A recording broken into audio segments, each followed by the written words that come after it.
A global transformation has occurred, ushering in a gaming phenomenon. Everyone fervently hopes to awaken a formidable combat profession to survive the impending apocalypse. Yet, Su Tian has luckily become a rare Beastmaster. In this world, ravaged by apocalyptic monsters that are utterly uncontrollable, this title feels more like a curse. In a moment of desperation, he triggers the Super Exploration System. The system guides him away from the crowds, leading him into uncharted peril. Eventually, he discovers an egg of a divine white tiger, sealed by ancient formations. Chapter 1, Beastmaster. The awakening of professions is divided into 3 categories. The first category comprises combat professions. These professions possess exceptional combat capabilities, allowing them to enter dungeons, defeat monsters, and maintain the balance between the apocalyptic world and reality, serving as the backbone of humanity's future. The second category consists of crafting professions, which include blacksmiths, appraisers, enchanters, and so forth. They enhance and improve equipment and items within the apocalyptic realm, which are crucial for strengthening one's power, thus rendering these professions equally significant. The final category encompasses lifestyle professions, such as gatherers and cooks, who typically collect resources in low-level dungeons, exchanging them for equipment and items to bolster their strength. However, their prospects for development are rather bleak. At Nanyun High School, a Mediterranean man stands on the podium, eloquently speaking not of a storyline, but of the survival rules in this world. Below, a handsome young man feels a surge of excitement. He is a transmigrator who has been in this world for 3 years. The reality of this world has been invaded by a virtual gaming realm, where humans awaken various professions and enter apocalyptic games to increase their strength. Periodically, the apocalyptic world refreshes, unveiling new secret dungeons. If humanity fails to successfully clear these dungeons within 3 days, all monsters from the apocalyptic realm will invade reality, leading to catastrophic destruction. Today marks the day of Su Tian's profession awakening. His family background is not prosperous. His parents perished during a dungeon expedition when he was very young, leaving him to rely on his sister, Su Yun. Su Yun's profession is the most ordinary gathering class. In reality, she is merely an adopted daughter. When their parents died, she could have left the Su family, yet she chose not to. To care for her younger brother, she has repeatedly ventured into the lowest-level dungeons, risking her life to gather resources, which she then exchanges for money to support Su Tian's education. Growing up in such an environment, Su Tian understands the significance of profession awakening. He hopes to at least awaken a crafting profession, allowing his sister to live a better life. Beep. A host from Blue Star has been detected. Binding in progress. Beep. Super Exploration System. Binding successful. The novice gift pack will be distributed after the host awakens their profession. A peculiar voice resonates in Su Tian's mind, igniting a wave of excitement within him. As a new age youth from Blue Star, he is well aware of what the system signifies. With the system, no matter how unimpressive his awakened profession may be, it will transform into an extraordinary advantage. Thus, Su Tian's previously anxious heart suddenly finds solace. Song 1-1, Lifestyle Class, Tailor. Huang Gang, Lifestyle Class, Artist. As the homeroom teacher, Zhao Gao, continues to call out students for their profession awakening, those who return dejectedly heighten the tension among those yet to be tested. It appears that the probability of awakening a desirable profession is quite low. Several students have already returned without a single combat profession, or even a crafting class.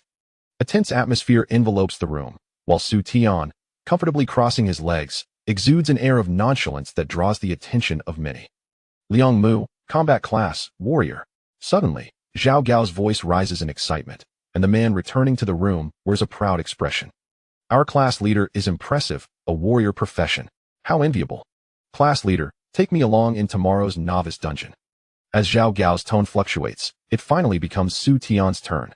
He yawns and rises, heading to the adjoining room. The person responsible for the profession awakening is a beautiful young lady clad in black stockings, serving as an awakening specialist for crafting professions.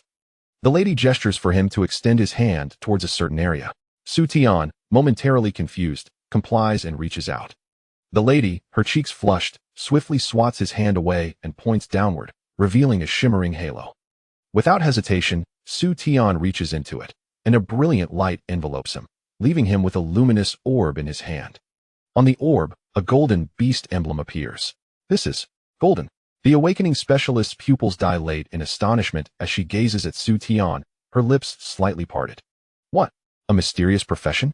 The elderly man, who had been dozing off, suddenly perks up, his spirits invigorated. What is it? A multi-element mage? A dragon blood warrior? But soon, the old man freezes upon seeing the beast emblem. How? Can it be a Beastmaster? The old man, despondent, returns to his seat, rendered speechless. Su Tian stands in shock. A mysterious profession refers to those awakened by fewer than 100 individuals globally. Such professions, once awakened, can shake the world, possessing potential and prospects far beyond ordinary professions. Su Tian never dreamed that he would awaken such a mysterious profession. However, why does the elderly man's disappointed expression concern him? What is wrong with being a Beastmaster? Su Tian, you must prepare yourself. While the Beastmaster is indeed a mysterious profession, it is often considered the most useless, even inferior to lifestyle professions. You should understand how terrifying the monsters in the apocalyptic world are. 5 years ago, our school had a Beastmaster, but his beast-controlling contract not only failed to tame the fierce beast, but instead drove it into a frenzy, resulting in the deaths of the entire team. Even with a Beastmaster successfully controlling a powerful team, they can only manage low-level monsters and are ultimately at risk of being killed by their own tamed beasts. Thus, you should grasp how futile this profession truly is. Zhao Gao's words felt like a thunderclap to Su Tian. A Beastmaster unable to tame beasts? Even if successful, only ordinary monsters are within reach, and he risks being killed by them. What purpose does this profession serve? Initially, he had hoped to awaken a powerful profession, to venture into numerous dungeons, earn money, and provide a better life for his sister, only to face this outcome. Teacher, Su Tian, filled with urgency, wishes to inquire further, but he notices Zhao Gao's downcast expression. Su Tian, there is no remedy. Even the top researchers are baffled by the reasons behind this. However, you will still be able to control some powerful animals from the real world, which should suffice for dealing with low-level monsters. Zhao Gao expresses his regret. Upon hearing this, Su Tian, though reluctant, can only lower his head in resignation. I understand, teacher. Su Tian's despondent demeanor naturally attracts the attention of his classmates. Su Tian, what profession did you awaken? His desk mate, Jiang Xiaoye, inquires with curiosity. Su Tian remained silent, and Jiang Xiaoye immediately sensed something was amiss, promptly sealing her lips. Before long, the classroom erupted with excitement. Have you heard? Su Tian has awakened a mysterious profession, Beastmaster. Mysterious profession? The class was instantly abuzz. Jiang Xiaoye, upon hearing this, felt a surge of joy as she glanced at Su Tian. However, before she could utter a word, Liang Mu had already made his way to Su Tian. Ah, a mysterious profession. Su Tian, your future is boundless. Liang Mu teased from the side. Of course, Su Tian is the most diligent student in our class. How could his awakened profession be anything but exceptional? Jiang Xiaoye remarked earnestly, biting her lip. The surrounding classmates cast envious glances. Yet in the next moment, Liang Mu burst into laughter. Did you really think I was complimenting him? Don't you all know? Beastmaster is the most useless profession among the mysterious ones. It's even inferior to the lifestyle professions. Because nobody can control the monsters in the apocalypse world. Ha ha ha. Chapter 2. The Super Exploration System. What? Jiang Xiaoye stared blankly at Su Tian, unable to comprehend the situation. The sympathetic gazes from those around her, coupled with the amplified, jarring laughter, caused Su Tian to clench his fists and turn to exit the classroom. Fuming, Jiang Xiaoye shot Liang Mu a glare, intending to follow Su Tian, but a girl called out to her, Xiaoye, it's your turn to awaken. Thus, Jiang Xiaoye could only watch Su Tian's departing figure, her lips pressed in a thin line. Su Tian exited the campus, realizing that today was not only the day of profession awakening, but also the last day before graduation. Tomorrow, everyone would participate in a novice dungeon, and the ratings obtained there would determine their university admissions. However, what could his profession achieve in the novice dungeon? Warriors, mages, assassins, even gatherers, all professions could play a role in the apocalypse world, yet he, a Beastmaster, could not. Was he truly expected to control a dog to participate in tomorrow's novice dungeon? That would surely be a source of ridicule. Yet, this was not what troubled Su Tian the most. What truly weighed on his heart was his sister, Su Yun, who toiled tirelessly, braving dangers to gather resources in the apocalypse world to pay for his tuition. How heartbroken would she be to learn he had awakened a useless profession? Standing at the doorstep, Su Tian hesitated for a long while, unable to muster the courage to enter, only to have the door swing open unexpectedly. His despondent expression collided instantaneously with Su Yun's excited gaze. Xiao Tian, why are you back? Su Yun asked in surprise. Su Tian froze, gazing at her youthful yet slightly weary face, feeling a wave of guilt wash over him. If it weren't for him being such a burden, perhaps his sister wouldn't have to struggle so much. Sister, I've completed my profession awakening, so I came home early. Su Tian managed a forced smile. Completed it? What profession? Su Yun inquired eagerly. Sister, I awakened a mysterious profession, Su Tian replied, his spirits low. Mysterious profession? Su Yun gasped, her excitement quickly returning. Xiao Tian, a mysterious profession. Does that not mean you have a boundless future? I knew you would be exceptional. Su Yun's joy seemed to surpass even her own awakening. Yet, Su Tian felt only deeper anguish. He did not wish to deceive his sister, so he confessed, Sister, I awakened as a Beastmaster. The teacher said, it is the most useless profession. Su Yun's elation faltered, her disbelief evident. What? She was aware of the Beastmaster profession, rumored to carry the risk of being killed by the beasts they sought to control.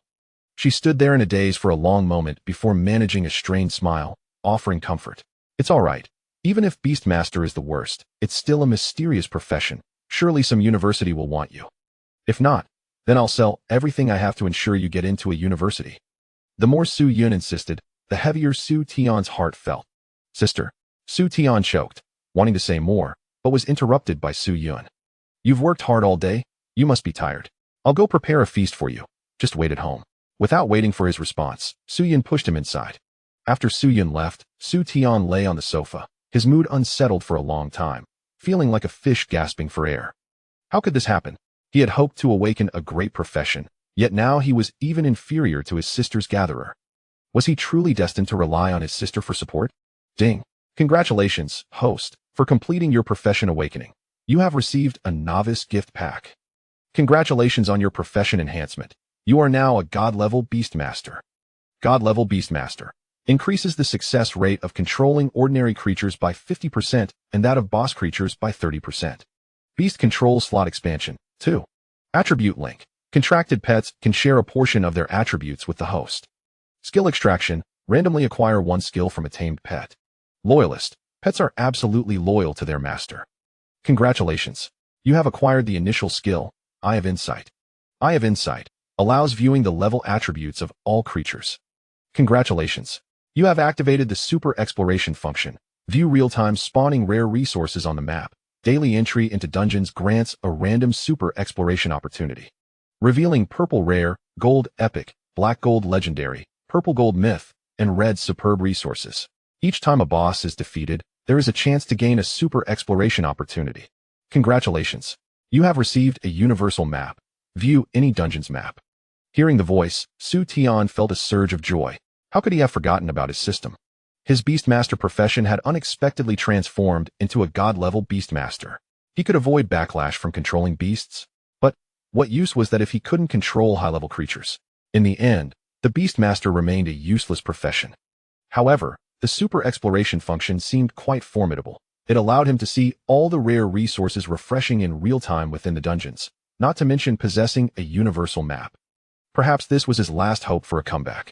The following day, the school playground was crowded with countless individuals. Su Tian located his class among the throng, and by now, most of his classmates had gathered. The circle in front of you is the entrance to the novice dungeon. The monsters inside are controlled to levels manageable for novices. However, do not let your guard down. Those monsters are still creatures of the apocalypse world, possessing strong ferocity and showing no mercy. Therefore, the wristbands you wear are crucial. In case of danger, simply break the wristband to exit the dungeon instantly. Remember, you must enter the dungeon in teams, with a maximum of 4 people per team. It is advisable to form balanced teams according to professions. After advising the students, the homeroom teacher, Zhao Gao, stepped aside. He was merely a guide among lifestyle professions and lacked combat abilities. Su Tian, we still need one more person. Let's team up. Jiang Xiaoya emerged from nowhere, flashing a charming smile that revealed her cute little canine teeth. Su Tian hesitated for a moment, yet before he could utter a word, he noticed the displeased expressions of a man and woman behind Jiang Xiaoya. Xiaoya, why would you team up with him? Isn't he from a useless profession? Bringing him along would be a burden. We absolutely refuse to team up with him. These 2 remarks caused Jiang Xiaoya's smile to freeze. She hurriedly turned to Su Tian, saying, Su Tian, please don't misunderstand. They don't mean it that way. This is precisely what we mean. Xiaoya, this is a novice dungeon, and the results will be recorded for university applications, which is a matter of lifelong significance. How can we bring someone who is of no use? The girl interjected, clearly expressing her disapproval. Indeed, what purpose does a useless profession serve in this dungeon? Xiaoya, why not join my team instead? Class leader Liang Mu approached with a boy, eager to observe the unfolding drama. The girl, a close friend of Jiang Xiaoya, felt a stir of excitement upon seeing Liang Mu and the other boy. Xiaoya, how about we team up with Liang Mu and the others? The class leader is a warrior, Lu Hai is a shield bearer, and with your profession, we can certainly achieve excellent results. The girl urged, standing beside Jiang Xiaoya. The boy who had previously accompanied Lu Hua remained silent, yet his gaze turned venomous. He was Lu Hua's boyfriend, but neither of them had combat professions, they specialized in items. Thus, they had intended to seek out classmates with combat roles for support. However, he never anticipated that Lu Hua would consider abandoning him upon seeing Liang Mu and Lu Hai. Meanwhile, Su Tian observed this scene with a cold smile within. Is this the reality? He had no desire to entangle himself further with these individuals, so he turned and strode directly into the dungeon alone. The crowd was momentarily stunned. Su Tian had actually entered the dungeon by himself. Chapter 3. The beginning with a divine beast egg. Everyone stood in astonishment, utterly unprepared for Su Tian's audacity in entering the dungeon alone. It is well known that the monsters in the Tianqi world are exceedingly fierce, posing a significant challenge for novices to withstand their assaults, without anyone to provide support. Even with a wristband, Su Tian's chances of survival were slim. Moreover, he was burdened with a useless profession, making his prospects even bleaker. You are truly bullying him. Before they could fully comprehend the situation, a graceful figure dashed after Su Tian, entering the light circle as well. The crowd exchanged glances, and it was the class monitor, Liang Mu, who first regained his composure and awkwardly said, we are also going to find someone to team up with. Class monitor, please team up with us. We can help too. Lu Hua quickly interjected upon witnessing the scene. Liang Mu frowned slightly at her words and replied nonchalantly, you may not be a suitable fit. His presence here was solely motivated by the mysterious profession of Jiang Xiaoya. As for the other two, Lu Hua was left speechless. In a dimly lit forest, Su Tian found himself alone, surrounded by eerie winds that sent chills down his spine. This must be the dark forest of the novice dungeon, where teams entering the light circle at different times are randomly assigned locations. His current position was here. A virtual blue map materialized before his eyes. A universal map rewarded by the system, offering a comprehensive view of any dungeon. The human-shaped marker indicated his location, while various colored markers scattered across the map likely represented resources in the dark forest. From low to high, the colors represented the rarity of resources: white, green, blue, yellow, purple, gold, black gold, purple gold, and red. However, as this was merely a novice dungeon, even white markers were scarce, let alone those of higher rarity. He could only attempt to exploit the exploration opportunity granted on the system's first day, which randomly draws from 4 levels. With the worst being purple, definitely superior to what this novice dungeon had to offer. Ding. Detected host's first entry into the dungeon today. Reward: 1 red premium resource. The system's voice resonated. Upon hearing this, Su Tian felt a surge of excitement. His first reward was a red premium resource. Without further ado, he retrieved the stealth talisman from his novice gift pack. This talisman had a unique effect, rendering him immune to monster attacks for 2 hours, allowing him to rush directly towards the red dot on the map. An hour later, Su Tian arrived at the spawn point of the red premium resource. At this moment, the surrounding monsters were far beyond his capability to deal with. However, armed with the stealth talisman, he felt no trepidation. As he ventured deeper, an oval object emerged within his line of sight. Su Tian froze in place. What was this? An egg?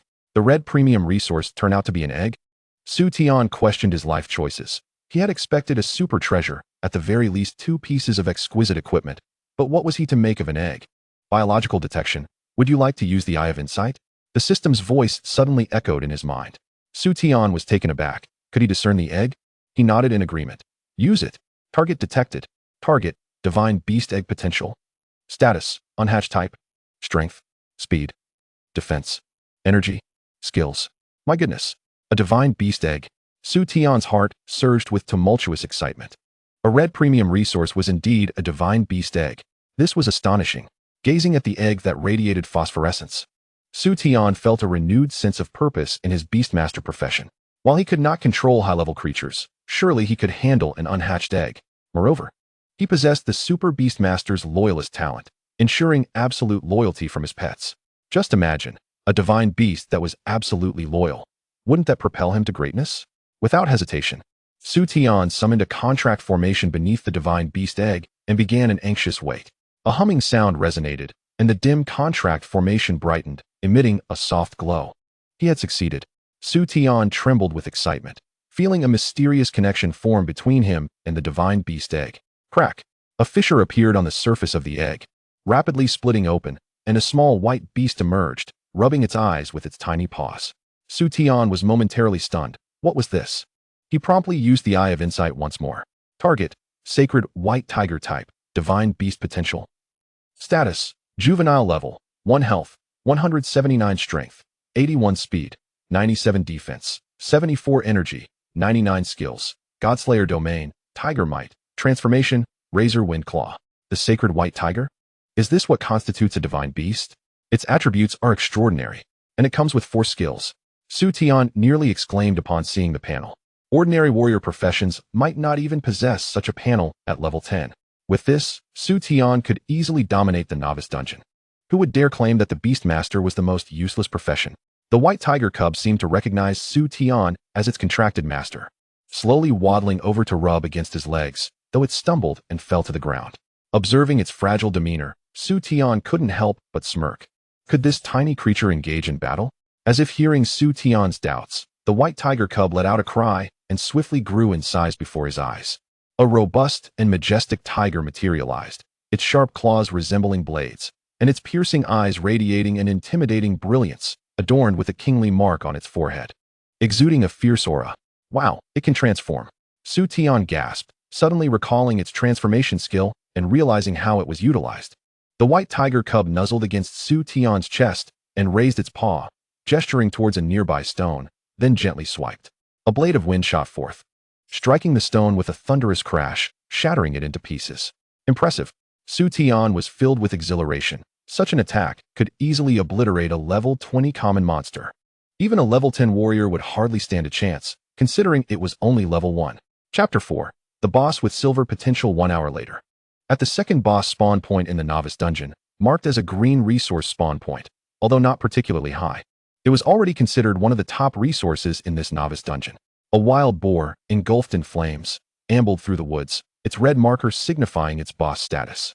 Using the Eye of Insight, Su Tian concealed himself in the forest and whispered softly, causing the wild boar's information to materialize.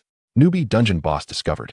Target: Blazing Boar potential, bronze level, 8 health, 84 strength, 26 speed, 15 defense, 32 energy, 20. Seeing the attributes of the blazing boar, Su Tian raised an eyebrow. What underwhelming attributes! The reason for this statement lies in the hour preceding their arrival at the boss respawn point. During this time, he and Xiao Bai had vanquished all the monsters along the way and had even dispatched the first boss.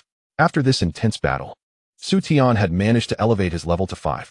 Although his level was not particularly high, his attributes were indeed formidable.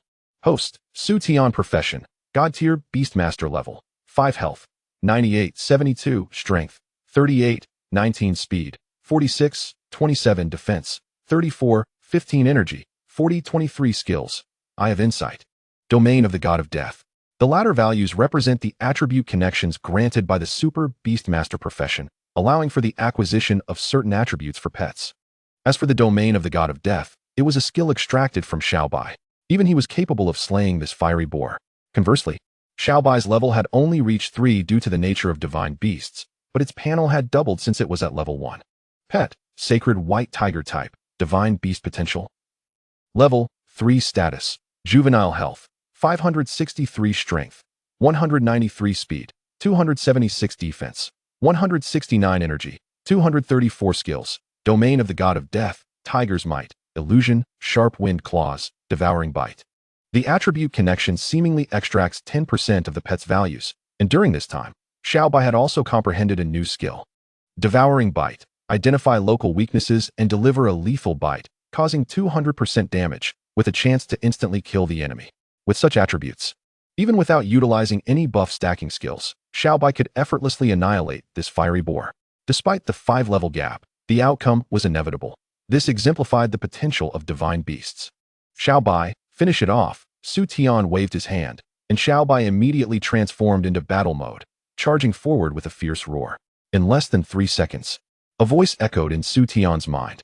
Congratulations, you have slain the boss, Fiery Boar, and received a reward of 800 points and the Fiery Boar's treasure.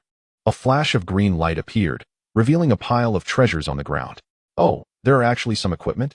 Su Tian exclaimed in astonishment upon seeing the gleaming items. The previous boss had dropped only some low-level materials and herbs, while the Fiery Boar had yielded finished equipment, albeit just a bronze-level dagger and iron armor, offering minimal enhancement to his strength with an attribute boost of merely 3 points in strength and 4 points in defense. Though these were not significant, they could be traded for some wealth at the market. After extracting the valuable tusks from the Fiery Boar, Su Tian glanced at his watch. 40 minutes remained until the exam concluded. Having slain 2 bosses, he was likely the top scorer in the school, yet he was not satisfied. His ambition was to be the provincial champion. While defeating bosses was challenging, a team composed entirely of combat professions, coupled with exceptional coordination, could potentially conquer 3 bosses. However, this was contingent on the bosses all possessing bronze-level potential. Should a silver-level potential boss appear, the scenario would be entirely different. The rewards for being the provincial champion were exceedingly generous, rumored to include a full set of silver-level equipment, alongside the privilege to choose a university at will. A tempting offer for many, including Su Tian. Additionally, continuing to clear dungeons would allow Xiao Bai to level up, a benefit in itself. Thus, Su Tian, accompanied by Xiao Bai, set off towards the next boss respawn point without delay. Meanwhile, outside this boss respawn point, 2 teams had gathered, eyeing the boss covetously. One of the team leaders was Liang Mu, the class monitor of Class 2, while the other was Jiang Xiaoya. Behind her stood a trio of triplet sisters, all of whom had awakened combat professions and had invited Jiang Xiaoya to join them, drawn by her healing abilities. This is the last boss of the Dark Forest. The other 2 have been defeated by unknown teams. To achieve a good score, we must eliminate this boss. Remember, a single boss yields 800 points. Even if we split it among 8 people, each would receive 100 points, ensuring a place within the top 100 of the province. Liang Mu urged earnestly. Jiang Xiaoya stood opposite him, her expression cold, clearly still upset over Liang Mu's previous derision towards Su Tian. Xiaoya, why don't we agree? 2 teams of all combat professions can definitely take down a boss, the triplet sisters suggested, their interest piqued. Very well, Jiang Xiaoya finally nodded in agreement, seeing the glimmer of hope in the sister's eyes. After all, without the triplets, her support role would not have brought her this far. Once the 8 of them had conferred, they ventured into the boss's territory, but within 10 minutes, they were seen fleeing in disarray. It's a boss with silver-level potential. Its attributes are far too high. Liang Mu gasped, panting heavily, while 2 of his teammates, aside from Lu Hai, had already activated their teleportation rings to escape. The triplet sisters bore expressions of sheer terror. That silver-level potential boss was beyond their capabilities.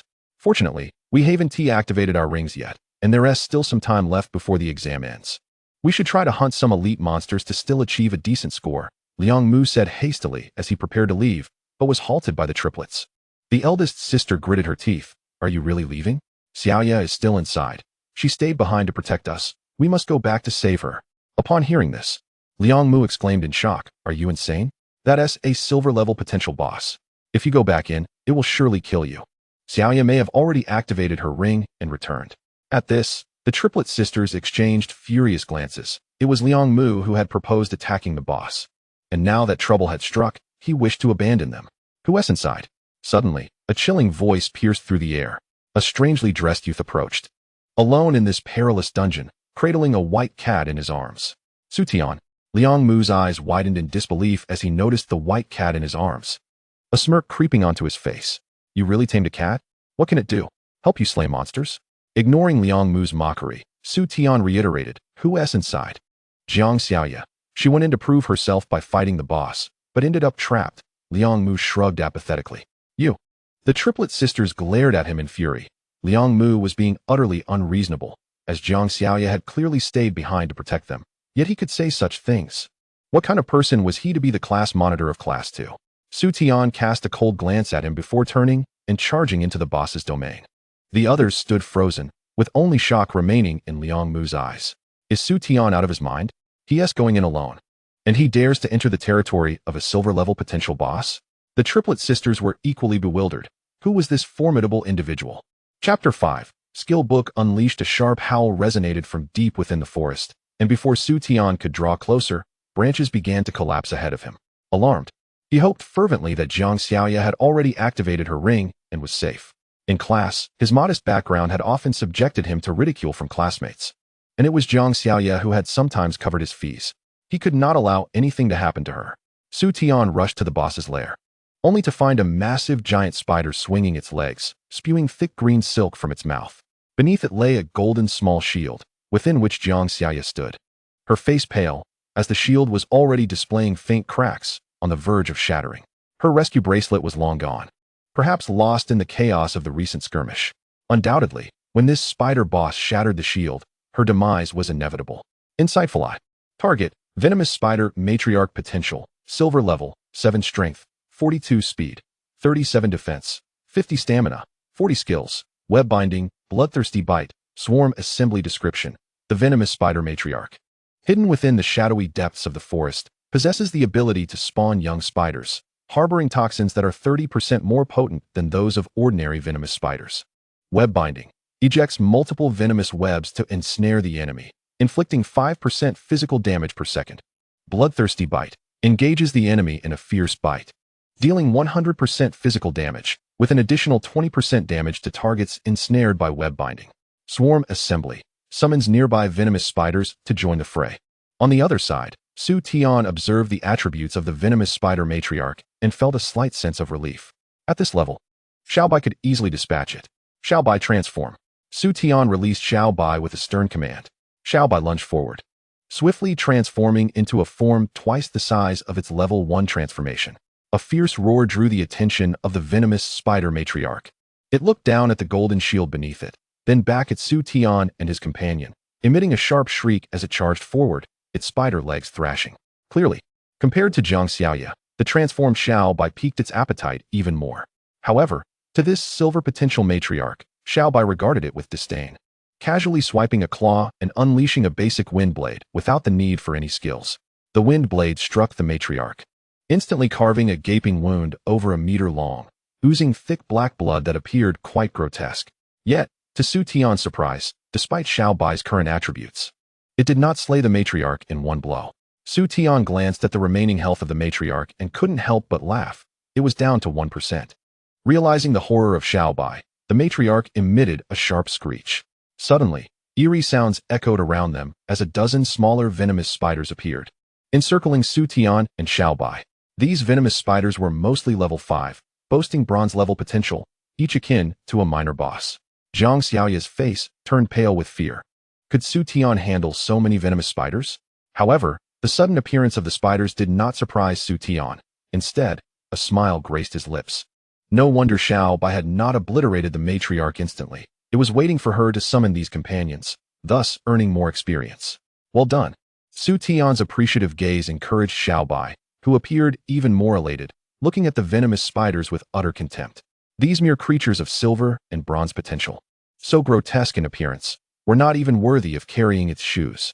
It sensed the deep-seated bloodline suppression within, letting out a fierce roar.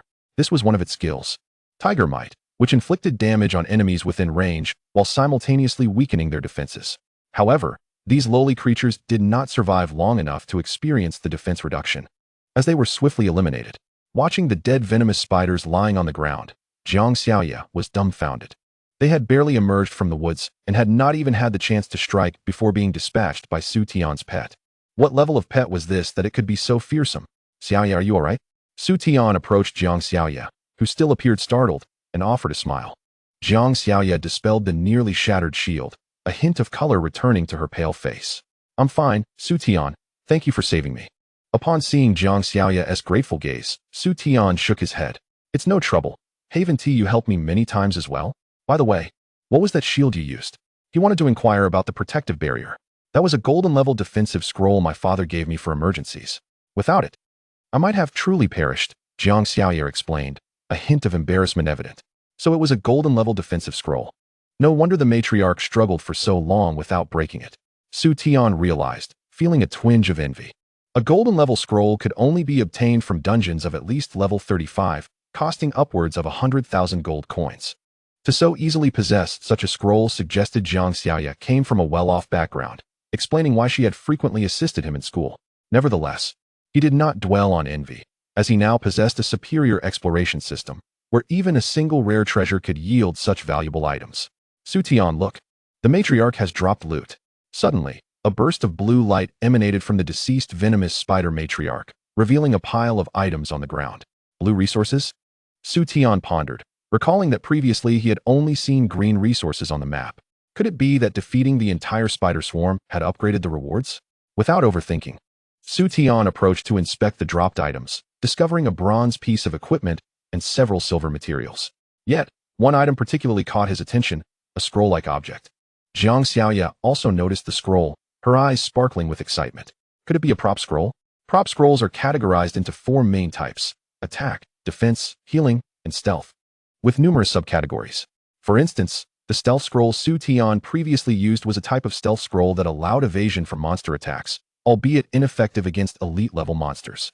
Su Tian's expression brightened. Even the most basic bronze prop scroll would fetch over 10,000 gold coins, alleviating much of his household expenses. He promptly picked up the scroll from the pile, only to be momentarily stunned, for the reverse side bore the image of a tome. This signified that the scroll was a skill book. Su Tian's heart raced. After all, even the most ordinary bronze skill book could be sold for over 100,000 in the market. If this were a silver skill book, the price would multiply at least 5-fold. Jiang Xiaoya, beside him, also recognized the scroll's significance, her mouth agape in astonishment. She had not anticipated her luck could be so fortuitous, encountering a skill book even in a novice dungeon. Upon examining the scroll, Su Tian read a clear line of text, and his smile blossomed. Silver skill, rising slash, unleashes all of one's strength attributes, delivering a powerful strike against the enemy, inflicting 150 points of physical damage, with an additional 3-fold weapon attack attribute. Class restriction, warrior. Chapter 6. Let us head to the auction house. A silver-level warrior skill book. Su Tian's brow arched. Given the skill's description, if a warrior equipped with advanced gear were to wield it, the skill would likely remain relevant even at level 50, potentially selling for 1,000,000 gold coins. In an instant, he had become a millionaire, leaving Su Tian with a surreal sense of wonder. Oh, the boss is dead? Xiaoya, are you okay? That is wonderful. At that moment, he heard voices nearby. Turning to look, he saw the trio of sisters, along with Liang Mu and Lu Hai, who appeared reluctant, clearly pulled along against their will. However, upon seeing the slain boss, their expressions shifted to excitement.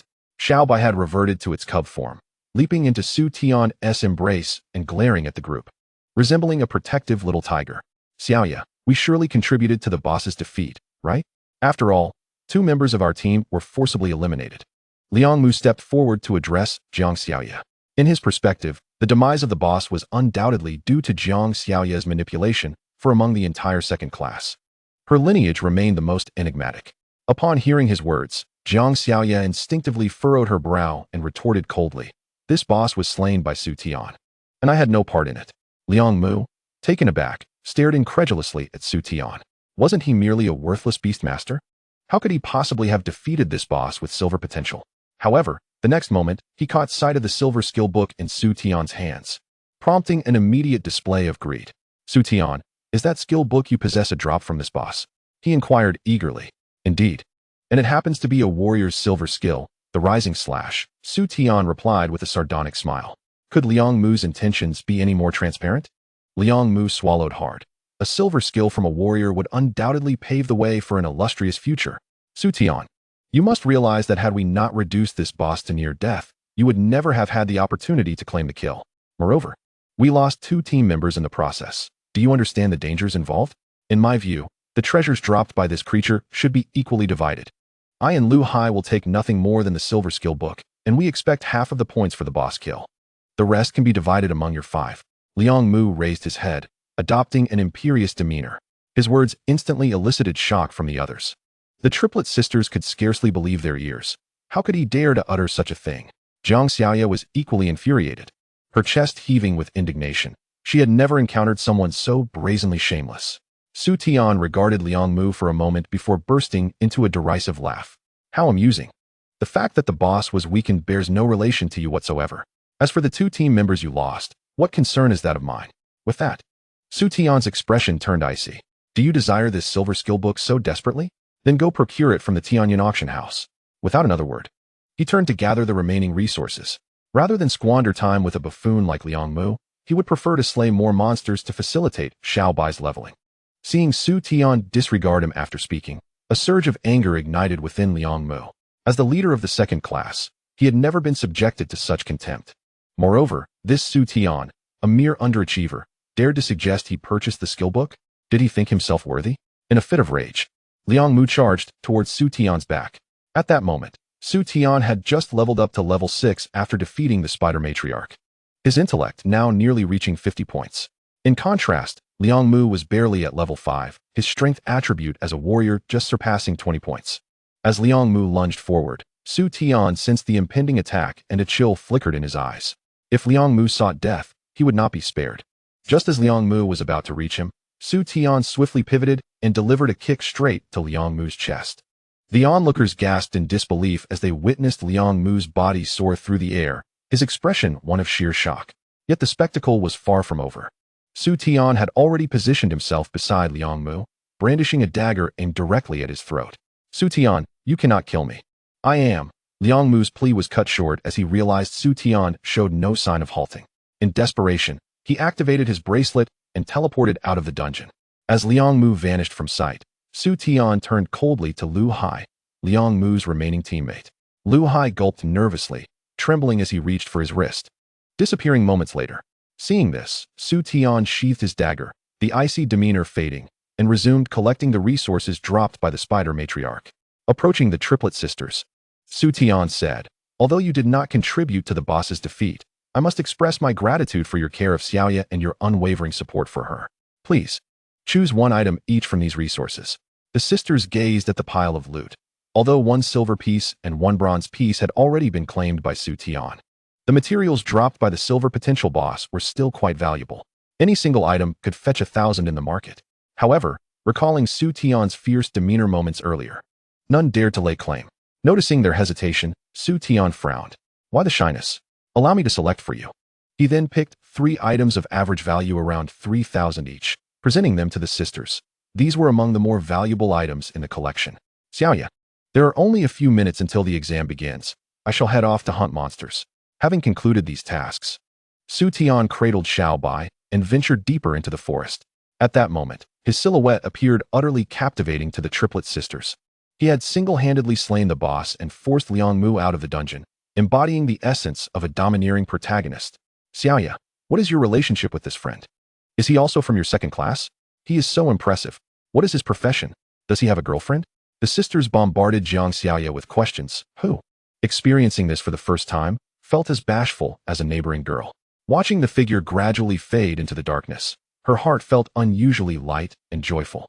Su Tian, you have finally become the person you always aspired to be. Meanwhile, Su Tian had arrived at a monster-rich area on a universal map, where Xiao Bai had already transformed into combat mode, dispatching small foes with a single swipe. Their shared experience was soaring. Though Su Tian had just reached level 6 and would likely not level up again before the exam concluded, Xiao Bai's experience bar was nearly full. With effort, it might attain another level before the exam's end. This was precisely why he chose not to wait with Jiang Xiaoya and the others. Group play would dilute experience gain. Finally, with just 1 minute remaining before the exam concluded, an elite monster slain by Xiao Bai filled the final segment of its experience bar, resulting in a level up. Pet, Divine White Tiger type, Mythical Beast potential. Level, for status, Juvenile health, 872 strength, 249 speed, 301 defense, 200 stamina, 279. Congratulations. Your pet has comprehended a new skill, White Tiger's Radiant Roar. Chapter 7. Where are your teammates? Congratulations to all examinees. This major examination has concluded successfully. We will now begin tallying the total points of all examinees for school-wide rankings. With the voice of the grade director echoing, the major examination had come to a close. Su Tian stood amidst the crowd, cradling Xiao Bai, who was reluctant to enter the contract space. Su Tian had no choice but to hold it in his arms. Fortunately, being in its juvenile stage, it resembled a cat in size and bore no visible markings, allowing most to overlook its identity as the legendary Divine White Tiger. Jiang Xiaoya and the triplet sisters approached from a distance, all displaying a keen interest in befriending Su Tian, who felt somewhat overwhelmed by their enthusiasm. Why are you holding a cat? Is it some kind of symbol for experts? I've heard that powerful individuals often have peculiar weapons or pets. The youngest sister of the triplets blinked her adorable eyes, curiously inquiring. Su Tian, slightly exasperated, responded, "Where did you hear that? Isn't that how dramas portray it?" The sister asserted, puffing out her chest with confidence. Her remark elicited laughter from the group, while Jiang Xiaoya's beautiful eyes flickered with intrigue. Within the dungeon, she had witnessed this cat's true nature firsthand. How could a creature capable of effortlessly slaying a silver spider matriarch be an ordinary pet?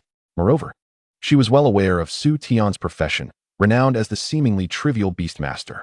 This little cat must be Su Tian's beast companion. As for where Su Tian had acquired this beast, Jiang Xiaoya had no desire to know. All she needed to comprehend was that the current Su Tian was no longer the despondent version of himself from yesterday, and that was sufficient. While everyone joyfully awaited the tally of points, a pair of resentful eyes fixated on them from a distance. It was none other than Liang Mu and Lu Hai, who had been frightened out of the examination by Su Tian. They had exited with a full half-hour remaining. It was important to note that in that half-hour, they could have slain 30 minor monsters or even 2 elite ones. Their premature withdrawal had resulted in a loss of at least 50 points. Not to mention that silver skill book.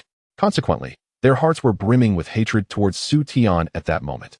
However, Liang Mu dared not act against Su Tian, as he had recognized Su Tian's extraordinary strength during their brief confrontation. Even if he and Lu Hai combined their efforts, they would not stand a chance against him. Su Tian, one day, I shall make you pay for your actions. Liang Mu vowed through gritted teeth as he glared at Su Tian. At the statistics center, 5 invigilators collected the students' wristbands and proceeded to scan them one by one.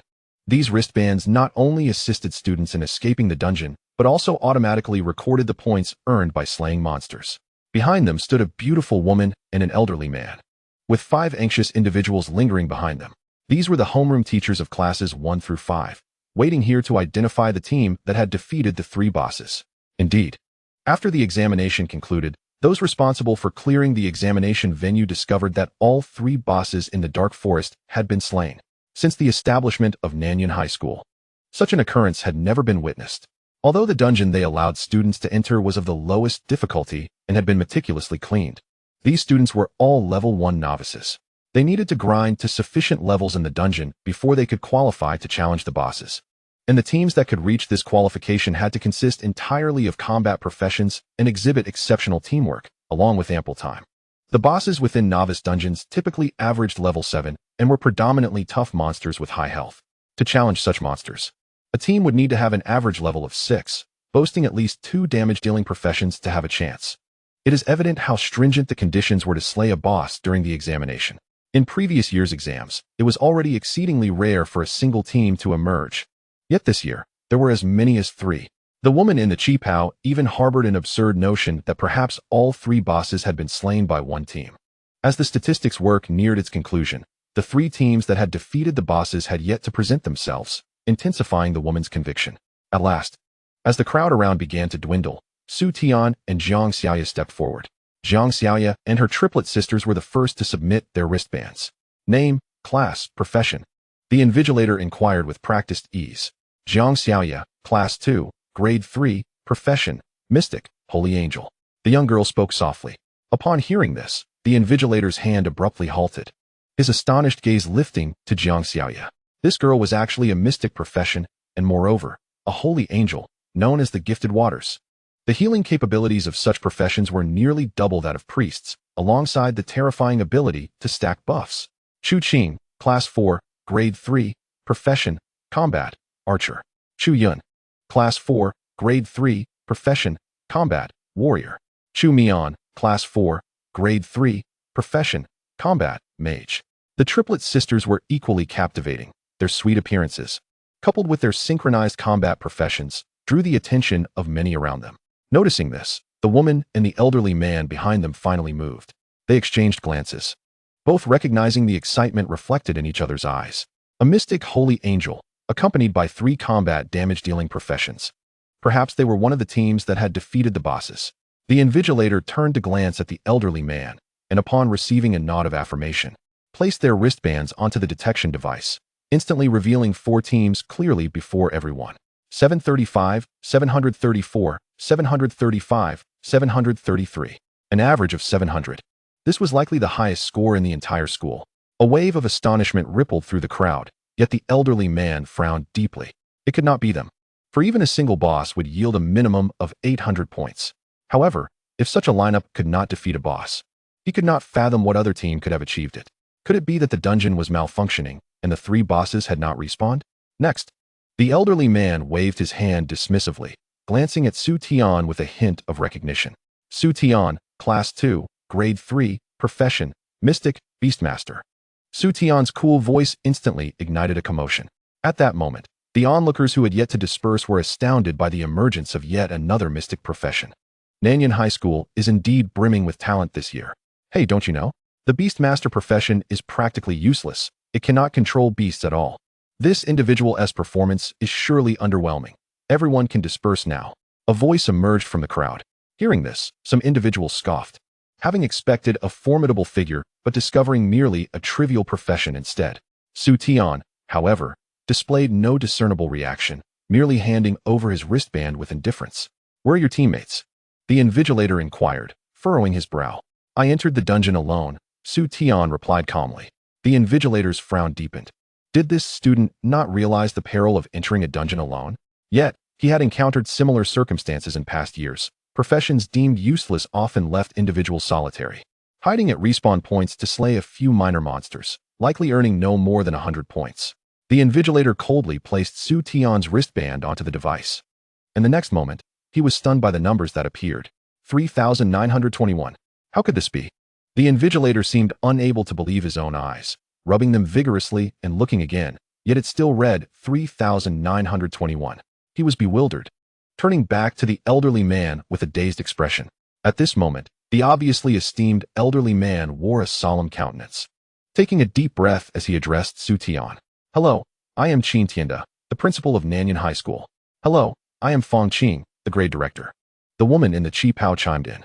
Upon seeing these two figures, Su Tian's expression remained unchanged, as though he had anticipated this encounter. The remaining students, still gathered around, were equally astonished. Initially, they found the score of over 3,000 unbelievable, suspecting a system error. However, when these two individuals revealed their identities, they comprehended the gravity of the situation. This individual named Su Tian had likely achieved something extraordinary.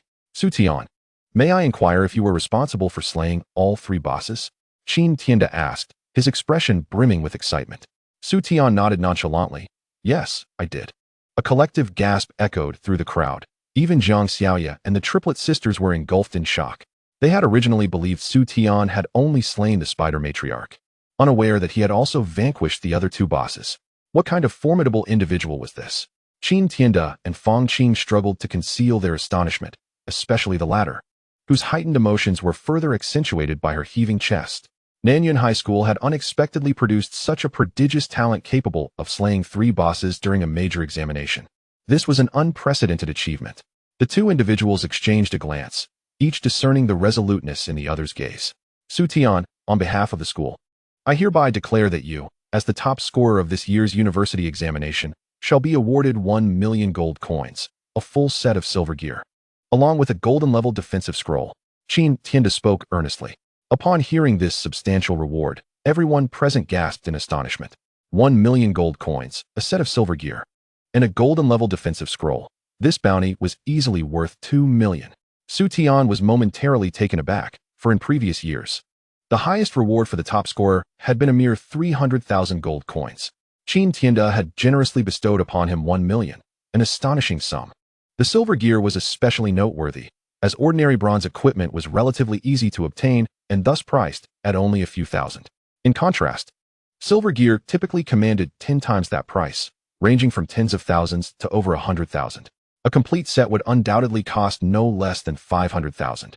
As for the golden-level defensive scroll, it was a veritable lifesaver, with each scroll fetching over 100,000 in the market. Qin Tianda was indeed generous. But Su Tian quickly realized that once his achievements became public knowledge, countless universities would undoubtedly vie for his attention, thereby elevating the reputation of Nanyan University nationwide. A dual gain of fame and fortune. Thus, Su Tian graciously accepted the reward. At that moment, Fong Qing suddenly spoke up. Su Tian. Though I may not possess the school's wealth, I wish to convey my heartfelt appreciation. Recently, I acquired a silver skill book for the Beastmaster in a dungeon that I have yet to sell. I would like to gift it to you. As she spoke, a shimmering silver skill book materialized in her hand, causing Su Tian's eyes to widen in surprise. It was indeed his primary skill book. It is worth noting that classes of the mysterious type were exceedingly rare, and their skill book drop rates, as well as the drop rates for specialized gear, were significantly lower than those of conventional combat classes. Of course, in the absence of specialized gear, those of the mysterious class could equip universal gear. But skill books were another matter entirely. Each class could only learn skills specific to their profession and could not acquire skills from other classes. Therefore, individuals awakening to a mysterious class often face the arduous task of expending vast sums to procure their primary skill books. Su Tian had never expected Fang Qing to possess a silver-level skill book for the Beastmaster. He accepted the book from her, perused its contents, and his excitement was palpable. Beastmaster Silver Skill, Divine Tree. The Beastmaster casts a spell to summon a status tree that lasts for 10 minutes. While the Divine Tree exists, both the Beastmaster and their pet receive a 5% increase in attack and defense, along with a 20% increase in experience acquisition. Unlike other classes, the primary skills of the Beastmaster are generally not combat-centric, but rather focus on enhancing the survival capabilities of both the pet and the master. The Divine Tree skill serves as an excellent enhancement, increasing both attack and defense, while also improving experience gain efficiency. Thank you, Director. Su Tian expressed his heartfelt gratitude. Aware that acquiring a skill book for a rare and often derided class like the Beastmaster was akin to a Herculean task, the skill book Fang Qing had given him was of immense significance. No need for thanks, Fang Qing replied with a gentle smile. This skill book held no value for her, but its potential benefit for Su Tian was immeasurable. Furthermore, since Su Tian was graduating from her class, if he were to shine brightly in the future, she would also ascend in stature. After receiving the award from Qin Tianda, Su Tian did not return home immediately, but rather took a taxi to the trading market. He had a plethora of materials obtained from novice dungeons that needed to be processed, including 2 pieces of silver gear, albeit with rather ordinary attributes, valued at only 1 or 2,000 gold coins compared to the school's generous offerings. Nevertheless, after perusing the market and selling off all the unnecessary materials, he accumulated over 50,000 gold coins. He then proceeded to the auction house to consign the Warrior's silver skill book before leisurely making his way home. As he touched the gold card in his pocket, now boasting a balance exceeding 1 million, Su Tian couldn't help but marvel at how swiftly he had become a millionaire. He then recalled the examination process. Finishing at Nanyang University was not the end, as all scores were to be recorded for online rankings, followed by enrollment in preferred colleges. Naturally, some institutions would also seek out top students, visiting them in person. However, that was likely to take at least a week. Su Tian decided to take the day to relax at home, only to find that by evening, the house remained shrouded in darkness. A frown creased his brow, an unsettling feeling creeping over him. What is going on? My sister should be home cooking dinner for me by now. His unease intensified, leading him to swiftly pull out his phone and dial a number. I'm sorry, the number you have dialed is not in service. The cold, electronic voice made it clear to Su Tian that Su Yun had gone into a dungeon. Yet, regardless of the circumstance, she should have emerged by now. Something must have gone awry. Anxiety consumed him as he rushed out to catch a taxi to the city center's virtual transport hub, the passage between the real world and the virtual realm. Chapter 9. Hunter's Guild. I'm sorry, without a valid proof of relationship, you do not have the authority to inquire about the dungeon entry of another. We are merely ensuring the safety of the citizens of Longhua, and we ask for your cooperation. At the front desk, a strikingly beautiful young woman with a serious demeanor resolutely denied Su Tian's request. But she is my sister, Su Tian exclaimed, desperation clawing at him. His sister had likely entered the dungeon to save money for his university tuition. If something were to happen to her, he would never forgive himself. I'm sorry, this is a matter of protocol, the young woman replied, shaking her head with gravity. With no other option, Su Tian stepped aside to call Jiang Xiaoya, whose family background was likely influential and might assist him in tracing Su Yun's whereabouts. Su Tian, why are you calling me so late?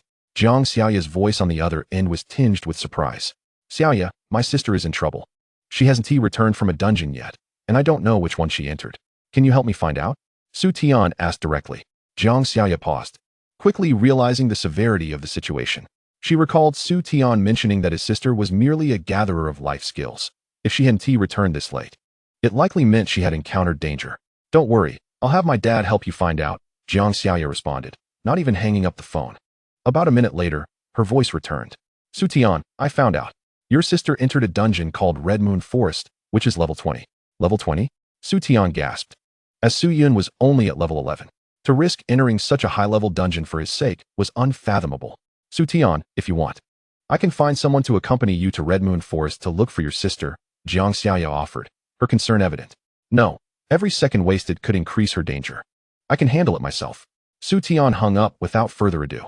He approached the young woman at the front desk and stated firmly, I wish to enter the Red Moon Forest dungeon. Okay, the fee is 2,000 gold coins, she replied, regarding Su Tian with a curious glance. He had just been unsure of where to find his sister, yet now he appeared so resolute, suggesting he had some connections. Not a problem. Su Tian swiftly swiped his dragon card. The young woman proceeded with the transaction, but furrowed her brow. Wait, is this your first time entering a dungeon? Yes. I just graduated as a new student. Su Tian replied impatiently, feeling the delay was too much. A new student? The enchanting young lady paused, quickly perceiving Su Tian's urgency, and promptly requested, please provide your name, occupation, and current level to proceed. Su Tian, Beastmaster, level 6, Su Tian replied succinctly. Very well, please stand within the light circle. The young lady swiftly registered Su Tian's information, and as she looked up, Su Tian had already transformed into a beam of light, vanishing from sight. Wait, he's only level 6? The young lady was taken aback upon seeing the information on her computer. Moreover, what exactly is a Beastmaster? In the Hongyue Sunlin, around. Crimson moon hung in the night sky, casting a blood-red glow over the forest, rendering it more ominous and terrifying. Ding! Congratulations on entering the Hongyue Sunlin dungeon for the first time. You have been awarded an exploration opportunity. Congratulations on discovering a golden resource. The system's exploration reward notification chimed. Yet Su Tian had no inclination to dwell on it at that moment. He turned to survey his surroundings. The vast, open forest stretched endlessly before him, indicating that the dungeon's map was indeed extensive.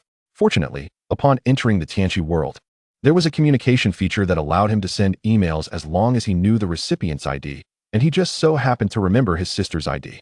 After sending an email, Su Tian began to wait, but he did not remain idle. He seized the opportunity to explore the area where he had detected the resource, uncovering a red resource.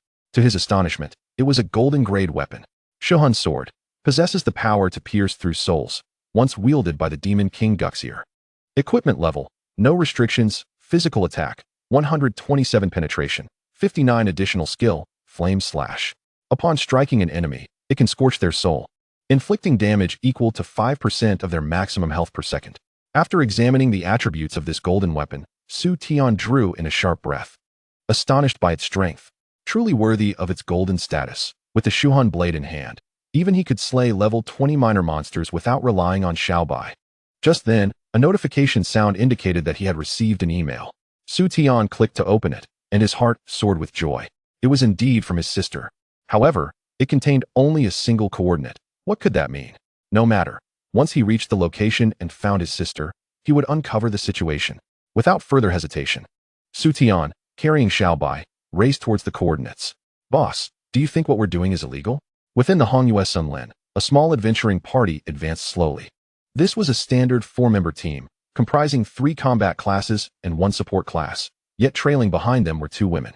One of them was none other than Su Tian's sister, Su Yun, while the other was merely a middle-aged woman of a life-oriented profession, utterly defenseless against the adventuring party. What illegality!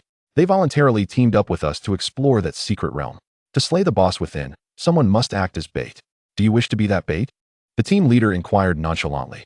Upon hearing this, the adventurer shook his head, while Su Yun and the other woman felt a chill run down their spines. This group intended to use them as bait to conquer the boss. What? The secret realm is dangerous? Please, I don't want to go. Can you let me return? I have a husband and children at home. The woman panicked clearly. Su Yun's face also turned pale.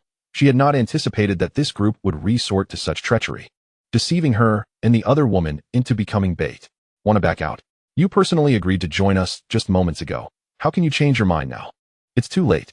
The adventuring team leader revealed a sinister expression, inadvertently exposing a wolf tattoo on his chest. The woman, trembling, gazed at his chest and stammered, You are from the Hunters Guild. The Hunters Guild is a grassroots organization formed by individuals who will stop at nothing for profit. They are ruthless and will employ any means necessary to acquire treasures in the Tianqi world. To Su Yun's horror, this adventuring party belonged to the Hunters Guild. Her heart sank further. These individuals were notorious for their cruelty, and even if she and the other woman wished to leave now, they would surely not allow it. And the consequences could be dire. At that moment, a young man clutching a white cat emerged from the dense forest, narrowing his eyes upon sighting the small party. These individuals are from the Hunters Guild? He furrowed his brow, wondering how his sister had encountered them. Known for their infamy, the Hunters Guild posed a grave threat, and his sister being held captive by them could not bode well. However, considering they were present in this level 20 dungeon, their levels likely were not low. He pondered whether Xiao Bai could handle them. Just as Su Tian hesitated, a dense energy portal appeared before the adventurers. Is this the secret realm? Hidden in the shadows, Su Tian was astonished to see that these hunters had discovered the secret realm. No wonder they had taken his sister and the other woman hostage. They intended to use them as scouts.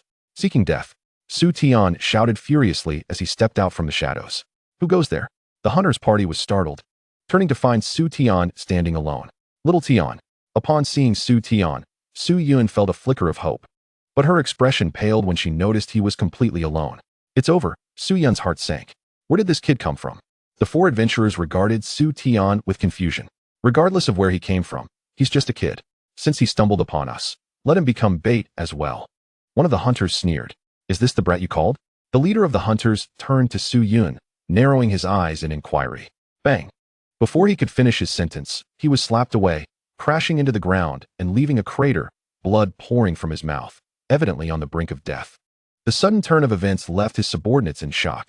Their leader was a level 24 warrior. What could possibly have defeated him so effortlessly?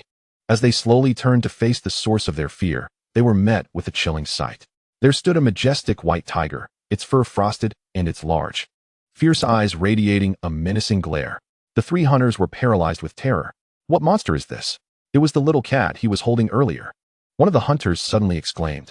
They recalled that when Su Tian first appeared, he had been cradling a small cat, which had now transformed into this enormous white tiger. What class is this? The hunters were baffled. Could it be a summoner? However, based on the circumstances, it seemed more likely he was a Beastmaster. You are a Beastmaster? One of the hunters gulped nervously, asking in panic. Congratulations on your correct answer. Your reward is death, Su Tian replied coolly. Xiao Bai understood and immediately unleashed a gust of wind that obliterated the hunter. The remaining two hunters were paralyzed with fear at Su Tian's decisiveness and began to plead for their lives. Please, we were wrong. Spare us. The two hunters implored, inching closer to Su Tian. And what if we choose not to spare you? Su Tian retorted coldly. Upon hearing this, the hunters' expressions shifted drastically, revealing a ruthless demeanor. This kid is too arrogant. Although we do not know how he acquired such a powerful pet, Beastmasters are generally quite fragile. If we eliminate him, the beast will no longer be under his control. In the next moment, both hunters sprang into action simultaneously. One drew a dagger and lunged at Su Tian. Unfortunately, their every move had already been anticipated by Su Tian. He retreated gently, suddenly creating a distance of 10 meters, leaving the two hunters in shock, their faces displaying disbelief. How could this be? In their eyes, there was a hint of incredulity. This youth, barely over 18, should have just awakened his profession. How could his speed attribute be so high? They were destined never to uncover the truth. Not far away, Su Tian wore a faint, cold smirk, and soon a white figure lunged forward, shredding the two hunters into pieces. Observing the four corpses, Su Tian shook his head, remarking, I overestimated you. Originally, he thought that 4 level 20 combat novices would pose a challenge, but it seemed he had been mistaken. Xiao Tian, are you all right? Su Yun stepped forward with concern. Sister, I'm perfectly fine. Those two didn't even touch me, Su Tian replied effortlessly. Upon hearing this, Su Yun suddenly recalled something. Her face paling as she glanced at the enormous white tiger nearby, fear evident in her eyes. Xiao Tian, sister, this is my beast companion, named Xiao Bai. It's a creature from the Tianqi world, Su Tian quickly introduced. He gently patted Xiao Bai's massive head and said softly, Xiao Bai, this is my sister. Greet her.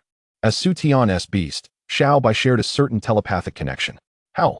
Hearing Su Tian's words, Xiao Bai bounded over to Su Yun, nudging her with its large head. The fluffy head made Su Yun giggle uncontrollably. Eldest sister, you're safe now, hurry home. After a while, Su Yun addressed the elder sister who had also been captured. The elder sister, filled with gratitude, looked at Su Tian and Su Yun, saying, Little girl, thanks to your brother, we would have surely met our end today.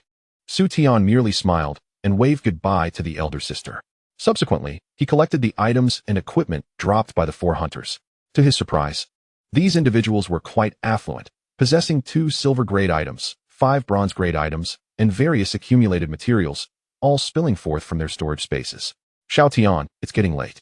We should leave this instance, Su Yun remarked with a smile, observing Su Tian's bountiful haul. Though she was unaware of how he had acquired the divine white tiger, she recognized it as a fortuitous event. Wait a moment. Su Tian turned his gaze toward the remaining secret realm, an expression of intrigue glimmering in his eyes. Secret realms have a chance to emerge upon defeating elite monsters or bosses, typically classified into 4 levels: ordinary, hard, nightmare, and hell. Generally, to engage in a nightmare-level secret realm, a team averaging 10 levels above the instance level is required. In this case, the Hanyue Forest is a level 20 instance. Thus, a nightmare secret realm would necessitate a team averaging at least 30 levels to succeed. Moreover, the secret realms spawned by elite monsters can only reach nightmare level, while only the bosses within the instance can trigger hell realms. This secret realm before him was likely spawned by an elite monster and was already in its final countdown. Noticing Su Tian's gaze, Su Yun felt a sudden jolt of anxiety. Xiao Tian, what do you intend to do? You can't be thinking. Indeed, I wish to enter. Su Tian nodded affirmatively, and Su Yun's face turned pale with alarm. Xiao Tian, are you insane? We don't even know the level of this secret realm. The hunters from earlier were helpless, intending to use us as bait to test the secret realm boss. Upon hearing Su Yun's words, Su Tian smiled reassuringly. Sister, I am not like those hunters, and you just witnessed Xiaobai's power. With it by our side, even if we cannot defeat the secret realm boss, we can at least retreat unscathed. Su Yun remained hesitant, especially with the university application deadline approaching. Given Su Tian and Xiaobai's capabilities, they would undoubtedly excel in the upcoming exams. If a prestigious school were to take notice, their future would be bright. She did not wish for anything to happen to Su Tian at such a crucial time. However, upon seeing the confidence in his eyes, her resolve softened. All right, we will go in, but you must promise me that you will leave immediately if there is any danger. Hearing Su Yun's words, Su Tian excitedly nodded. Sister, rest assured. Xiaobai will protect us. He then patted Xiaobai's head. How? Xiaobai raised its head, exuding an aura of confidence. Su Yun sighed, realizing these two were perfectly in sync. Welcome to the nightmare-level secret realm, Earl's Castle. It was said that the Earl resided deep in the forest. When the red moon descended, everything within the forest transformed, and all inhabitants of the castle mutated into brutal and savage creatures, feasting on everything in sight. Listening to the chilling narration, Su Yun's face turned pale, and she looked towards Su Tian, her voice trembling. Xiao Tian, this is a nightmare-level secret realm. Shouldn't we leave? Su Tian remained silent and slowly advanced with Xiaobai. Blood. I crave blood. Suddenly, a bizarre woman clad in a maid outfit lunged at Su Tian, attempting to bite him. Bang. Before she could get close, Xiaobai swatted her away with a single paw. Insightful eye. Target. Mutated maid level. 24 health. 237 strength. 54 defense. 47 speed. 60 stamina. 50. Seeing the attributes of the mutated maid, Su Tian breathed a sigh of relief. Though somewhat formidable, it was manageable. Blood is needed. At that moment, more mutated maids surged forth from all directions. Xiaobai, Su Tian called calmly. In the next instant, Xiaobai's pristine white fur began to shimmer with crimson hues, and a circle of dark red patterns appeared on the ground, radiating outward from Xiaobai. Divine Beast Skill, God of Death's Domain. The swarming mutated maids slowed down significantly under the influence of the God of Death's Domain. Su Tian felt an unprecedented thrill upon seeing these maids, as he recalled the experience reward for defeating the previous mutated maid, 35 points. With Su Tian's experience bar currently at a mere 500 points, the earlier minor monsters in the novice instance only yielded 1 or 2 points. Yet this single mutated maid offered 35 points. It wouldn't take long for him to level up with just 20 of them. This was no nightmare secret realm. It was clearly an experience pool. Divine Tree. Su Tian whispered, activating the newly learned primary skill, which increased experience acquisition by 20%, perfect for this scenario. Xiaobai. Commence the assault. The moment the words left his lips, Su Tian's mind was consumed by the sound of experience points being amassed. Half an hour later, as he gazed at the pile of rewards dropped by the secret realm boss, Su Tian felt a lingering satisfaction. The secret realm had leveled up far too quickly. In just 30 minutes, he had ascended from level 6 to level 13, while even Xiaobai, who typically gained experience slowly, had leveled up 4 times to reach level 8. If there was any difficulty in this secret realm, it was that the boss took Xiao by 5 strikes to defeat. Aside from that, there was nothing else. Su Yun stood nearby, still in shock, staring at the pile of colorful loot dropped by the boss, her mind struggling to comprehend the situation. Had they truly cleared a nightmare secret realm? They had completed it in just half an hour. Even an average level 30 adventure team might not achieve such a feat. Most importantly, Su Tian had only just awakened his profession. Observing her master and his pet joyfully playing together, Su Yun felt as though she was witnessing the growth of prodigies. After collecting the loot from the secret realm boss, Su Tian and Su Yun exited, only to find that the original passage had vanished. Let us go home. This adventure was worthwhile. Aside from discovering the treasure of a golden weapon, I leveled up significantly. At the teleportation center, Jiang Xiaoya and a girl in her 20s were anxiously awaiting. The girl wore form-fitting shorts that perfectly showcased her long, beautiful legs, while her upper body was adorned with a simple, white short-sleeve shirt, accentuating her slender waist, which was both alluring and enticing. Jiang Xiaoya, on the other hand, donned a knee-length dress in a soft yellow hue, complemented by her delicate features, exuding an aura of innocence. The striking contrast between these two stunning young women immediately captured the attention of countless onlookers at the teleportation center. "Dear sister, shall we not enter?" Jiang Xiaoya pleaded, glancing at the graceful girl beside her. In response, Jiang Xiaoying furrowed her brows slightly and said, "Xiaoya, it is already late, and I have secretly accompanied you without informing Dad. It is already quite enough. You should not even think about entering the dungeon. The registration day is approaching, and you also have the school examination awaiting you. I do not wish for anything to happen to you before then. However, Su Tian really cannot be in danger," Jiang Xiaoya insisted, playfully pulling at her sister's hand. Unable to resist her adorable demeanor, Jiang Xiaoying reluctantly waved her hand and said, all right, I will accompany you inside. But we cannot engage in combat along the way. You know that at my level, if I act recklessly in the Red Moon Forest, I would quickly be expelled." "I understand, sister, you can rest assured." Jiang Xiaoya's face lit up with a smile upon hearing this. As her words faded, a radiant figure emerged from the teleportation passage before them. Su Tian. Upon seeing him, Jiang Xiaoya immediately released her grip on Jiang Xiaoying and dashed towards Su Tian. Su Tian, momentarily taken aback by the sudden warmth in his embrace, was further startled when Jiang Xiaoying's charming face turned dark with fury. "Who are you?" The graceful girl stepped forward, her exquisite legs striding towards Su Tian as she coldly inquired. Yes," Su Tian instinctively nodded. "Xiaoya just risked disobeying our father to use the central system for you and snuck out. She will undoubtedly face punishment upon returning. I have heard you are a Beastmaster. You two are destined to live in different worlds, and I hope you will no longer contact Xiaoya," Jiang Xiaoying asserted commandingly, leaving Su Tian feeling uncomfortable. "What if I refuse?" he retorted calmly. Jiang Xiaoying scoffed, "You may try." With that, she revealed her level information, astonishingly reaching level 59, with every attribute exceeding 4 digits. Su Tian was momentarily stunned. The onlookers around, brushing through dungeons, were equally astonished by Jiang Xiaoying's level 59. A powerful figure who had undoubtedly succeeded in the 4th transition, possibly even ranking on the leaderboard. Such a formidable presence in the teleportation hall was indeed surprising. As Jiang Xiaoying displayed her level, she also exerted attribute suppression on Su Tian, a capability that high-level experts hold over lower-level practitioners. As long as the higher-level party refrains from making a move, they can render the lower-level party incapable of action under this attribute pressure. Under the weight of this suppression, Su Tian's complexion gradually flushed red, and blood vessels appeared in his eyes. "Sister." Witnessing this, Jiang Xiaoya hurriedly attempted to pull Jiang Xiaoying away, but her sister remained unmoved. Her beautiful eyes coldly fixed on Su Tian, seemingly waiting to witness his submission. Suddenly, the little white creature in Su Tian's arms broke free, letting out a furious roar at Jiang Xiaoying, swiftly transforming into a divine beast, the white tiger. Jiang Xiaoying was taken aback by the appearance of the white tiger, but what shocked her more was its seemingly low level paired with remarkably high attributes. Not even some diamond-level bosses she had previously defeated possessed such outrageous attributes. What kind of potent creature was this? Moreover, it seemed to heed Su Tian's commands. Was it indeed his tamed beast? Yet, wasn't it said that only a Beastmaster could control high-level ferocious beasts? With the support of the white tiger, Su Tian felt the pressure alleviate somewhat. He locked his gaze on Jiang Xiaoying and coldly stated, "Perhaps you are stronger than I am at present. But have you ever heard the saying, Do not underestimate the youth's poverty. Su Tian's words resonated like a thunderclap, startling Jiang Xiaoying. The presence of the divine beast white tiger indeed caught her off guard, yet her strong-willed nature would not allow her to relent. I acknowledge that you possess great potential. But do not forget, Beastmasters ultimately face backlash. Should you survive that ordeal, then you will truly leap from fish to dragon.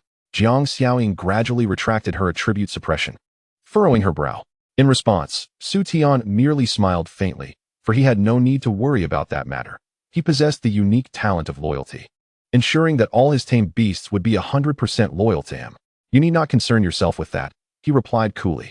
Seeing his confidence, Jiang Xiaoying could not help but frown slightly. This fellow, despite having a formidable pet, appeared rather arrogant. Su Tian, do not be too complacent. There are countless awakened beings in this world, and many powerful hidden professions abound. Even I am merely at the beginning of my journey here, Jiang Xiaoying warned coldly. However, Su Tian did not heed her words and retorted, "Are we now inhabitants of the same world?" Jiang Xiaoying was momentarily taken aback by Su Tian's statement. She coldly replied, "I suppose so, but if you wish to be with Xiaoya, you must at least reach my level of strength." "Your strength? The fourth transition? I will reach it." Su Tian replied with a gentle smile, then turned to his anxious sister, Su Yun, and said, "Sister, let us depart." As Jiang Xiaoya watched the two retreating figures, she surprisingly remained silent, lowering her head, a sweet smile adorning her face. "Hey, they've left. Must you be so infatuated?" Jiang Xiaoying remarked with a hint of helplessness. "Sister, didn't you just agree that we could date?" Jiang Xiaoya raised her head, her beautiful eyes sparkling with excitement. Jiang Xiaoying was momentarily stunned. When did she ever say such a thing? "Xiaoya, while his potential is indeed significant, do not forget our status. Perhaps one day he might strive to reach our level. But who knows what might happen before that?" Jiang Xiaoying spoke softly. "I don't care. I believe in Su Tian." Jiang Xiaoya pouted defiantly, seeing her sister's demeanor. Jiang Xiaoying sighed helplessly. "All right, I will find an opportunity to speak with father to see his attitude." Upon returning home, Su Yun expressed her concerns. "Xiao Tian, you were too reckless today. That girl is a level 69 fourth transition expert. If a conflict arose, you would surely suffer." "Sister, she is Xiaoya's sister, no matter what. She wouldn't harm me seriously. Besides, I have Xiaobai, don't I?" Su Tian reassured her with a smile. "Ah." The little white creature raised its head proudly upon hearing its name, displaying an expression that suggested it could handle anything. The duo's demeanor left Su Yun feeling both amused and exasperated, yet she maintained a serious tone. "That may be true. But now that you have awakened the Beastmaster profession, having obtained Xiaobai, you must ensure its safety at all costs." "I understand, sister. I will take good care of Xiaobai," Su Tian replied warmly, smiling. "Then, rest well. Tomorrow, after breakfast, you should enter the dungeon to perform well in the entrance examination," Su Yun instructed before leaving Su Tian's room. Watching his sister depart, Su Tian scratched his head, realizing he had not mentioned that he would not need to participate in the entrance examination at all. With his over 3,000 points, many schools would likely compete for his enrollment, rendering the entrance examination unnecessary. The next day, although he might not be required to take an entrance examination, he still arrived at the teleportation hall, ready to seek out a dungeon to conquer. After all, no one would ever complain about having a higher level. Furthermore, the experience-hungry Xiaobai needed to slay numerous monsters to be satiated. Suddenly, the phone in his pocket rang, causing the receptionist, who was attending to Su Tian, to pause momentarily. "Excuse me, I need to take this call," Su Tian said calmly as he pulled out his phone and answered. "Hello, Su Tian, are you at home? We formed a team to grind monsters in a level 25 dungeon, and I would like you to join me, if possible," came the gentle voice of Jiang Xiaoya. "A level 25 dungeon?" Su Tian exclaimed upon hearing this. Jiang Xiaoya's family background seemed rather formidable. She was likely still under level 5, wasn't she? Who in their right mind would venture into a dungeon that was 20 levels above their own? It seemed like a surefire way to meet one's demise. Yet Jiang Xiaoya was willing to do so. Though he couldn't see her at the moment, Su Tian could almost envision the group of seasoned players that would accompany her. After a moment of consideration, Su Tian decided to decline Jiang Xiaoya's invitation, believing he could level Xiao by more efficiently by himself. However, before he could voice his refusal, he heard Jiang Xiaoya's excited voice. "Su Tian, turn around quickly. I see you." Su Tian was taken aback, slowly turning around to indeed spot Jiang Xiaoya running towards him in a pale yellow dress. She appeared to have prepared herself meticulously, her exquisite makeup enhancing her pure and charming aura. Following closely behind her were a pair of long, elegant legs, the owner of which bore a strikingly frosty expression. At that moment, Jiang Xiaoying felt quite displeased. Originally, she had planned to accompany Jiang Xiaoya with two formidable players from her family for protection. But she had anticipated that Jiang Xiaoya would invite Su Tian instead. Although Su Tian and his white tiger companion were not weak, they were still entering a level 25 dungeon, and Su Tian's level was unlikely to exceed 10. The optimal team composition for an adventure squad was 4 members. Having 5 would have the efficiency of experience gain. Thus, including Su Tian would necessitate the exclusion of a skilled player, which would inevitably hinder Jiang Xiaoya's leveling speed. Xiaoya. Su Tian greeted as he noticed Jiang Xiaoya had spotted him, then turned to Jiang Xiaoying, asking in surprise, "Is she joining you for the dungeon?" "Indeed. Although lower-level dungeons impose level restrictions, my sister possesses the advantage of having undergone 4 job advancements, making her attributes significantly stronger than an ordinary level 30 player." Jiang Xiaoya explained with a smile. Upon hearing this, Su Tian nodded in understanding.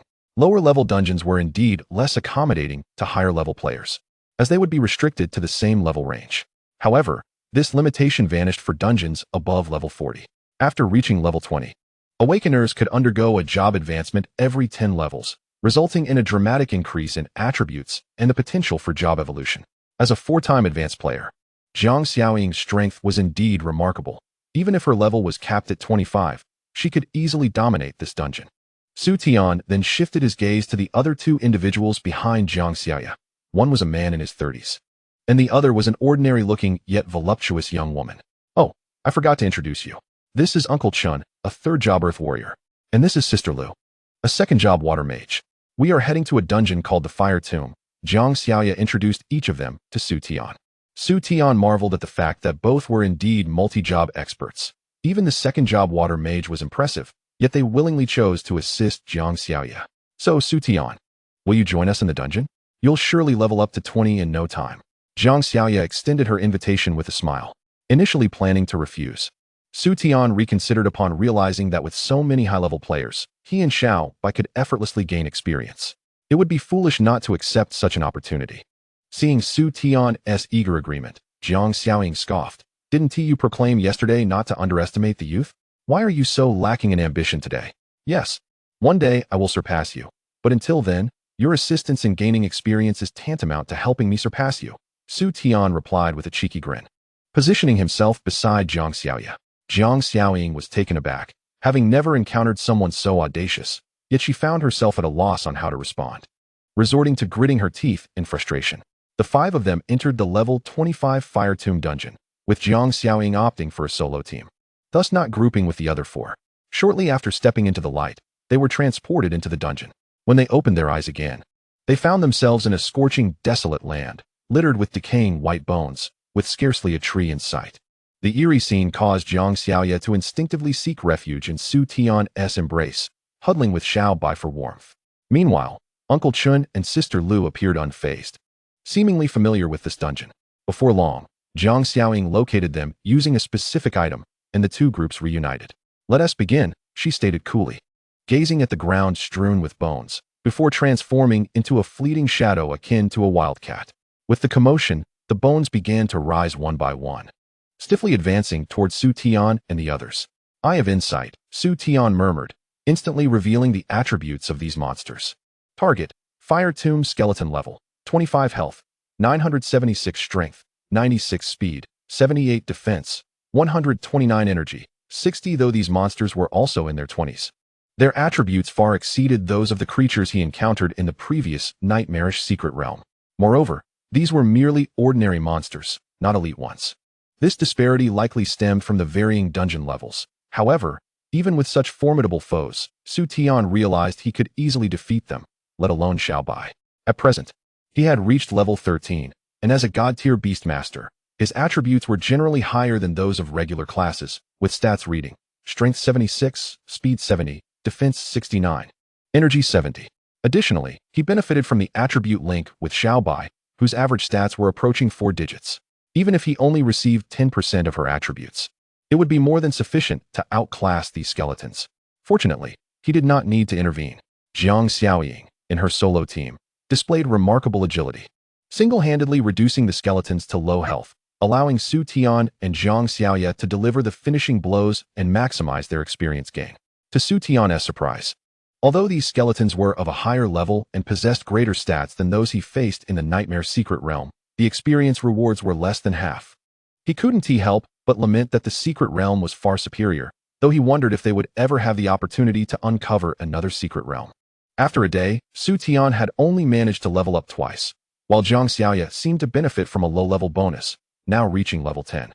They had also defeated a number of elite monsters, yet regrettably, none had dropped a Secret Realm, nor had they encountered a boss. Nevertheless, their gains were still commendable. In the following days, Jiang Xiaoya persistently sought out Su Tian to grind in the dungeon, and he did not refuse her, with Jiang Xiaoying's alluring presence. Leveling up was an exceedingly comfortable endeavor. However, one evening, they encountered an unexpected event. The boss has respawned. Let us hurry to defeat it, Su Tian exclaimed, gazing at the invisible universal map before him. After several days of research, he discovered that this Fire Tomb Ghost Cave was not devoid of boss spawns. Rather, some individuals were lurking to eliminate the boss the moment it appeared. Consequently, Su Tian could not see the boss's mark on the map. However, it had just respawned. And the universal map displayed the boss's information in real time, with the icon having been visible for over 3 minutes, indicating that no one was camping the boss. Moreover, the location was quite close to them, presenting them with a rare opportunity to engage the boss today. Upon hearing Su Tian's words, Jiang Xiaoying was taken aback, wondering how he knew where the boss would spawn. Nevertheless, this was not the crux of the matter. The experience gained from defeating the boss was substantial, not to mention the potential equipment drops. Without hesitation, Jiang Xiaoying led the group towards the boss's location. Chapter 14. Fortunate to have you 10 minutes later. They found themselves at the outskirts of the boss spawn area.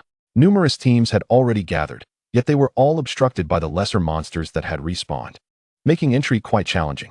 These creatures appeared significantly stronger than the ones outside, suggesting that the boss they were about to face was formidable. Noticing this, Jiang Xiaoying whispered, "Should we reconsider engaging this boss?" Jiang Xiaoya replied softly, "After all, we came here to level up.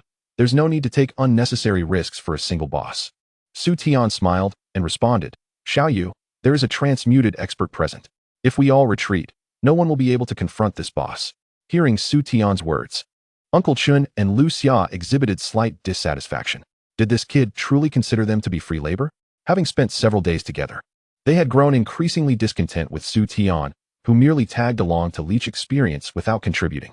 Were it not for the favor owed to the second young lady, they would never have tolerated an inept Beastmaster. Jiang Xiaoying shot Su Tian an exasperated glance before declaring, "Xiaoyu is right. The boss is right before us. There is no reason to abandon the pursuit. Moreover, defeating a few bosses will benefit both you and Su Tian's future growth." "Understood, sister," Jiang Xiaoya replied earnestly, nodding her head. Meanwhile, Su Tian maintained a nonchalant demeanor, saying, "If we don't hurry, this boss might vanish." At his remark, the group hastened their pace in clearing the lesser monsters. Although these creatures were considerably stronger than those outside, with Jiang Xiaoying, a transmuted expert, leading, they pressed onward with vigor. However, as they approached the inner circle of the boss's domain, their momentum sharply declined. For all the creatures, there were elite monsters at level 28. The sheer number of them made it impossible for even Jiang Xiaoying to dispatch them swiftly. This boss likely possesses golden potential. Jiang Xiaoying's expression became considerably graver. Typically, bosses respawning in dungeons for levels 20 to 30 are of silver potential, while those of golden potential are found in dungeons above level 30, making their appearance in a level 20 dungeon exceedingly rare. Should it spawn, it would pose a significant challenge to the Awakeners present, akin to the silver potential spider matriarch that Su Tian and his group encountered in the novice dungeon, where even two teams could do nothing but suffer. As for this boss, its nature remained uncertain. If it turned out to be a troublesome golden potential boss, they might find themselves unable to prevail. After some hesitation, Jiang Xiaoying decided to temporarily form a 5-person team. Although this would have their experience acquisition efficiency, she deemed it necessary for the safety of all involved. They swiftly devised a strategy. Jiang Xiaoying and Uncle Chun, the third transmuted warrior, would take the front lines, while Lu Xia, the second transmuted water mage, would handle rear support. Although Jiang Xiaoya had yet to reach her full potential, she was still a hidden class holy angel, and her healing abilities were not to be underestimated. It seemed that Su Tian was the least useful among them, which further deepened Uncle Chun and Lu Xia's dissatisfaction toward him. Su Tian, however, remained unfazed, instead furrowing his brows as he studied the universal map, for he had just glimpsed the boss's icon flicker momentarily splitting into two before reverting to normal. Had he imagined it? Rubbing his eyes, he was suddenly alerted by Jiang Xiaoya's exclamation, "Sister Lu Xia, watch out." "Ah!" came Lu Xiao's panicked cry. Su Tian squinted to see an elite skeletal wolf having breached the defenses of Jiang Xiaoying and Uncle Chun, charging toward the rear. This skeletal wolf possessed high attack and speed attributes, and being a mage, Lu Xia was particularly vulnerable. If she were not careful, the fiery wolf could severely harm her. Realizing he could no longer afford to be idle, Su Tian swiftly drew the golden weapon he had acquired during his recent explorations, the hunting soul sword. He was also equipped with two other pieces of golden gear, the wind spirit boots and the golden silk armor. The former granted him an additional 120 points of speed, while the latter provided 80 points of defense and 300 points of health. After several days of battling, Su Tian had reached level 18, and with these three pieces of golden gear, his attributes had become remarkably formidable, nearly rivaling the suppressed Jiang Xiaoying at level 25. It is worth noting that Jiang Xiaoying was not an ordinary level 25. She was a powerful fourth transmuted warrior. Even under suppression, her attributes exceeded 400 points, with her health surpassing 1,000. Flame slash. With a low shout, Su Tian cleaved the skeletal wolf that had lunged at Lu Xia in two, leaving a scattering of burning bones in its wake. Lu Xia, still in shock, felt her chest rise and fall rapidly, beads of sweat forming on her forehead. Had it not been for Su Tian's timely intervention, that skeletal wolf might have bitten her throat.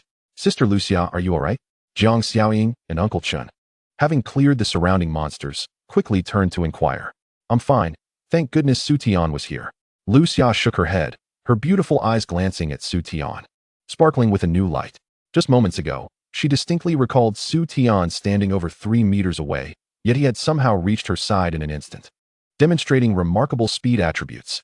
Furthermore, the power behind his single strike that annihilated the skeletal wolf was quite formidable.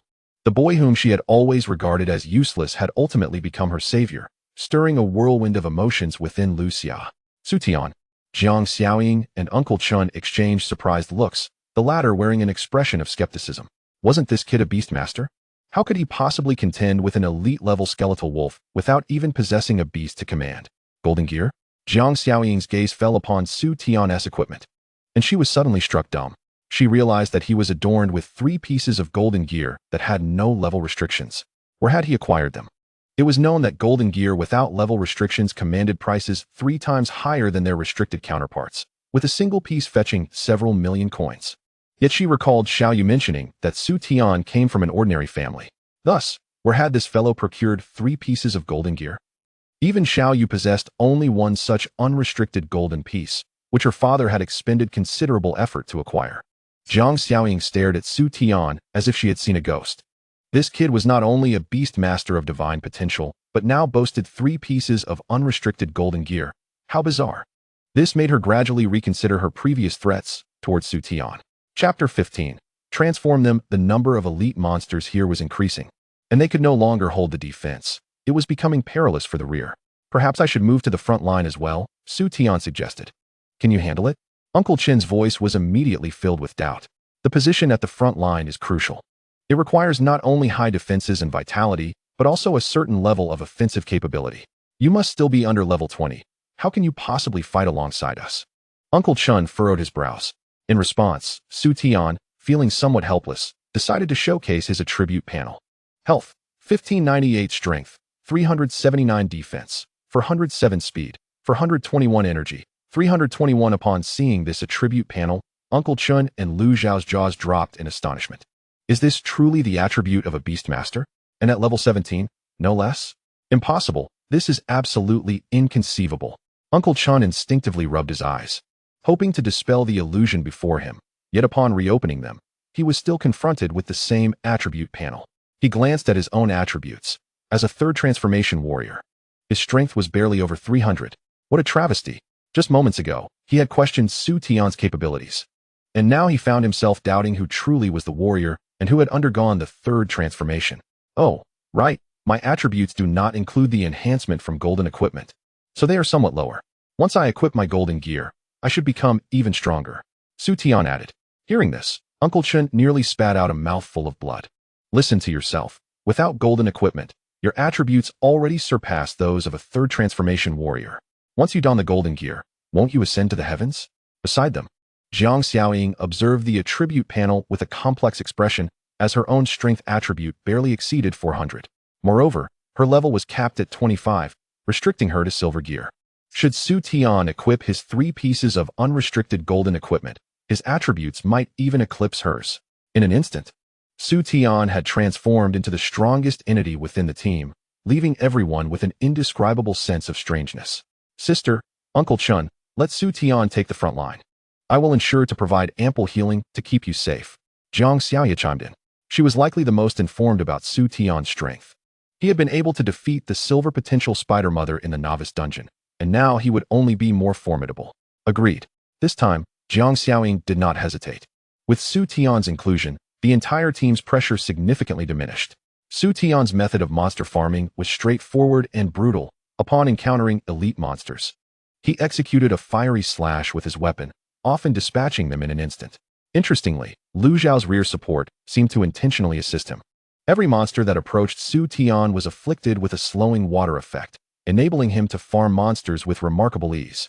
Before long, they finally encountered the boss, which turned out to be a skeletal knight riding a flaming steed. Flames flickered across the knight's face, and its ashen bones resembled a death mask. Wielding a tattered knight's sword, the ghostly skeletal horse beneath him also trod upon flames, presenting a terrifying visage. Jiang Xiaoying immediately threw out an identification talisman, revealing the information on these 2 monsters. Target: Ghost Knight Potential, Golden Health, 3721 Strength, 782 Defense, 896 Speed, 642 Energy, 862 Skills, Fire Domain, Flame Slash, Knight's Combo Slash. Fire Rain Meteor. Target: Ghost Horse Potential, Golden Health, 4286 Strength, 684 Defense, 921 Speed, 936 Energy, 532 Skills, Flame Tread, Rampaging Charge. Gazing at the attribute panels of these 2 bosses, even Jiang Xiaoying's complexion paled. They were indeed Golden Potential Ghost Knight and Ghost Horse. Bosses from a level 39 dungeon. How could they spawn in a level 25 dungeon? The most frightening aspect was that this was a dual boss encounter. Once they merged, their combat power would double. We must flee, Jiang Xiaoying decisively stated. Not only would they struggle, but even an entire team of 4th Transformation Awakened ones, all capped at level 25, might not be able to defeat these 2 bosses. Retreating was the wisest choice. Cackling. Unfortunately, just as she finished speaking, a ring of rising flames engulfed the area, blocking their escape. This is bad. It's the Fire Domain, the boss's ultimate skill. It has no intention of letting us go. Jiang Xiaoying's face darkened. Uncle Chun and Lu Zhao's expressions turned ashen as well. A golden potential boss possessing an ultimate skill meant that once locked on, they could not exit the boss's territory until either the boss was slain or they themselves were defeated. Typically, an ultimate skill is only unleashed when a boss is enraged. Why has this one activated before the battle even commenced? How could this happen? Uncle Chin's expression soured. It was illogical for a golden boss to release its ultimate skill so readily. This is the end. Jiang Xiaoying's delicate face also paled. Although she possessed 4th transformation strength, there was no way she could defeat 2 golden bosses in this suppressed level scenario. Seeing everyone's despair, Su Tian spoke up, somewhat helplessly. We have not yet reached a point of no return. Why are you all so negative? What else can we do? This is the Ghost Knight and Ghost Horse. Their defense alone exceeds 800 points. We can't even breach their defenses. Woe is me. I haven't even found a boyfriend yet, and I'm going to die here.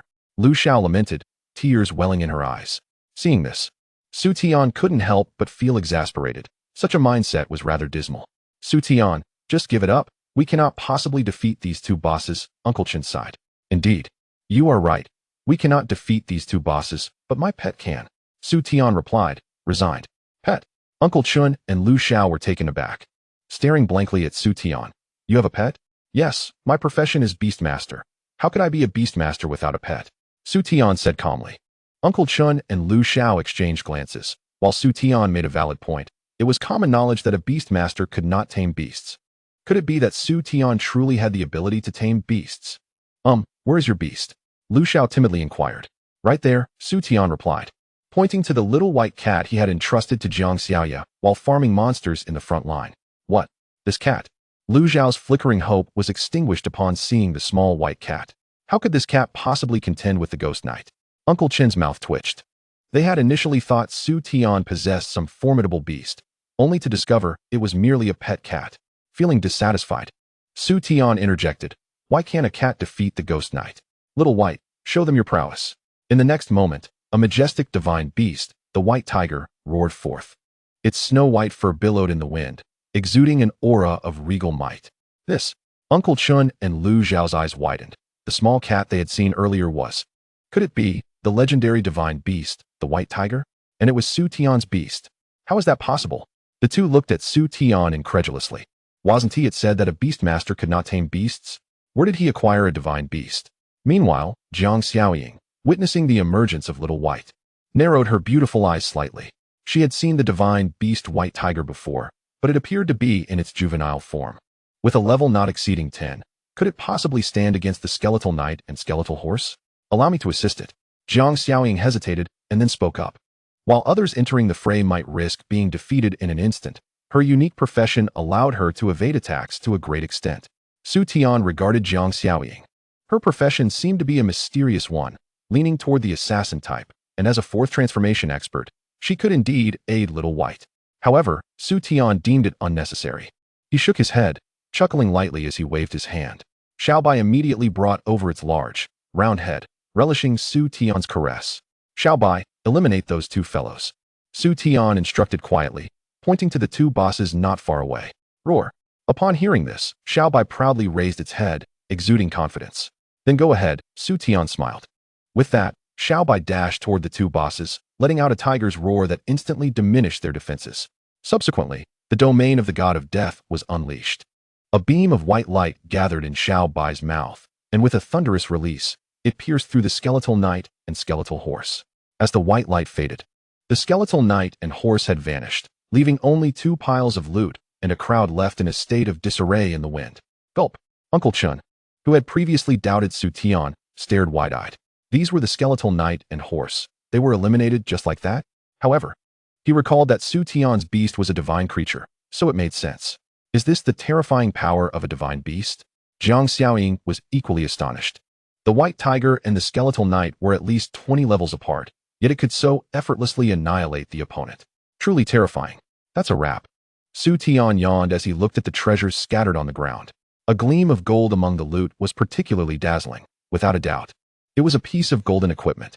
The skeletal knight and horse were, after all, bosses with golden potential, making the drop of golden gear unsurprising. For Jiang Xiaoying and the others, however, this equipment held little allure, as they were already beyond that level. For Su Tian, it was also not particularly appealing, as it was a staff-type weapon leaning towards support and healing, lacking any offensive capability. However, for Jiang Xiaoya, it was immensely attractive, as her holy angel class was a support and healing profession. Without hesitation, Su Tian handed the staff to Jiang Xiaoya, saying, "Here, this golden equipment is for you." Upon seeing this, Jiang Xiaoya quickly shook her head, her cheeks flushed. "No, you defeated both bosses. Without you, we could have been in danger. I cannot accept this staff." Hearing this, Su Tian furrowed his brow slightly. "I said it's for you, so just take it. Besides, you have taken care of me a lot during these years at school." However, Jiang Xiaoying, witnessing their exchange, could not help but feel a bit helpless. "Xiaoyu, just accept the equipment. We can buy it back at market price." Upon hearing this, Jiang Xiaoya was tempted, as she indeed fancied the staff. She cast an expectant glance at Su Tian. Realizing that if he did not agree to this condition, Jiang Xiaoya would not accept the staff, Su Tian nodded. "All right, then let us set the price at 300,000 gold coins." He was generous because during the leveling process over the past few days, he had discovered a vein of purple gold resources and unearthed something extraordinary. Thus, even golden equipment seemed trivial to him. "Deal." Jiang Xiaoying nodded. A piece of golden equipment was worth at least 300,000 or more, and weapons generally cost even more. The price Su Tian offered was quite friendly. After glancing at the remaining items, which were mostly materials and a silver skill book of little value, Su Tian collected them all, as the Jiang sisters naturally deemed them unworthy. Well, let us conclude the leveling activities here. Tomorrow is the day for the results to be announced. You and Xiaoyu should head back to prepare for enrollment. I will transfer the money to you. Upon returning to the teleportation center, Jiang Xiaoying remarked. Perhaps influenced by the two skeletal bosses, her attitude towards Su Tian had noticeably softened. Su Tian nodded in agreement, and they parted ways. Before leaving, Jiang Xiaoya turned back reluctantly to glance at him. At the trading center, Su Tian did not head home immediately, but instead made his way to the trading center. Visiting a materials shop he frequented to dispose of the accumulated materials from the past few days. Just then, Jiang Xiaoying's transfer notification chimed, and Su Tian's account balance had exceeded 2 million gold coins. In just a few days, he had earned another 1 million gold coins. You've been quite diligent in running dungeons lately. The materials merchant initiated a conversation with Su Tian. Clearly, after several transactions, he had deduced that Su Tian was a combat profession, as he mostly sold monster materials, with a portion being rare boss materials. This was enough to demonstrate Su Tian's potential, prompting him to seek a friendship. Not bad, Su Tian replied, understanding the merchant's intentions but responding with a casual demeanor. Let me share a tip with you. The boss respawn patterns in recent dungeons have been somewhat chaotic. If you're planning to run dungeons, it's best not to challenge the bosses. The materials merchant continued without minding Su Tian's attitude. Oh, Su Tian paused slightly, recalling the 2 skeletal bosses he had just defeated, as well as the spider mother from the novice dungeon. Thank you, Su Tian replied quietly, acknowledging the budding friendship. My name is Su Fu.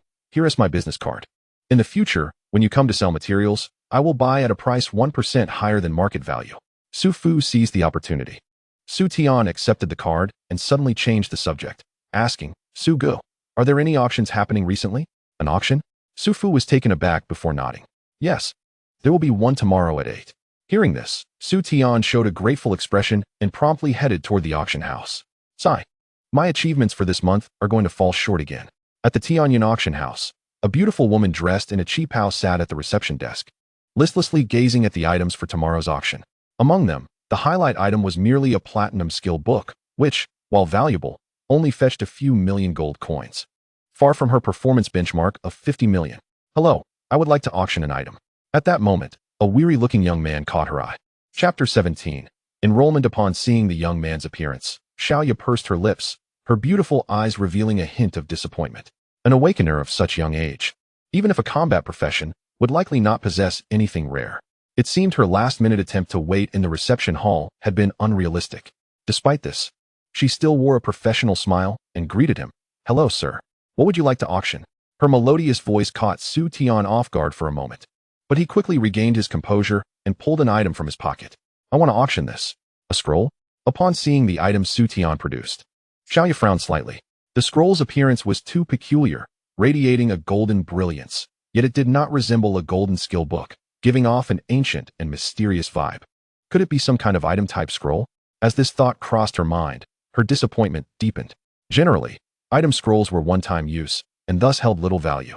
Even a platinum-grade item scroll was worth only about 100,000 gold coins. All right, sir. I will take this to an expert for appraisal and provide you with a conservative price shortly. Xiaoya concealed her inner disappointment and spoke professionally. Okay, Su Tian nodded. As he watched Xiaoya's graceful figure leave, he suddenly called out to her, Wait, I'd like to ask, how much is a mysterious class transfer scroll worth? Xiaoya paused mid-step, her body stiffening, and turned her head, her expression one of shock. Sir, what did you just say? I mean, how much is a mysterious class transfer scroll worth? Su Tian whispered. This time, Xiaoya heard him clearly. Her right hand trembled uncontrollably as she suppressed the turmoil within. She returned to sit in front of Su Tian. He could even see her legs, clad in black stockings, quivering slightly. Sir, are you saying this is a mysterious class transfer scroll? Xiaoya's beautiful eyes fixed on Su Tian, her voice strained as she spoke. Indeed, a mysterious profession. The fire controller, Su Tian replied softly. This scroll was acquired during his recent exploration of a golden legendary treasure, serving as the transition scroll for the fire controller. As one of the enigmatic professions, the fire controller possesses significant advantages over the fire elemental mage, notably the ability to manipulate unique flames within the Tianqi world, thereby greatly enhancing the potency of their magical attacks, often renowned for their explosive output. According to the rules, mysterious transition scrolls can be used for both warrior and mysterious professions, but lifestyle and item professions are excluded. They may only utilize their designated transition scrolls. Otherwise, Su Tian would not have brought forth this fire controller transition scroll for sale, as he could have simply gifted it to Su Yun. Upon hearing this, Xiaoya's heart raced with excitement. The scroll was indeed a fire controller transition scroll, one of the most powerful output professions among the mysterious types. If an ordinary person were to stumble upon such a scroll, they would likely use it immediately. Hence, It is rare to encounter a mysterious profession transition scroll at major auction houses or even in stores for years. Yet here was this young man who, upon acquiring the scroll, chose to sell it. What could his profession be, if not one even more formidable than the fire controller? Unbeknownst to him, Xiaoya's attitude towards Su Tian had shifted to one of profound respect. Sir, I shall summon the most experienced appraiser at the auction house. Please wait a moment, Xiaoya said, rising and bowing, her ample bosom causing Su Tian to swallow hard. All right, Su Tian stammered, nodding repeatedly. Upon discovering that it was a mysterious transition scroll, the quality of service had markedly improved. The Tianyan auction house was indeed impeccable. Within minutes, an elderly man with graying hair arrived, wielding a magnifying glass to scrutinize the scroll back and forth. After a deep breath, he solemnly declared, "Indeed, it is a transition scroll, and specifically for the fire controller." His eyes gleamed with excitement as he gazed at Su Tian. For the drop rate of transition scrolls could be said to be 1 in 10,000, and the odds of obtaining a mysterious profession transition scroll were even more minuscule. Sir, this fire controller transition scroll is a priceless treasure. It is nothing short of a miracle. The elderly man's enthusiastic words were cut short by Su Tian's resigned interruption. Stop. I only wish to know what the starting bid should be, he said. The old man exchanged a glance with Xiaoya, who, with a slight flicker in her beautiful eyes, turned to Su Tian and earnestly suggested, Sir, I recommend a starting bid of 100 million gold coins. 100 million? Su Tian exclaimed, rising to his feet in excitement. Observing his reaction, Xiaoya smiled. Sir, 100 million is not excessive. I believe the final sale price of this scroll will far exceed your expectations. Su Tian nodded, unable to contain his eagerness to see those gold coins deposited. Will my scroll be auctioned tomorrow? He asked, filled with anticipation. Xiaoya's expression faltered, her red lips slightly parted, most alluring. Is that not possible? Su Tian blinked. No. Xiaoya replied with a bittersweet smile. Sir, the fire controller transition scroll has significant implications. We need time to promote it to attract more interested bidders. Oh, I see. Su Tian nodded. Then please take care of it, and just inform me when the auction date arrives. Also, keep an eye out for lifestyle transition scrolls. Preferably those with a high safety rating, like a cooking master. Understood. I will keep an eye out for you, Xiaoya affirmed. As Su Tian prepared to leave, Xiaoya hurried to catch up. Sir, allow me to see you off. Walking side by side, he could distinctly observe the whiteness of her bosom, nearly causing him to lose his composure. At the door, Su Tian finally exhaled, realizing that the auction house could be quite the torment. The following day, the results were announced, and Su Tian triumphed with an overwhelming advantage, surpassing all the talents from the southern province, emerging as the top scholar. The only surprise was that the second-place candidate had achieved an impressive score of 2,300, trailing just 1,000 points behind him. Gentle and gentle-sounding. Perhaps she is a tender-hearted girl, he mused. Just as he was processing the results, the doorbell rang. His sister opened the door to find a group of individuals in suits, carrying various parcels. Hello, is this Su Tian's home? I am the admissions officer from Nan University. Greetings, I am the admissions officer from Bei University. Hello, I'm from Qing University. Upon seeing these individuals, Su Yun was momentarily stunned, then stepped aside to allow them in. Please, come in. The group, numbering 7 or 8, quickly filled the room. Su Tian, emerging to witness such a grand assembly, was taken aback. Are you all here as a group? He inquired. The admissions officers exchanged awkward smiles and glanced at each other with a hint of rivalry. Su Tian quickly understood that they had fortuitously crossed paths. Upon learning of the results, they had rushed to his home. He couldn't help but chuckle at the efficiency of the top universities in Huaxia, which was unmatched by ordinary standards. Chapter 18. The Entrance Ticket Student Su. Let us be straightforward. If you agree to enroll in our Tiannan Academy, we will cover all expenses for entering dungeons in the future, and we can grant you access to dungeons of all levels. Additionally, we will reward you with a set of Dragon Residence Villas, 3 pieces of golden equipment, and a golden level professional skill book. The admissions officer from Tiannan Academy declared directly, causing the representatives from the other institutions to gasp in surprise. However, some scoffed at the meager offerings. Such trifles, how dare you present them? Student Su, if you join our academy, we can meet all the conditions proposed by Tiannan Academy and additionally offer you a set of golden equipment and a platinum-level skill book. The speaker was from Haimen University, and the generous terms he offered were truly compelling. Even Su Tian felt a twinge of temptation. A platinum skill book was indeed a rare treasure, especially for someone with a niche profession. We at Bei University offer 2 sets of golden equipment. We offer 3 sets. along with a platinum skill book. Who do you think you are? Can you even deliver that? Go away. Su Tian belongs to our Yun Academy. Seeing Su Tian's apparent interest, the other admissions officers grew anxious, even sparking disputes among themselves. Witnessing this scene, Su Tian couldn't help but feel exasperated. Dear teachers, could we please have some decorum? You are here to recruit students, not to brawl, he sighed. Ah, yes. Student Su is right. So what are your thoughts? Our Tianfu University is renowned for its beautiful women. If you join us, I can introduce you to several. This remark drew scornful glances from those around. How shameless to resort to such tactics. Su Tian frowned in contemplation.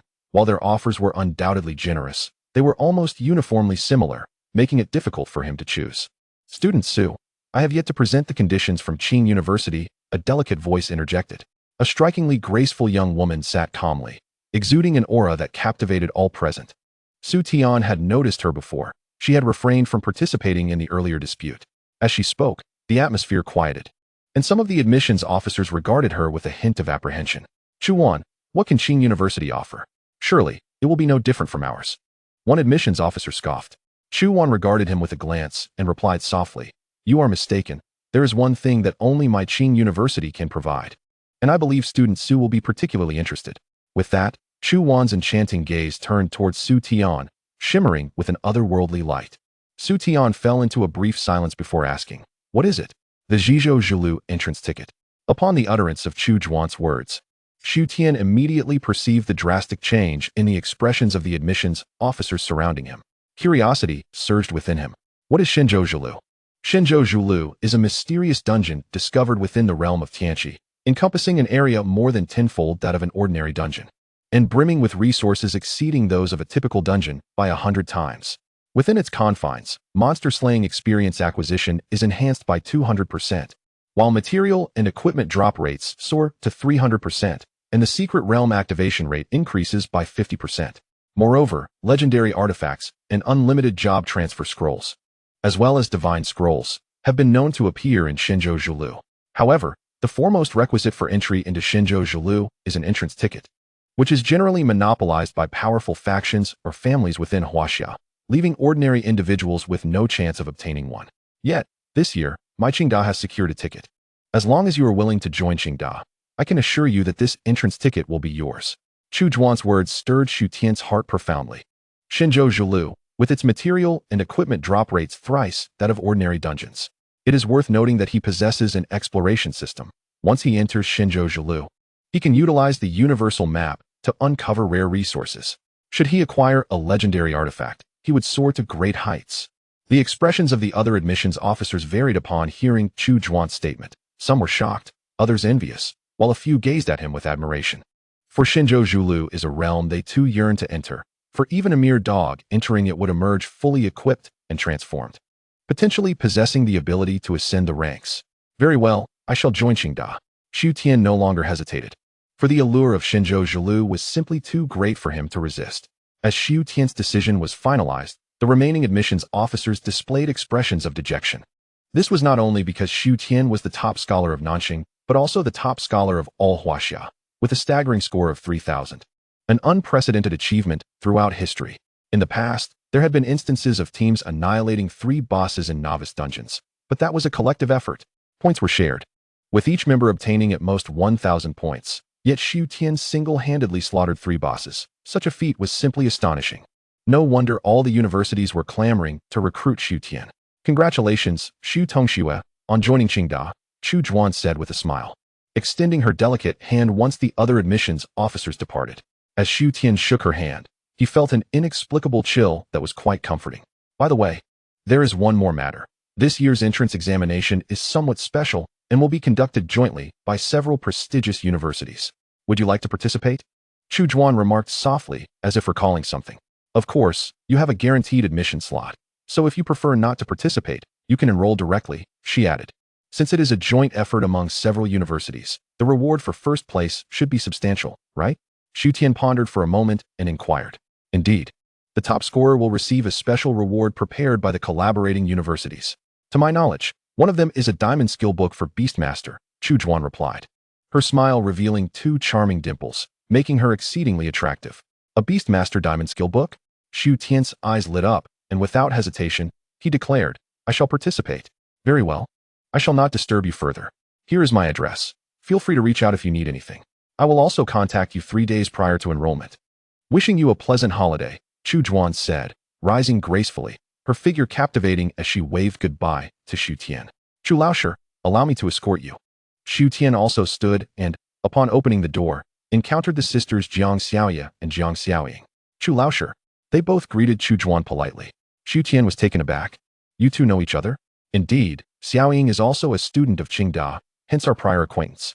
"As for Xiaoya, I initially planned to visit her home after our meeting," Chu Juan replied, tilting her head. "Xu Tian, are you planning to join Qingda?" Jiang Xiaoya asked, her excitement evident. "Yes," Xu Tian nodded. "Then I shall also attend Qingda." Jiang Xiaoya exclaimed joyfully. "This saves me another trip.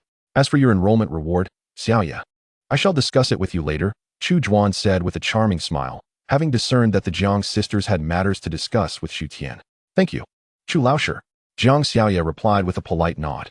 Once Chu Juan departed, the Jiang sisters entered Xu Tian's home. Jiang Xiaoying gazed at Xu Tian with a peculiar expression. "I never anticipated that the academy would send Chu Laoshi here to recruit you."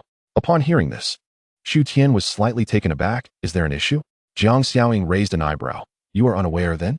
Chu Laoshi is not merely an ordinary instructor. She is a mysterious class specialist, a frost-snow elementalist. Her damage combines control, penetration, and area damage, making her formidable in both monster hunting and boss encounters. Typically, others pay a hefty price to have her join their teams. Moreover, she is nominally an instructor at Qingda and does not usually accept students. It is surprising that the school has invited her out of retirement for you." Upon hearing this, Xu Tian finally understood why the admissions officers were wary of Chu Juan. Yet she had not disclosed any of this. "Wait, if you are unaware of this, why did you agree to join Qingda?" Jiang Xiaoying inquired, realization dawning upon her. "They promised me an entrance ticket to Shenzhou Zhilu," Xu Tian replied with a shrug. "An entrance ticket to Shenzhou Zhilu." Jiang Xiaoying's eyes widened, and a bitter smile crept onto her lips. "I never imagined the school would grant it to you. No wonder. Sister, now you see Xu Tian's potential, right? Even Qingda values him this highly." Jiang Xiaoya added with pride, as if she were the one receiving such accolades. Jiang Xiaoying's gaze was complex. Just days prior, she had threatened Xu Tian, yet now his potential had reached a level that even she found intimidating. "By the way, what was it that you wanted to discuss with me?" Xu Tian asked. The Jiang sisters exchanged glances, and Jiang Xiaoying spoke. "You should still be unaware of our true identities, right?" Upon hearing this, Xu Tian shook his head. While he had suspected the sisters hailed from a distinguished background, he had no knowledge of their specific identities. They took a deep breath and slowly revealed. "We are the daughters of the provincial governor." "The provincial governor? You mean Jiang Tianwen?" Xu Tian's hand trembled as he held his teacup. Prior to this, he had entertained many guesses but never dared to consider that they were the daughters of Jiang Tianwen, the governor of Nanqing, with such high status. It was no wonder Jiang Xiaoying had previously been so insistent on keeping him away from Jiang Xiaoya. It all made sense now. Given their status, it was perfectly reasonable for them to exercise caution. Xu Tian chuckled wryly. "You aren't here just to reveal your identities, are you?" "Of course not. Yesterday, I informed my father about how you saved us in the dungeon, and he was immensely grateful. He specifically asked us to deliver a token of gratitude." Jiang Xiaoying explained as she produced an exquisite gold-embossed magnetic card. Upon seeing the card, Xu Tian's pupils constricted, for it was a supreme privilege card from the bank. Obtainable only with a minimum deposit of 10 million. The governor was indeed extraordinarily generous. "What? In my father's eyes, are we worth less than this 10 million? Jiang Xiaoya giggled, seemingly perceiving Xu Tian's astonishment. Simultaneously, she gazed at him with hopeful anticipation, wishing for him to accept the 10 million. As his family background had been modest, and such an amount would undoubtedly enhance his living conditions. Jiang Xiaoying remained silent, and so did Xu Tian. He understood that this was not merely a reward, but rather an intentional gesture from the governor to cultivate goodwill with him. Presumably because they had learned of his possession of a divine beast. Should this information be leaked, troubles would undoubtedly follow him.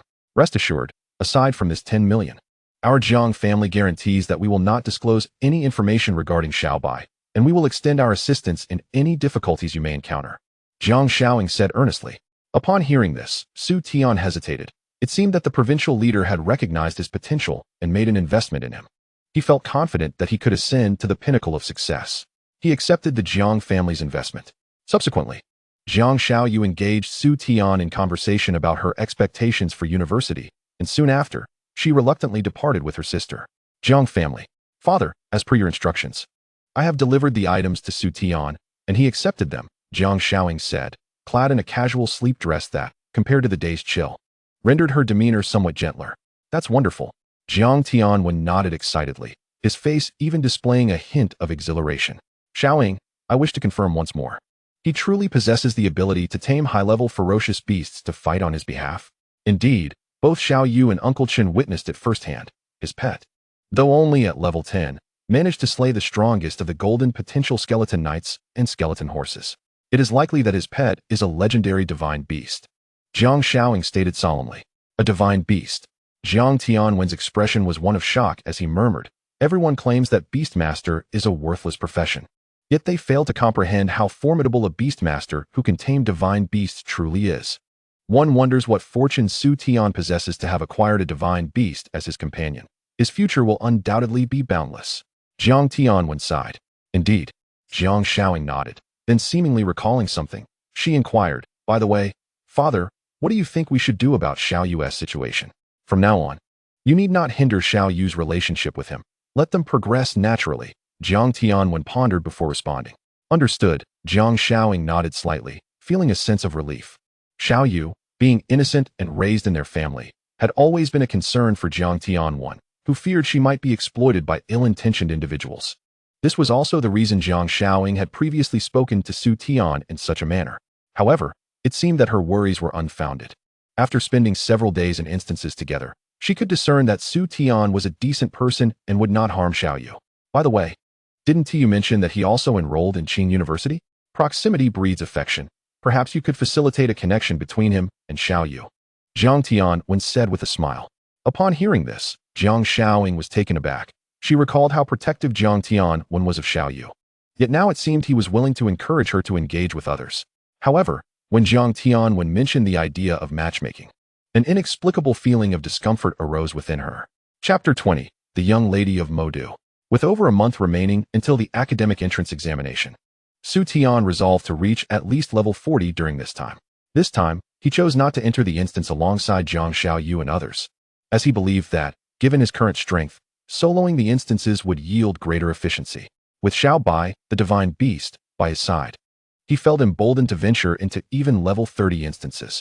However, that would be the limit, as instances beyond level 30 were classified as platinum instances, regulated by the state, requiring relevant certifications such as university or guild endorsements for entry.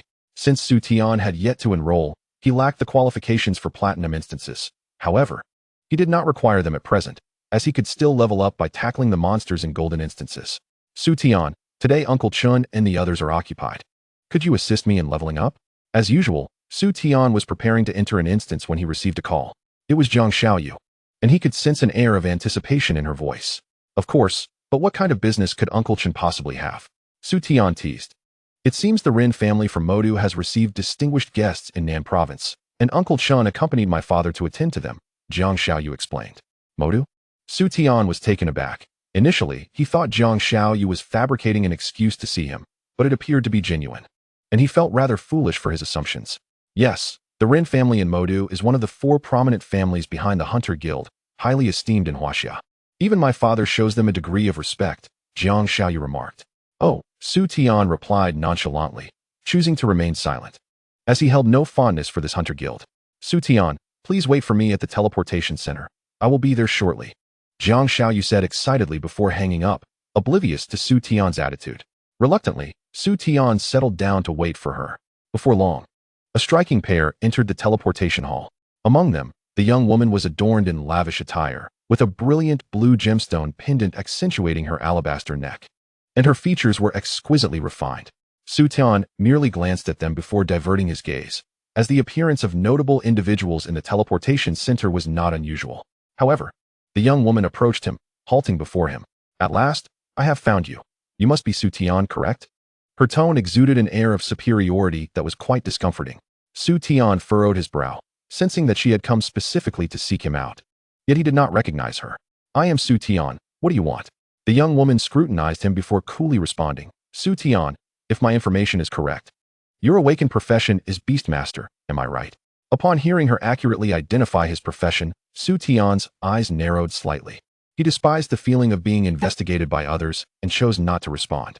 Hey, I am speaking to you. What is with your attitude? The young woman, noticing his silence, chastised him. Su Tian's eyes flashed with impatience. What is it that you want? Ah, just as the records indicated, an orphan, neglected and uneducated. I have come to offer you a grand opportunity. Is this how you treat your benefactor? The young woman, sensing his impatience, scoffed. Allow me to introduce myself. I am Ren Qianqian, the young lady of the Ren family in Modu. You must be aware of the Ren family, one of the 4 founding families of the Hunter Guild, with connections spanning across Huaxia. She concluded, raising her head with pride. Upon hearing this, Su Tian's expression darkened. Her self-important declaration of bestowing him an opportunity, followed by an insult to his parents, nearly pushed him over the edge. Leave. Su Tian snapped, fearing he might lose control and act violently. Ren Qianqian's expression shifted slightly at his words. Hey, how dare you insult me? Did you not hear where I come from? I could not care less where you come from. I only know that if you do not remove yourself from my sight, I will not be so polite, Su Tian retorted coldly. Humph, such a temper for a lowly commoner. Enough, I shall speak directly. I assure you that once you hear what I have to say, you will be begging for my forgiveness, Ren Qianqian declared, maintaining her haughty demeanor. Su Tian cast her a cold glance, showing no desire to engage further. Nevertheless, Ren Qianqian continued, you should be aware of the unique nature of the Beastmaster profession, right? To tame the formidable, ferocious beasts of the apocalypse world by your own efforts is an impossible feat, even over a lifetime. However, I can offer you an opportunity to command high-level ferocious beasts. With that, a silver light flickered before Ren Qianqian, revealing an item from her storage space. It was a sealed cage, within which a colossal beast lay in slumber. Su Tian cast an appraisal spell, and his pupils contracted immediately. Target, young Marquis Bear. Potential, legendary. Level, 12 health, 56-79 strength, 672 defense, 645 speed, 527 energy, 308. This is astonishingly a legendary potential man Wong Bear, and it is still in its juvenile phase. It is important to note that the potential of apocalypse monsters is categorized into several tiers: bronze, silver, gold, platinum, diamond, amethyst, epic, legendary, mythical, and divine beasts. Generally speaking, monsters with legendary potential appear only in dungeons above level 80, and once the bosses in such dungeons go berserk, even level 90 experts may find them difficult to handle. Yet, the Ren family has managed to capture a juvenile from their grasp, which is simply incredible. However, Su Tian's feelings end there. He has no particular thoughts about this juvenile man Wong Bear, for he possesses Xiao Bai, a pet of divine beast caliber, though both are of similar levels. Xiao Bai's attributes exceed 1,000, while the man Wong Bear struggles in the triple digits. To him, the so-called legendary potential pet is far from impressive. How is that? Are you astonished? Beside him, Ren Qianqian raised her crimson lips and smiled with pride. You, a country bumpkin, have surely never encountered such a formidable creature. If you knew that this man Wong Bear's father is the strongest boss of the Starry Forest at level 87, you would likely be trembling in fear. Ren Qianqian taunted mercilessly. Su Tian, this is the opportunity one grant you. This juvenile man Wong Bear is under my control within this sleep cage. During its slumber, it will offer no resistance, allowing you to forge a contract with it without concern for it entering a berserk state, which could lead to a failed taming. Chapter 21. You wish to assert yourself? The sleep cage is an epic grade item. Any creature confined within it will fall into a deep slumber, losing its ability to resist. Subsequently, our Ren family dispatched several skilled individuals into the Starry Forest dungeon to capture this juvenile. Throughout Huaxia, only our Ren family possesses such a potential beast. Ren Qianqian lifted her alabaster chin, her words dripping with an air of superiority. Upon hearing this, Su Tian could not help but scoff. You would actually part with such a valuable item? Of course. However, from this day forth, you must regard me as your master and obey my every command. Furthermore, kneel and apologize for your earlier rudeness. If you agree, I shall bestow upon you this juvenile man Wong Bear, and you will become a Beastmaster of epic potential, basking in unparalleled glory. Ren Qianqian declared with arrogance. So, what will it be? Consider carefully, kneel at my feet and submit, and I shall forgive your earlier disrespect while granting you this divinely bestowed opportunity. Hearing this, Su Tian could not suppress a cold laugh. How amusing it was that she, who had spoken so disrespectfully, now demanded he kneel at her feet to seek forgiveness? Su Tian, after all, was a man of stature, one who kneels only to heaven, the earth, and his parents. He would never bow to someone like her. Moreover, was a legendary potential beast so formidable? On the other side, Rin Qianqian, with her snow-white neck held high, awaited Su Tian's response, believing he could not possibly refuse the allure of an epic potential beast. The next moment, however, she heard words that would send her into a furious rage. Fool!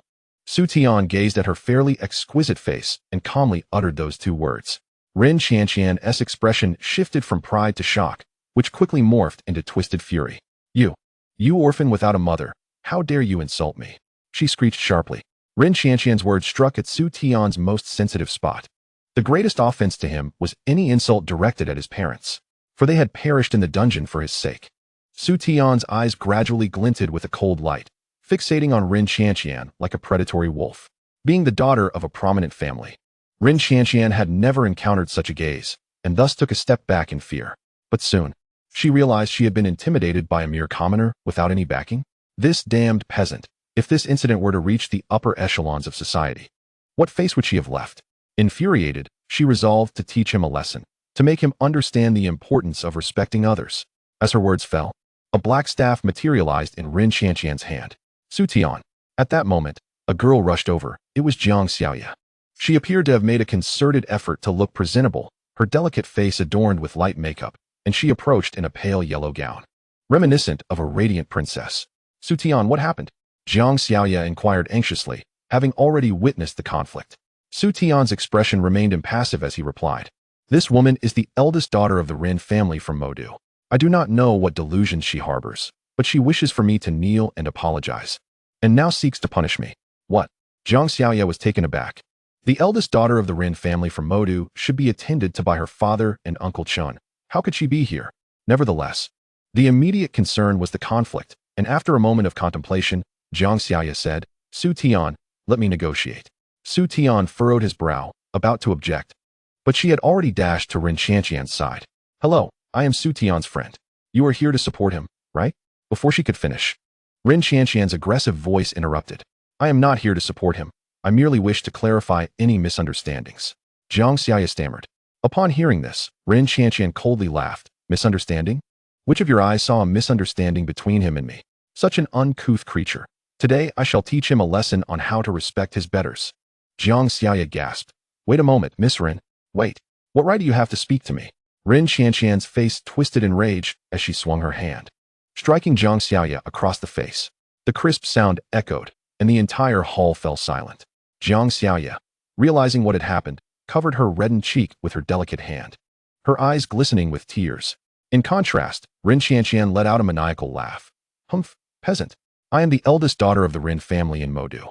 How could you humiliate me? Witnessing this scene, Su Tian was utterly enraged. This woman was intolerably arrogant. First, she demanded he kneel to apologize. And now she had struck Jiang Xiaoya. Did she believe her family's power granted her free reign? Who gave you the right to strike her? Su Tian's eyes turned cold as he stepped closer to Rin Qianqian. In response, Rin Qianqian sneered. She's just a woman. I struck her, what of it? Do you wish to retaliate? Bang! Before Rin Qianqian could finish her sentence, she felt a shadow flash before her, and a tremendous force struck her chest, sending her flying backward, tumbling several times before coming to a halt. Dazed, she rose from the ground, shaking her disoriented head, her exquisite dress now covered in dust, revealing a patch of fair skin on her lower half. When she lifted her head again, her delicate face was twisted with rage. You lowly peasant. How dare you strike me? Chapter 22 The man-bear unleashed. Rin Qianqian glared at Su Tian with gritted teeth, seething, You bastard. You lowly peasant. You are finished. Do you even know who you have offended? I am from the Rin family in Modu. She hadn't finished her sentence when Su Tian coldly interrupted. What does it matter if you are from the Rin family? Is that all you can utter? He had never struck a woman before. But Rin Qianqian had gone too far, incessantly calling them lowly peasants, treating them like they were beneath her. He would not take the blame for her arrogance. Upon hearing Su Tian's words, Rin Qianqian's expression froze, her heart filled with humiliation. You ignorant peasant.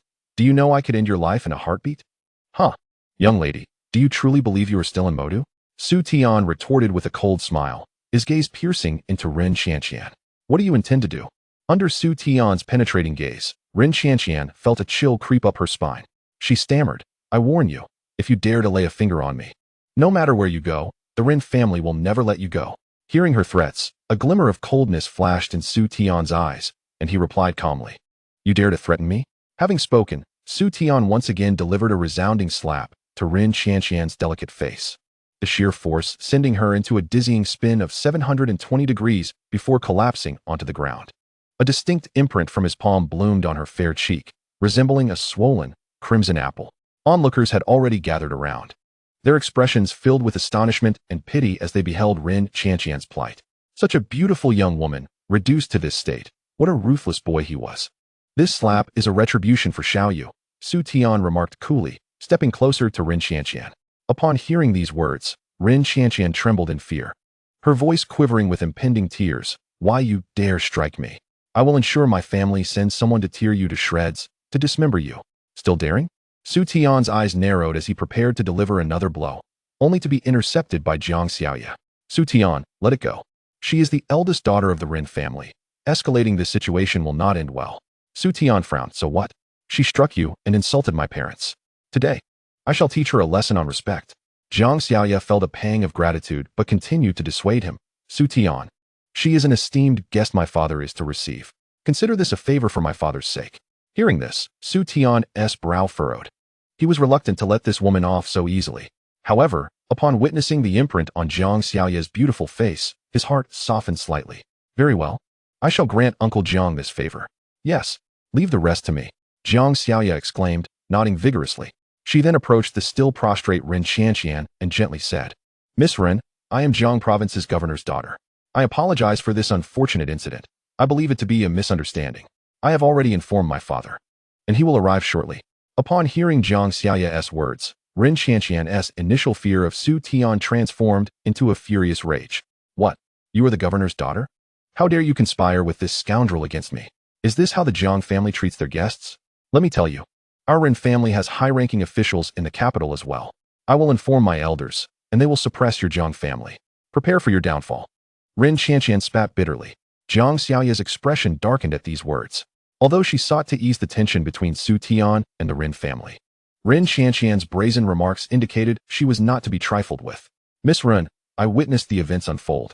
Justice resides in the hearts of men. Your aggressive demeanor may not secure you an advantage, even if this escalates to the capital," Jiang Xiaoya stated with unwavering poise. "Are you challenging the strength of the Rin family? Let me tell you, your father's position as governor is insignificant in our eyes. We could elevate a mere dog to that position. And what about that uncultured orphan?" Rin Qianqian retorted, her pretty face twisted with disdain. Su Tian could no longer restrain himself, and as her words hung in the air, he stepped forward and delivered a forceful slap, sending Rin Qianqian flying several meters. A tooth lost and blood trickling from the corner of her mouth. "Ah!" Rin Qianqian scrambled to her feet, trembling with rage. You beast! How dare you strike me? I will have you tortured." With that, Rin Qianqian turned her gaze to the nearby sleep chamber, a glint of madness flickering in her eyes. "You will all pay?" As her words fell, she activated the chamber, releasing the slumbering man Wang Xiong within. The colossal bear, previously in deep slumber, rose with a form as imposing as a mountain, its eyes gleaming with ferocity. A low growl reverberated through the air, causing the complexion of all present to turn pale. The legendary potential beast, Man Wang Xiong. How could a legendary potential beast appear here? Run! Chaos erupted around them. Even the staff at the transport center fled in terror. Witnessing this scene, Rin Qianqian's expression turned vicious, her beautiful features now marred by hatred. What can you do, no matter how powerful you are? Can you possibly contend with a legendary potential beast? Su Tian regarded the Man Wang Xiong emerging from its enclosure, his brows slightly furrowed. He had just reviewed its attributes and realized it was beyond his current capabilities, but he had Xiaobai. Did they truly believe legendary potential beasts were mere rare species? "Xiaobai, come forth and show her," he spoke calmly, and a summoning array materialized behind him. Rin Qianqian blinked in confusion. What did this mean? Could it be that this Beastmaster had successfully tamed a beast? From the summoning array emerged a soft and adorable little white tiger. Upon seeing Xiaobai, Rin Qianqian's initial trepidation morphed into derision. "Is this your beast?" Before she could finish her sentence, Xiaobai rapidly grew in size, transforming into a magnificent snow-white giant tiger, its fur gleaming with a divine luster, as if bathed in celestial light. This sudden appearance left Rin Qianqian aghast, her hands instinctively covering her mouth. In that instant, the Manwang Xiong cub across from them trembled uncontrollably, finally bowing low before the white tiger, acknowledging its superiority. Why is this happening? Rin Qianqian could only surmise one possibility. The white tiger's potential exceeded that of the Manwang Xiong cub. Could it be a divine beast? You have tamed a divine beast? Rin Qianqian exclaimed in disbelief, her eyes wide with shock. How could this be possible? Wasn't it said that no Beastmaster had ever managed to tame such high-level beasts? Ah, the young lady possesses a discerning eye, recognizing it as a divine beast. Su Tian replied with a calm smile. Hearing this, Rin Qianqian felt a wave of humiliation wash over her. She had sought out Su Tian to tame the Manwang Xiong cub, boasting that no one else could possess such high-level beasts. Yet, here he was, commanding a divine beast. Her previous actions seemed nothing short of foolish. No wonder Su Tian had disregarded the allure of the Manwang Xiong. It was because of this. Rin Qianqian glared at Su Tian, her face contorted with resentment. As the esteemed daughter of the Rin family, she had never before been subjected to such ridicule.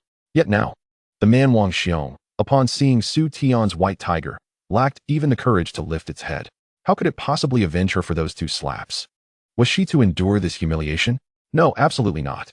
She was the daughter of the Ren family, and if word of this incident spread, how could she ever face anyone again? Even if it meant everything, she would ensure Su Tian could not leave the transport hall, for only then could she salvage her dignity. With this thought, Rin Qianqian gritted her teeth and frantically activated a remote control, originally intended to incapacitate the Manwang Xiong, but now to enrage it. Upon pressing the switch, the Manwang Xiong emitted a low growl, its eyes turning blood red as it lifted its head. This is bad. The Manwang Xiong has gone berserk. Zhang Xiaoya's face turned pale. How dare the Rin family do this? Once enraged, the attributes of the Manwang Xiong would quintuple, its stats exceeding 2,000. In this low-tier transport center hall, even United Guards would be no match for the Manwang Xiong. While a golden potential beast might have offered a chance, this was a legendary potential beast. Its base attributes were already outrageous, and in its berserk state, it would be even more terrifying. Zhang Xiaya turned to Su Tian, only to find him calmly observing the rampaging Manwang Xiong, unperturbed. She was taken aback. Su Tian, are you not afraid? Why fear it?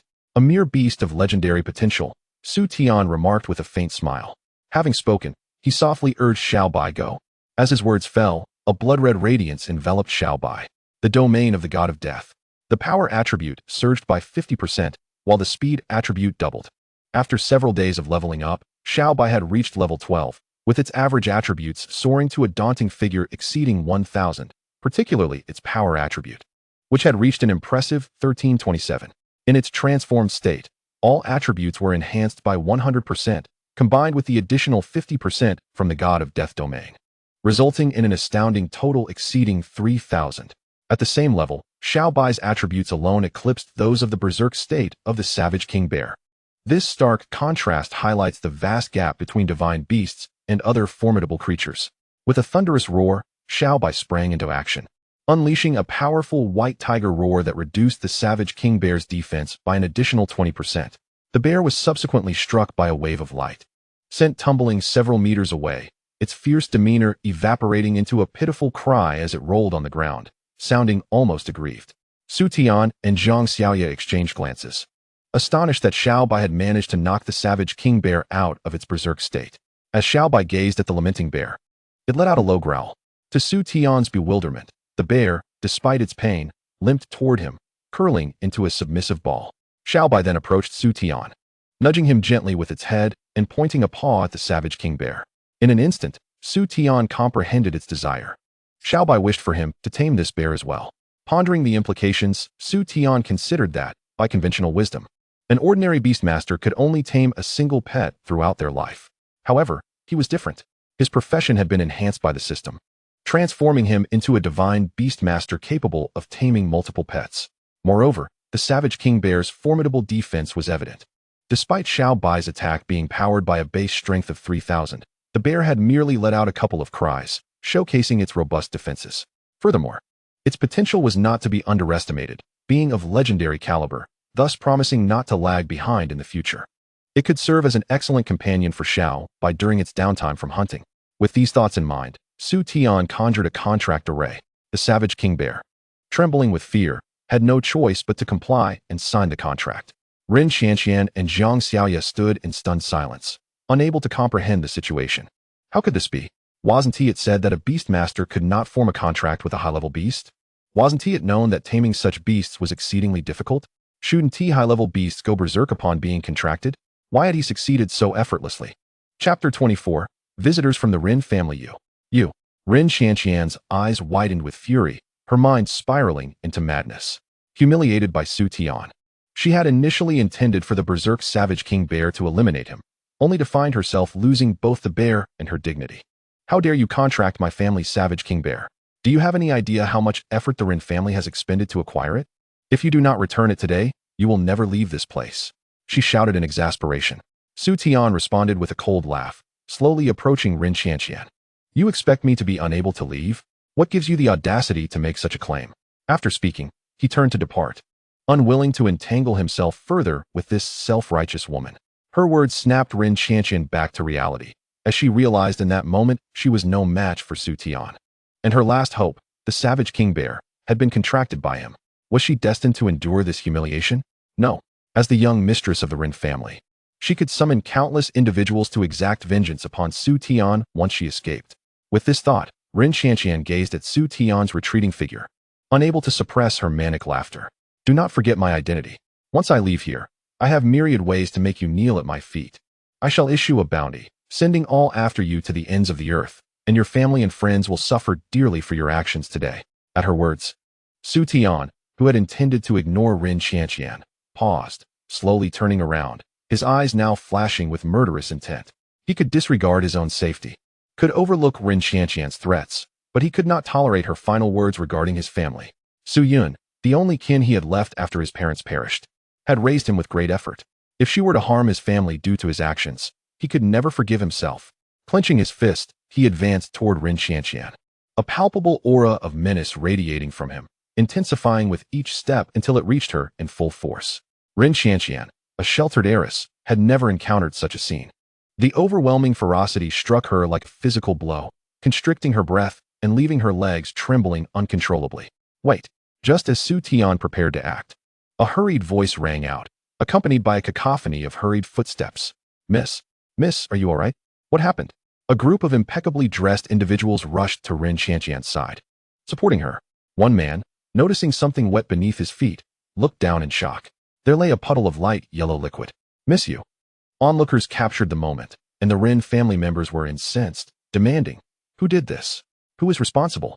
Their furious gazes turned towards Su Tian, who met their glare in silence, his heart heavy with foreboding. This man was powerful. The Rin family steward regarded Su Tian, puzzled as to why a mere Beastmaster had been so thoroughly defeated. However, upon seeing the white tiger behind Su Tian, he felt an overwhelming sense of pressure. A divine beast. This individual had harnessed a divine beast, indicating limitless potential for the future. He understood his mistress's temperament well. She likely viewed Su Tian as an ordinary person, leading to her arrogant demeanor and the ensuing conflict. His eyes flickered with uncertainty as he realized that Su Tian had likely made the Rin family his mortal enemies. Resolute in his decision, the steward glared at Su Tian with malevolence. You come with us. With that, he reached out to grasp Su Tian's shoulder. Xiao Bai, fiercely protective of its master, attempted to intervene but was ensnared by a wave of light. Su Tian recognized the man's prowess as a space-type control mage of at least level 60, and his heart plummeted. Despite Xiao Bai's strength, it was still in its juvenile phase and stood no chance against this individual. The outcome of being taken away was all too clear. Would he truly fall here? Please wait. At that moment, a deep voice interrupted, and a new group approached. Among them a familiar figure to Su Tian, Zhang Xiaoying. Leading them was a middle-aged man with an air of authority, exuding an aura that commanded respect. Jiang Tianwen. What do you mean by this? The Ren family steward huffed, visibly displeased upon recognizing the newcomer. Father. Jiang Xiaoye rushed to Jiang Tianwen, her face contorted with distress. Who did this to you? Jiang Xiaoying exclaimed, spotting the mark of a slap on her sister's face. Jiang Xiaoye was acutely aware of the immense power wielded by the Ren family, and, not wishing for her father to be implicated, kept her head bowed in silence. However, Jiang Tianwen quickly discerned the situation at hand and, with a grim expression, addressed the individual across from him. Lu Guanshi, shouldn't you provide me with an explanation? Upon hearing this, Lu Guanshi let out a derisive laugh. How amusing, Jiang Xingshou. Our young lady has been left in such a state by that scoundrel. Yet I have not uttered a word, and you are already demanding an explanation from us? Jiang Tianwen turned his gaze to Rin Xianxian, who was being assisted by others. She had already fainted, her swollen cheeks and the water stains on the ground starkly visible. The only person present who appeared unfazed was Su Tian, which caused Jiang Tianwen's gaze to shift toward him with a blend of complexity and frustration. This young man had caused such significant trouble upon their first meeting, yet inexplicably, Jiang Tianwen felt a sense of admiration for Su Tian's actions. Jiang Xingshou, you should be aware of the Rin family's influence in Huaxia. We can overlook the actions of your young lady, but we must take this Beastmaster, Su Tian, with us today. Lu Guanshi spoke again at this juncture. Jiang Tianwen paused for a moment before responding slowly. What if I refuse to let you take him? What do you mean by that, Jiang Xingshou? I advise you not to misinterpret the situation. Lu Guanshi's expression darkened ominously. My meaning is quite clear. This incident occurred in the territory of Nan Province. And as the provincial governor, it is my duty to investigate. Until the matter is thoroughly understood, all parties involved must remain in Nan Province. Of course, your family's young lady is severely injured, and you may take her back to recuperate, Jiang Tianwen articulated firmly. Jiang Tianwen. Lu Guanshi's voice erupted in anger as soon as he finished speaking. Do you realize what you are doing? This matter concerns the honor and reputation of the Rin family. It is beyond the control of a mere provincial governor like yourself. I advise you to surrender this individual, or you will be jeopardizing your future. Jiang Tianwen remained unflinching in his response. Lu Guanshi, as a national official, I must uphold the law. Everything I have stated adheres to the legal procedures of Huaxia. Even if I am reprimanded from above, I stand justified. Rest assured, I will thoroughly investigate this matter. If Su Tian is indeed the aggressor, I will provide you with an explanation. Upon hearing this, Lu Guanshi's fury transformed into a mocking grin. Very well, Jiang Tianwen. It seems you are determined to protect this young man. Mark my words, the Rin family shall not let this matter rest. With that, Lu Guanshi wasted no time and left with Rin Xianxian. Once the Rin family members had departed, everyone present let out a sigh of relief. Jiang Tianwen walked slowly to Su Tian, offering a wry smile. The repercussions of this incident are significant. The Rin family is not only the founding family of the Hunter Association, but also one of the 4 prominent families of Modu. You have certainly landed yourself in a considerable predicament. Dad, please help Su Tian. Jiang Xiaoya implored urgently. Jiang Tianwen sighed bitterly. It is not that I do not wish to assist, but this matter exceeds my capabilities. It won't be long before the Rin family sends someone down. Xiaoya, do not worry. This trouble is mine to bear, and I will take responsibility. Jiang Xingshou has already intervened on my behalf, for which I am immensely grateful. Su Tian stated resolutely. Indeed, had it not been for Jiang Tianwen's timely intervention, he would likely have been taken away by the Rin family, especially given his inability to contend with that level 67 spatial control mage. Su Tian, this is not your fault, and since you are friends with Xiaoya and Xiaoying, I will do my utmost to protect you, Jiang Tianwen declared earnestly. Su Tian was momentarily taken aback. Provoking one of the 4 prominent families of Modu was a monumental issue, and while Jiang Tianwen was indeed the governor, he lacked the power to confront such a family directly. Although puzzled by Jiang Tianwen's willingness to assist, Su Tian understood he owed him a debt of gratitude. Let me contact my mentor to see if he would be willing to step in. If he agrees to intervene, this matter can be resolved, Jiang Tianwen suggested after some contemplation. However, my mentor has a peculiar temperament and has not engaged with the world for many years, so he may not comply. As a precaution, Su Tian, I recommend you seek out someone. Who? Su Tian inquired, slightly bemused. Your future mentor, Chu Wan, Jiang Tianwen replied softly. Chu Wan. Su Tian was taken aback, her image surfacing in his mind. A woman serene as water, ethereal and aloof. Indeed, her background is formidable, rivaling that of the Rin family. If she were to fully support you, then this matter would be devoid of worry, Jiang Tianwen affirmed. All right, I will give it a try, Su Tian sighed. He had yet to establish a relationship with Chu Wan. Their acquaintance was limited to an unbegun master-student dynamic. What if she decided not to accept him upon learning he had incurred such monumental trouble? Then let us part ways for now. I will do my utmost to secure you time and opportunity. I hope you can navigate this perilous situation, Jiang Tianwen encouraged. Heh, you should accompany Su Tian as well. Xiaoying, you are also a student of Qing University, and your presence may offer some assistance, Jiang Tianwen instructed his 2 daughters. Understood. The Jiang sisters nodded in unison. Watching as Jiang Tianwen exited the teleportation center, leaving several individuals behind to manage the aftermath. Time is of the essence. Let us visit Teacher Chu, Su Tian remarked. Scratching his head, he was not particularly anxious. As long as he could retreat into a dungeon, the Rin family would have no means to harm him. However, his concern lay with his sister Su Yun. If those ruffians chose to leverage her against him, he would inevitably find himself in a precarious position. Fortunately, Chu Wan had left an address. It was not long before the trio arrived at an upscale hotel. After informing the front desk staff, they ascended to the floor where Chu Wan resided. After ringing the doorbell, it was not long before the door swung open. Chu Wan, with a bare face, donned a cartoon-themed nightgown, still in the midst of brushing her teeth. The moment she laid eyes on the three, she froze. In the next instant, this aloof teacher dashed back into her room, re-emerging a few minutes later clad in casual loungewear that accentuated her graceful figure, though her earlobes were still tinged with a delicate crimson hue. "What brings you here?" she inquired, her back turned to them. "I thought it was the service staff coming to exchange supplies." Su Tian could detect a tremor in her voice, indicating she was still affected by the recent events. He had not anticipated that the elegant and composed teacher would display such a side, wearing cartoon pajamas and seemingly enjoying a lazy morning, given that it was nearly noon. "Teacher, we have come today to request your assistance," Su Tian spoke after a moment of silence. "What is it?" Chu Wan asked curiously, her gaze fixed on Su Tian, the top scholar of the nation, appearing to require her help. "The matter is rather lengthy to explain, but in short, I inadvertently struck the eldest daughter of the Rin family," Su Tian relayed swiftly. The Jiang sisters were taken aback by his bluntness, frozen in place, while Chu Wan momentarily struggled to process his statement. "You struck the eldest daughter of the Rin family? Which Rin family?" "The Rin family of Modu," Su Tian clarified. "The Rin family of Modu?" Chu Wan's delicate brows furrowed slightly. Upon hearing this name, she exhibited no overt signs of panic or shock. "What transpired?" she inquired thoughtfully after a moment of contemplation. Su Tian took a moment to gather his thoughts and recounted the entire sequence of events to Chu Wan. After listening, she pondered for a while before softly stating, "This can be resolved." "Resolved?" The Jiang sisters' faces lit up with joy at her words. Su Tian, however, fell into a brief silence before asking, "What do you need me to do?" "Indeed, you are the nation's top scholar. Your intellect is commendable."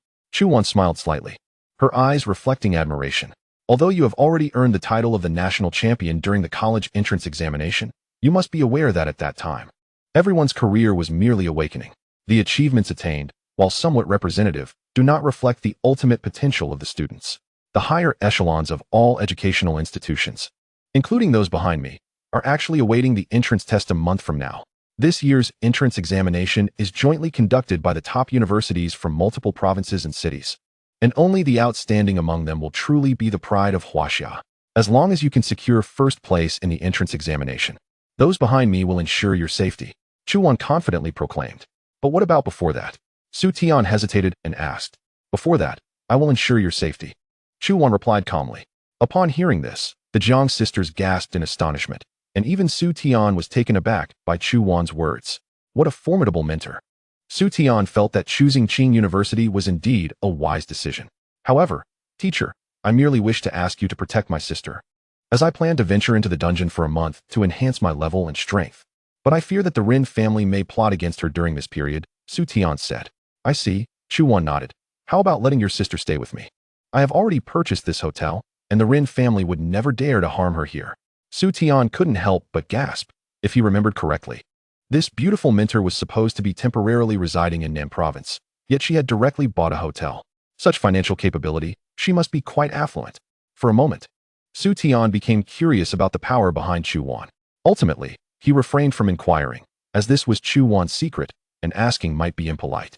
Afterward, Su Tian intended to return home to inform his sister of this matter, and Chu Wan, concerned that Su Tian might not explain it clearly, decided to accompany him. Upon reaching home, after Su Tian elucidated everything, Su Yun's eyes welled with tears of worry. "That is the young lady of the Rin family in Magic City. Xiaotian, how could you provoke such a person? Will there be trouble?" Su Yun's reaction warmed Su Tian's heart, and he chuckled lightly. "Sister, rest assured. I now have two powerful pets, Xiao Bai and Xiao Man. Even in a level 30 dungeon, I stride through with ease. Moreover, the lower level dungeons have restrictions. As long as we stay inside, those from the Rin family cannot harm me." Upon hearing this, Su Yun felt much more at ease and wiped her tears, saying, "Xiaotian, you can be assured, During this month while you are in the dungeon, I will stay well with your teacher. Chu Wan. Aware of Su Tian's family circumstances and the profound bond between the siblings, smiled and said, Su Tian, you can go with peace of mind. I will take good care of your sister. Thank you. Teacher, Su Tian expressed his heartfelt gratitude. Su Tian, I cannot accompany you into the dungeon.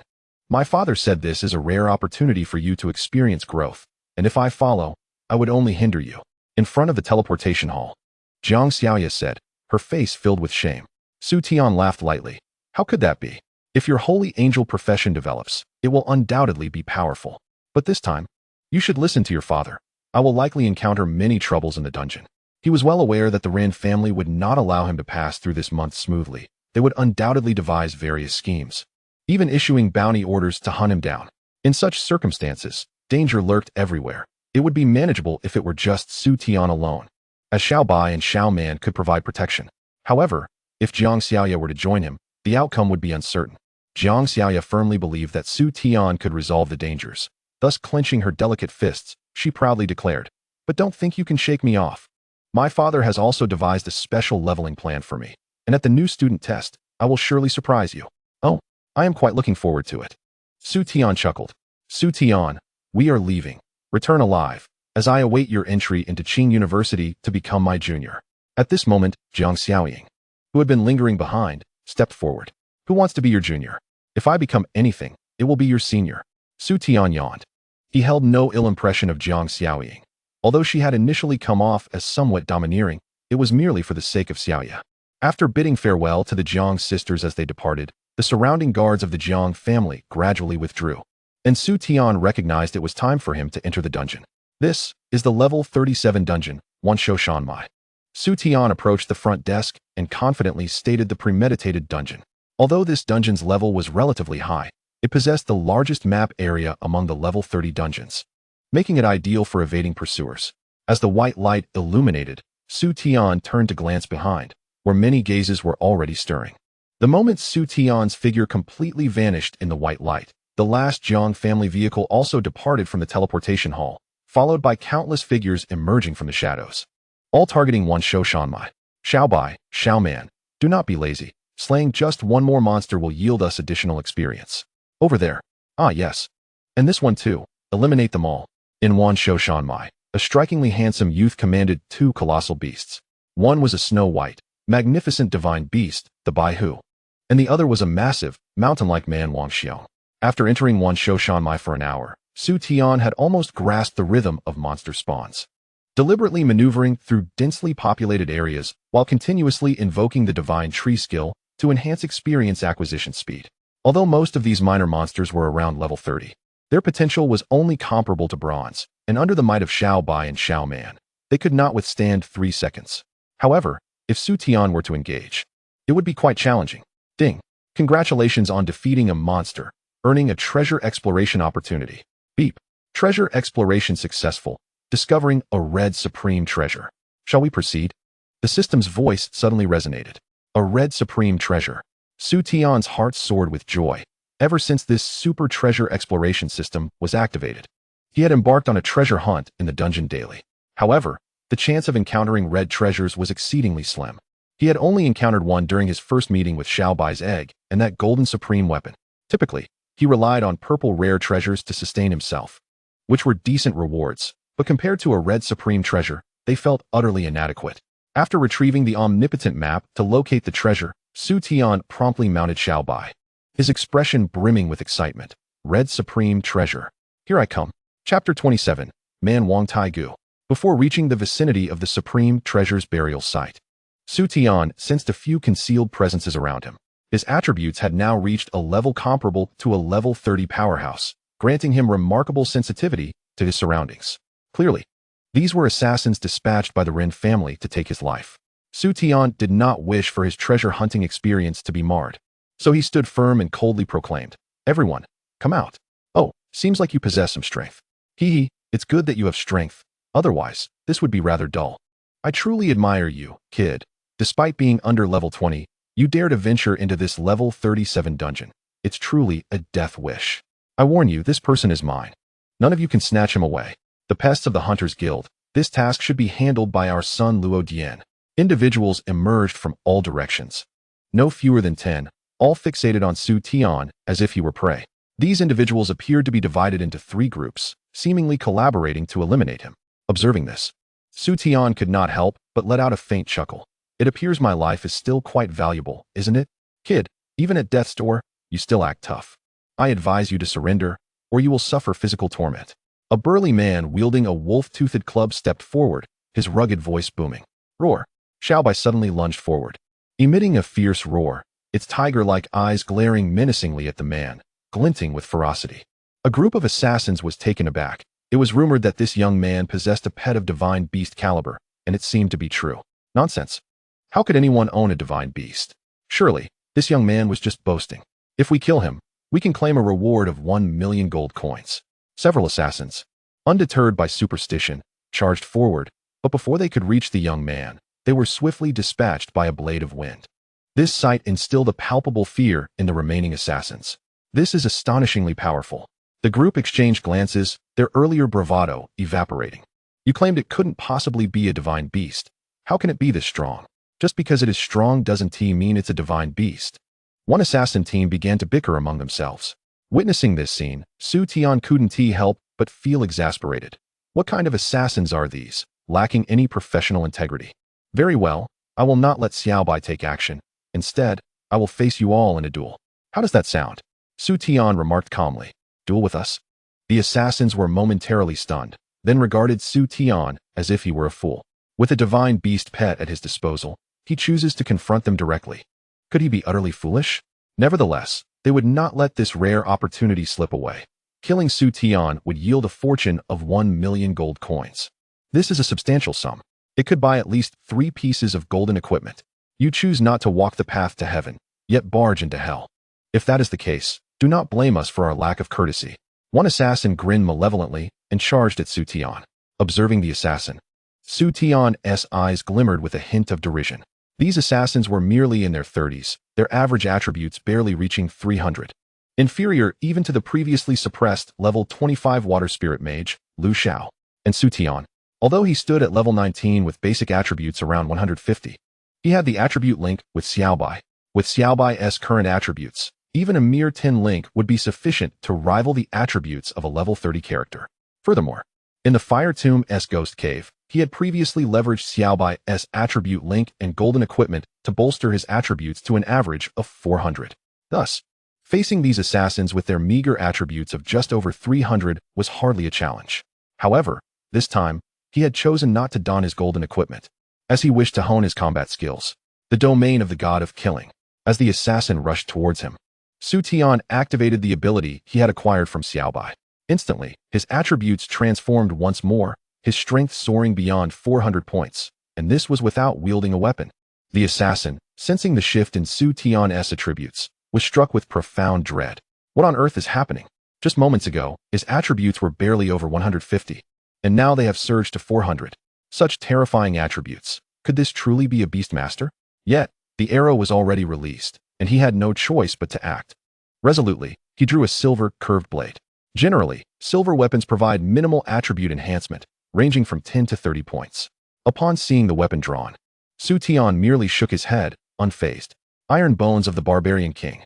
Su Tian uttered a low command, and in the next instant, his body underwent a transformation. Clang! The silver curved blade struck Su Tian, producing a crisp sound, and astonishingly, the weapon snapped in two. The assassin stared at Su Tian in horror. How could this be? That was a silver weapon.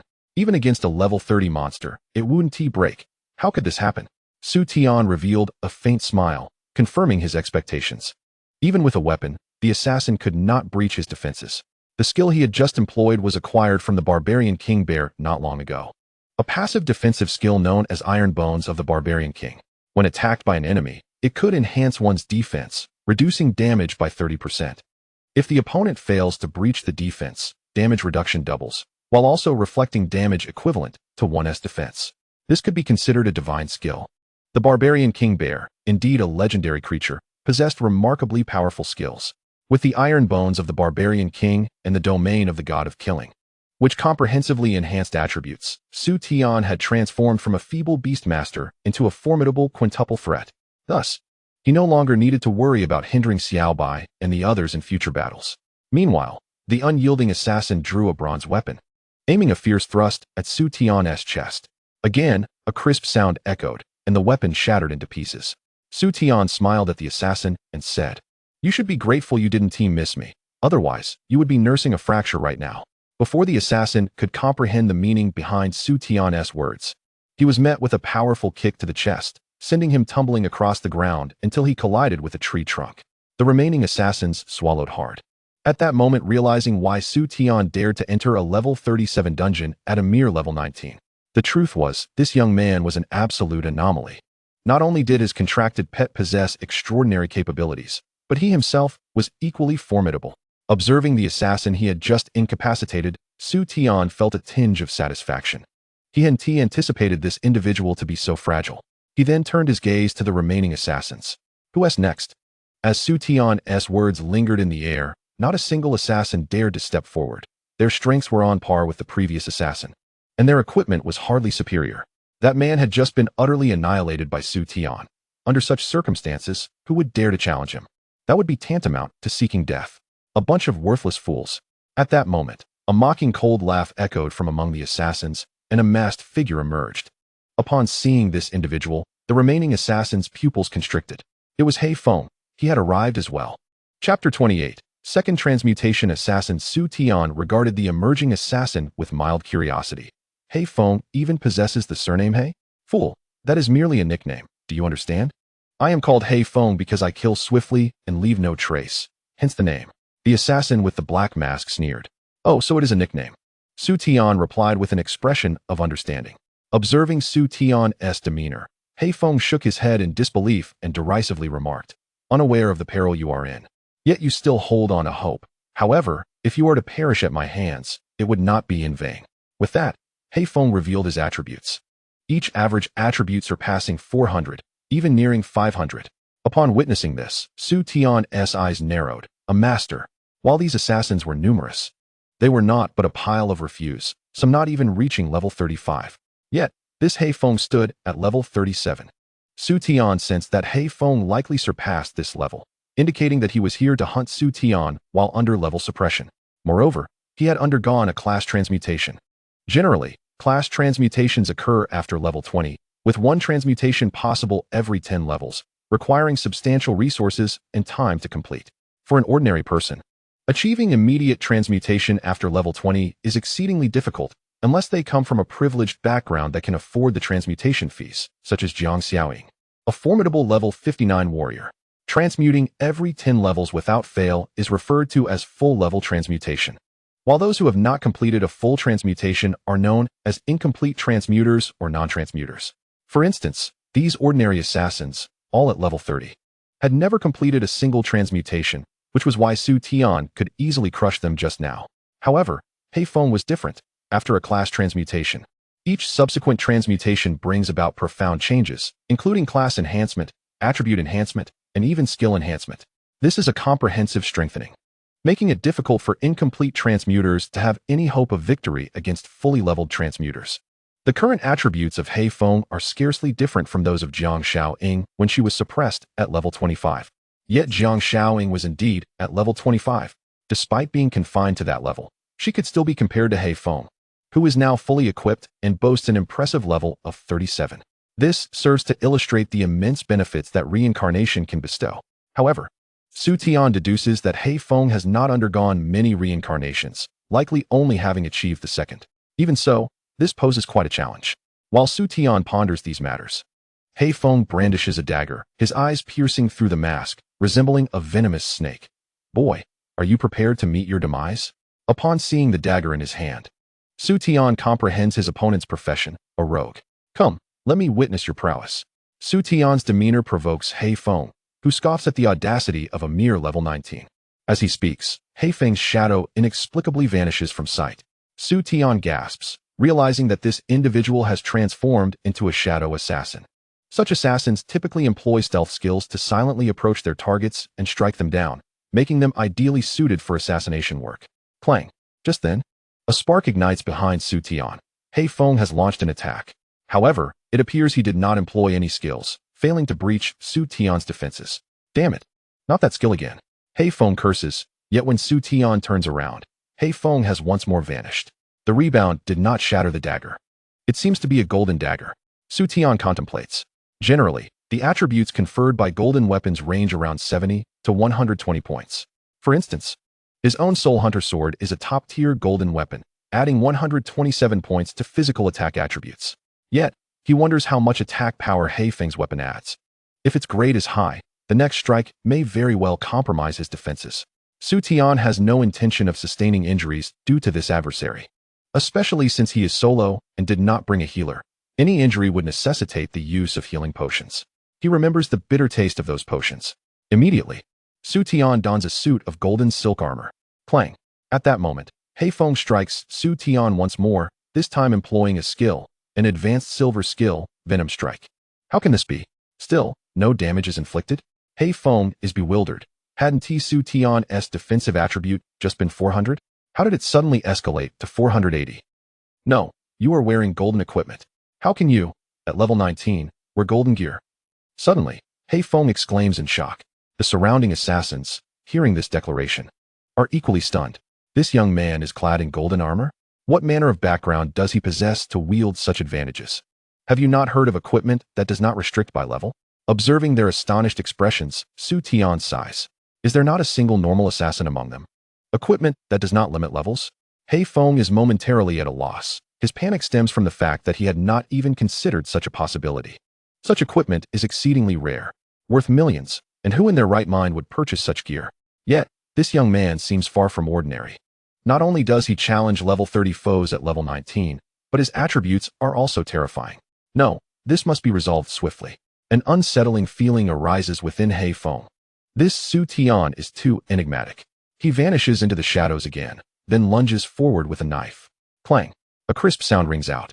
He has finally breached Su Tian's defenses. Why? Why did it not cause any damage?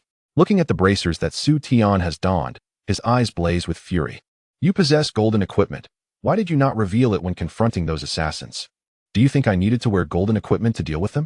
Su Tian replies, yawning nonchalantly. Hei Feng feels a rush of dizziness. When he raises his gaze, it is filled with a fierce glare directed at the assassins. The group of assassins silently shrugs, as if to say, is it our fault for being weak? What else do you have up your sleeve? Hei Feng takes a deep breath, looking at Su Tian. If there is nothing more, he intends to unleash his ultimate move. He can no longer bear the sight of Su Tian's contemptuous face. Well, I still have a sword. With that, Su Tian draws forth the exquisite golden weapon, the Soul Hunter sword. In an instant, Hei Feng watches as Su Tian's power attribute leaps from 400 to 520, leaving him utterly bewildered. Wait.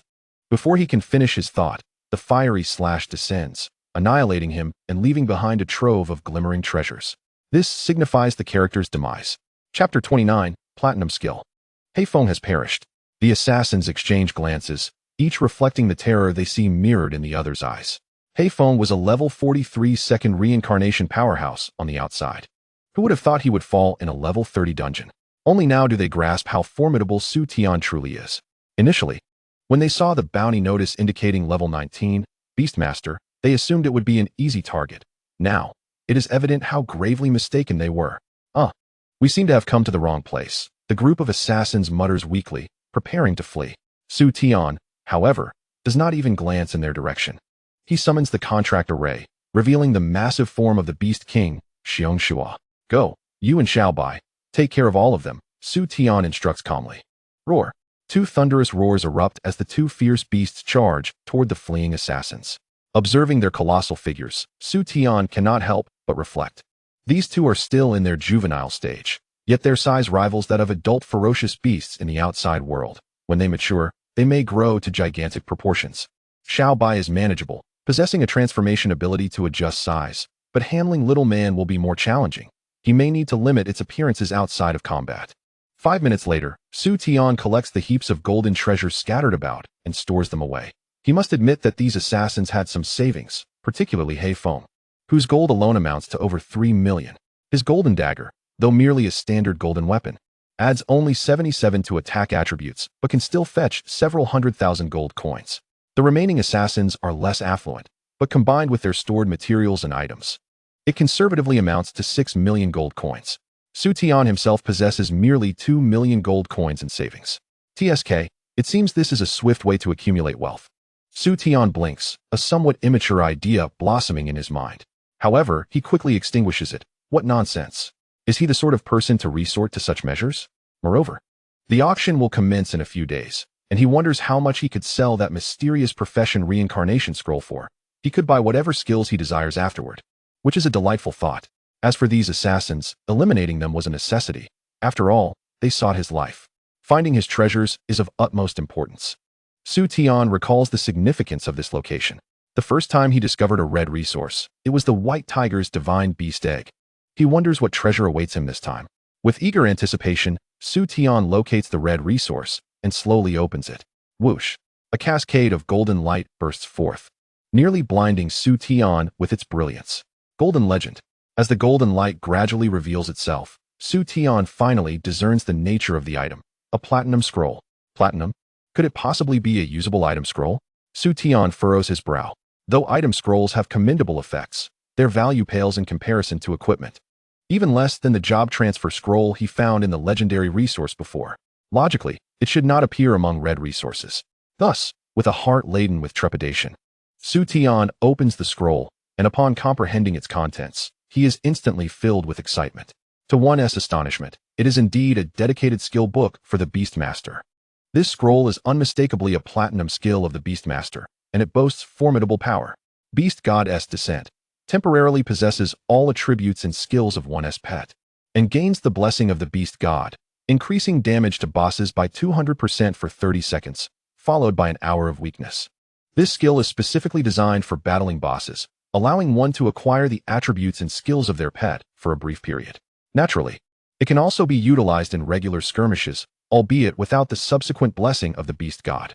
Nevertheless, this skill is immensely powerful, granting the user the attributes of a divine beast for a short while, truly worthy of its red resource origin. Moreover, Su Tian has discovered another intriguing fact. The items within the red resources seem to consistently enhance his strength. In contrast, the other resources randomly refresh various items, sometimes entirely unrelated to Su Tian, such as that mysterious scroll of the fire control master he encountered previously. While it may be a priceless treasure for others, it is utterly useless to Su Tian, who cannot even bestow it upon those around him. It can only be sold for currency. However, the red resources are distinctly different. Every item he acquires significantly bolsters his capabilities. The little white creature beside him also chimed in with a sound before transforming into a small white cat that leapt into his embrace. The nearby Shao Man displayed an envious gaze and soon approached, but Su Tian promptly halted her. Enough. You should return to the contract space. With a low, disappointed growl, Shao Man complied and obediently entered the contract space. Observing the fleeting glimpse of the contract space, Su Tian couldn't help but chuckle. The Rin family of Mo City is exceedingly gracious. Not only have you sent Shao Man to me, but you have also allowed so many to bestow riches upon me. It seems that I must express my gratitude upon my return. 10 days later, within the map of the Wanshou mountain range, a bloodied assassin appeared before a group of individuals who had just accepted a bounty to eliminate Su Tian. Upon seeing them, he exclaimed with excitement, though a fleeting shadow of darkness flickered in his eyes. What? That brat is injured? Splendid. A divine opportunity has presented itself. It seems that the bounty of 1 million gold coins shall soon be mine. One of the assassins shouted in exhilaration as he raced towards the direction indicated. The remaining assassins quickly followed suit, and the informant assassin, witnessing this scene, curled his lips into a sinister smirk. Deep within the forest, Su Tian reclined leisurely upon the soft form of Little White. He had to admit that this little creature, now grown, was exceptionally soft, and its snowy fur exuded a delightful fragrance, providing an indescribable comfort. During his days in the Wanshou mountain range, he had seldom reverted Little White to its smaller form. Su Tian, come out and meet your demise. Today, calamity has befallen you. A boastful voice erupted, followed by the emergence of an assassin wielding a massive blade from the woods. Oh, come to offer me your riches? How much have you brought? Su Tian languidly rose, gazing at the assassin. The assassin was momentarily taken aback by Su Tian's demeanor. Didn't they say you were gravely injured? You don't appear to be. That fellow deceived you, and you believed him? Su Tian smirked. The assassin paused, but then sneered. Even if he lied to me, what of it? Today, your life is forfeit. Hearing this, Su Tian sighed. He had already endured such dialogues no less than 5 times over the past 10 days in the Wanshou mountain range, finding it dreadfully monotonous. Is there not a single fresh phrase? Gently beckoning to Xiao Man, a magic circle emerged before him, from which a fierce and menacing bear emerged. Chapter 30. Tenderness. Xiao Man's form had grown significantly in comparison to 10 days prior, now towering at an astonishing height of over 4 meters, resembling a small mountain. Its level had also surged from the initial 12th level to the 19th, nearing the threshold of adulthood at level 20. Once it reached maturity, Xiao Man would undergo a transformative metamorphosis. Similarly, Little White beneath Su Tian had experienced substantial growth. Although it had only attained level 17 due to the immense experience required for its divine beast potential, 50% more than Xiao Man's legendary potential. Naturally, Su Tian had gradually come to terms with this. He interpreted it as the understanding that the formidable require greater sustenance.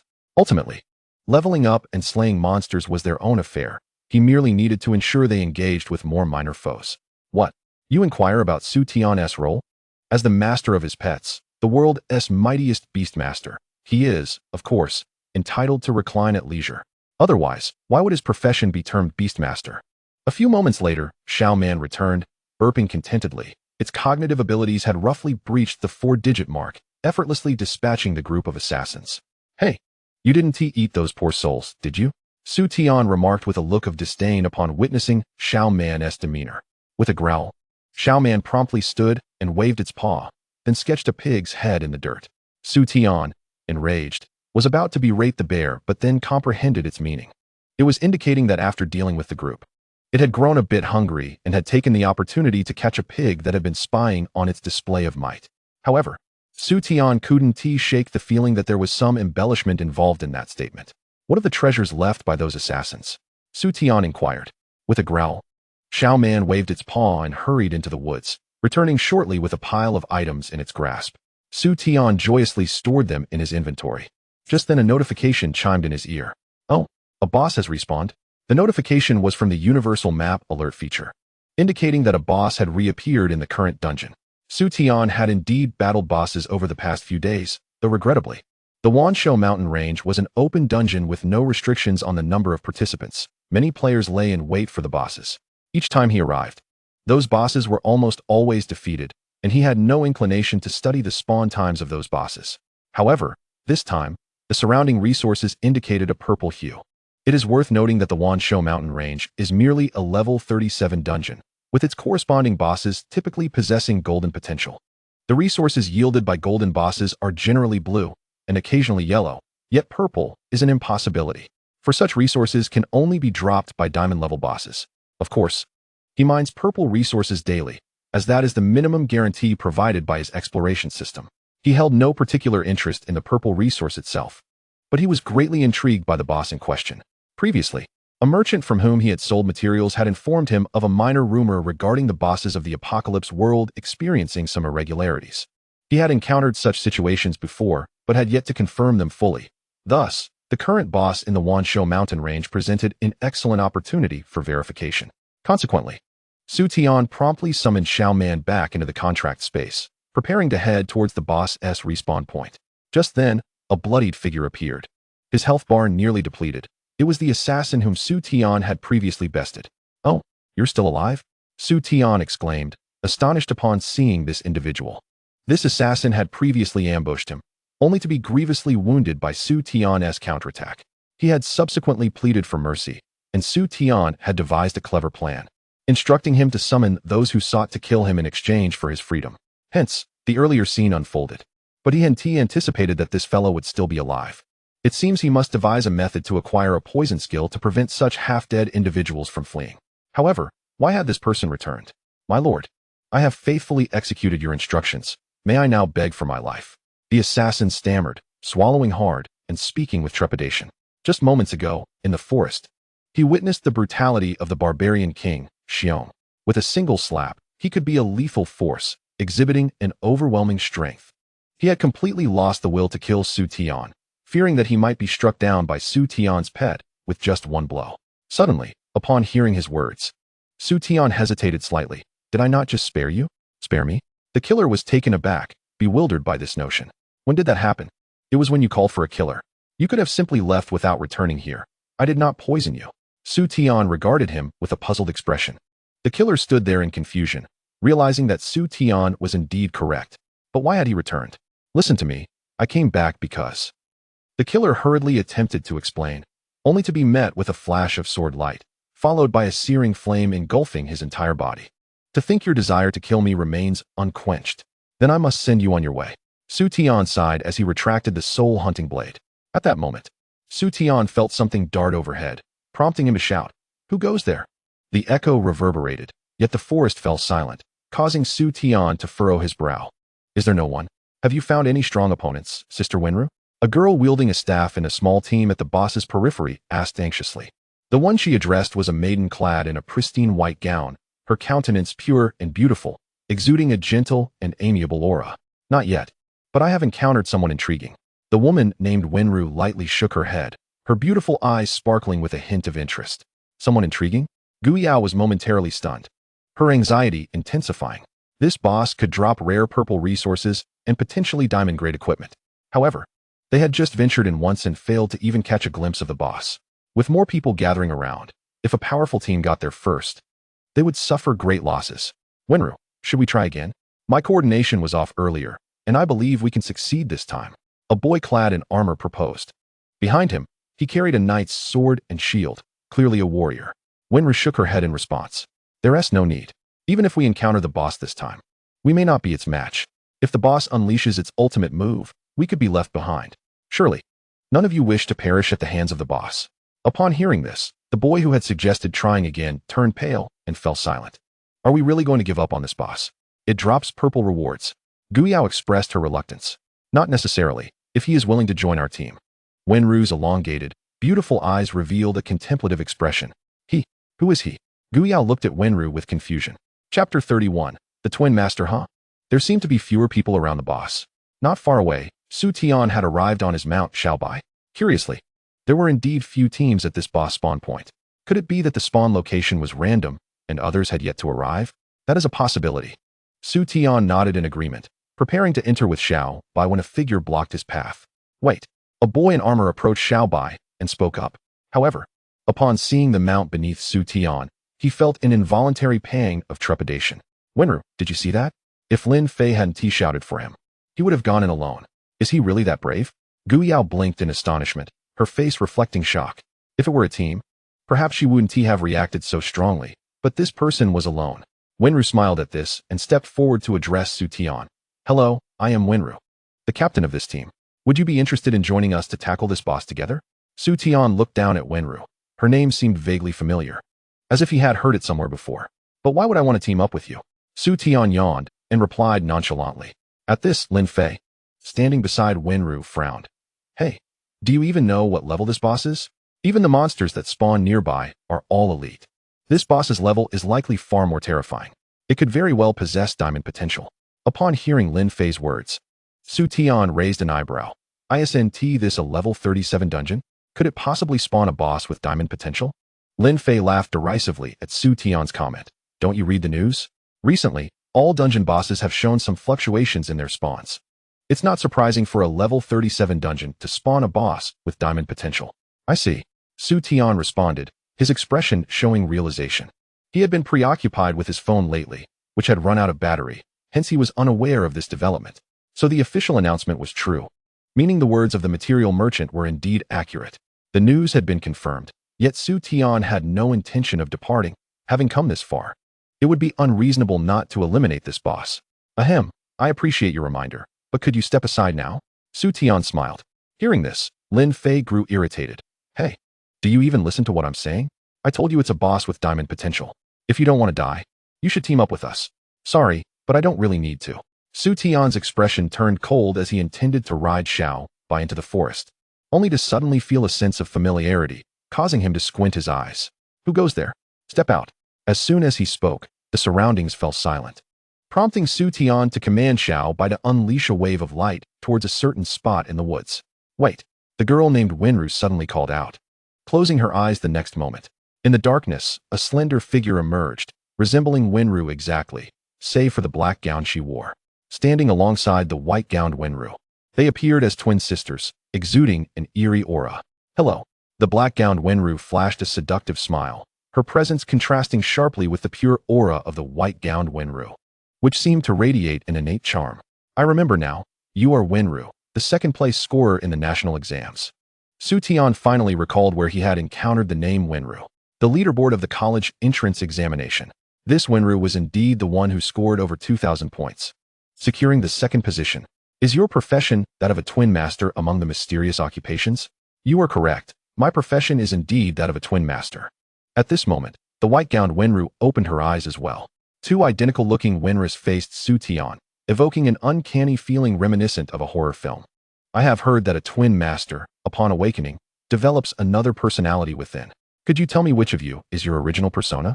Su Tian found himself more intrigued by Wenru's profession than eager to defeat the boss. Of course, it's me. If the second body is not under the control of the original personality, it will be taken over by the second personality. Currently, she is in control. The white-gowned Wenru explained with a hint of helplessness. The second personality sounds rather fascinating. But why didn't you allow her to converse with me directly earlier? Su Tian inquired, blinking. If he recalled correctly, it was after the white-gowned Wenru closed her eyes that the black-gowned one emerged. During that time, the original personality must have been controlling the black-gown's body. The white-gowned Wenru's cheeks flushed slightly. Well, you can just ask her that. Seeing her flustered demeanor only piqued Su Tian's curiosity further, prompting him to look at the black-gowned Wenru. If I'm not mistaken, you are called Su Tian, the national champion. In a gentle flurry, the figure in the black dress smiled softly, and the next moment, she had inexplicably teleported to Xiao Bai's side. Appearing directly opposite Su Tian, a scent reminiscent of orchid and musk wafted into Su Tian's nostrils, and he soon found himself ensnared by the seductive gaze of the figure in the black dress. I am quite curious to see how this top scholar performs in front of my sisters. No sooner had her words faded than a glint of cold light flickered in her eyes, and a dagger materialized in her delicate hand, aimed fiercely at Su Tian's lower body. Su Tian was taken aback, exclaiming in astonishment, "How ruthless!" Instinctively, he adopted a stance reminiscent of a formidable warrior. Clang! The clear sound of metal striking metal momentarily stunned the figure in the black dress, as well as the figure in the white dress beneath. "So resilient," she murmured, her charming face momentarily frozen in astonishment, causing the recently awakened figure in white to flush a deep crimson, akin to an apple. What bold words! In a flurry of action, the dual persona Warmth hastily summoned a formation, causing the figure in black to vanish within its confines. Su Tian, regaining his composure, found himself at a loss for words regarding the recent events. So, the character of the figure in black was indeed like this. It was no wonder Warmth herself resisted allowing her to take control of the body. At this moment, Su Tian could not help but glance at Warmth herself, whose pure appearance and demeanor resembled that of an aloof campus goddess. Yet, inexplicably, her visage reminded him of the figure in black. Despite having the same face, the figure in black exuded an alluring charm, a stark contrast that left Su Tian momentarily disoriented, prompting him to utter an immature request. "Could you perhaps let her come out once more?" Warmth's poised countenance could no longer maintain its facade, and she coldly retorted, "Get lost." Clearing his throat, Su Tian continued, "I am not joking. I need to confront a boss, but I truly do not require a party, unless one of you happens to be a priest." With a sigh, he cast one last peculiar glance at Warmth. "Wait." Suddenly, Warmth spoke up, appearing somewhat hesitant, her lips pressed together. After a moment, she softly said, in this form, "I am a priest." "Ah, so you, the one in white, are a priest. And what about the one in black?" Su Tian inquired, as he sent out a small beast to scout for nearby monsters around the boss. Warmth, now seated atop Xiao Bai, felt a twinge of awkwardness. Having never before sat on a tiger with a boy, "The one in black is a mage," she replied, casting Su Tian a sidelong glance while subconsciously glancing at a certain area on his body. "You don't mean to stab me as well, do you?" Su Tian instinctively shielded himself, sensing her gaze. Warmth's delicate cheeks flushed a bright red. "What are you thinking? You actually want her to come out again? I suspect you might have some peculiar preferences." Su Tian chuckled awkwardly. How could he possibly have such inclinations?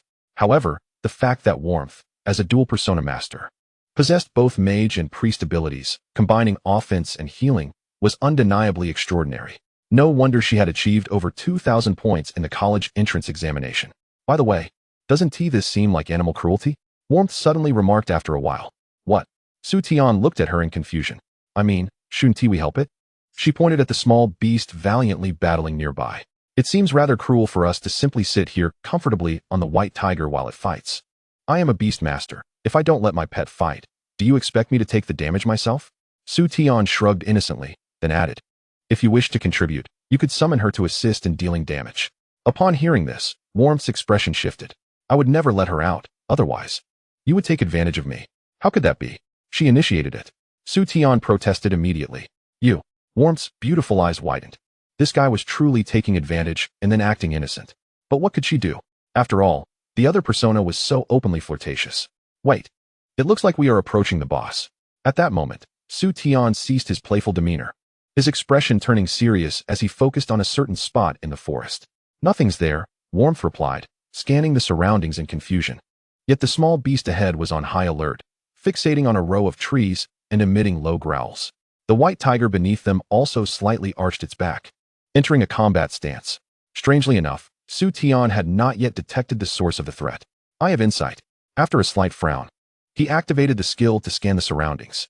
As his gaze fell upon a massive tree, a clear message echoed in his mind. Target, ancient vine tree monster. Potential, diamond. Level, 39. Health, 38, 671. Strength, 3, 782. Defense, 4, 236. Speed, 3, 899. Stamina, 4, 657. Skills, camouflage, nightmare entanglement, sleep powder, with spirit, cage domain. Upon receiving this information, Su Tian's expression froze, and the next moment, the ancient vine tree monster seemed to sense a threat, unleashing countless vines at high speed. Regaining his senses, Su Tian shouted, this is a plant-type diamond boss. Quickly, evade. Roar. Xiao Bai, agile as ever, dodged the incoming vine attacks, unwilling to back down. Let out a fierce roar. As a divine beast, how could it be provoked by such low-potential trash? Roar. On the other hand, the small beast chose to confront the vines head-on. Having the protective aura of the warrior, it could withstand much damage, yet its level was still somewhat low. After being struck by the vines, wounds instantly appeared on its body, and its health bar diminished significantly. Seeing this, Su Tian leaped from Xiao Bai, pulling Warmth along with him, and commanded Xiao Bai, go assist the small beast. Roar. Xiao Bai obeyed the command, swiftly rushing to the front lines. Warmth. Please heal the small beast's wounds, Su Tian instructed, drawing the Soul Hunter sword and charging towards the ancient vine tree monster. Are you out of your mind? Warmth exclaimed, catching his arm. That is a diamond potential boss. Aren't you the Beastmaster? Why are you getting involved?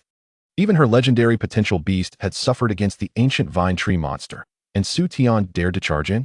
Did he have a screw loose? Although Xiao Bai's attributes are similar to the ancient vine tree monster, its health is far thicker, over 30,000 health, almost 3 times that of Xiao Bai. Only with both of us can we swiftly eliminate it, Su Tian said calmly. Warmth was momentarily taken aback, her mind racing with concern. Are you alright? She possessed a skill that allowed her to check target attributes, and based on her observation, Su Tian's average intellect was merely around 700. While this was indeed impressive for a level 27 individual, it was nothing more than a death sentence against the ancient vine tree monster. Even though the boss was only level 40, its diamond potential made it a formidable foe. Su Tian's assertion that he could swiftly take it down with Xiao Bai was utterly absurd. You are the one who will be taken down, Warmth thought, contemplating summoning her other persona to assist Xiao Bai, hoping to provide some support. As she spoke, a dual persona contract formation appeared before her, and the figure in the black dress emerged, her red lips enticing, and her beautiful eyes captivating.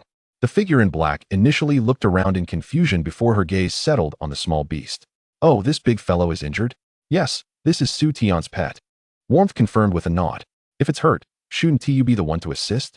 Why call me?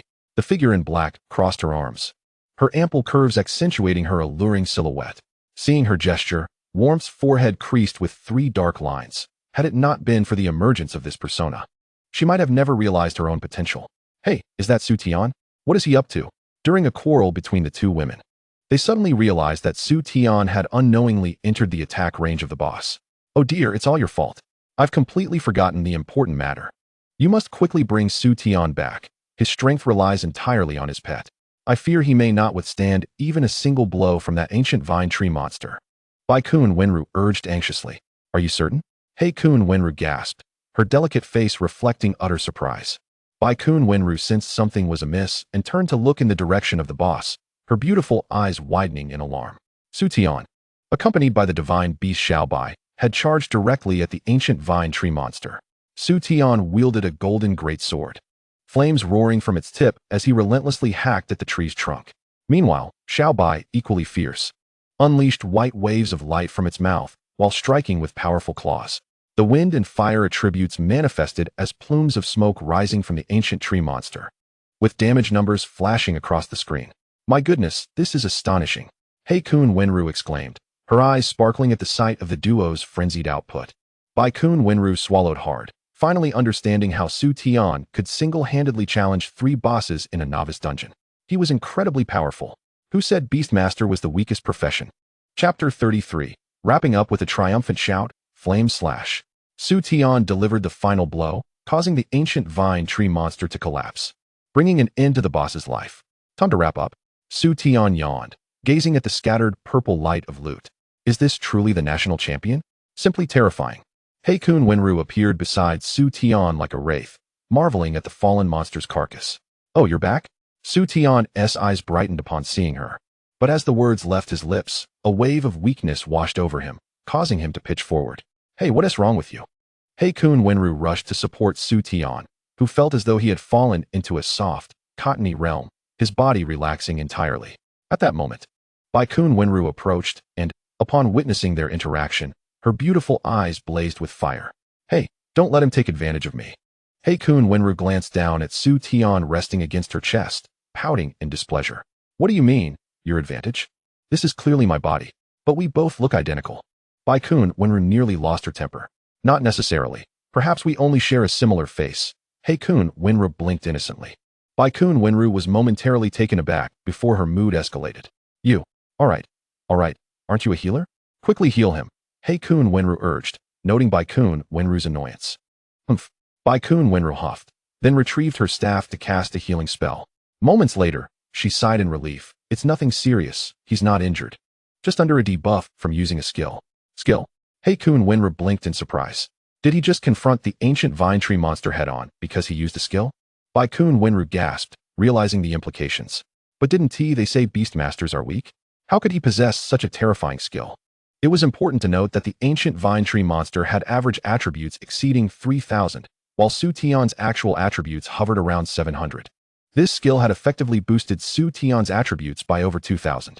It was utterly extraordinary. For a moment, both women felt envious of Su Tian's profession, casting disdainful glances at one another. Meow. Suddenly, Bai Kun Wenru felt a tugging at her sleeve. Turning around, she found it was Xiaobai. Although formidable against the boss, Xiaobai now appeared oddly adorable, melting the tender heart of the young woman. What is it? Meow? Xiaobai called out, pointing with a paw at the injured Xiao man lying nearby. Oh no, I completely forgot. Bai Kun Wenru blushed upon noticing the wounds on Xiao man. How could she have neglected to heal him? An hour later, Su Tian's weakened state finally dissipated, and he began to regain consciousness. My goodness. That debuff rendered me completely immobile. I must use the beast god's skills sparingly in the future, he murmured, glancing around with a mix of trepidation and relief. Indeed, he had been able to withstand the boss's assault because he had activated the beast god skill, temporarily gaining Xiaobai's attributes for 30 seconds. Although he only acquired the base attributes, it was sufficient to combat the ancient vine tree monster alongside Xiaobai, especially since Xiaobai possessed a transformation buff, and they had simultaneously activated the killing god domain. Though he hadn't scrutinized Xiaobai's stats closely, it was likely that her average attributes had reached 4,000. Truly absurd. Su Tian turned to see the 2 women nearby. Xiaobai had reverted to her kitten form, and they were playfully teasing her. You're finally awake. Bai Kun Wenru sighed in relief upon seeing Su Tian approach. I thought you might abscond with the loot. Su Tian chuckled lightly. Do you really think of me that way? Bai Kun Wenru frowned in displeasure. You might not, but she just might. Su Tian raised an eyebrow at Hei Kun Wenru, recalling her earlier treachery. Hey, that was just my way of greeting you. Hei Kun Wenru flashed a flirtatious smile. Greeting? Bai Kun Wenru's face stiffened. Could you be any more ridiculous? Well, if you don't need anything, I'll be on my way, Su Tian yawned. If there's nothing, then fine. Xiaobai Xiaoman, let us go. With that, Su Tian strode away, leaving the 2 women momentarily stunned. After a brief silence, Hei Kun Wenru chuckled softly, a hint of mischief in her tone. What an intriguing person. If I'm not mistaken, that cub of the Bear King Must be the one recently captured by the Rin family in Modu, right? Hey Kun, Wenru mused. By Kun, Wenru frowned slightly, acknowledging that she had indeed seen the Bear King cub, but had not confirmed it. However, it seemed her suspicions were correct. It appears I was right. Those assassins entered this dungeon for him. How bold to steal from the Rin family. Truly, a type I find appealing. Hey Kun, Wenru remarked with a light laugh. Upon hearing this, Bai Kun, Wenru's expression changed. Hey, what are you saying? I don't like him. You and I look identical. If I like him, it stands to reason that you do too. Hey Kun, Wenru yawned, then summoned her contract array and stepped inside. Seeing the array disappear, Bai Kun, Wenru stomped her foot in frustration, then fell into deep contemplation. The dual-born master profession had awakened in many individuals across Huaxia, and she had inquired about it, noting that her situation seemed quite different. Because, unlike others, her dual-born master was affiliated with the Rin family in Modu. Dad, that's Su Tian.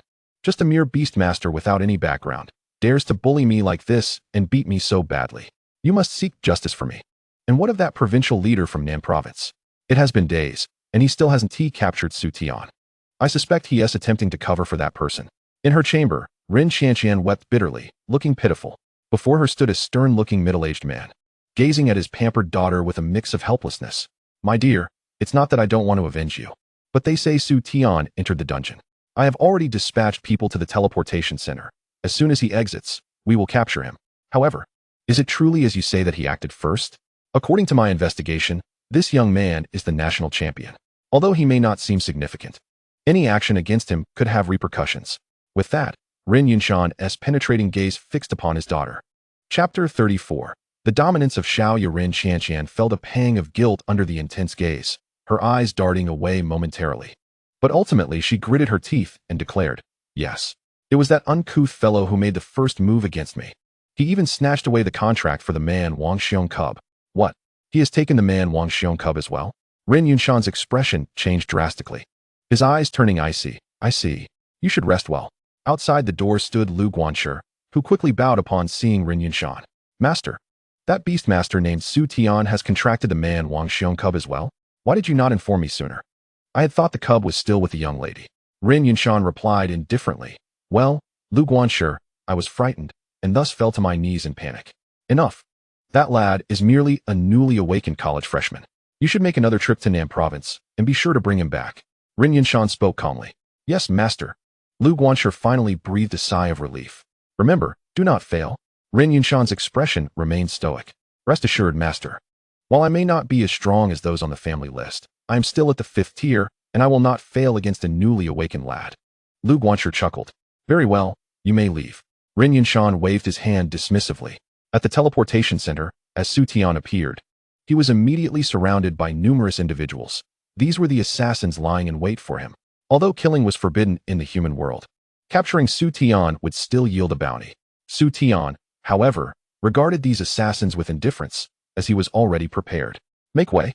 The Tianyan auction house has come to receive a distinguished guest. Those uninvolved, please step aside. At that moment, a loud voice called out, approaching their direction.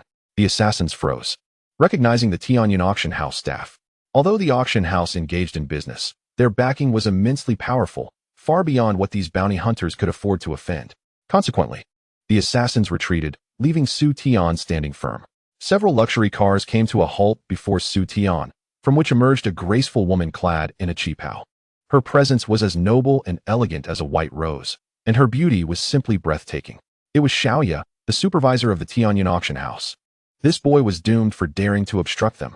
Humph, they had intended to capture him for the bounty, having already offended the Rin family. Now they were crossing the Tianyan auction house as well. This boy was truly courting death.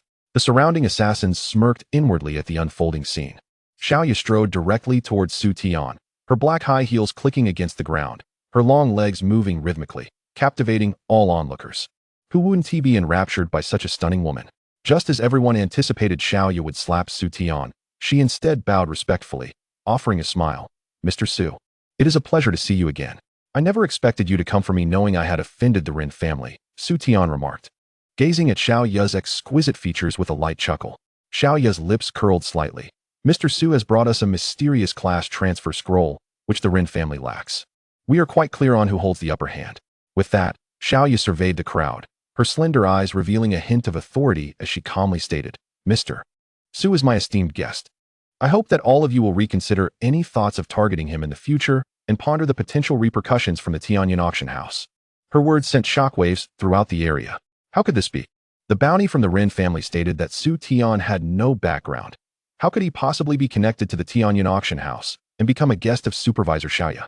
In an instant, many assassins' expressions shifted, realizing that they had taken a bounty that could now lead to a conflict with the Tianyan auction house. Within mere minutes, dozens quietly abandoned the bounty and retreated. Xiaoya's actions astonished Su Tian. He had not anticipated her decisiveness, which effectively placed her in opposition to the formidable Ren family, one of the 4 great families of the demon capital. Did the Tianyan auction house not fear them? Mr. Su, let us depart. Observing the retreating assassins, Xiaoya finally displayed a satisfied smile, her beautiful eyes directed at Su Tian. All right. Su Tian nodded and entered the car with her. I told you, Su Tian would easily handle those assassins. Not far away, the Jiang sisters sat in a Maserati, watching the convoy of the Tianyan auction house depart. Jiang Xiaoya declared proudly. Upon hearing this, Jiang Xiaoying furrowed her brow and replied coolly, Did you not see that woman?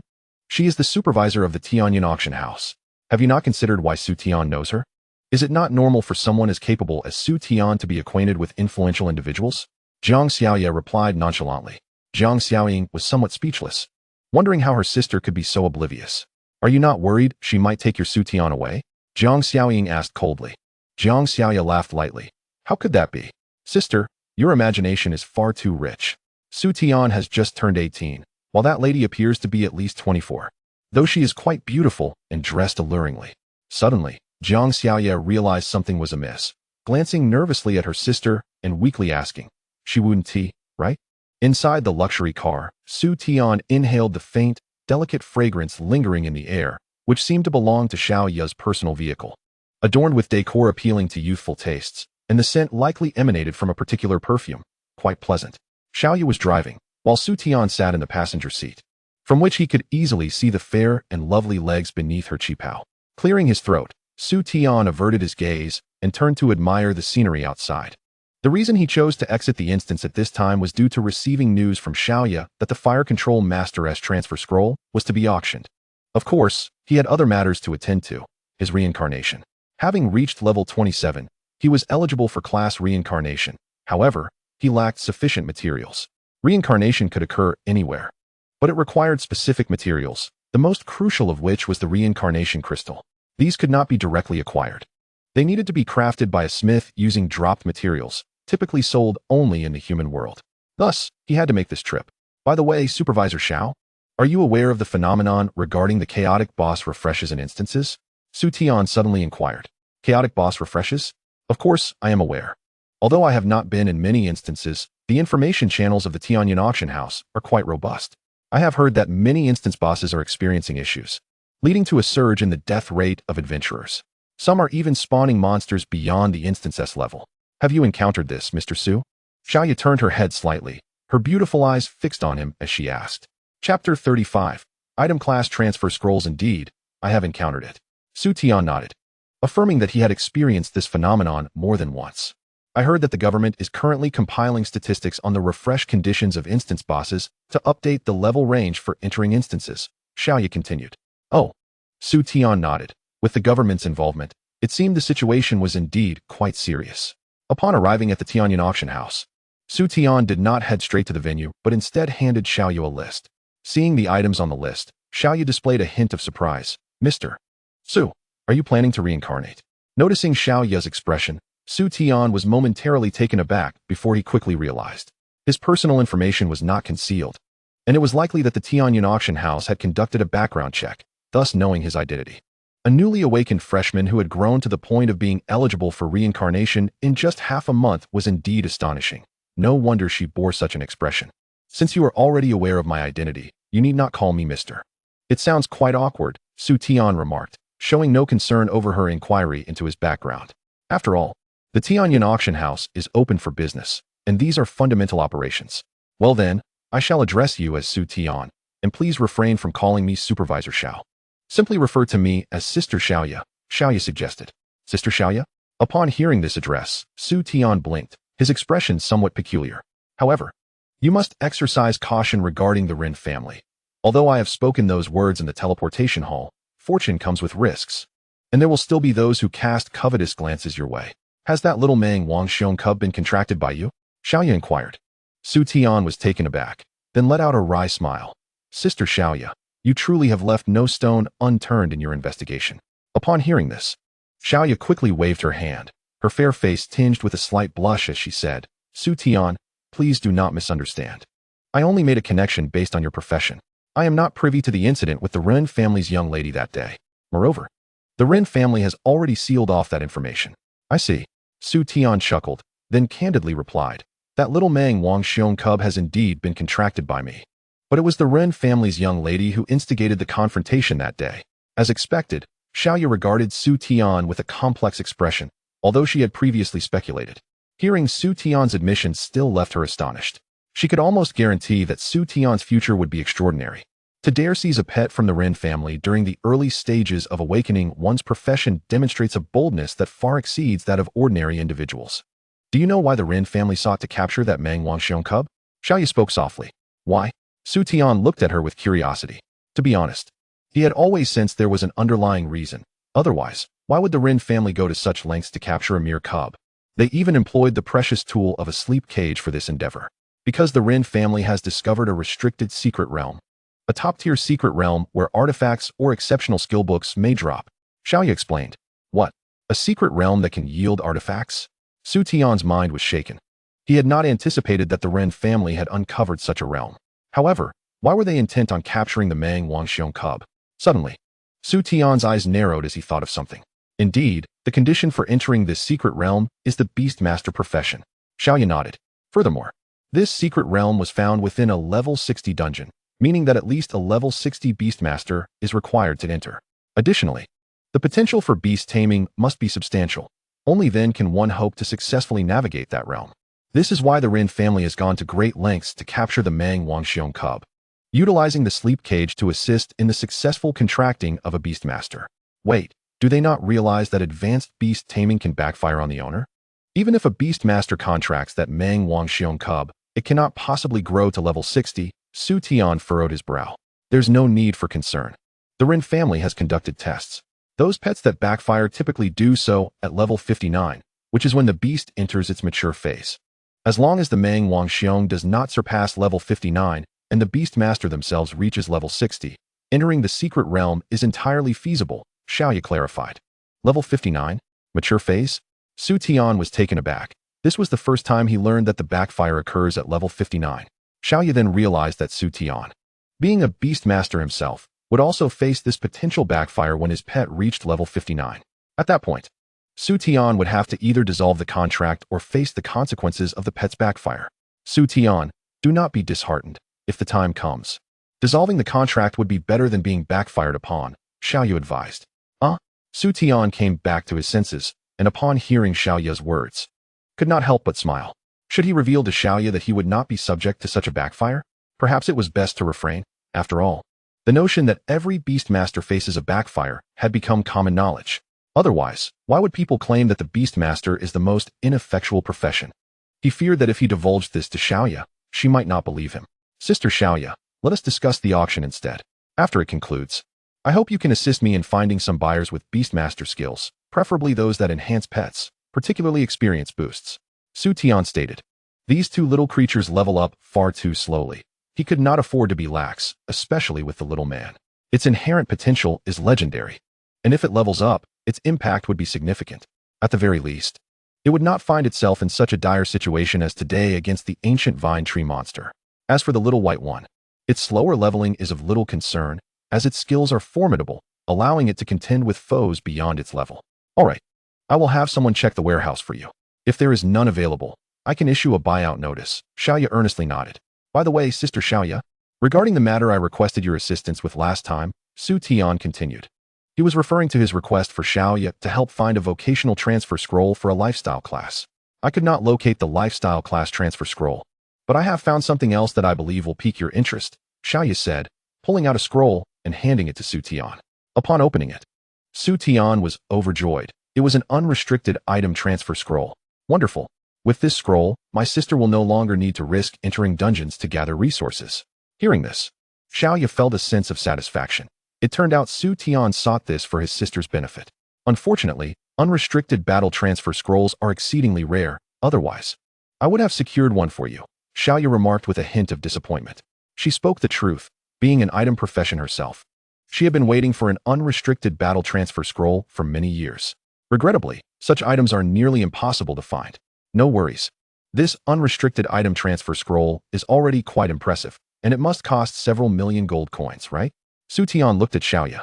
Chapter 36. VIP Room 1 He. You probably do not yet realize the immense allure of your Fire Control Master transfer scroll.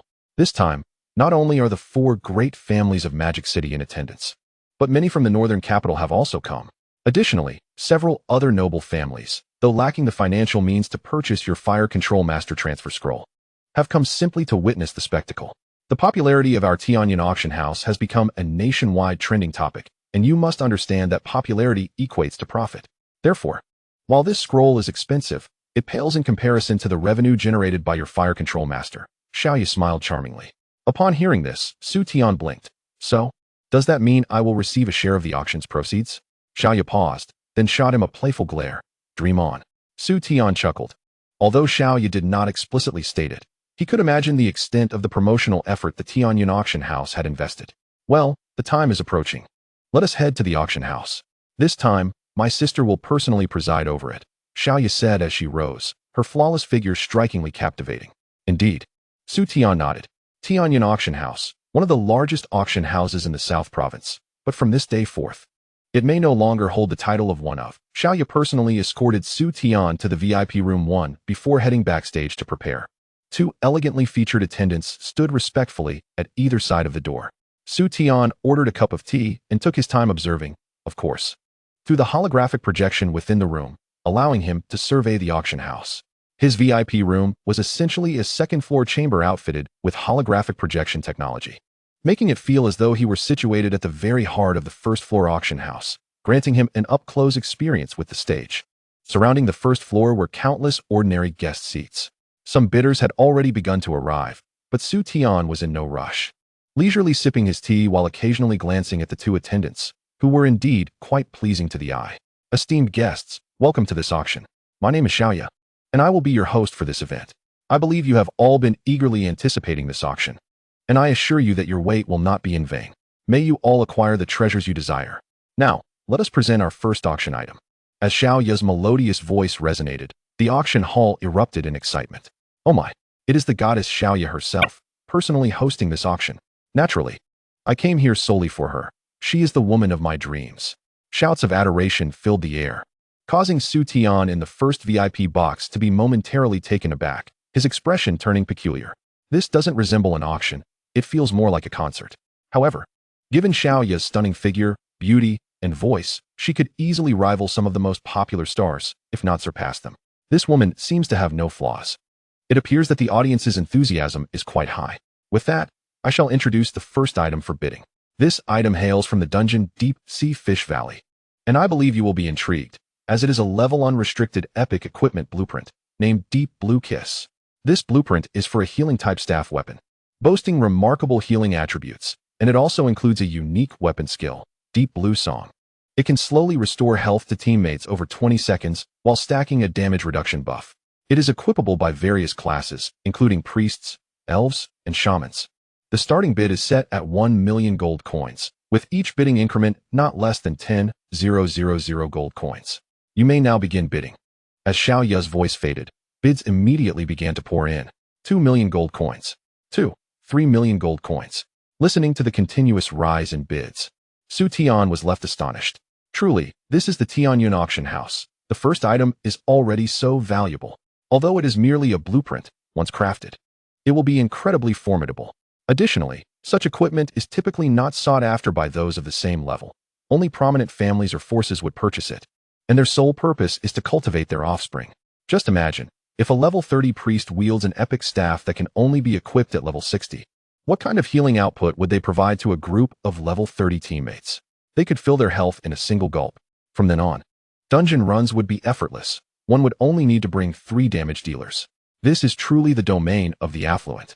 Su Tian couldn't help but marvel. Fortunately, he was not a support class. Otherwise, he too would feel tempted. As he pondered, the price for the Deep Blue Kiss blueprint soared to 10 million, ultimately being claimed by a guest in the neighboring second VIP box for 13.2 million. Meanwhile, in the second VIP box, Jiang Xiaoye exclaimed, "Father, aren't you supposed to bid on that Fire Mage's promotion scroll? Why waste money here?" Jiang Tianwen chuckled. "This Deep Blue Kiss is immensely beneficial for your Holy Angel class. It is an epic level unrestricted equipment. Besides, it only cost a little over 10 million gold coins, which is merely a drop in the ocean compared to the Fire Mage scroll. It will not have a significant impact." Jiang Xiaoye pouted, "But enough. Let us focus on the next item. This matter is settled." Jiang Tianwen waved his hand dismissively. "Xiaoye, your father is correct. That Fire Mage scroll will cost at least 100 million gold coins. This over 10 million is truly insignificant in comparison." Jiang Xiaoying chimed in to persuade her. "Very well." Jiang Xiao bit her lip, opting not to continue the discussion. The next item, though not unimpressive, did not captivate them, prompting Jiang Xiaoying to glance toward the first box. Softly inquiring, "In past auctions, they always invited you to the first box. Why has that changed this time?" Jiang Xiaoye blinked curiously and asked, "Yes. Does that mean the people inside hold a higher position than father?" Hearing this, Jiang Tianwen laughed heartily. "You are mistaken. Those inside are likely not officials. Can you guess who they might be? Could it be the formidable individual who bid on the Fire Mage scroll?" Jiang Xiaoying suddenly speculated. "Indeed. That individual is likely the one." Jiang Tianwen nodded. The sisters exchanged glances, realizing that the person next door was indeed the one who bid on the Fire Mage scroll. And anyone bold enough to present such items must possess extraordinary strength, possibly ranking among the elite. Chapter 37. A long wait. How peculiar. Clearly that woman received Su Tian. Yet I do not see him anywhere. Jiang Xiaoye, uninterested in the auction, scanned the audience through the holographic projection but found no sign of Su Tian.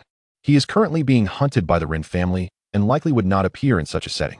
However, you mentioned he was taken by someone from the Tianyan auction house. Jiang Tianwen inquired. "Yes, it was the host Xiaoye. We saw her personally escort Su Tian." Jiang Xiaoye nodded, her gaze toward Xiaoye tinged with hostility. At that moment, Xiaoye was undeniably radiant, her elegant gown accentuating her curvaceous figure, her fair skin glowing under the lights like exquisite jade, even eliciting envy from another woman. Is that so? But how could Su Tian possibly know someone from the Tianyan auction house? Jiang Tianwen mused as he looked at Xiaoye. In the first VIP box, Su Tian had seen several items that failed to pique his interest, rendering him somewhat bored. Just then, a quarrel erupted among the crowd. "Esteemed guest, I am the manager of the Rin family from Modu. We have set our sights on this item. Would you grant us a favor and sell it to us?" The voice came from the fourth VIP box, clashing with the occupants of the 17th box. The individuals in the 17th box appeared to be a local family from the southern province, and they were competing for the same item, having already engaged in bidding for several minutes. At this moment, the Rin family had ceased to raise their bid, instead opting to leverage their influence to suppress the bidders from the 17th box. How shameless. Su Tian furrowed his brow, taken aback by the blatant audacity of the Rin family, employing such tactics to coerce others and minimize their own expenses. The auction house prohibits the use of coercion or bribery to prevent others from bidding. Should you violate this rule again, we will be compelled to take action. Xiaoye warned, her brows slightly furrowed. Unexpectedly, the Rin family's manager replied with a brazen smile, "Director Xiao, I am not pressuring the 17th box. I merely happened to know them and was exchanging pleasantries." He then turned to the individuals in the 17th box. "Wouldn't you agree, my friends from the 17th box?" "Indeed. I have long been acquainted with the esteemed manager. Had I known it was you, I would not have engaged in competition," the occupant of the 17th box replied, clearly a person who knew how to read the room. Upon hearing it was the Rin family from Modu, he immediately adopted a flattering tone. "Haha. Once the auction concludes, I will certainly pay you a visit." The Rin family member chuckled, clearly pleased. Xiaoye, witnessing this, felt helpless and had no choice but to continue presenting the items. At this juncture, the Rin family placed another bid. However, due to their exposed identity, few dared to compete with them, resulting in the item being claimed by the Rin family after only a few calls for bidding. This pattern continued. The Rin family repeatedly made bids, each time without exception. Curiously, a few individuals attempted to bid against the Rin family, but they only increment by 100,000 gold coins, seemingly allowing the Rin family to win, their sole intention being to make the Rin family remember them. The final sale prices of the auctioned items fell significantly below Xiaoye's expectations, causing her to grow increasingly anxious. However, The Ren family behind did not take any further action, and she could not express her frustration, so she could only continue to introduce the auction items. The four prominent families of Mo do wield immense power, encompassing the entire nation, far beyond the reach of these smaller families from the southern provinces. The actions of the Ren family stirred the representatives from the other three major families in Mo do, making them restless. In Box 7, a voice remarked, "Miss, this is too generous to the Ren family. Should we not? Forget it. What difference does it make to act like a petty person?" However, this time, Tianyan Auction House is bound to suffer a loss. Chu Wan shook her head, her beautiful eyes gazing at Xiaoya on stage. The Ren family showed no signs of stopping. Their behavior grew increasingly audacious, with almost every item being contested. Ordinary guests lacked the power to compete, and no one in the luxury boxes dared to bid against them, creating an atmosphere where it seemed the Ren family intended to acquire every auction item. In Box 9, someone commented, "Interesting, does the Ren family think Tianyan Auction House is easy to bully?" A woman in a black dress stretched languidly, her alluring curves unmistakably revealing themselves before the woman in a white dress.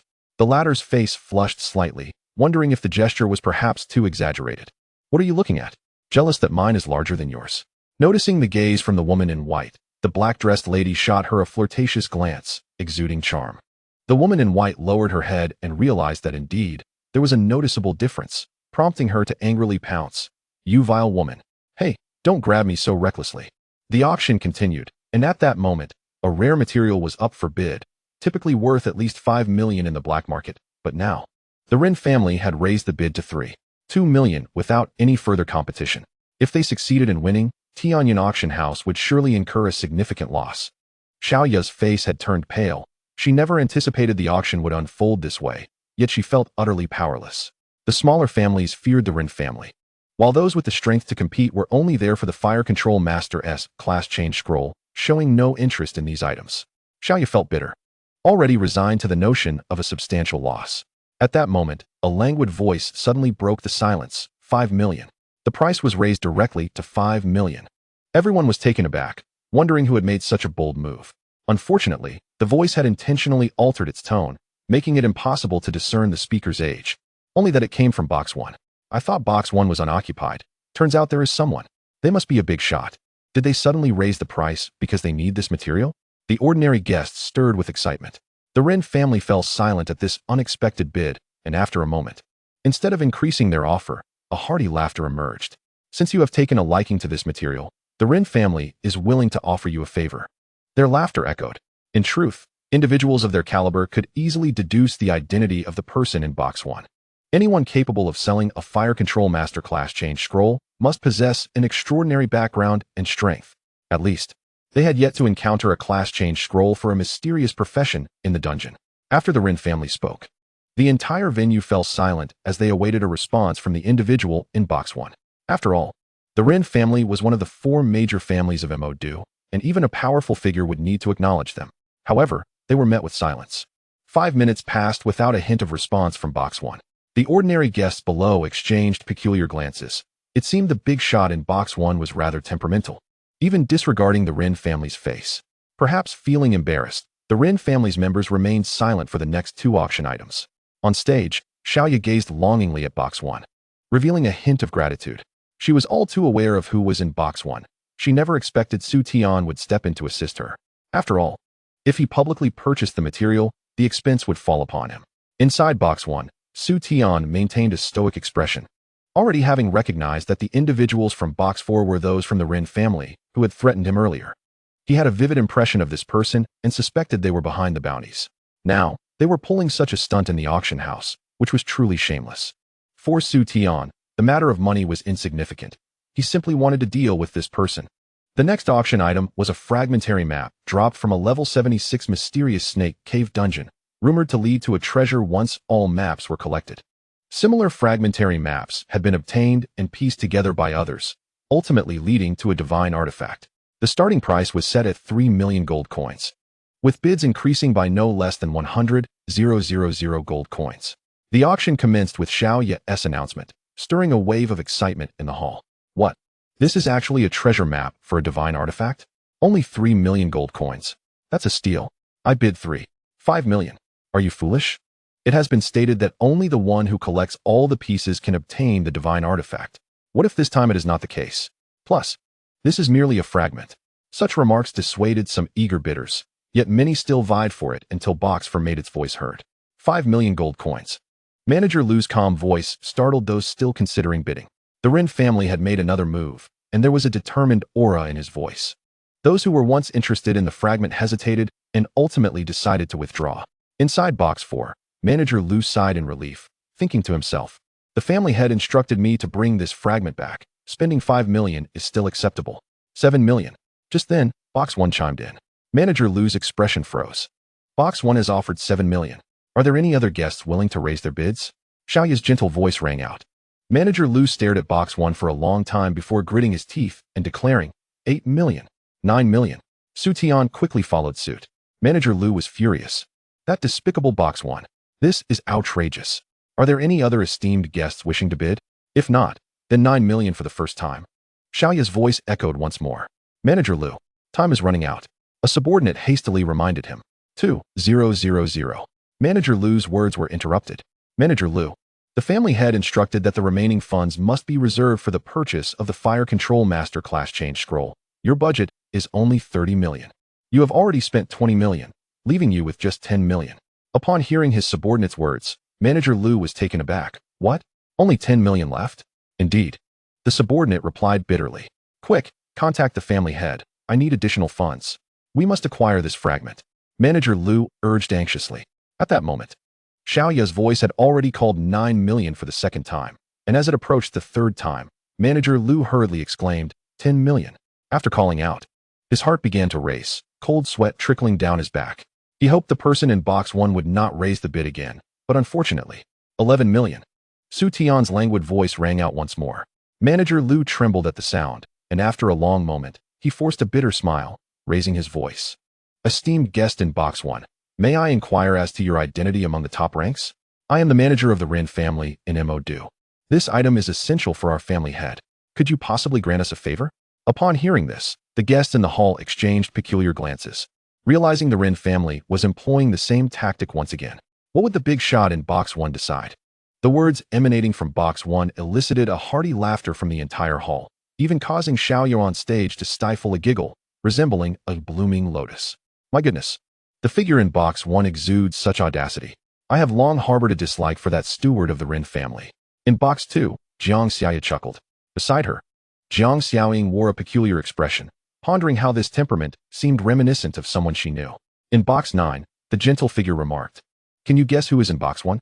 The woman in the black dress spoke with an air of mystery. Is your skill so powerful that you can reveal their identity? Inquired the woman in white. It's Su Tian, replied the woman in black. What? Su Tian? The woman in white looked utterly incredulous. Isn't the mastermind in that box the one auctioning the Fire Control Master S-Class transfer scroll? Could it be that he is the seller? Impossible. The transfer scroll for such a mysterious class has never been obtained even in a level 90 dungeon. Where could he have acquired it? The woman in white murmured in confusion. Silly, have you forgotten? He possesses divine beasts. A mysterious scroll for a Fire Control Master is hardly significant. The woman in black chuckled. The woman in white was momentarily taken aback, then returned to her senses. You may have a point. In Box 4, the enforcer of the Tianyun auction house stated indifferently, Esteemed guest, due to your repeated violations of the auction house's order, you are hereby requested to leave. Steward Lu clenched his fists, declaring, I am the steward of the Rin family in Modu. Sir, please cooperate. Otherwise, we shall be compelled to take enforced measures.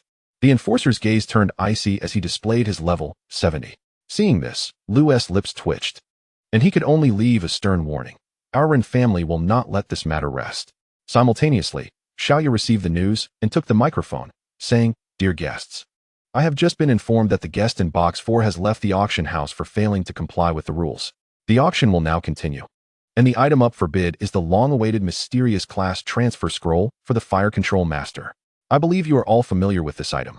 Any combat class that uses it can transition into the mysterious class of Fire Control Master, renowned for its formidable output capabilities, making it a veritable annihilation engine. Without further ado, the starting bid is 150 million gold coins, with each increment not less than 1 million. Let the bidding commence. Chapter 39. Truly a phenomenon. 180 million. 200 million. The bidding price soared to 300 million almost immediately, leaving Su Tian in box 1 utterly astonished. A fortune. Su Tian's breath quickened.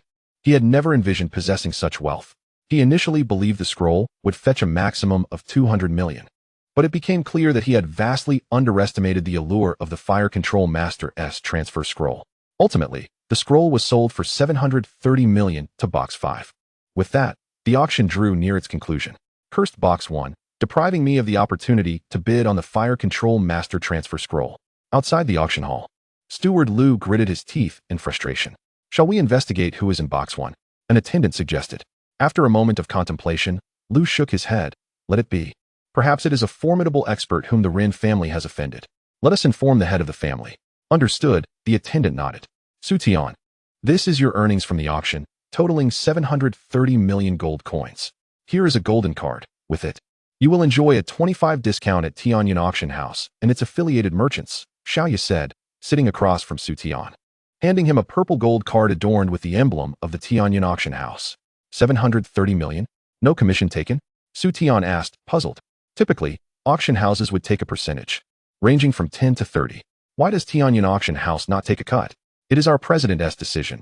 He said you helped restore order during the auction, otherwise, we might have suffered even greater losses. Moreover, the items you acquired from the Rin family are gifted to you, Xiaoya replied with a captivating smile. Very well. Su Tian nodded, accepting the purple gold card, only to push it back toward her. What is the matter? Xiaoya looked at him quizzically. Please procure the materials I will need for my next 7 class advancements, along with some Beastmaster skill books. The higher the level, the better. Su Tian requested with a smile. After all, money is meant to be spent. Understood. Xiaoya grasped Su Tian's intentions and turned to leave with the funds card, her graceful figure swaying like a blooming peony. Su Tian returned home and rested for a night before handing the class rebirth scroll to his sister, leaving her a savings card for her to develop her class before departing. Before parting, Su Yun felt both gratified and pained, seeing her brother toil so hard so soon after awakening his class. However, when she checked the card's balance, she was left dumbfounded. Units, tens, hundreds, thousands, 10,000, 100,000, million. Had he robbed a bank? Sister, I will see you off here, but once you enter the dungeon, be cautious. The Rin family will not let you go easily. Knowing of the conflict between Su Tian and the Rin family, Xiaoya gazed at him with concern. Outside, she could leverage the power of the Tianyan Auction House to protect him, but once he entered the Tianqi world, she would lose that capability. Rest assured, I will be fine, Su Tian smiled, turning to wave goodbye to Xiaoya. Xiaoya did not leave immediately. Instead, she watched as he approached the front desk of the teleportation center. Su Tian's information appeared instantly on the attendant's computer. Level 27, Beastmaster. Which dungeon would you like to enter? The attendant inquired. Level 40, Blue Moon Canyon. Su Tian replied calmly. Very well. The attendant responded habitually, only to freeze a moment later. Are you sure it's level 40 and not level 20? I'm sure. It's level 40, Su Tian reiterated. Are you really certain? Dungeons above level 40 will have no level restrictions. Any powerful being may enter, the attendant asked once more. I am indeed certain. Su Tian sighed in exasperation. All right then. Though the attendant was perplexed, she opened the teleportation passage. Su Tian strode in, and in the next moment, golden light enveloped him. Manager Xiao, did he just enter a level 40 dungeon? An assistant trailing behind Xiaoya questioned uncertainly. Xiaoya had indeed noticed, and she too was engulfed in confusion. Isn't he a university graduate? If her memory served her well, the highest level among this year's university graduates could hardly be above the low 20s, right? Truly a phenomenon. Xiaoya murmured. Congratulations on your first entry into a dungeon today. You have been rewarded with a super exploration opportunity, discovering a piece of black gold legendary treasure. The voice of the system brightened Su Tian's eyes, and he promptly embarked on a daily routine of monster hunting and treasure seeking.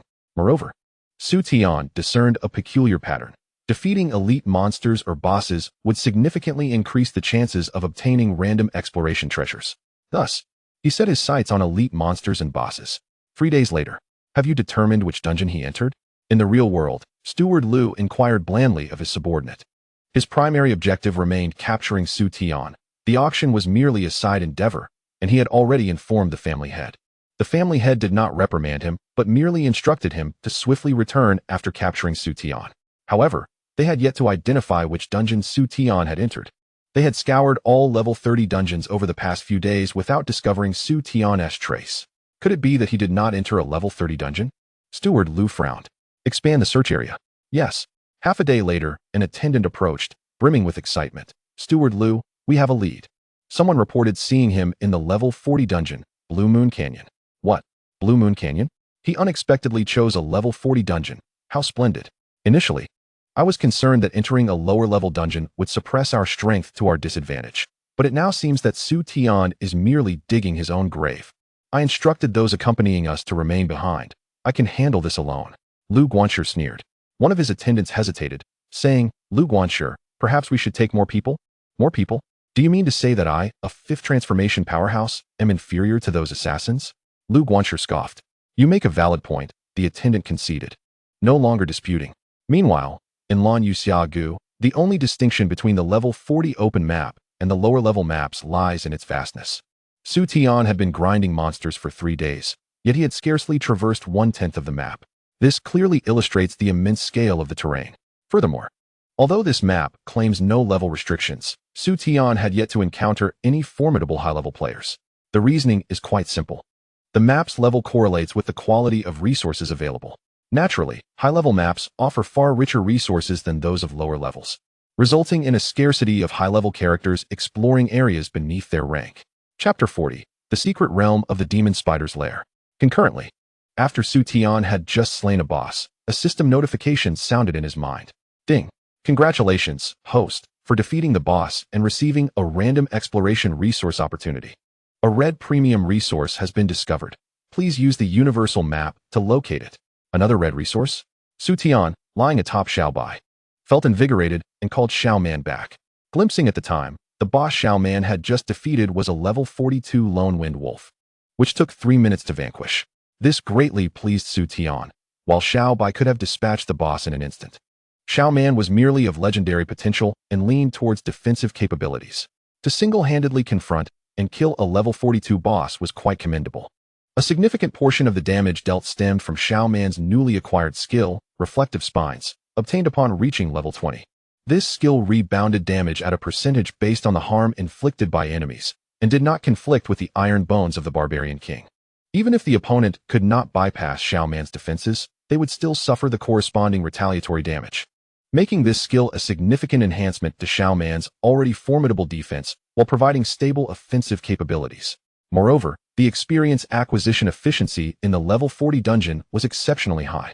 Within 3 days, Xiaoman had reached level 23, while Xiaobai had hit the level 19 bottleneck, on the verge of breaking through to level 20. After reaching level 20, pets enter their youth phase, marking a transformative change. For instance, Xiaoman now towered like a great tree amidst the jungle, causing the ground to tremble with each step. His physique had also undergone a noticeable transformation. Wondrous scales had sprouted at his chest and arms, significantly enhancing his defensive prowess. Meanwhile, Su Tian had reached level 30 and was eligible for his second transformation. However, he had yet to undergo even his first transformation, as he had been preoccupied with leveling up in the dungeon. It was time. After locating this red resource, he would proceed with his first transformation. With determination, Su Tian urged Xiaobai towards the position of the red resource on the map. The ground trembled. Xiaoman followed closely behind, causing other adventurers to retreat in avoidance. In a secluded valley, Su Tian commanded Xiaobai to halt, then leaped down.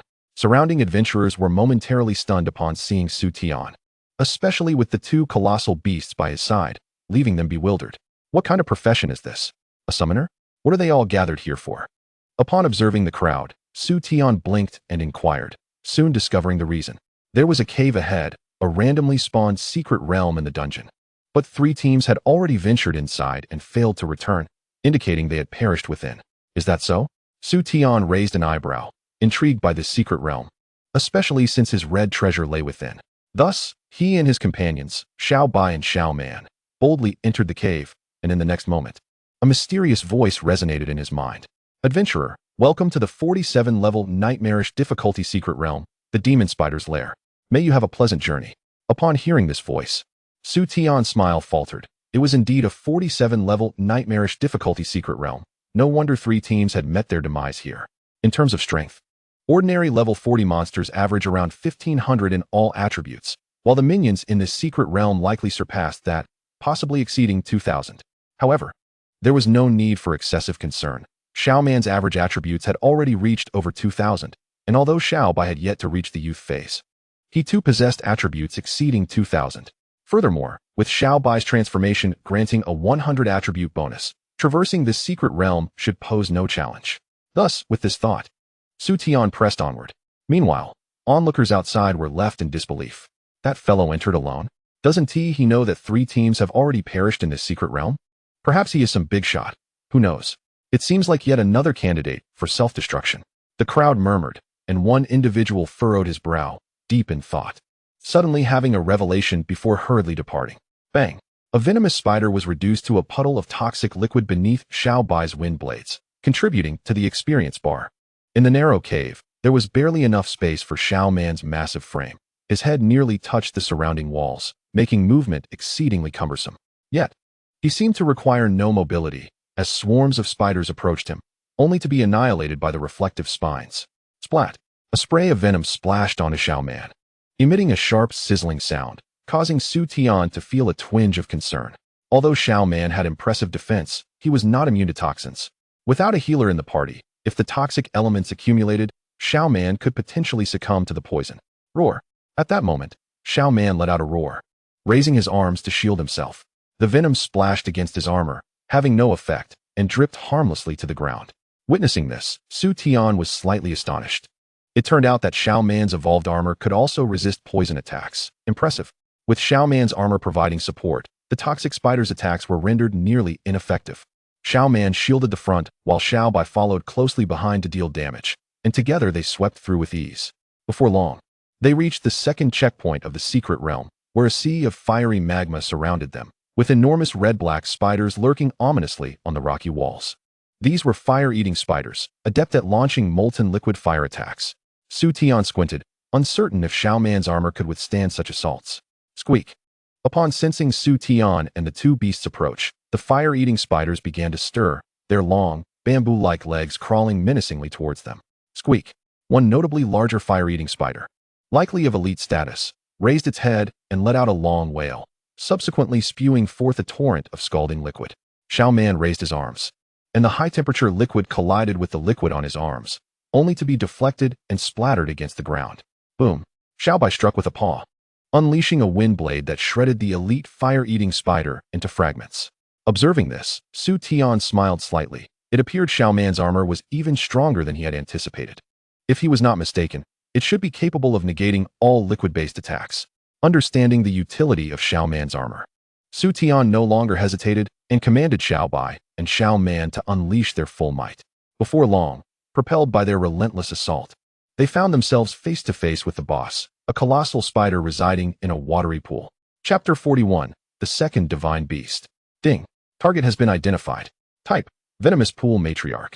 Potential, Platinum level, 47 health, 27, 231 strength, 3, 921 speed, 4, 201 defense, 3, 728 energy, 3, 899 description. A formidable spider matriarch born in the poison pond, possessing both water and poison elemental abilities. The spider's silk, cleansed by venom, is exceptionally adhesive. Be cautious not to be dragged into the poison pond. As the information flooded into Su Tian's mind, he was momentarily taken aback. The system had thoughtfully added a descriptive feature. He soon realized that beneath the spider matriarch was not a mere pond, but a treacherous poison pool. Be careful not to get ensnared by its silk. Su Tian called out urgently. Although the spider matriarch was of platinum potential, it boasted a level of 47, surpassing even the attributes of the ancient vine tree monster he encountered previously. Battling in an environment suited to it would undoubtedly pose a significant challenge. Unfortunately, Su Tian's warning came too late. In the instant his words fell, a bundle of spider silk ensnared Xiao Man's arms, the immense force causing her considerable frame to stagger. Xiao Bai! Su Tian shouted in alarm. Xiao Bai understood the urgency and immediately unleashed a claw of wind blades towards the bundle of silk. But it only severed half of it, leaving some strands still clinging to Xiao Man's arms. Roar! Xiao Man bellowed in fury, pulling with all her might to break the remaining silk. Su Tian was taken aback. It was the first time he had witnessed Xiao Bai's wind blades fail, highlighting just how formidable the spider matriarch was. He hesitated to summon the beast god's descent, but upon seeing the toxic waters, he abandoned the thought. If he fell into the poison pond, even Xiao Bai might be unable to rescue him. Suddenly, Xiao Bai let out a long howl, his snow-white fur beginning to shimmer with a blood-red aura. Simultaneously, his attack, speed, and defense attributes surged rapidly. This was his skill, the domain of slaughter. Moreover, this skill had a ranged effect, benefiting all allied units, including Xiao Man. I seem to possess this skill as well, Su Tian recalled, his eyes lighting up. The domain of slaughter amplified strength by 50%, speed by 100%, and defense by 30%. Perhaps a single domain of slaughter would not suffice to overpower the poison pond spider matriarch. But what if there were two? Domain of slaughter. With a low shout from Su Tian, another red magic circle rose beneath their feet, granting a 100% boost to strength attributes. Xiao Bai's attributes soared past 5,000, while Xiao Man approached 4,000. Such power could rival that of a level 50 warrior. Su Tian smiled faintly and declared, "Let's take her down." Feeling the boundless power coursing through him, Xiao Bai excitedly roared, gathering white light in his mouth. The white tiger's howl wave. Lacking ranged attacks, Xiao Man simply hewed a massive stone from the nearby cliff and hurled it directly at the spider matriarch. Squeak. The instant the white light struck, the poison pond spider matriarch shrieked in agony, unleashing a torrent of venom. Xiao Man swiftly positioned herself in front of Su Tian and Xiao Bai, her armored scales acting as a shield that deflected the venom entirely. The spider matriarch, enraged, emitted a piercing screech and spat out a length of silk, ensnaring Xiao Man's arm. However, this time, it was not the spider matriarch pulling Xiao Man. Instead, Xiao Man's eyes glinted with disdain as she yanked on the silk, dragging the venomous spider towards herself. Realizing the peril, the spider matriarch attempted to retreat, but it was futile. Its strength had waned beneath Xiao Man's might. Before long, the spider matriarch found herself before Xiao Man, who raised her claws into fists and struck a powerful blow to the spider matriarch's head. Squeak. The spider matriarch was left dazed, her 8 legs quivering. Seeing this, Xiao Bai followed up with a claw of wind blades. Then, the two beasts unleashed a brutal onslaught upon the spider matriarch, now merely a common spider capable of spinning silk, albeit with slightly thicker health. Moments later, the duo triumphed, and a pile of shimmering loot appeared beside the spider matriarch's corpse. Su Tian, however, was uninterested in the loot. He had come in search of a red resource, which fortuitously was revealed to be within this secret realm. Su Tian retrieved the map and scrutinized it, discovering the resource's location within the poison pond, causing him to pause in surprise. He turned to the two waiting beasts, a gentle smile gracing his face. "My dear companions, who dares to brave the peril for me?" Xiao Bai was quick to respond, leaping back, leaving Xiao Man standing bewildered. "Very well, it shall be you." Su Tian nodded in satisfaction. Xiao Man, still dazed, approached the edge of the poison pond, gazing at the bubbling waters, utterly perplexed. "Can I even dip my claws in there?" Suddenly, it glanced at the spider matriarch's corpse, a spark igniting in its eyes, and dashed over with excitement. "What is it doing?" Su Tian wondered, taken aback. Crack. The response was a sharp sound as Xiao Man swiftly broke off one of the spider matriarch's legs and began stirring it in the poison pond. Moments later, it emerged with a round object, joyfully scampering back to Su Tian, clutching the mysterious object in one paw and the spider leg in the other. The sight was quite disconcerting, leaving Su Tian with an inexplicable sense of nausea. "Ugh, you little rascal, don't you dare claim to be my beast." After regurgitating, Su Tian felt much better and finally scrutinized the mysterious object. Suddenly, his gaze sharpened as he recognized it, a divine beast egg. Indeed, this was a divine beast egg. Following Xiao Bai's divine beast egg, another one had emerged from the red resource, filling Su Tian with immense excitement. What kind of divine beast would this one be? Watching the green divine beast egg on the ground, he awaited eagerly. Drawing from his previous experience, he knew that this egg would hatch on its own. After a brief wait, the egg indeed trembled, revealing its first crack. Crack. Following that, the divine beast egg split apart at an observable rate, and a deep emerald head emerged, followed by a robust turtle shell, with a short tail that ended in a snake-like head, flicking a crimson tongue. Seeing this little creature, Su Tian was momentarily stunned, then realized, could this be the divine beast Xuanwu? Roar. The little beast below emitted a soft growl upon seeing Su Tian, then began to crawl towards him, though its pace was rather unimpressive. Simultaneously, information about this little creature surfaced in Su Tian's mind. Chapter 42, Career Reincarnation Target, Xuanwu Potential, Divine Beast Status, Juvenile level, 1 health, 843 strength, 128 defense, 307 speed, 52 energy, 278 skills. Xian heavy domain, Xuanwu water shield. Water healing, heavy water confinement, transformation. Xian heavy domain creates a gravitational barrier within a radius of 100 meters, significantly reducing enemy speed while gradually diminishing from the inside out. Xuanwu water shield provides a designated target with a water shield, the shield's value being 70% of the target's health. While active, the target's defense is increased by 50%. Water healing instantly heals 40% of the target's health and grants a 20% damage reduction effect for a short duration. Heavy water confinement generates a water element cage, imprisoning the target for 10 seconds, during which the target cannot use skills and takes an additional 10% damage, with a lingering 10-second slowdown after confinement ends. Transformation enters battle form, doubling attributes. Indeed, it was Xuanwu. Su Tian was overjoyed upon seeing the panel. Moreover, Xuanwu's attributes were quite extraordinary. It appeared to be a support pet with healing and control abilities, coupled with formidable defensive capabilities. However, at present, it has yet to mature, making it ill-equipped to bear the burdens of the forefront. Nevertheless, its supportive and control abilities are well suited for the current stage. Its healing attribute scales with the target's health percentage, and its control skill enforces a compulsory duration of 10 seconds. From now on, you shall be called Xiao Wu. Su Tian gently stroked Xian Wu's head, chuckling softly. On. Xiao Wu affectionately nudged Su Tian's palm, climbing up to his right shoulder, transforming into a still shell of a turtle. All is resolved. Su Tian sighed in relief and turned to glance around, discovering that the secret realm had yet to dissipate. After some contemplation, he decided to undergo his rebirth right here. After all, the monsters had all been vanquished, and with Xiao Bai and the others standing guard nearby, there was no cause for concern.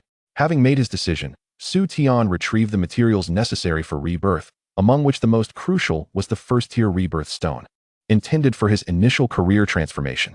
Su Tian placed his hand upon its surface, and in an instant, a layer of mysterious runes enveloped his entire being, casting a radiant golden light that illuminated the cavern with a breathtaking glow. Meanwhile, outside the secret realm, Steward Lu remarked, "Indeed, this is the place. I witnessed a person entering with 2 pets, one being a snow-white tiger, and the other a bear as large as a mountain. They seemed familiar, leading me to believe they are the individuals you seek. Look, the 3 adventurers are not far from the entrance, and one of them exhibits a sycophantic demeanor." The object of his flattery was none other than Steward Lu from the Ren family of Nan Province. "Rest assured, you shall receive all that you are due.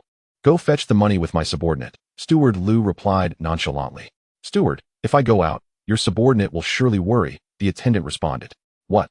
Observe the highest level outside the secret realm. It is merely 45, while I am a 67 level 5th transformation space mage. Are you truly afraid I cannot handle Su Tian and those beasts?" Steward Lu stated, calm and collected. "Go out and inform the family head that I shall return in a few days." "Understood," the attendant conceded, departing with the adventurer. After their exit, Steward Lu brazenly showcased his level as he approached the secret realm, causing the onlookers to scatter. "Goodness, an esteemed figure has arrived. Level 67. Who could have summoned such a person? TSK, someone must have influential connections. Is he intending to directly enter the secret realm? Impressive." Upon hearing the whispers of admiration, Steward Lu lifted his chin higher, intent on entering the secret realm to eliminate Su Tian. However, he was obstructed at the entrance. There is actually an entry restriction? No matter, I shall wait outside. After all, he must come out eventually. A mere nobody dares to consume the pets of our Ren family. He is courting death. After a cold chuckle, Steward Lu settled down to wait patiently. A day later, the system announced, "Congratulations, host, on successfully completing your first rebirth. You now have the opportunity to select a career branch. 1. Divine Ice Element Beastmaster. Enhances the abilities of Ice Element pets and grants exclusive skills. 2. Divine Fire Element Beastmaster. Enhances the abilities of Fire Element pets and grants exclusive skills. 3. Divine Wind Element Beastmaster. Enhances the abilities of Wind Element pets and grants exclusive skills." A prompt notification appeared as a noble Divine Beastmaster. All rebirth career abilities can be stacked. Su Tian opened his eyes, astonished to find that his career branch selection had transformed into system options. Could this be considered a cheat? Especially since the abilities acquired after rebirth could be stacked, it seemed rather overpowered. Typically, Individuals undergoing a second career transformation must forfeit the abilities gained from their previous transformation, yet he could accumulate them. Did this not imply he could possess 9 distinct careers? Remarkable. I choose the Divine Wind Element Beastmaster. Without hesitation, Su Tian selected the third option, as he currently lacked fire and ice element beasts. And Xiaobai happened to embody the wind attribute. It was indeed the optimal choice. However, after this rebirth, he did not depart, as he intended to undergo a second transformation. Before this, his level had already risen to 30, and with the experience boost from monsters within the secret realm, he had reached level 31. This presented the perfect opportunity for a second transformation, thereby elevating his strength further. Moreover, he had already procured all materials required for 7 transformations prior to entering the dungeon. After replenishing his supplies of food and water, Su Tian commenced his second rebirth. 2 days later, outside the secret realm, Steward Liu had been waiting for a full 3 days. 3 days. Can you fathom how he spent those days? What kind of secret realm could possibly keep Su Tian, that little rascal, occupied for 3 days? During this time, he had attempted multiple entries, all of which ended in failure, confirming that Su Tian remained inside and had not perished. He was nearing the brink of madness.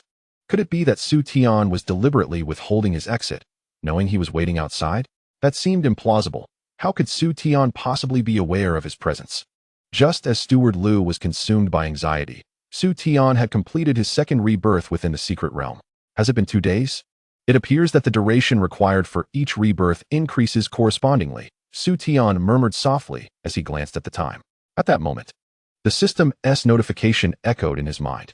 Congratulations, host, on completing your second career transformation. You now have the opportunity to select a career branch. Chapter 43, The Most Terrifying Opponent 1. Divine Gold Element Beastmaster. Upon selection, gold attribute pets receive enhancements and exclusive skills.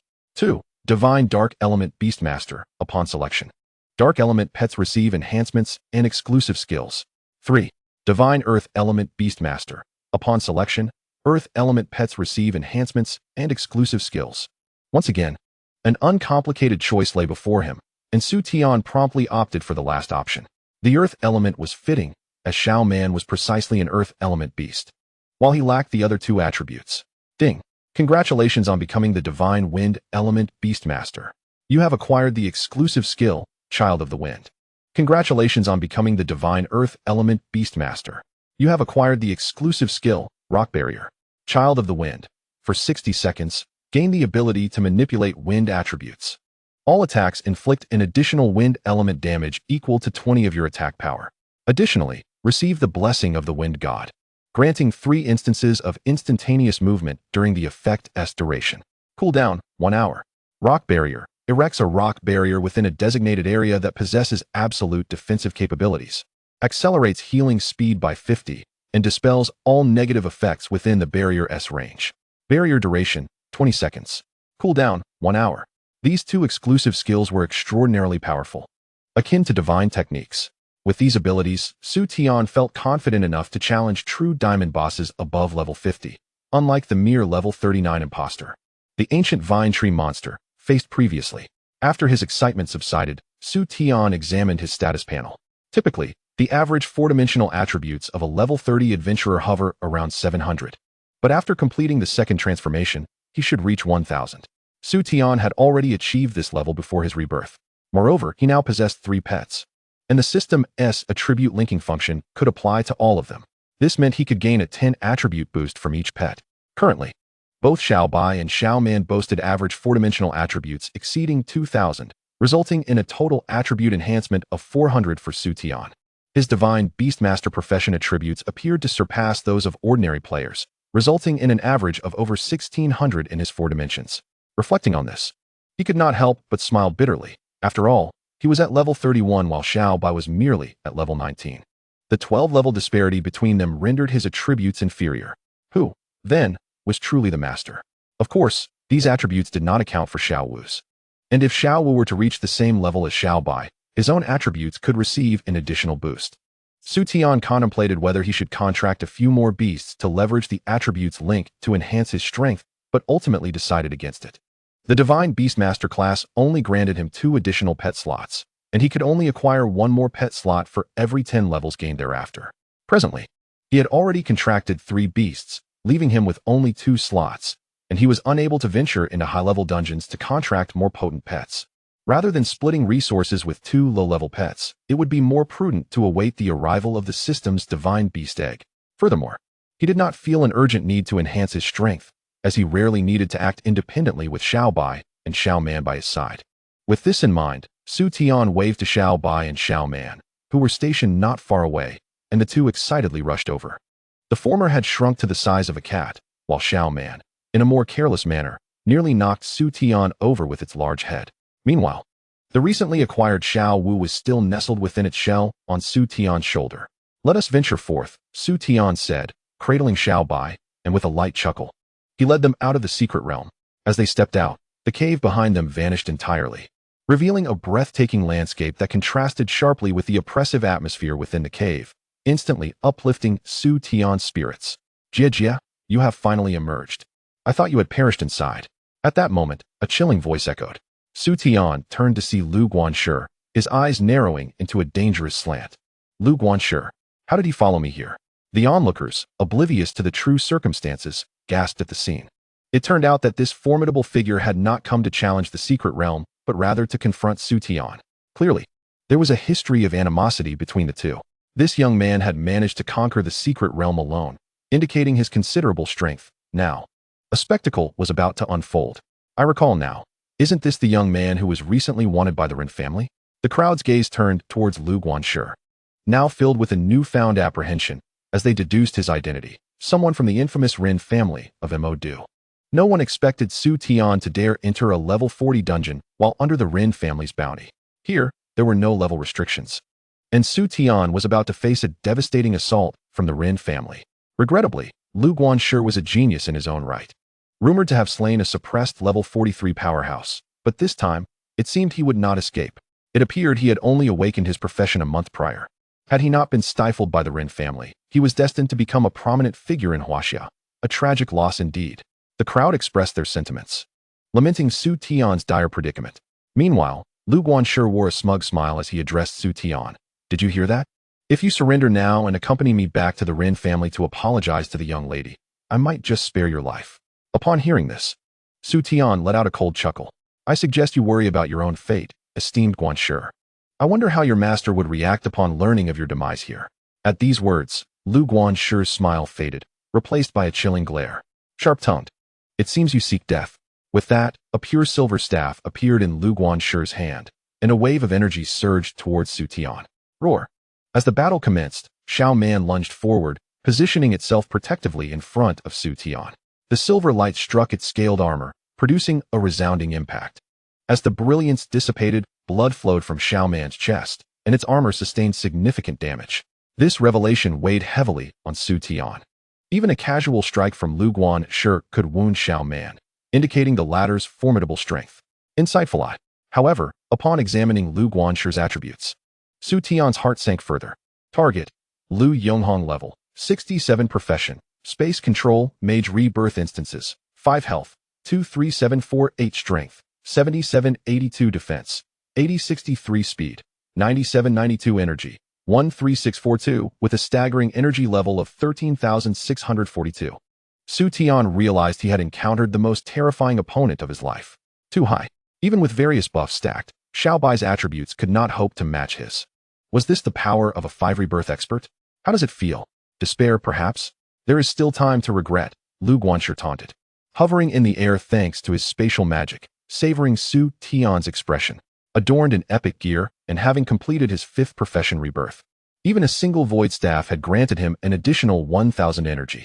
With such overwhelming strength, how could Su Tian possibly contend with him? "Guanshi, do you truly believe you have me at your mercy?"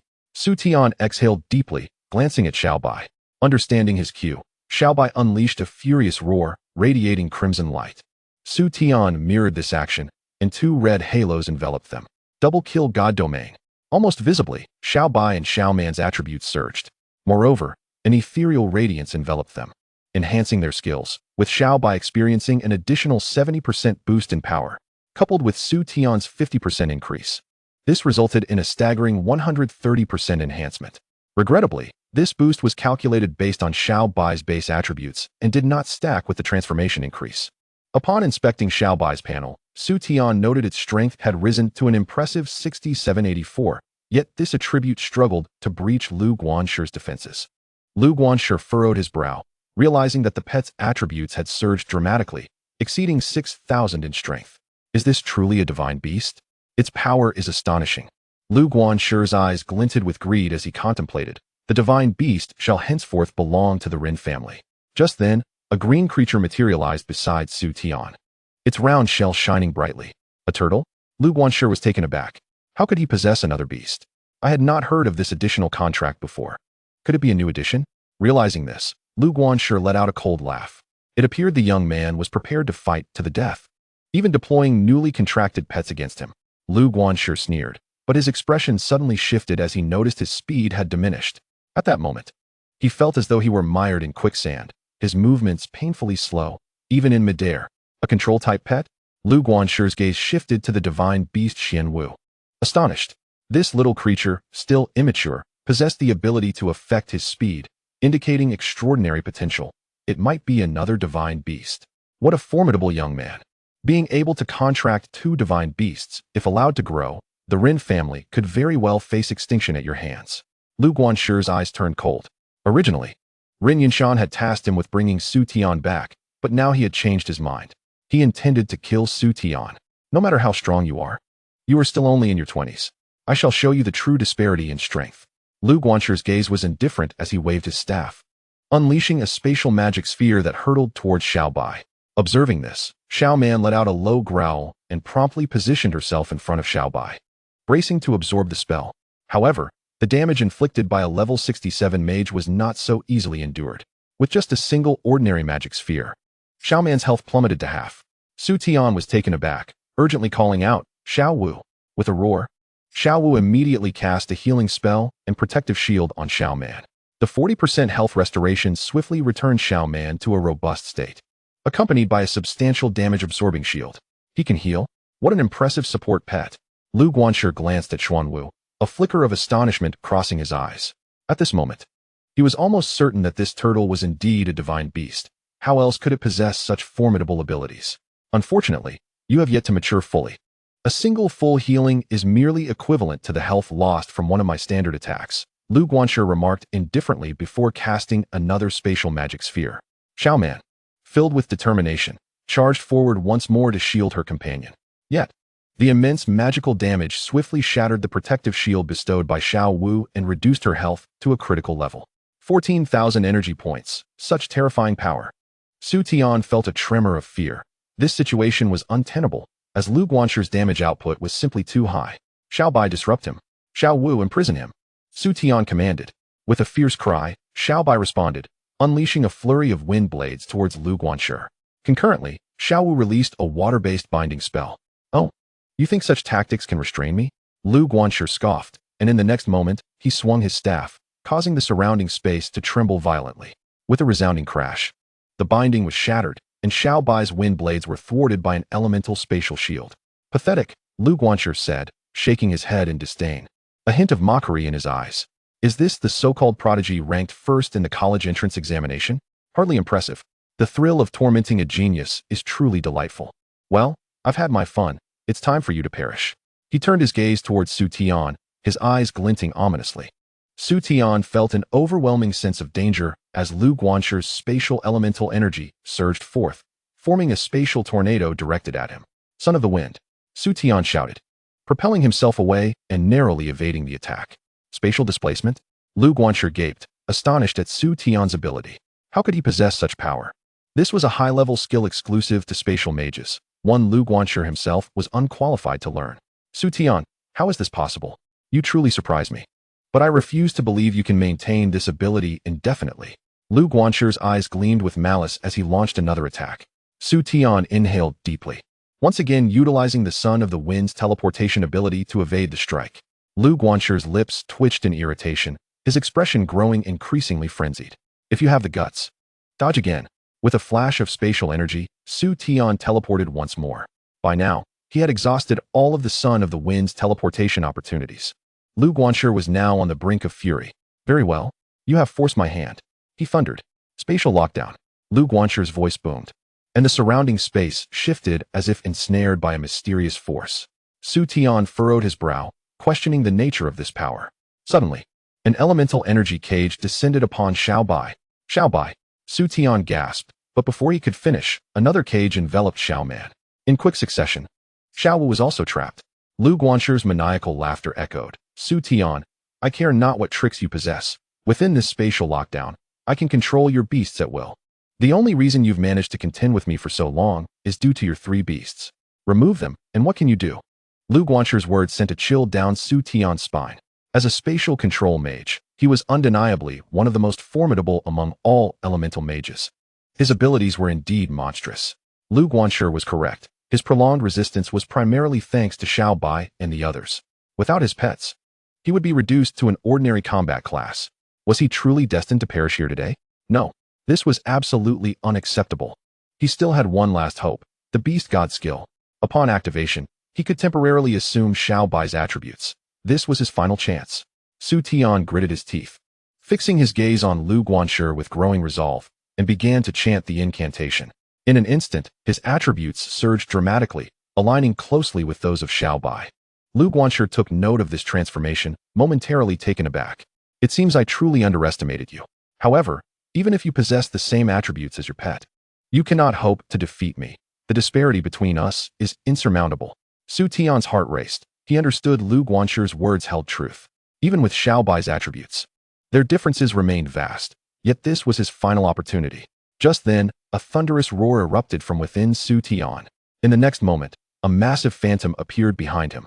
A white tiger phantom, strikingly similar to Xiao Bai yet more mature, emerged, swirling with a tempestuous wind energy. Target: Phantom of the Beast God. White Tiger. Potential: Level: Health, Strength, Defense, Speed, Energy. Upon seeing this introduction, Su Tian inhaled sharply, recalling the details. The descent of the Beast God. This was a hidden attribute within the skill, capable of triggering the Beast God's manifestation. He had not anticipated such a fortunate occurrence. What is this? Lu Guanshir felt an ominous sensation at the sight of the Beast God White Tiger's phantom. Just as he was about to speak, he saw the phantom's claws descending upon him. No. Lu Guanshir's eyes widened in terror as he attempted to flee, only to find himself ensnared by an invisible wind element.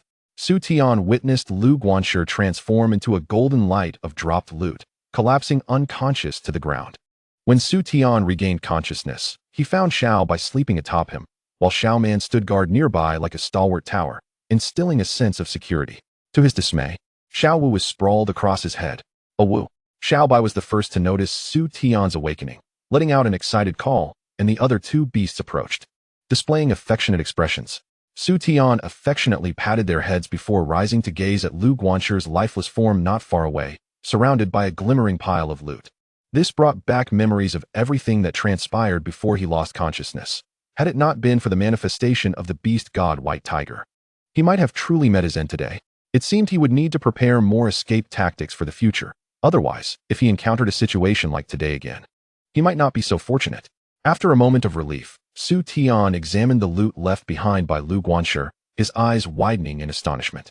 As expected of the steward of the Rin family, he is extraordinarily wealthy. Countless equipment materials, scrolls, rare potions, and various skill books from multiple professions lay before him. As for the equipment, although he found a set of epic items at the highest tier, they were level restricted and thus unwearable by Su Tian. However, he did discover another item, a fragmentary map. Su Tian picked up the map and felt an uncanny resemblance to one he had previously purchased at the Tianyan auction house. Immediately, he retrieved his own fragment to compare, and indeed, they fit perfectly, though he was still missing 2 additional pieces. No wonder he had been compelled to bid on that map at the auction. He had already possessed one. Su Tian smiled. However, this time he has truly benefited himself. With this, he possesses 2 pieces of a fragmented map and only needs to collect 2 more to have the chance to seek the legendary treasure. Rumored to grant access to divine artifacts. Divine artifacts are the pinnacle of all equipment, incomparable even to legendary gear. Oh, what is this? A purple gold card?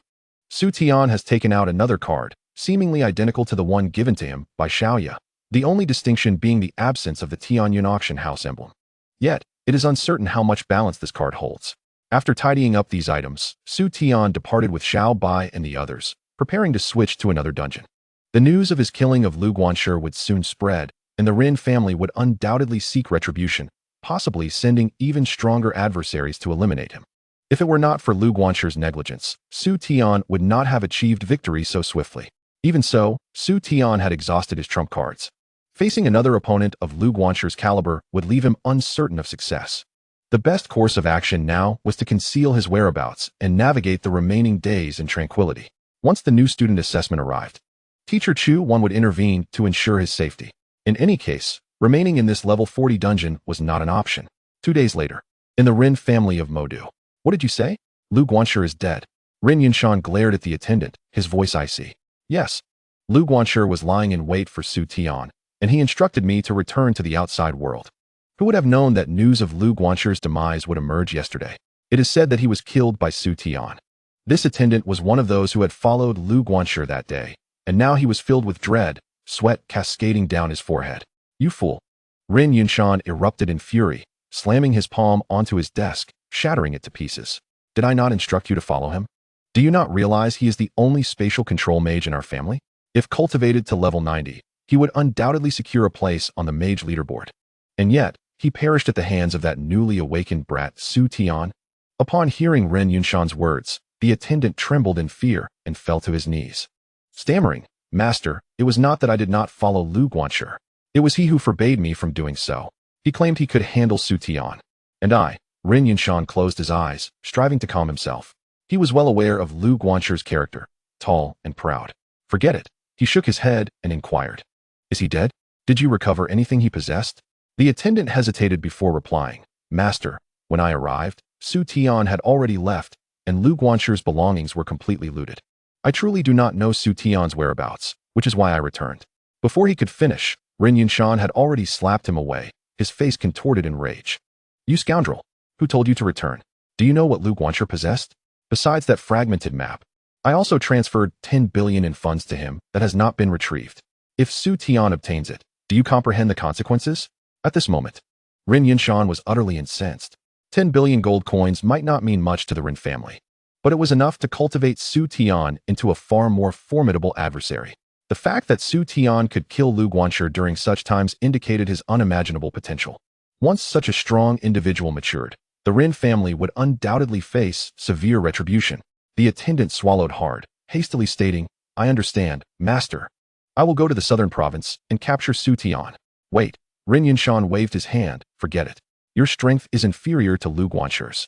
The new student assessment is also approaching. I will go personally. Upon hearing this, the attendant respectfully nodded, yes. Chapter 46, Re-encounter with Wenro several days later. Within a level 39 dungeon, 2 girls, identical in appearance, were confronting a freshly spawned boss. However, the bosses might seem to exceed their expectations, resulting in the girl in a black dress sustaining injuries, a trace of blood appearing at the corner of her lips. Quick, leave this place. This is a platinum potential boss. The girl in black urgently exclaimed. The girl in white narrowed her beautiful eyes, preparing to depart, only to be obstructed by a streak of black light. The black light gradually expanded, forming a scene akin to a barrier. Observing this, the exquisite faces of the black and white girls turned pale. The boss's ultimate move. Let's confront it. I refuse to believe a mere monster can take our lives. The girl in black declared with a flash of determination. The girl in white wore a bitter expression. Had they been part of a complete team of warriors and assassins, they might have had a chance to defeat this platinum boss, but now it was impossible with only the 2 of them. Initially, they only intended to test their strength, not expecting the boss to unleash its ultimate move immediately. At that moment, the girl in black unleashed several magical attacks against the boss, seemingly provoking the already irate platinum boss even further as it lunged menacingly toward her. Be careful! The girl in white cried out in alarm, but it was too late. The girl in black stood frozen in despair. In the blink of an eye, she felt a shadow flash past. And then she found herself in the embrace of a man, the masculine scent surrounding her leaving her momentarily dazed. Hello, beautiful. Need some assistance? Su Tian's radiant smile met her gaze. You are Su Tian? After a brief moment of shock, the girl in black's face lit up with joy. However, her cheeks quickly turned red as she suddenly realized Su Tian's large hand was inappropriately positioned on her. Ahem, wait here a moment while I take care of this boss. Su Tian cleared his throat, reluctantly setting Wenro down, then turned his attention to the platinum boss. Another overleveled boss, huh? Su Tian squinted as he approached the boss. Indeed, during this period, he had been navigating dungeons above level 30. Although the gained experience was somewhat diminished, it was a safer approach. In the level 30 dungeons, he was invincible. He even allowed Xiao Ba to take Xiao Wu out for leveling, while keeping only Xiao Man by his side to enhance his combat skills.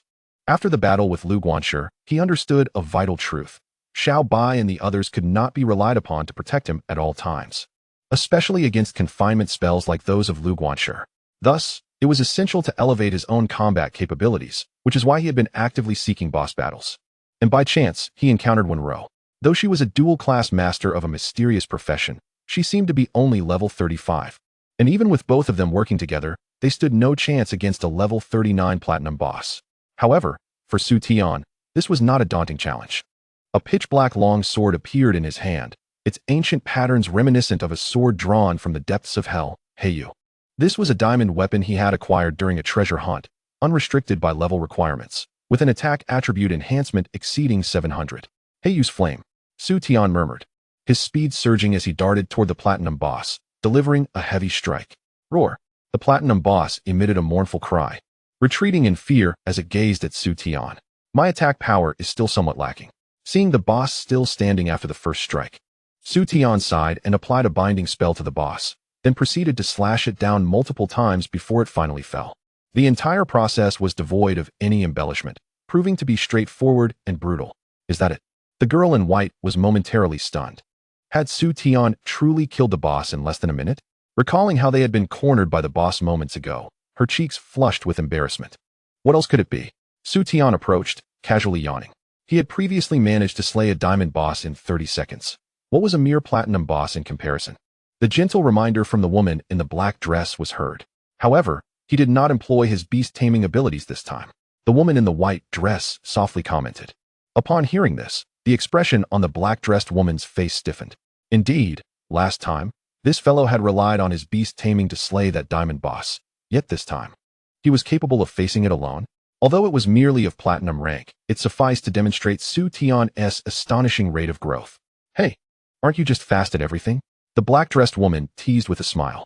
Su Tian was momentarily taken aback, then quickly understood her implication and retorted without hesitation. You can give it a try? The black-dressed woman, with a flirtatious glance, replied, Sure, shall we do it together? Clearing his throat, Su Tian found it hard to withstand her advances. This woman seemed rather bold. Meanwhile, the woman in the white dress blushed slightly. How could this guy always say such things right to her face? It was so embarrassing. By the way, aren't you both mysterious professions? At level 35, can't you even handle a 39-level platinum boss? Su Tian hastily changed the topic. That's because we haven't undergone our profession reincarnation yet. If we did, that boss would certainly not stand a chance against us. The woman in white quickly responded, fearing the black-dressed woman would say something inappropriate again. Oh, if your dual-born master profession were to reincarnate, wouldn't that be equivalent to reincarnating twice? Su Tian inquired with curiosity. Exactly. After reincarnation, our attributes can stack. How impressive is that? The woman in white smiled, finally feeling a bit of pride before Su Tian. Su Tian nodded. The dual-born master profession was indeed one of the most formidable among the mysterious professions, and its advantages were significant. What is the matter? Seeing you so dismissive, I feel a bit disheartened, the woman in white said. Hey, since you're so powerful, why not take us along to level up? At that moment, the black-dressed woman suddenly leaned closer, wrapping her arms around Su Tian's right arm, her breath fragrant. The soft sensation at his elbow sent a jolt through Su Tian. He quickly bit his tongue, thinking this woman was like a fairy. He swiftly withdrew his arm and laughed. I'm currently being hunted by the Rin family. Being with me might bring you trouble. Uft, we're not afraid of the Rin family, the black-dressed woman scoffed. Su Tian was taken aback. It seemed the gentle ones had quite the background. However, he was used to being alone, and managing two girls, especially one like the black-dressed woman, would be quite taxing, even if both were stunning beauties. All right, I was just teasing you. I know you have no interest in taking us along.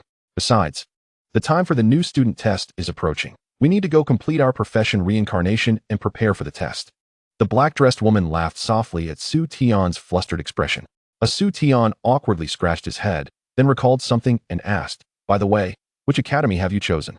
Your neighbor, Beida Academy.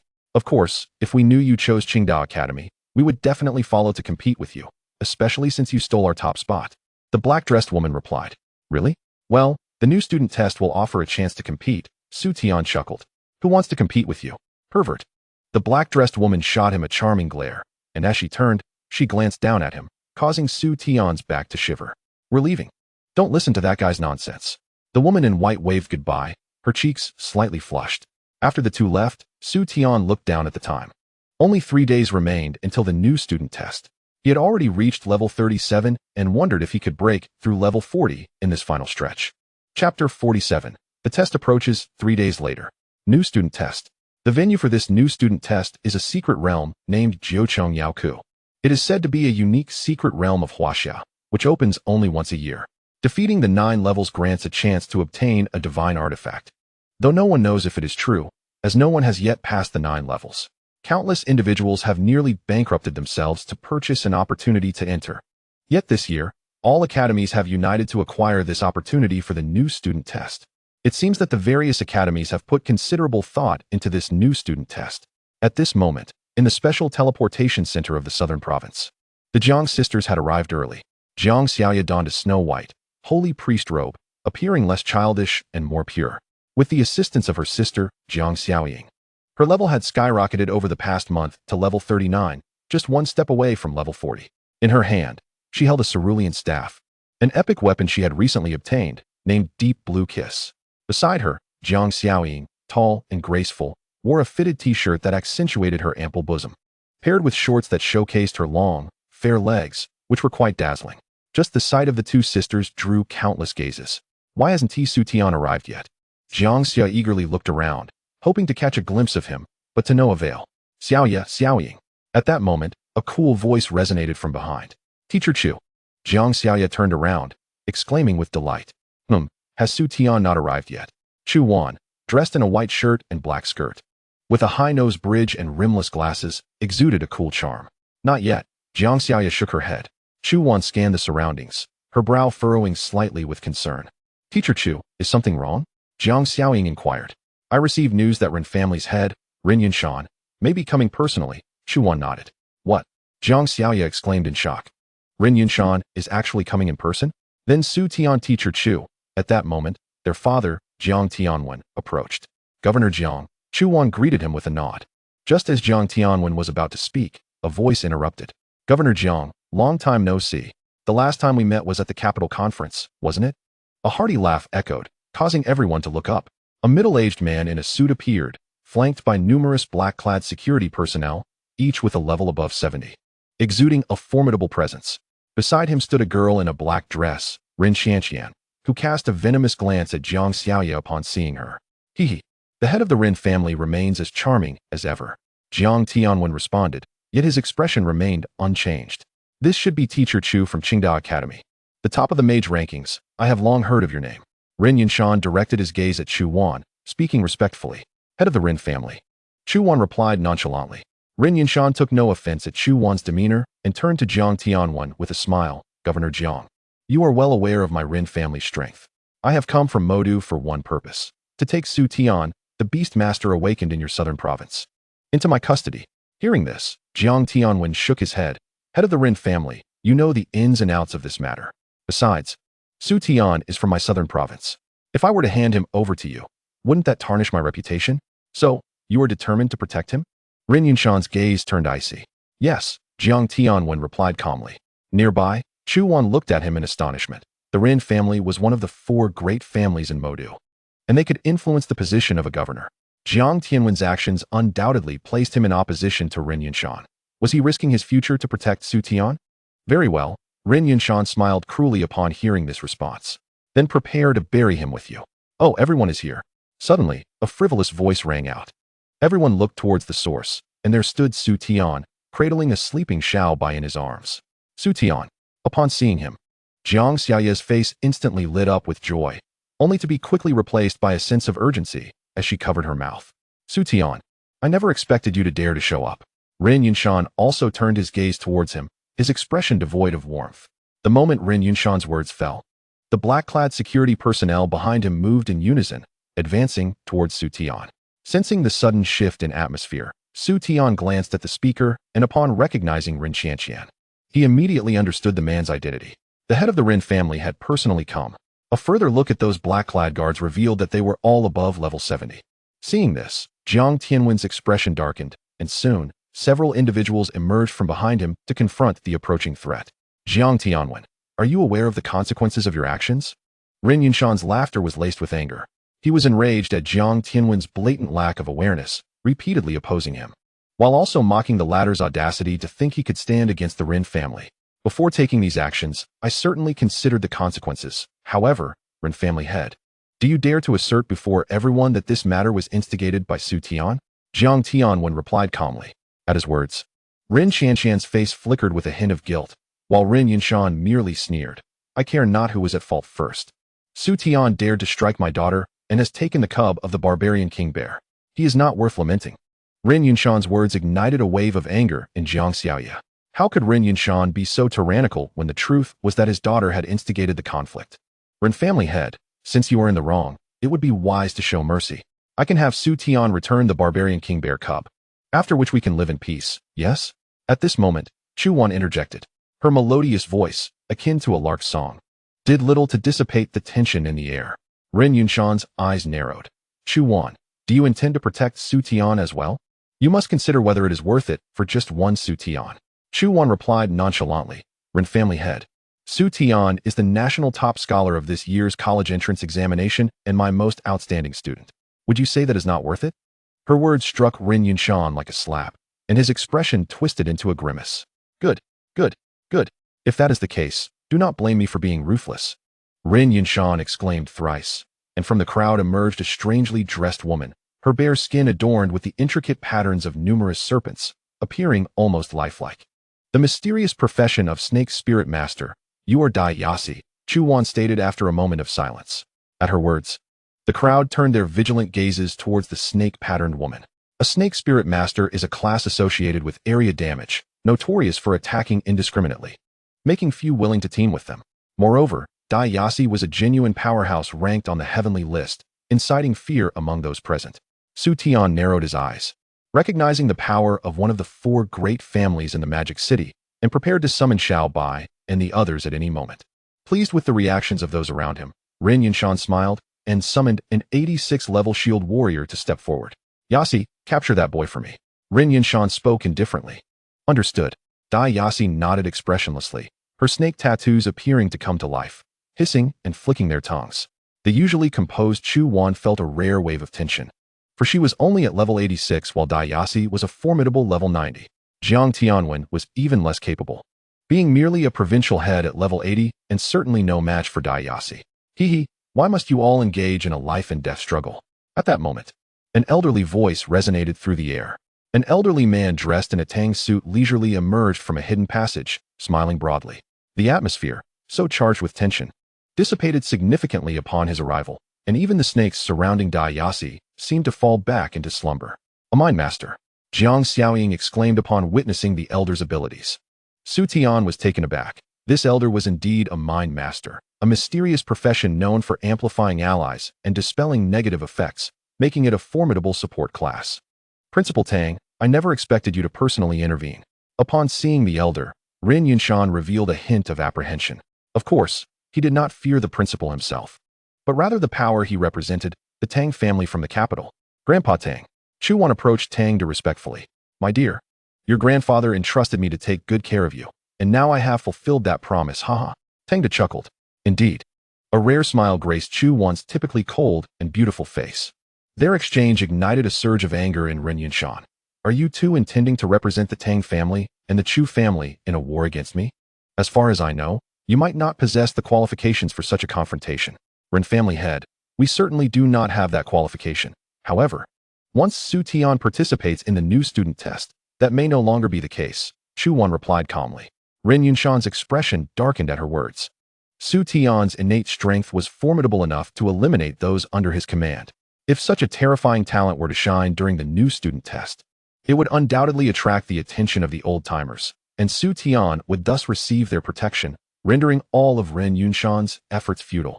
This was why he had traveled all this way from the Magic City, hoping to take Su Tian away before entering the hidden passage. However, he had not anticipated that Chu Wan and Tangdo would also involve themselves in this matter. So, you will definitely protect him today? Rin Yunshan asked in a low voice. At the very least, until after the new student test, wouldn't you agree? Tangda replied softly. Very well. Rin Yunshan angrily waved his sleeve, realizing that with these two present, he would not be able to touch Su Tian. Fortunately, he had made double preparations. I shall see how Su Tian can be eliminated first in the new student test, after which you will have no means to protect him. With that, Rin Yunshan led his group into the hidden passage. Seeing this, Tangda approached Su Tian with a smile. You must be Su Tian, right? I am Tangda, the principal of Qing University, and I have heard much about you. Greetings, Principal Tang. Su Tian respectfully acknowledged him. Your situation is indeed complicated, yet simple at its core. Ultimately, it boils down to you having struck the daughter of the Rin family and taken the barbarian King Bear, the latter of which holds significant importance to them. As for the reasons, I shall explain them to you once you succeed in the new student test. The rest is entirely up to you. Remember, to stand out among the new students and gain the protection of those old-timers, you must secure first place. Only by achieving first can you be remembered. Do you understand? Tangda spoke slowly. Understood. Su Tian nodded, casting a grateful glance at Chu Wan. He recognized that he was not yet deserving of such attention from Principal Tang. And it was Chu Wan maneuvering behind the scenes that had afforded him this opportunity. Thus, he must seize it. Very well, let us proceed together. Tangda gestured towards the hidden passage. Su Tian was somewhat puzzled about what lay beyond the passage, yet he followed the others inside. After a brief period of transmission, Su Tian felt his surroundings open up, revealing a towering 9-tiered pagoda a few hundred meters away, while beneath it lay a vast playground teeming with people. Among them were examinees, examiners, and high-ranking officials from various provinces and cities. Jiang Tianwen said, Xiaoying and I will head over there. You should follow Teacher Chu. With that, he led Jiang Xiaoying towards a few familiar officials. Meanwhile, Su Tian and Jiang Xiaoya followed Chu Wan towards the waiting area for the test. Teacher Chu, what is the format of this test? Su Tian could no longer contain his curiosity and finally inquired. Originally, he returned this to you. The new student test is conducted in an open instance, similar to the previous college entrance examination. However, it appears that it is not quite the same. Jiang Xiaoya, equally perplexed, gazed curiously at Chu Wan. Chu Wan pursed her lips, gathered her thoughts, and explained, the site for your new student test is called Jiuchong Yao Ta, which is the tall tower behind us. In each round of testing, every academy will send a team into the tower. To advance, they must defeat a certain number of monsters while also ascending the tower's heights. Only by defeating a specific number of monsters on each level can they earn the chance to enter the next, or else they will be eliminated. Upon hearing Chu Wan's explanation, Su Tian and Jiang Xiaoya suddenly understood much more. I see, Su Tian nodded, a look of realization on his face. By the way, a team consists of 4 members. Have you found the other 2 teammates? Chu Wan inquired. Does a pet count? Su Tian hesitated to ask. Chu Wan blinked her beautiful eyes and smiled. What do you think? Hey, where are you? After a moment, Su Tian made a phone call. I'm at the meeting point, what's up? Came a pleasant female voice from the other end. Have you formed a team? Su Tian asked again. Not yet. The girl replied. We have 2 spots available. Are you interested? Su Tian inquired. Wait for us. With that, the girl hung up the phone. Jiang Xiaoya looked at Su Tian in confusion. Su Tian chuckled. A friend I met in the instance, and she has a mysterious profession with considerable strength. Oh. Jiang Xiaoya nodded obediently, following Su Tian closely. Soon, a gentle figure in a white dress appeared before them, greeting Su Tian immediately. This is my mentor from Qingda, Teacher Chu. This is my friend, Jiang Xiaoya. Her name is Wenro. Su Tian introduced them to each other. Hello, Jiang Xiaoya and Wenro both spoke simultaneously, then began to appraise each other.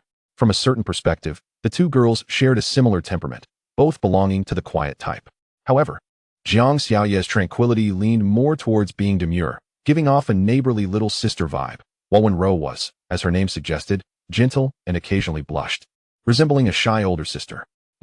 It seems you only have 3 members, Chu Wan observed after a moment of silence. Hearing this, Su Tian smiled and looked at Wenro. Understanding his cue, Wenro immediately summoned a contract array, and a figure in a black dress emerged from it. To everyone's surprise, she bore an uncanny resemblance to Wenro, and as soon as she appeared, she chased after the white-dressed Wenro, exclaiming, You wretched woman! You've trapped me in this array again. Seeing the almost identical girls, Jiang Xiaoya and Chu Wan were momentarily stunned, the latter narrowing her beautiful eyes and murmuring, Twin Master? Indeed, it is the Twin Master, Su Tian chuckled. Chu Wan nodded, though her gaze on the 2 Wenrows held a hint of peculiarity. Next, They exchanged their respective professional and level information. All three had already completed their second-class advancement, but a conflicting issue arose. Jiang Xiaoya looked at the white-dressed Wenro and hesitantly asked, "Both of us are healing professions. Will this affect the balance of our team?" The white-dressed Wenro paused, then smiled. "With this freak in our midst, is there still a concern about professional balance?" Su Tian stroked little Bai in his arms, similarly smiling. "I am a team unto myself. Let us go." Watching Su Tian's retreating figure, the black-dressed Wenro revealed an infatuated expression. He is becoming increasingly formidable. "But it seems you have a rival." The white-dressed Wenro pointed at Jiang Xiaoya beside Su Tian and said, "She is the original." "Oh." The black-dressed Wenro turned to look, her red lips slightly pursed. "Indeed, she is an impressive girl. But do you think we would give up so easily?" "Certainly not. We must win Su Tian over." Upon hearing this, the white-dressed Wenro's mouth twitched. "Hey, you can compete for him, but can you not drag me into this? We are sisters after all. Do you want me to fight alone?" From my discerning perspective, that Jiang family sister seems to have her eye on Su Tian too. The black-dressed Wenro remarked. "Really?" The white-dressed Wenro seemed doubtful. That Jiang family sister appears so cold. How could she possibly be interested in Su Tian? "Let us make a bet. If you lose, you have to help me win Su Tian from those sisters." The black-dressed Wenro declared confidently. "Fine. Who is afraid of you?" The white-dressed Wenro clearly did not believe the black-dressed Wenro's words. The group arrived at the foot of Jiucheng Yaota, where numerous students had already gathered, alongside some high-ranking leaders and principals, all keenly focused on the upcoming test. The rules for entering Jiucheng Yaota stipulate that each round, universities send a team into the tower, and the one who reaches the pinnacle first is declared the victor. Each level imposes certain requirements on participants' attributes. Thus, from one perspective, higher levels grant a distinct advantage. The two Wenrows approached Su Tian, one of them stating, "So, if I'm level 39, doesn't that make me the strongest here?" Su Tian laughed. The black-dressed Wenro shot him a flirtatious glance. "Your attributes, even without being level 39, are still rather extraordinary. It seems the championship is undoubtedly yours." "Just the championship?" Su Tian raised an eyebrow, then glanced at the two Wenrows with a hint of curiosity. "But speaking of which, are you two from Beta truly okay with teaming up with us?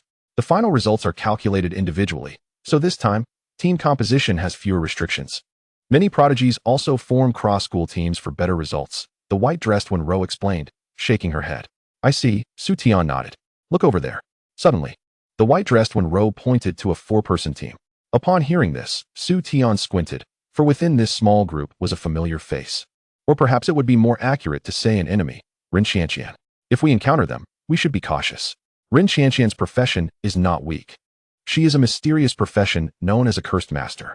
Beside her are two awakened individuals of mysterious professions. The boy in black is a puppet master, while the girl to the left is a serpent spirit master. Serpent spirit master? Jiang Xiaoya was momentarily taken aback, asking, "What is her relation to Dai Yasi?" "Dai Yasi is her sister. Why do you ask?" The white-dressed Wenro looked at Jiang Xiaoya in confusion. "Well, we just encountered her outside the special passage. She is a henchwoman for the Rin family and intended to take Su Tian away." Jiang Xiaoya nodded. It seems Rin Qianqian's team was specifically formed by the Rin family, likely targeting Su Tian, the black-dressed Wenro noted thoughtfully. "Even so, they cannot guarantee that we will be in the same round, right?" Su Tian frowned. The white-dressed Wenro shook her head. "No. The arrangement of candidates' rankings is managed by Mo-Du Academy, and the largest stakeholder behind Mo-Du Academy is the Rin family. So, they will manipulate things during the exam?" Su Tian narrowed his eyes, realizing why Ren Yunshan had made a harsh remark about being the first to be eliminated. "It seems so," the black-dressed Wenro yawned. "Oh, if that is the case, do you still plan to continue teaming up with us?" Su Tian inquired with a smile. "Of course, just considering these few lackluster opponents. They likely wouldn't withstand a single blow from Little Bai." The black-dressed Wenro pouted her delicate lips. Jiang Xiaoya also appeared relaxed. This is precisely the oddity. Ren Yunshan must be acutely aware of Su Tian's prowess. He wouldn't possibly arrange such a weak team against us. In any case, we should remain vigilant when we enter, the white-dressed Wenro murmured softly. "Agreed." Su Tian nodded, having never let his guard down. Before long, a call for assembly resonated from the center of the square, signaling it was time for Su Tian and the others to enter Jiucheng Yaota. While waiting for the teleportation, Su Tian noticed the expressions of the two Wenrows had turned considerably grave, prompting his curiosity. "What is the matter with you?" "There are many prodigies." The white-dressed Wenro's brows furrowed tightly. an expression of unease evident in her eyes. In that direction lies the contingent from Tianfu University, which includes two enigmatic professions. One of them is the renowned melee damage dealer, the Diamond Fist Fighter. Over there is he Lushan from Ningfu University, celebrated as the most formidable summoner among the new students of Huaxia, for he has mastered a skill that allows him to summon epic monsters. Additionally, we have Wu Linlin, a mysterious moonlight elf. The gentle mention of these enigmatic professions by Wenru caused Jiang Xiaoya's delicate face to pale slightly. Why are there so many mysterious professions? Jiang Xiaoya inquired, her voice trembling. Su Tian, equally furrowed in thought, pondered the rarity of such professions. Typically, it is quite uncommon for any institution to possess even one. Yet this round seems to be overflowing with them, akin to cabbages in the marketplace. A notion began to surface in the minds of Su Tian and his companions, prompting Heichuan Wenru to glance back at Su Tian, the answer seemingly within reach. It must be the Rin family. They have undoubtedly offered significant benefits and covertly manipulated the participant lineup to target you. White Skirt Wenru remarked softly. Does that mean we are to contend against the elite from all the academies? Heichuan Wenru furrowed her brow. It seems so. At the center of the platform, a gathering of university deans had also discerned this situation and began to murmur amongst themselves. What is going on? Why are there so many mysterious professions this round? Aren't these the elites from various institutions? All ranked within the top 500 in the college entrance examination. The principal of Modu University, Tangda, having spotted Su Tian in the crowd, quickly deduced the situation and asked in a low tone. The other deans turned their attention towards the principal of Modu University, seeking a reasonable explanation. Esteemed colleagues, do you not think this arrangement presents a greater challenge? If these elites were dispersed across rounds, the outcome of each round would be utterly predictable. Conversely, having them compete in the same round allows us to discern who the true geniuses are. Upon hearing this, the eyes of all the deans gleamed with intrigue as they turned to Tangda. It was common knowledge that the top scorer of the college entrance examination was a Beastmaster and had been recruited by Qing University. This stirred a sense of imbalance within them. Despite their attempts to recruit Su Tian, he was ultimately claimed by Qing University. If they had fully exerted their efforts, Su Tian might not have necessarily chosen Qing University. Their hesitance stemmed from a lingering doubt. How could a Beastmaster achieve the top score? Perhaps Su Tian had employed some underhanded means. If they could cause Su Tian to stumble from his pedestal, Qing University would become the laughingstock of all Huaxia. Furthermore, if an elite from their own institutions were to emerge as the champion this round, their status would rise significantly within Huaxia. In an instant, the deans ceased their objections. I agree. Perhaps this distribution is indeed the most reasonable. I concur, Yunbei University added. The various deans raised their hands to vote, and soon all eyes fell upon Tangda. After a moment of silence, he suddenly chuckled. I hope you will not regret your decision. The principal of Moda University, Taning, cast a deep glance at Tangda and finally said, Very well, let us prepare the participants for the teleportation. Su Tian, be cautious. The principal of Moda University may have tampered with the test, and those you encounter in your round could very well be adversaries. At that moment, Su Tian received a text message. Teacher Chu Wan. He looked back to see Chu Wan standing not far away, her expression calm as she regarded him. Su Tian nodded and turned to enter the teleportation passage. There was some truth in Teacher Chu Wan's warning. However, the one who should be cautious was not him. Upon entering the first layer of the ninefold demon tower, a radiant glow enveloped him, and the surroundings gradually came into focus, revealing a landscape dotted with peculiar stone tablets. The air was damp, cloaked in a somber atmosphere. Not far off, for figures emerged, shimmering with golden light. These were the participating teams. The contestants surveyed their surroundings in confusion, failing to detect any immediate threat, and began to observe the nearby teams.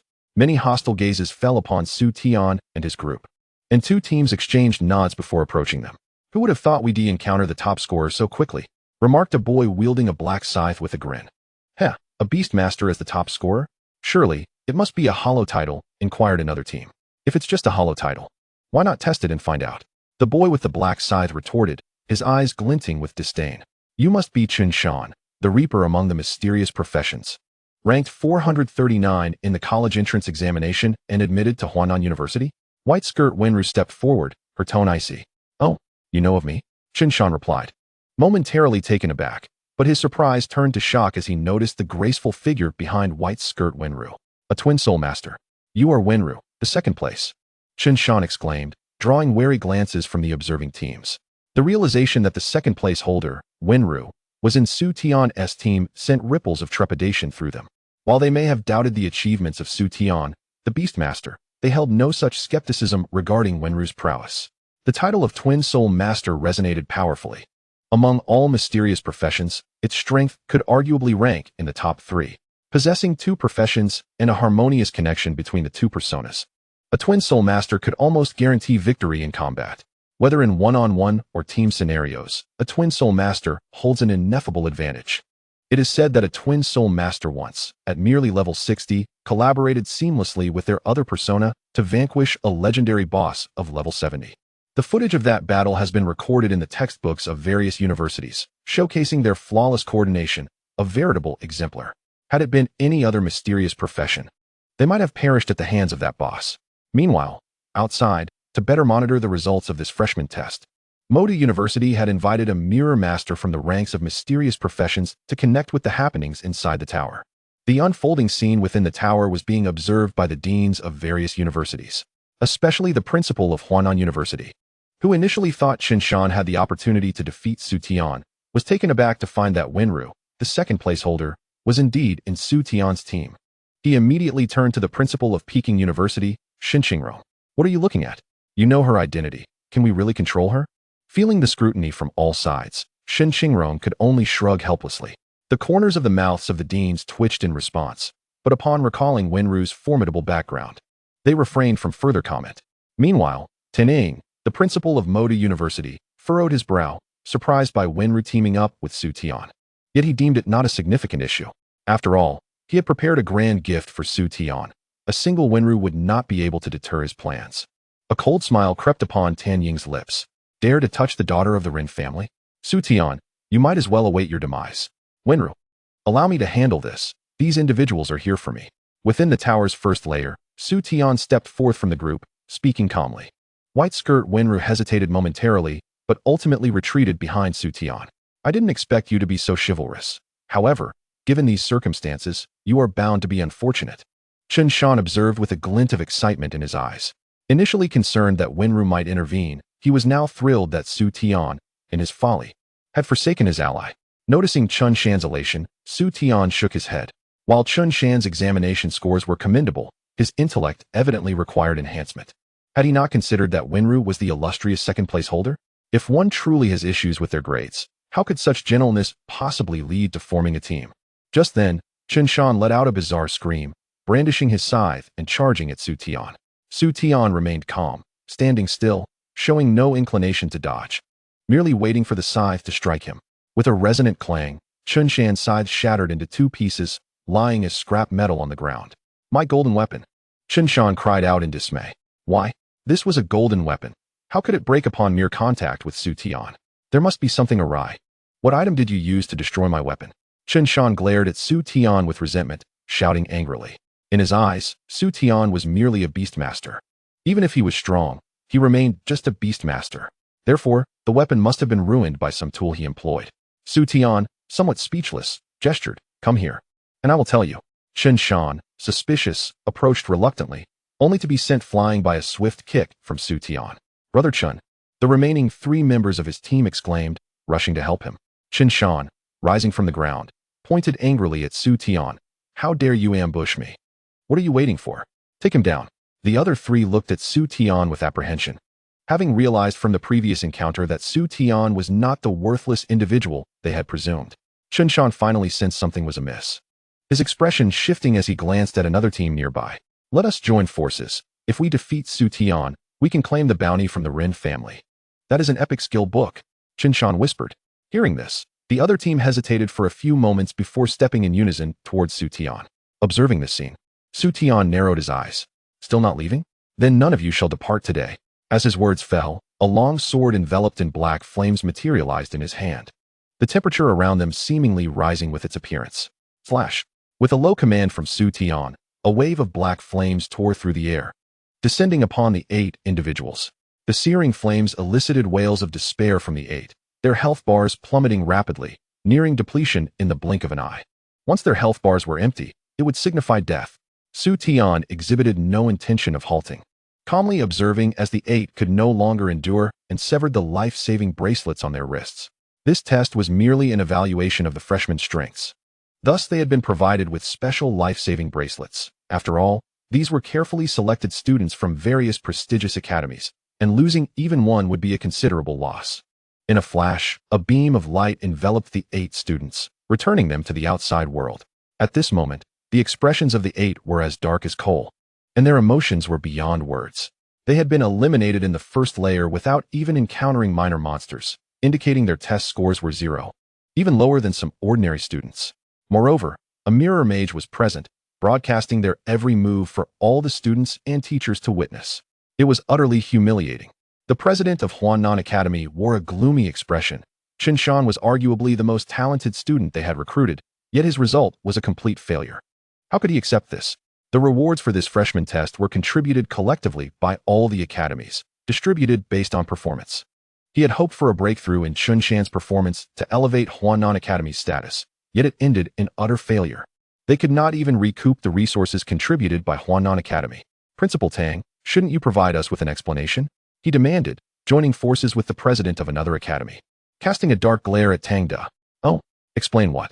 Is there a rule against students eliminating each other in this test?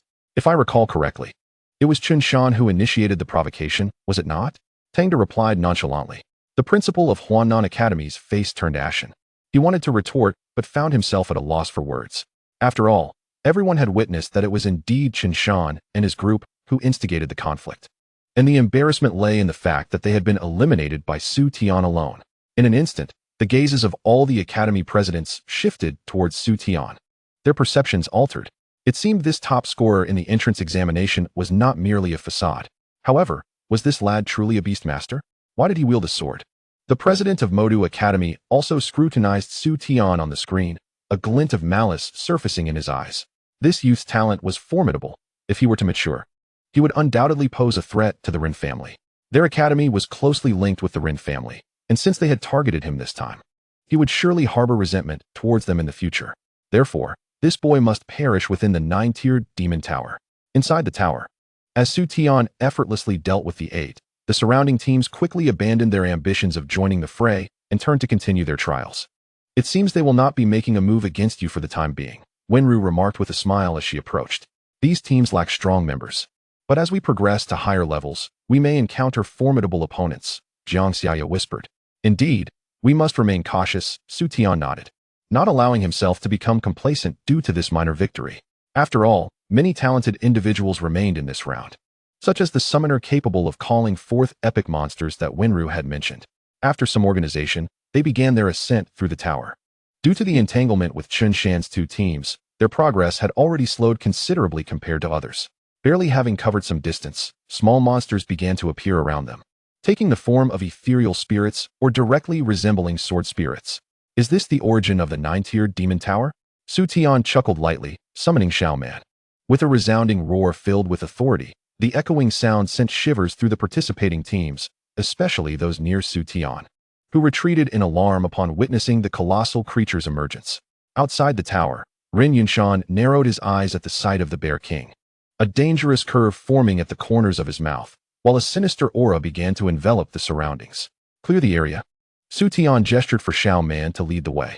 The attributes of the first layer posed no challenge for their team, but they needed to hunt a sufficient number of small monsters to trigger the appearance of the boss and advance to the second layer. The attributes of the small monsters were low, averaging just over level 30, all bronze tier, and Xiaoman effortlessly dispatched them. Before long, the team entered the second layer. The teleportation point was random, and the surrounding teams had changed as well. However, Su Tian's group still did not encounter any strong teams. Some eager teams, upon seeing Wenru, temporarily retracted their intentions to engage. Thus, Su Tian's group began their hunt for small monsters. This time, he also summoned Xiaobai, not for combat, but to lounge. Comfortable. At one point, he even summoned the other 3 women, and despite all 4 sitting atop Xiaobai, it did not feel cramped. Just then, a deep growl resonated, causing the entire layer of the tower to shake violently, as dust swirled like smoke in the distance, as if something were breaking through the earth. What is that? Su Tian focused slightly, peering into the distance. The 3 women were equally puzzled. After a moment's hesitation, Su Tian commanded Xiao Man and Xiao by the head in that direction simultaneously. The area of the tower was vast, and it was difficult to see the end at a glance. By the time Su Tian and his group reached that area, 10 minutes had passed. Numerous small teams had gathered there, including several top scorers from the entrance examination, all fixated on the dust-filled area. The small teams had indeed noticed Su Tian, yet they harbored no intention of confrontation. Instead, they fixated on a patch of dust. This could potentially be the hidden treasure of the Jiuzhong Yao Ta, or perhaps a secret realm. The Jiuzhong Yao Ta is an instance that countless adventurers covet. It is, in itself, an exceptionally rare secret realm, and ascending to the 9th tower could even grant one the chance to acquire a divine artifact. This underscores the incredible opportunities and treasures concealed within the tower. An instance of such caliber could not possibly harbor ordinary secret realms. Thus, nearly all the teams gathered here were awaiting the revelation of this dust. Gradually, the gray smoke dissipated. Everyone's gaze remained transfixed, including Su Tian and his companions. However, when clarity returned to their sight, Su Tian's pupils abruptly constricted. How could this be? There, countless grotesque and eerie white bones were emerging from the earth, some humanoid, others beastly, but all their eyes glimmered with a sinister red light, as if a legion of the undead were rising from the grave. Behind these skeletons stood 4 pallid youths, chanting incantations, accompanied by their spells. Even more desiccated bones continued to crawl forth from the ground, the crackling sounds sending shivers down one's spine. The mysterious secret realm that everyone had anticipated was, astonishingly, the result of these 4 individuals. What could their identities be? Why have they summoned such chaos? Chapter 52, Hidden Realm. The 4 princes of the undead from the Hunter Guild. How did they end up here? Wenru gazed gently at the 4 below, her brow furrowing. The Hunter Guild? Su Tian was taken aback, then remarked, "Isn't that the power of the Rin family?" "Yes, but strictly speaking, the Rin family can only be considered a shareholder," Wenru clarified. "So, are they one of the means the Rin family is employing against me?" Su Tian yawned, inquiring. Wenru cast him a sidelong glance, nodding lightly. "That seems likely." The 4 princes of the undead did not perform well on their college entrance exams, scoring around 500. However, that is due to their occupational constraints. They are all necromancers, and their effectiveness in such a setting will be tenfold compared to ordinary instances. In the Jiuzhong Yao Ta, they are in their element. And perhaps this is precisely why the Hunter Guild has dispatched them. You must be cautious. Although Wenru's voice remained relatively calm, the worry in her tone was palpable. What is there to fear? When the soldiers arrive, we shall meet them. When the water comes, we shall build dams. The 4 princes of the undead?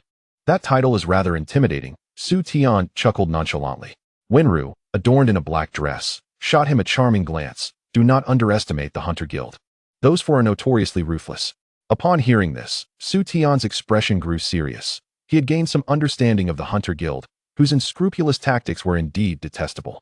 Below, the area was densely populated with skeletal remains, all buried within the Jiuzhong Yao Ta, confirming Wenru's assertion that this truly was a paradise for necromancers. I believe I can restrain them." At that moment, a faint voice emerged from beside him. The group turned to see Jiang Xiaoya blinking innocently, her eyes wide. "Restraining them? Those?" Wenru pointed at the swarm of undead. Her curiosity piqued. "Yes, I can sense that my skills and attacks can significantly counter these undead creatures," Jiang Xiaoya nodded. Her class was that of a holy angel, which indeed appeared to have a restraining effect against such vile monsters. Su Tian's eyes brightened at this realization. "A holy angel, you say?" The 2 women exchanged a glance, both sighing with relief. After all, there were 4 necromancers. Should they summon all the undead from this level, it would undoubtedly create a considerable problem. "By the way, aren't you also a priest?" Su Tian turned to Wenru in a soft voice. There was a slight issue with my priest class advancement," Wenru admitted, a hint of embarrassment crossing her face. "Oh." Su Tian was taken aback, his curiosity piqued. "What did you advance to?" "A shield priest," Wenru replied quietly. Su Tian's mouth twitched at this response. The legendary class with no offensive capability, relying solely on shields for defense? "That's right," Wenru smiled sheepishly. "In fact, shield priests are quite powerful. They rank among the top 3 in priest subclasses. Due to their lack of output, their protective capabilities far surpass those of ordinary priests.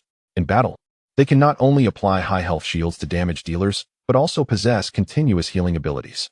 At this moment, Jiang Xiaoya interjected, "Indeed, we tested it together after the advancement. Under 1 shield skill, she can restore nearly 20% of her health." 20%? Su Tian's eyes widened.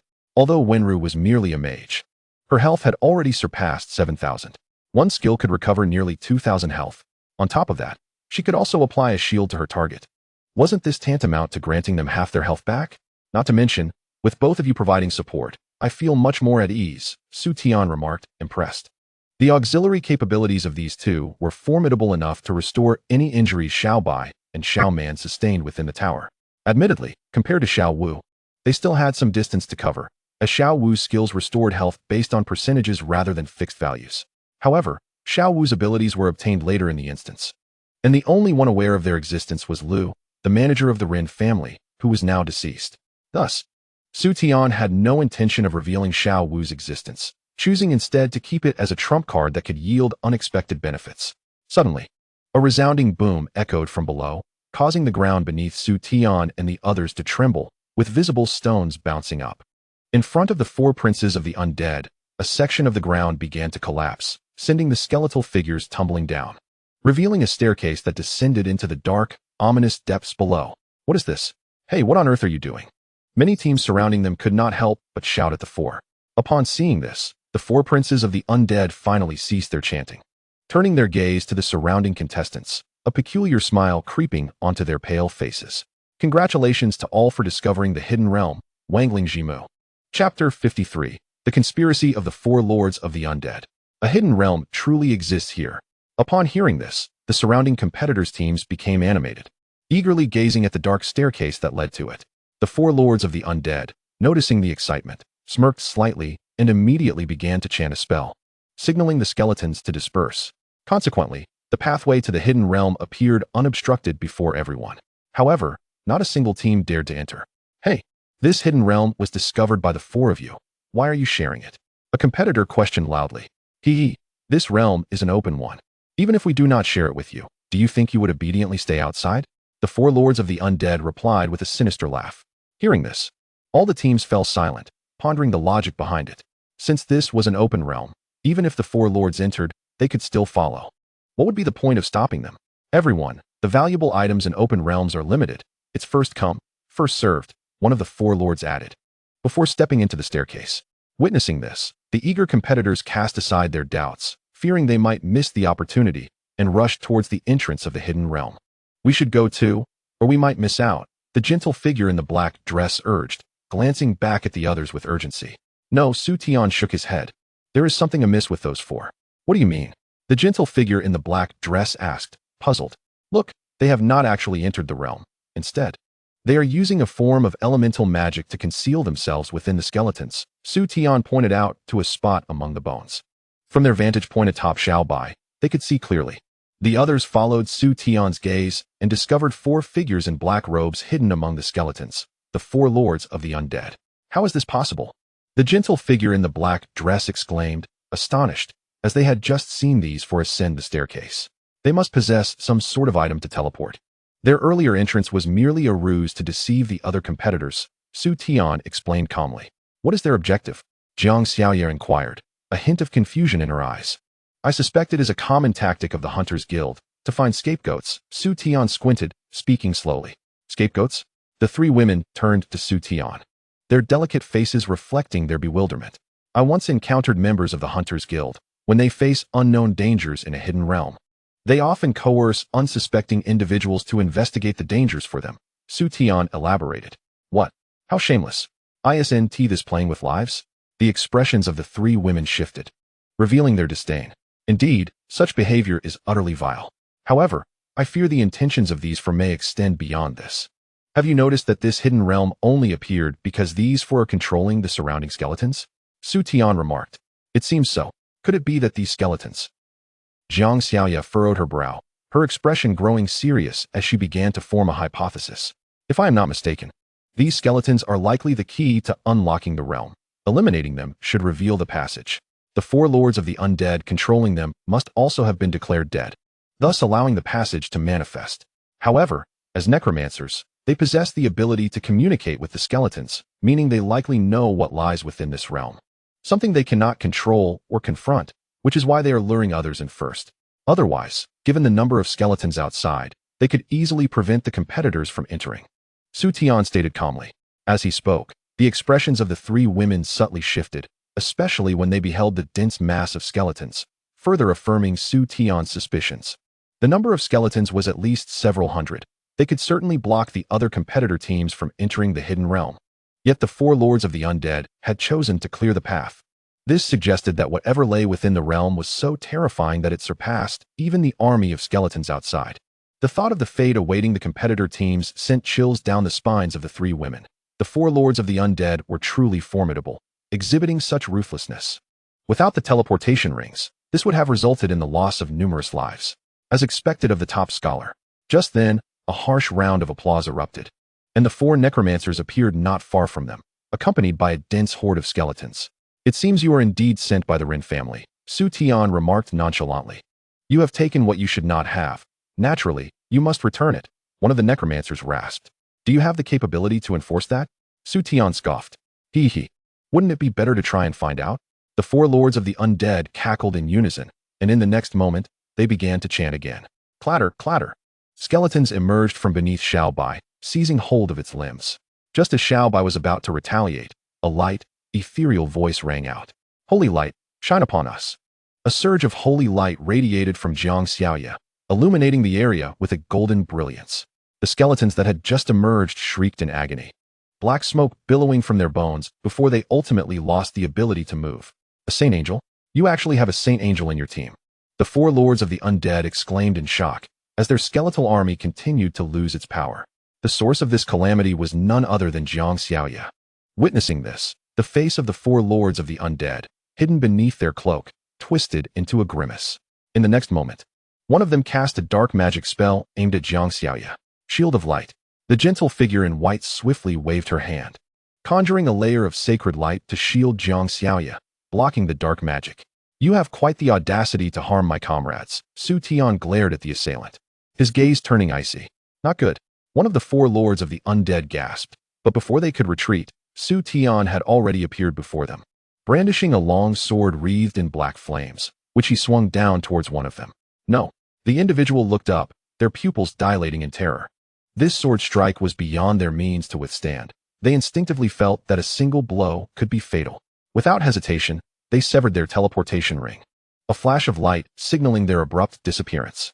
The remaining three necromancers were left aghast. They had long heard of Su Tian's prowess in close combat, but had never anticipated he would be so formidable, eliminating their companion with a single strike. Was he truly a Beastmaster? Surely, a Beastmaster's strength should primarily derive from their pets? If he was this powerful himself, how extraordinary must his divine beast be? In an instant, the three felt a pang of regret for having agreed to confront Su Tian. Chapter 54. Seizing the Boss. Fall back.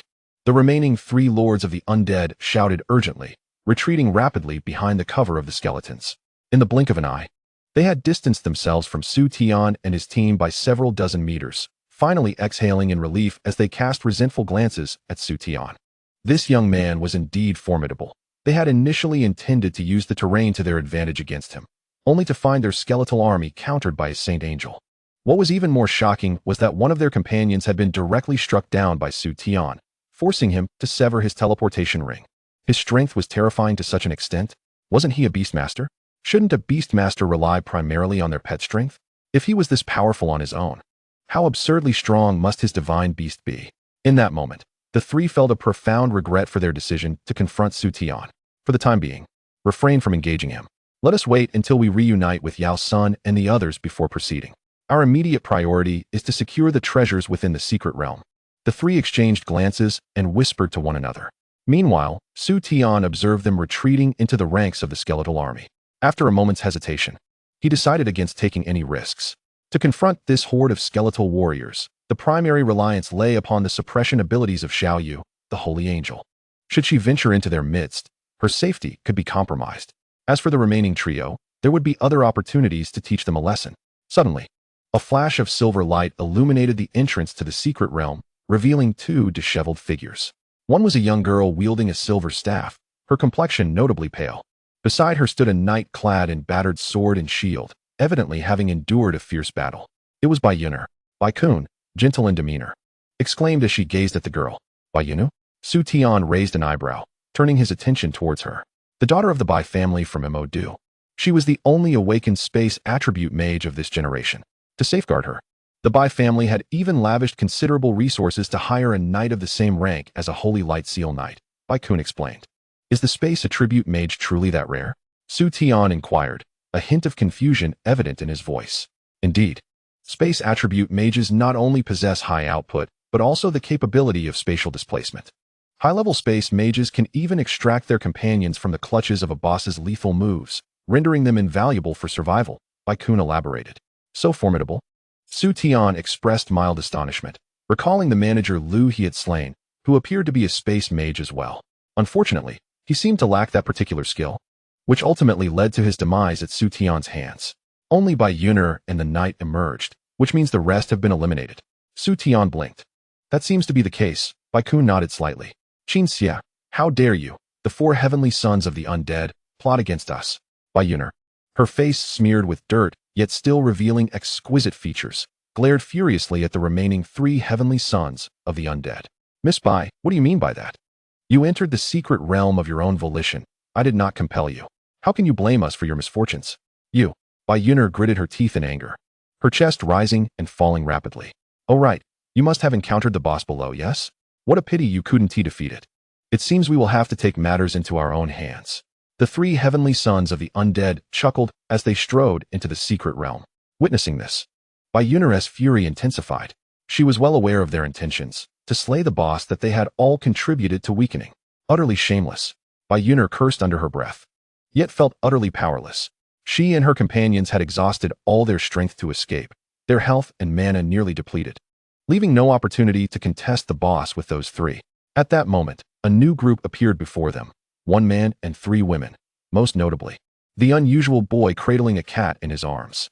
This dungeon even allows pets? Suddenly, Bai Yuner recalled something, her beautiful eyes widening with excitement. It's him, miss. What is the matter? The knight beside her inquired, perplexed. It's Su Tian, the top scorer of the college entrance examination. The 4 heavenly sons of the undead have significant ties with the Rin family. Su Tian dares to follow them. This should be quite entertaining. We must pursue them, Bai Yuner declared with enthusiasm. Miss, but given our current condition, the knight hesitated. Fear not. We shall observe from a distance. Even if we can only witness those fellows suffer, I will be satisfied, Bai Yuner whispered. Very well. Seeing her determination, the knight reluctantly nodded in agreement. Within the secret realm, after traversing the staircase, the party arrived at a dim cavern that resembled a vast underground prison, filled with rusty iron cages and bloodstains scattered across the ground. These remnants likely belonged to earlier expedition teams that had encountered minor monsters here, though those creatures had since been eliminated. Ahead, the 3 heavenly sons of the undead marched forward, flanked by a multitude of skeletal warriors, their destination clear. It appears my suspicions were correct. These individuals know what lies beneath, Su Tian thought as he and his companions stealthily followed. Why are we entering here? Black-clad Wenro queried, somewhat perplexed. Naturally, we are here to seize the boss. You wouldn't want to see those 3 defeated and claim the rewards, would you? Su Tian replied. Certainly not. However, given that we are surrounded by their skeletal army, do we truly stand a chance against them? Wenro questioned. Of course. Do you not have faith in my abilities? Su Tian scoffed. I believe in us. We can do this. Jiang Xiaoyu voiced her unwavering trust in Su Tian, though a tremor accompanied her tone. Turning back, Su Tian noticed a flicker of fear in her eyes, prompting him to grasp her hand reassuringly. Upon witnessing this, Wenro's expression shifted, and she hurried to Su Tian's side, saying, Su Tian, I'm also afraid of the dark. Su Tian shot her an exasperated glance and replied, Go find your friends. Wenro's face fell at his words, and when Bai Kun approached and saw her despondent demeanor, she couldn't help but tease. What's this? Now you realize who the main partner is? Black-clad Wenro shot her a resentful glare. What are you laughing at? If I can't win over Su Tian, it's you who will be left embarrassed. Bai Kun's expression stiffened, realizing the truth of her words. Just as she was about to respond, Su Tian's voice interrupted, Stop. It seems we have reached the boss's lair. The group quickly halted, hiding stealthily. At that moment, they concealed themselves in the shadows, akin to phantoms. This was one of Wenro's skills, allowing her to disguise herself as a shadow, enabling her to cast spells without drawing attention, a remarkable survival skill for a dark mage. Meanwhile, the 3 heavenly sons of the undead glanced around, detecting no anomalies, and let out cold laughter. It seems Su Tian does not dare to descend. Naturally. This is our domain. The skeletal undead below far outnumber those above. If he dares to come, he shall meet his demise. Now, let us finish off this boss and see what treasures await us. The three turned their gaze toward the boss, a massive, pitch-black serpent, its scales glimmering ominously, with blood-red eyes. This creature was a living boss, beyond the control of the three heavenly sons of the undead, which is why they had allowed the other participants to weaken it. At this moment, the boss's health had dipped below 50%. The three heavenly sons of the undead chuckled with satisfaction, declaring, "It appears the treasures of this secret realm are rightfully ours." With that, a horde of skeletal undead surged forward, accompanied by the resounding roar of the serpent. After nearly 20 minutes of combat, the boss's health finally reached the brink. The three heavenly sons of the undead swallowed hard with anticipation. This boss's potential must exceed even diamonds. I can only wonder what kind of items it will yield. Boom. At last, with a resounding crash, the boss collapsed, its health reduced to a mere sliver. A burst of purple light erupted around the serpent, and in that instant, a figure wielding a black longsword appeared on the scene. The three heavenly sons of the undead, recognizing the familiar silhouette, froze in shock and shouted, "Su Tian! How dare you?" Chapter 55. What am I afraid of? What am I afraid of? Su Tian replied with a faint smile, then struck down with his sword. As swirling black flames enveloped the serpent, its health was completely depleted, erupting in a cascade of golden light. Golden. The three heavenly sons of the undead stood in a daze, murmuring, "It's actually a golden reward." However, before they could discern the nature of the reward, a wave of Su Tian's hand swept the treasure into his storage space.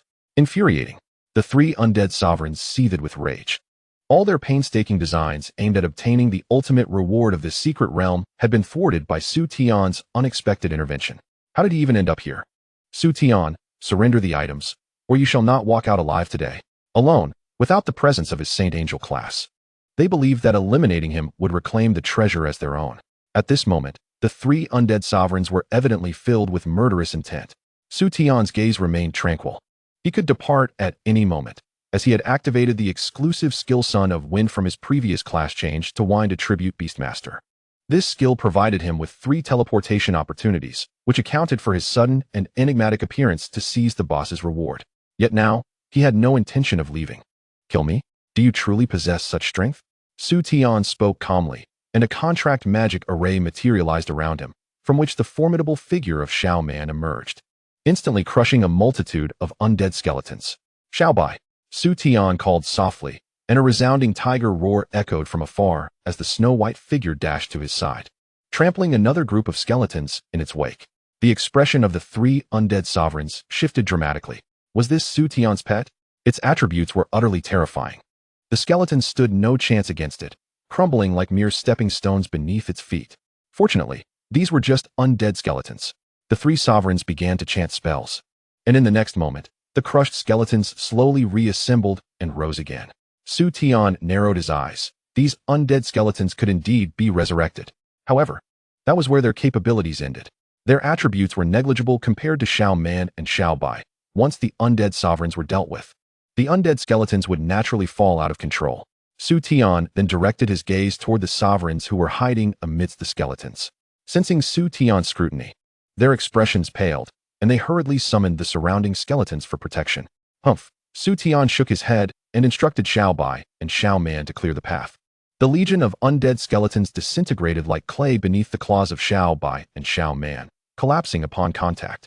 Not far away, the stealthy Bai Yuner was utterly dumbfounded by this spectacle. What was happening? Was it a fierce beast battling an undead army? Those 2 beasts were formidable. Could they possibly belong to that guy? Bai Yuner gazed at Su Tian, who stood behind Shao Bai and Shao Man, her lovely face filled with astonishment. It must be so. The knight beside her swallowed hard.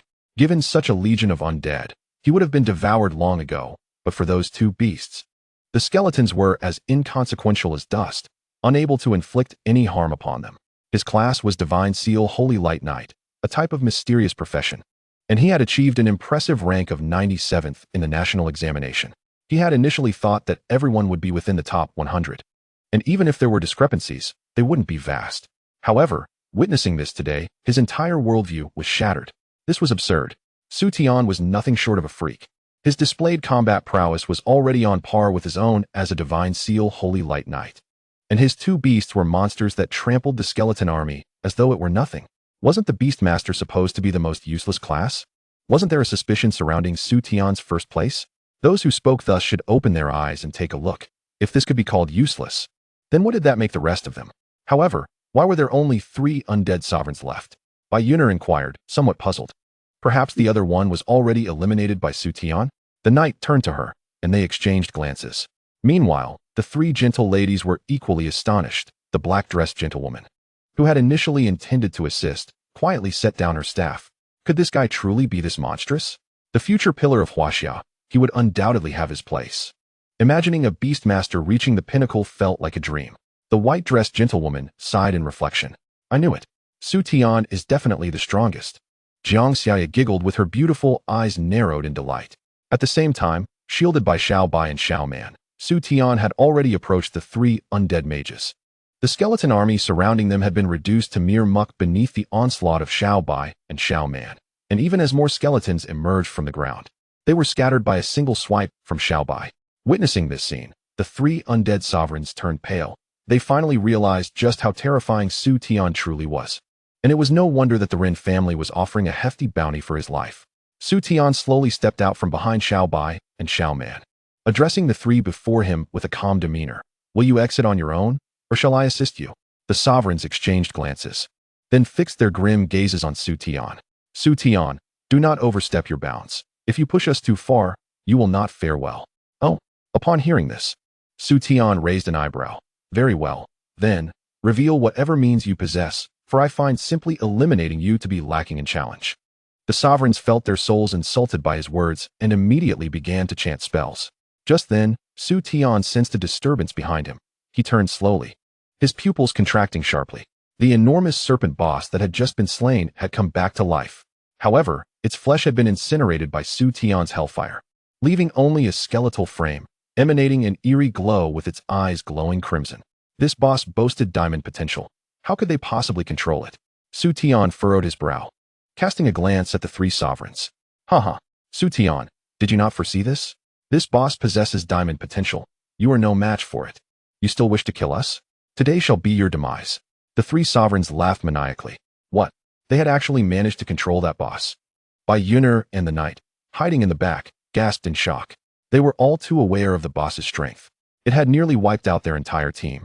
And if it weren't for the spatial transfer skill, they would have likely been eliminated. They had not anticipated that this boss was of diamond potential. If they had a fully advanced team, perhaps victory could be within reach. But how is that even feasible? All the participants present were newly awakened, having only been in their professions for a month. Even with rapid leveling, they could not surpass level 40, much less complete their 3rd class change. Was it possible that even Su Tian could not match them? Chapter 56. You know nothing of divine beast power, the diamond boss. In the shadows, Jiang Xiaoya observed the resurrected serpent, her exquisite features betraying a hint of worry. At that moment, the 2 gentlewomen beside her suddenly burst into laughter. Xiaoya, you need not fret. This fellow was capable of slaying a diamond boss at level 27. The white-dressed gentlewoman smirked. What? Jiang Xiaoya was taken aback. She trusted Su Tian's capabilities, but had not expected him to be quite so formidable. Killing a level 50 diamond boss at level 27? Was this for real? Indeed. This guy's level of abnormality far exceeded imagination. There is no need to worry about him. The black-dressed gentlewoman beamed, secretly pleased. It seemed this young lady did not know Su Tian as well as she thought. Perhaps she still had a chance. Is this all it amounts to? Su Tian observed the skeletal serpent and shook his head. This serpent was a genuine level 50 diamond boss, far stronger than the level 39 withered vine monster he had encountered previously, with its attributes averaging a staggering 5,000.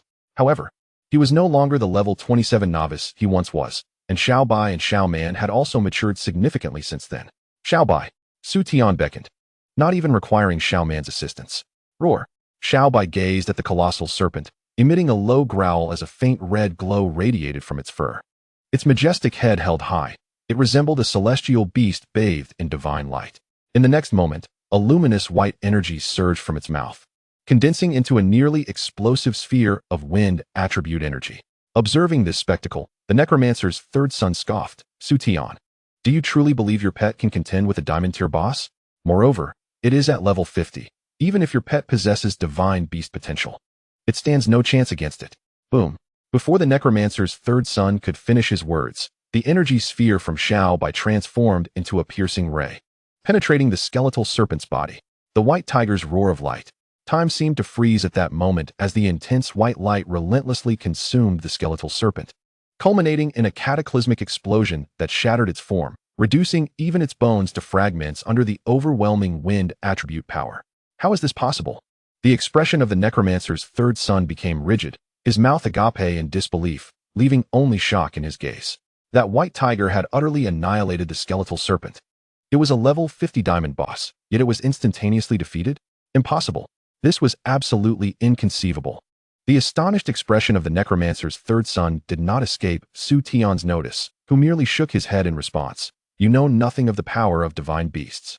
With a wave of his hand, Xiao Man charged toward the three adversaries, unprotected by the skeletal minions, rendering them weaker than ordinary mages and utterly defenseless. As Xiao Man's claw descended, the three hastily activated their teleportation rings. Before departing, the necromancer's third son gritted his teeth and declared, Su Tian, we shall not let this slide. At this, Su Tian raised an eyebrow and unleashed a torrent of hellfire. The flames scorched their dark robes, prompting the trio to scream and flee the scene. Outside the tower, chaos erupted. Quick, extinguish the flames. The necromancer's third son cried out, engulfed in black flames. Nearby, a water attribute mage rushed forward, but a single water spell failed to douse the fiery inferno. Step aside. The principal of the Magic City Academy appeared, his eyes glinting with cold intensity, and three torrents of frigid water cascaded upon them, extinguishing the black flames. Principal. Upon seeing Jia Xianyue, the necromancer's third son lamented, Principal, Su Tian is not human. The divine beast in his possession is beyond what any human can contend with. Silence, you useless wretches. Get out of my sight. Jia Xianyue bellowed, his countenance dark and unpredictable. The necromancer's four sons were students recruited by the Magic City Academy. He had initially hoped to eliminate Su Tian through the unique circumstances of the 9-tiered demon tower, but to his dismay, they had brought disgrace upon themselves. Moreover, this embarrassment unfolded under the gaze of many, tarnishing the Academy's reputation. At this moment, the necromancer's four sons felt the weight of judgmental stares upon them, prompting them to lower their heads in shame and retreat without uttering another word. Jia Xianyue feigned indifference as he returned to the discussion platform. Yet numerous eyes were fixed upon him. Principal Jia, your Academy's actions are truly enlightening. Professing fairness while secretly engaging in such underhanded tactics, someone remarked. Indeed. As one of the top 5 academies in Huaxia, isn't it rather unbecoming to target a single student like this? TSK, what a self-sabotaging move. They not only lost the secret realm rewards, but also faced elimination in such a disheveled manner. Tengda, seated leisurely, commented nonchalantly. His words, though not overly damaging, were laced with deep insult, causing even the thick-skinned Jia Xianyue to feel a twinge of embarrassment. You are mistaken. Their conflict is purely personal, and has nothing to do with our Magic City Academy. Jia Xianyue replied with a forced smile. Is that so? Then Su Tian must have quite the array of enemies. Even incurring the wrath of the necromancer's 4 sons from the Hunters Guild, Tengda scoffed coldly. Jia Xianyue's expression stiffened, yet he remained silent, his gaze turning increasingly frigid as he focused on Su Tian's reflection, his murderous intent intensifying. Within the tower, after the elimination of the necromancer's third son, the skeletal minions lost their control and crumbled into mere piles of bones. The 3 gentle women approached, their eyes sparkling with intrigue as they regarded Su Tian. Hey, you really don't value teamwork, do you? You managed to resolve everything single-handedly, the one in the black dress teased. Huh, with these few individuals. There's no need for you beauties to get involved, Su Tian replied with a smile. If you can talk, then say a bit more, the black-dressed woman responded, her smile growing more charming. Jiang Xiaoye's eyes sparkled, yet she remained silent, gazing at Su Tian with admiration. All right, the air here is not the best. Let us clean up and head out, the woman in the white dress suggested.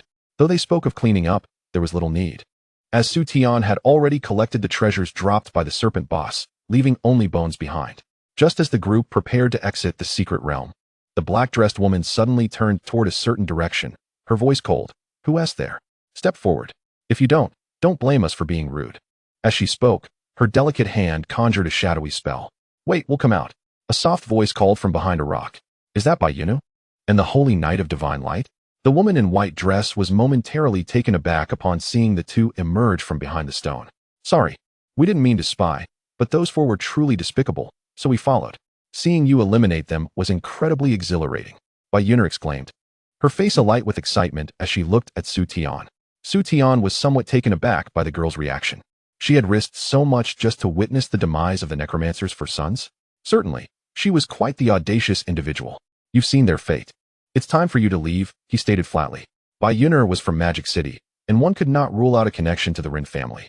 It was prudent to exercise caution. However, given her apparent disdain for the necromancers for sons, that possibility seemed slim. Of course, we wouldn't dare provoke your divine beast, Bai Yuner said, her beautiful eyes curiously glancing at Xiao Bai and Su Tian's arms.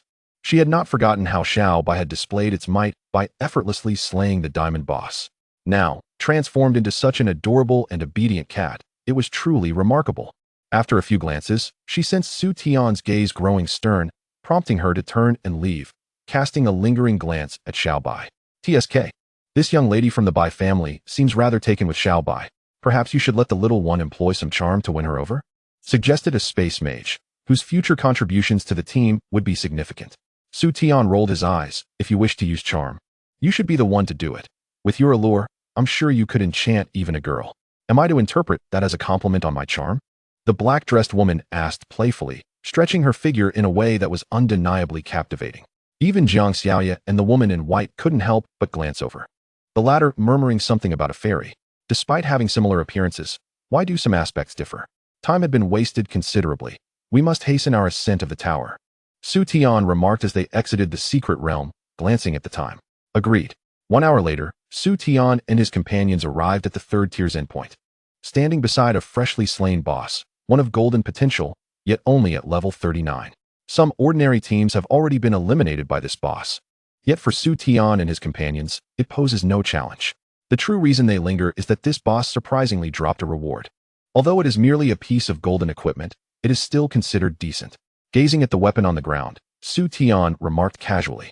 At level 39, he is still in the phase of utilizing golden gear, yet he has already far surpassed its value. Over the course of a month's training, he has raided treasures dozens of times, acquiring several diamonds, epic items, and even legendary-grade equipment. However, those pieces have level restrictions that Su Tian cannot yet meet. Simultaneously, he has obtained some unrestricted gear, allowing him to assemble a complete set of wearable platinum armor, in addition to a level-free diamond sword named Heiyu. Hence, golden equipment is indeed a rather mediocre reward. The two women, Wenru and Jiang Xiaoya, observed the golden item with calm nods. Both come from distinguished backgrounds. Although they seldom engage in combat while accompanying Su Tian, he senses their equipment must be impressive. As for Jiang Xiaoya, she wields an epic great staff and thus holds no regard for this golden weapon.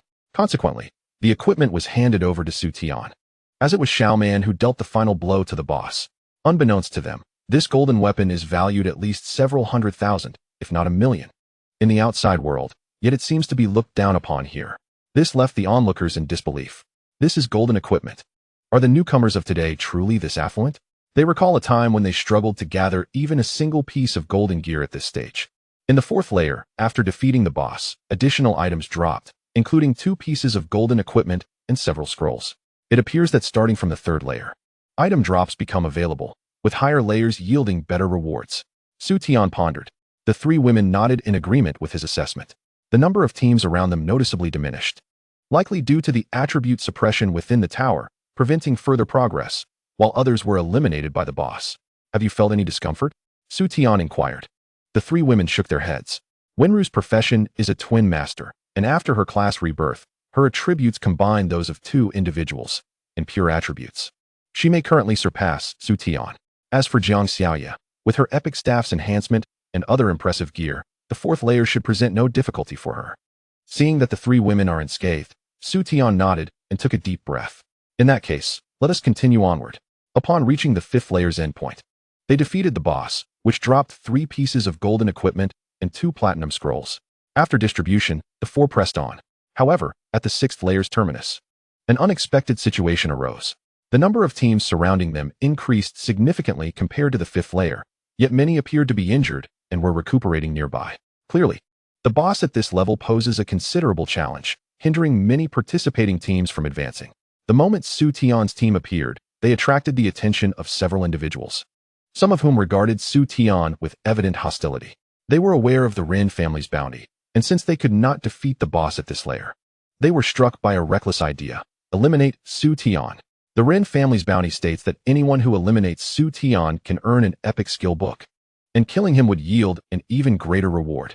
Such incentives are nothing short of insane. It is hard to imagine anyone refusing this offer, considering that even the most ordinary shield class can sell an epic skill book for over 10 million. Meanwhile, epic skill books from some mysterious classes are worth nearly 100 million. In an instant, several teams began to close in on Su Tian and his companions. Among them emerged a team featuring a familiar face to Su Tian, who was currently staring at him with a mocking expression. Su Tian, you have finally arrived. Rin Qianqian glared at Su Tian, her delicate face revealing a hint of hatred.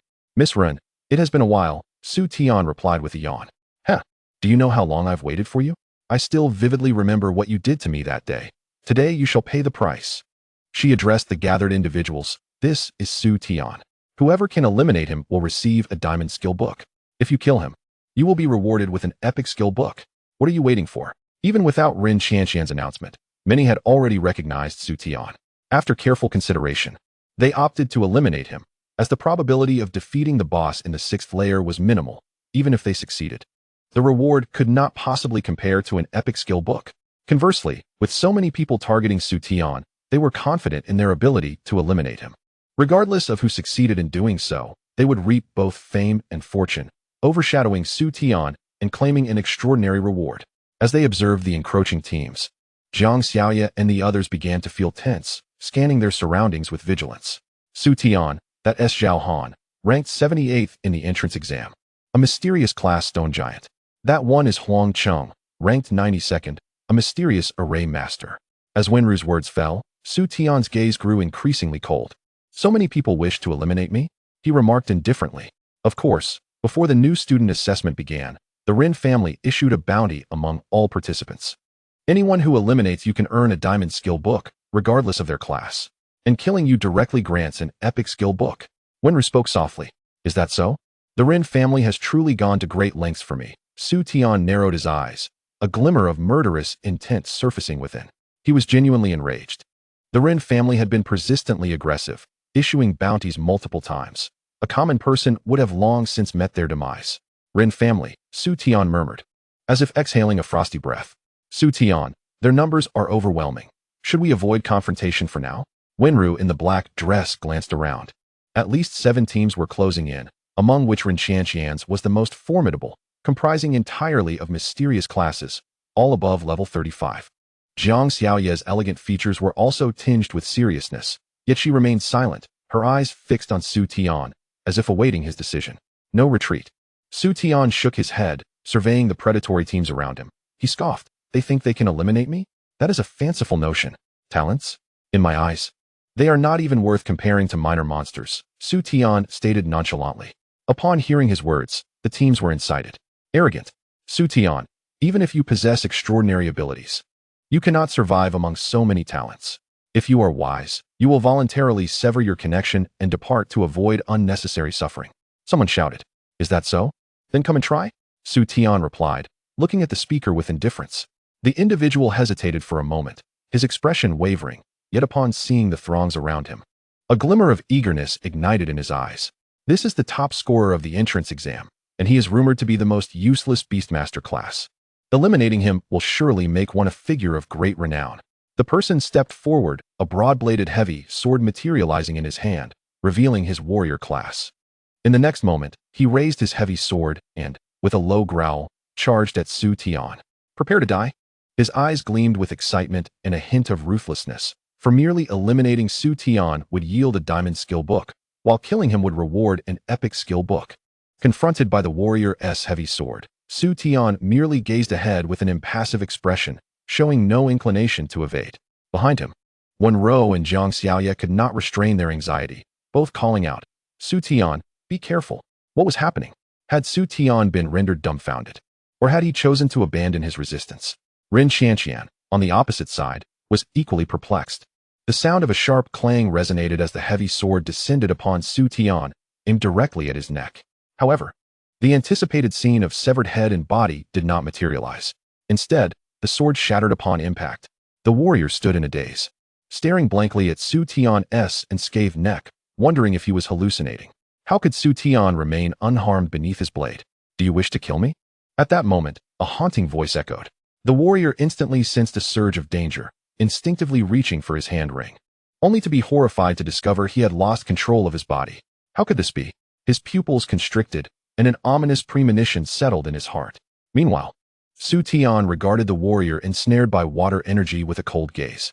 The Heiyu had mysteriously appeared in his hand, and in the next instant, it struck the warrior. The overwhelming force, coupled with the accompanying black flames, engulfed the warrior in an instant. The warrior, filled with terror, looked towards his companions for help, yet was unable to emit a single sound. The black flames searing his body grew increasingly intense, and those around him seemed to catch the acrid scent of charred flesh. The warrior's visage contorted in agony. At this moment, Su Tian possessed the power to eliminate him outright, yet he refrained from doing so. Instead, observing as the black flames consumed the warrior's form, his health steadily dwindling. Finally, after a 10-second confinement, the warrior's health had plummeted to its brink.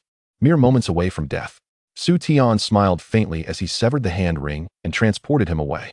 Yet, this smile sent a chill through the hearts of the surrounding competitors. This man was nothing short of a demon. The recently scorched warrior was likely left with no intact part of his body. Even if he were to be transported away, he would surely become a shell of his former self, unfit for admission to any academy. Such cruelty was utterly inhumane. In contrast to the shock of others, Su Tian remained composed. He slowly turned to face the remaining competitors and spoke nonchalantly. Now, is there anyone else who wishes to eliminate me? Outside the tower, at the assembly platform, the heads of various academies were equally stunned by Su Tian's actions. How outrageous! How could he do such a thing? Exclaimed the principal of the academy that had accepted the warrior, his voice trembling with fury. This young man's methods are so brutal. They are beyond the scope of what a Huaxia person could commit. The black flames enveloping him will surely render that student incapacitated for life. Yes, such behavior is detestable. I propose we revoke his testing eligibility. The principals of various academies echoed their protests against Su Tian's actions. On the other hand, Jia Xianhua, the principal of the Modu Academy, wore a satisfied expression, having not anticipated Su Tian's impulsiveness would yield such an advantageous opportunity for him. Initially, he only needed to follow Ren Yunshan's instructions to find a way to eliminate Su Tian. But now, with Su Tian's drastic actions drawing protests from the other academy heads, should Su Tian be disqualified from the testing, he would no longer have a chance to enter Tsinghua Academy. Relying solely on the provincial head of Nan Province would not suffice to secure Su Tian's future. Kid, let us see how you escape this time. Jia Xianhua sneered as he noted the atmosphere being stirred up by the other academy heads, then spoke calmly. Ladies and gentlemen, as one of the organizers of this new student test, I express my profound outrage at Su Tian's conduct. In plain view of everyone, he has resorted to such extreme measures. Therefore, in response to the collective outcry of the principals, I have decided. Wait. At that moment, a cool voice suddenly interrupted. Chapter 59. Chu Wan's promise, Miss Chu? Seeing the graceful figure that appeared at the assembly platform, Jia Xianhua frowned slightly. As a mentor from Qing University, you should not be here. With that, he glanced at Tang De, the principal of Qing University. Since Su Tian had acted in such a manner, Tang De had remained silent. Grandpa Tang. Chu Wan approached Tang De and gently shook his shoulder. Tang De awoke with a start, bewildered as he looked around. The other academy heads were visibly twitching, realizing that while they discussed his student, he had actually fallen asleep. Grandpa Tang, they are discussing Su Tian. Chu Wan spoke softly. Oh, Tang De suddenly understood and remarked nonchalantly. From now on, Chu Wan will represent us at Qing University. I shall return to catch up on some sleep. With that, Tang De stood, yawned, and slowly exited the assembly platform. Witnessing this scene, the other academy heads were left in utter disbelief. What was happening? The head of such a large academy could simply be replaced at a whim? Even Jia Xianhua's expression turned rigid. Was Tang De out of his mind to replace himself with Chu Wan? Chu Wan's status was not comparable to Tang De's. Her backing was the Chu family from the capital. If Tang De willingly stepped aside, did that indicate someone from Chu Wan's side had taken note of this matter? Miss Chu, you. Jia Xianhua was about to probe further when Chu Wan interrupted him. Ladies and gentlemen, I trust you have all observed that so many individuals attacked Su Tian simultaneously. Is this not a premeditated act of instigation? In such circumstances, if Su Tian did not take measures, how could he possibly withstand the onslaught of so many? Furthermore, the warrior's blade struck a vital area of Su Tian. And had Su Tian's defense not surpassed the might of the attack, he would have faced the risk of death. I ask you, how do Su Tian's actions weigh against this? Chu Wan's cool voice left the assembly of academy heads momentarily speechless. Some were wary of Chu Wan's background, while others considered her argument to hold merit. Ultimately, the protests grew noticeably weaker than before. Miss Chu, your reasoning is flawed. Su Tian directly rendered that student incapable of combat, while he himself emerged unscathed. Shouldn't he be held accountable for this? Jia Xianyue furrowed his brows. Accountable? Chu Wan's lips curled into a slight smile. Principal Jia, did I not mention that the warrior acted under incitement?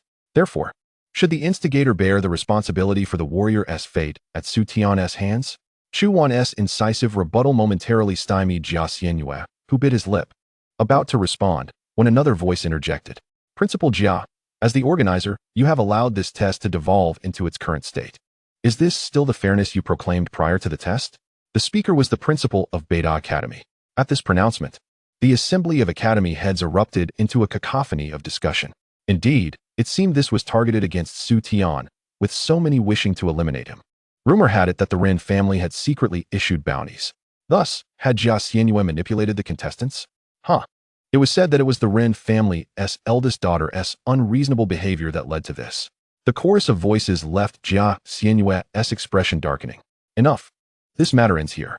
Regardless of the actions taken by the contestants during the test, they fall within the realm of normalcy. Jia Xianyue declared coldly. Upon hearing this, the other academy heads furrowed their brows but refrained from further comments. After all, the situation within the tower had become increasingly tense, with students from their own academies eyeing Su Tian with hostility. No matter which side they favored, it was unwise at this juncture, and it seemed best to allow events to unfold. After all, those students were not yet officially students of the academy. The discussion platform gradually settled into tranquility, and Chu Wan exhaled in relief. Her beautiful eyes gazed at the mirrored image of Su Tian, softly murmuring, Su Tian, your teacher has fulfilled their promises. Now it is up to you. Within the tower, the surrounding teams showed no intention of retreating. The recent tragic fate of one of their warriors, though shocking, did not deter them from pursuing the reward offered by the Ren family. After all, it was a diamond skill book. Among these teams, most comprised students from ordinary families, and acquiring a diamond skill book was akin to scaling the heights of heaven. Su Tian, we acknowledge your strength. But to think you could confront so many of us alone is quite fanciful. Zhao Han, who ranked 92nd in the college entrance examination, stepped forward. With his lead, the remaining contestants gradually found their courage. Witnessing this, Su Tian smiled faintly. Zhao Han, your profession is a Raymaster?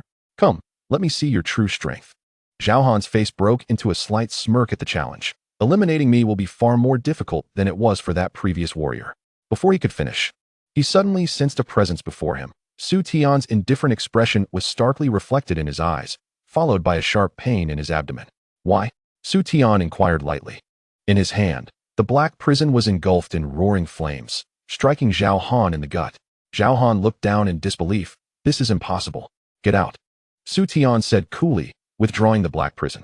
Zhao Han was engulfed in flames, his health rapidly depleting. Zhao! His teammates cried out in alarm. Avenge me. Zhao Han gritted his teeth, decisively severing his teleportation ring. In a flash of light, he vanished. This scene left the surrounding contestants in shock. Another one eliminated. Su Tian had not even summoned a pet, yet he had single-handedly dispatched 2 individuals, one of whom was a top 100 genius in the college entrance examination. This was utterly terrifying. With such formidable personal strength, how powerful would he be with his pet? At that moment, a collective realization dawned upon all present. Confronting Su Tian seemed a grave miscalculation.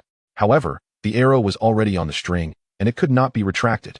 Zhao Han's teammates were the first to react, shouting. He merely took advantage of Zhao's inattention to launch a sneak attack. Let us go. If we eliminate him, the diamond skill book is ours. Encouraged by their cries, those who had been momentarily stunned by Su Tian's prowess began to rally and charge forward. Observing this, a glint of cold light flashed in Su Tian's eyes, seeking death. Xiaobai. As Su Tian called out, a contract array materialized in the air, and in the next moment, a massive white tiger appeared, emitting a resonant roar. Roar. Chapter 60. Is the snake's spirit master this week? The instant Xiaobai materialized, the contestants were struck with awe. The previously stirred emotions were instantly quelled as they began to watch attentively. It's that divine beast. Upon seeing Xiaobai, Ren Qianshan's expression darkened with hatred. It was because of this creature that the barbarian king bear suffered a crushing defeat, leading to her humiliation. To her, Xiaobai was as detestable as Su Tian. Dai, kill this pet for me. She commanded the girl beside her coldly. Yes, replied Dai, expressionless as she focused on Xiaobai, then began to chant incantations. The snake patterns on her skin began to transform, morphing into a true snake spirit.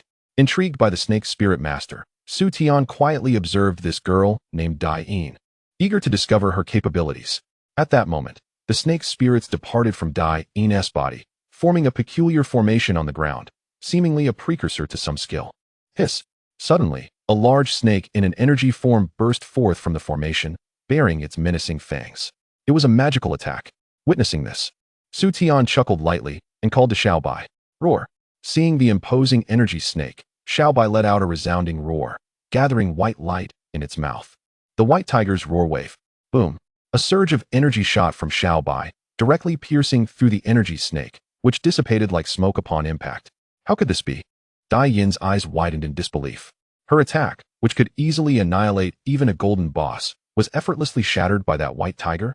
Rin Qianqian also witnessed this scene, her exquisite face contorting in frustration. How infuriating. Has that guy's pet grown even stronger? Dai couldn't inflict a single scratch. A snake spirit master? Hardly impressive. Su Tian remarked with a dismissive shake of his head. The legendary snake spirit master, known for indiscriminate attacks and explosive output, was no different from an ordinary mage. Buzz. Just then, a water-based cage materialized, enveloping Xiaobai. A binding skill. Roar.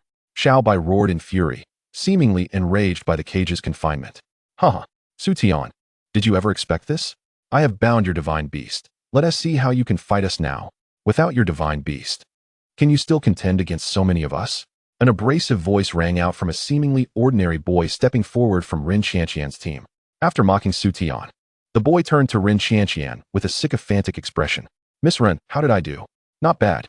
Rin Qianqian responded with satisfaction, her exquisite face adorned with a triumphant smile. Su Tian, you didn't see this coming. I had a strategy to deal with your divine beast all along. Now that you've lost it, how will you fight back?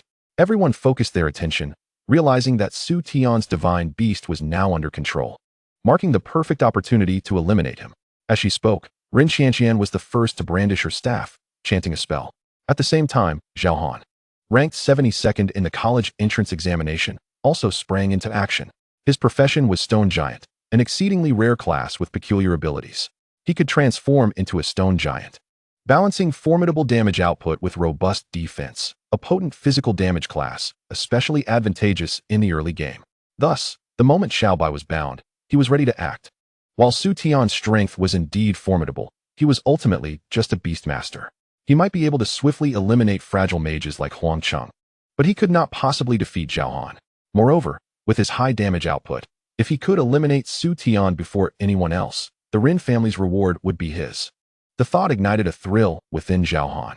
As he observed the contestants rushing toward him, a smirk flickered in Su Tian's eyes.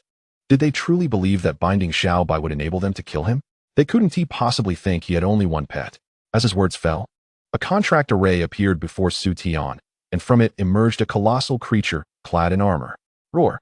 Xiao Man stomped the ground, creating a massive crater. The exhilaration Zhao Han felt as he approached Su Tian quickly faded upon seeing the barbarian king bear before him, making him feel like a mere child. Xiao Man lowered its head, eyeing the transformed stone giant Zhao Han, and swatted him away with a single paw. So you wish to kill my master? That blow sent Zhao Han flying 10 meters, forcibly dispelling his stone giant form, leaving him sprawled on the ground, bloodied. The force was almost fatal. What is happening? Miss Rin, didn't your family say he only had one divine beast? The Man Wang Xiong, Zhao Han, cast a pallid gaze towards Rin Qianqian, his voice laced with fury. Just one step away, merely a step away from success. Rin Qianqian's delicate visage turned ashen. Indeed, the Rin family had concealed the existence of the Man Wang Xiong from many participants, leaving them unaware that Xu Tian possessed 2 tamed beasts. The reason behind this secrecy was that many esteemed families were already aware that the Rin family had captured a Man Wang Xiong. Should it come to light that this beast was in Xu Tian's possession, countless individuals would realize that she not only suffered humiliation at his hands, but also had her Man Wang Xiong seized from her. As a daughter of the Rin family, how could she endure the scorn of such an indignity? Moreover, she had believed that Zhao Han could contend with the Man Wang Xiong, only to find him utterly ineffectual. It seemed that not only was it a divine beast, but you were also ignorant of the prowess of legendary potential. Observing this, Xu Tian shook his head, his expression serene. His demeanor seemed to stoke the flames of indignation within Ren Qianqian, distorting her fair features. Do not heed his nonsense. A beast of legendary potential cannot possibly rival a divine beast. Surely, with our numbers, we can prevail. Ren Qianqian shouted vehemently. Yet, despite her bravado, the others remained trembling and hesitant to act. What a jest! That was a Man Wang Xiong of legendary potential, and they were barely above level 30. Seeing this, Ren Qianqian gritted her teeth. If I can kill Xu Tian, I will personally reward him with a set of platinum equipment. A set of platinum equipment is worth millions. Upon hearing this, many participants' eyes lit up with fervor as they surged towards Xu Tian once more. Xu Tian narrowed his eyes. Seeking death, are we? Then do not blame me. Little Bai? As his words fell, the imprisoned Little Bai let out a thunderous roar, smashing through its cage to reveal its majestic form. How could this be? The sudden turn of events left Ren Qianqian in a state of panic, and she turned to the boy controlling the cage. Shrieking, did you not claim that this cage could restrain it for 3 minutes? How can this be? This is impossible. My cage is indeed capable of holding it for 3 minutes. The boy's face turned grim. Ridiculous. Even a level 67 spatial mage can only contain Little Bai for 10 seconds. Do you truly believe you can hold it for 3 minutes? Is that not overly fanciful? Xu Tian's subtle derision cast the boy and Ren Qianqian into a frigid despair. As they beheld Little Bai advancing slowly, a dreadful premonition took root in their hearts. It was over. Chapter 61, Amplified Suppression. Whoosh, whoosh. A series of brilliant flashes erupted, with nearly every second claiming another participant in a gruesome manner. Xu Tian, do not think you have one. As long as you are not first, once you are outside, our Ren family can still eliminate you. As Xu Tian approached, Ren Qianqian screeched. Huh. Xu Tian remained expressionless, swinging his sword downwards. Black flames erupted, and without hesitation, Ren Qianqian activated her bracelet. Nonetheless, even as she emerged from the tower, her gown was still ablaze, eliciting screams of horror. Put out the fire. Jia Xinyue appeared just in time, casting an ice spell to extinguish the flames. However, while the fire was snuffed, Ren Qianqian's dress was nearly reduced to ashes, exposing large swathes of her skin and her exquisite figure to countless covetous gazes. Jia Xinyue's lips twitched, and a chill flickered in his eyes. That damn Xu Tian. Where on earth did he procure such a weapon? Even an ordinary water mage could not extinguish his flames. Moreover, with so many people surrounding him, how could they not eliminate him? What a terrifying level of power. If he were to secure first place, it would undoubtedly attract the attention of significant figures, rendering the Ren family powerless against him. If allowed to grow, he may well become a profound threat to them. I hope they can stop this boy. Within the tower, the scene of Xu Tian ruthlessly eliminating contestants left those who had not dared to confront him utterly stunned. One individual had eliminated entire teams. Among them were even numerous talented students with exemplary examination results. It is no wonder the Ren family was willing to spend lavishly on a bounty. It turns out Xu Tian has grown this formidable.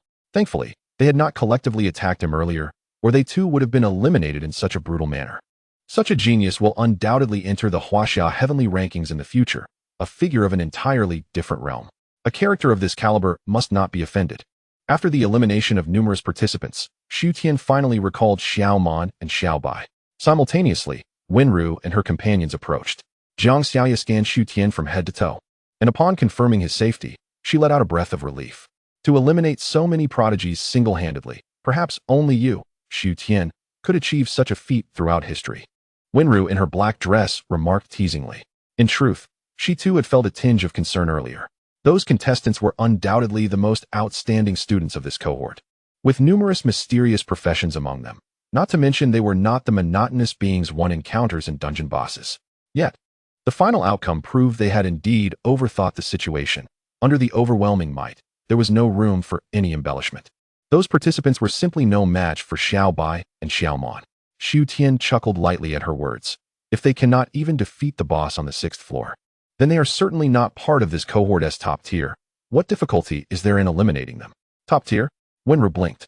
The so-called top tier refers to the strongest students in each cohort, usually comprising 4 individuals with powerful professions that complement one another, enabling them to achieve the capability of defeating foes beyond their level. Such teams are generally under the scrutiny of the state and are even personally selected and assembled by higher officials. In this cohort, 2 such teams have been formed. Speaking of which, with your second place in the entrance examination, did you not receive an invitation to join the top tier? Xu Tian seemed to recall something and posed the question. The two Wenru exchanged knowing glances and replied, "Of course, we received invitations. A dual profession master is akin to 2 individuals. Many teams covet us. However, when they extended their invitation, you called. Oh, you declined the invitation to the top tier just because of my call." Xu Tian found this hard to believe. "Oh, you actually do not believe me?" Wenru in her black dress laughed lightly, then leaned closer to Xu Tian's ear. "We are aware of the caliber of those in the top tier, even combined. 4 of them may not match the strength of a single Xiaobai. Without you as our pillar, why would we foolishly join them?" Upon hearing this, Xu Tian smiled slightly. "Then I congratulate you on your astute decision." The two Wenru exchanged glances, each recognizing the glimmer of mirth in the other's eyes. In truth, when the top tier extended their invitation, they had Xu Tian in mind. However, those individuals did not acknowledge Xu Tian's first-place examination score and rejected the request, deeming that a Beastmaster was not suited for the top tier. This was the true reason for their refusal.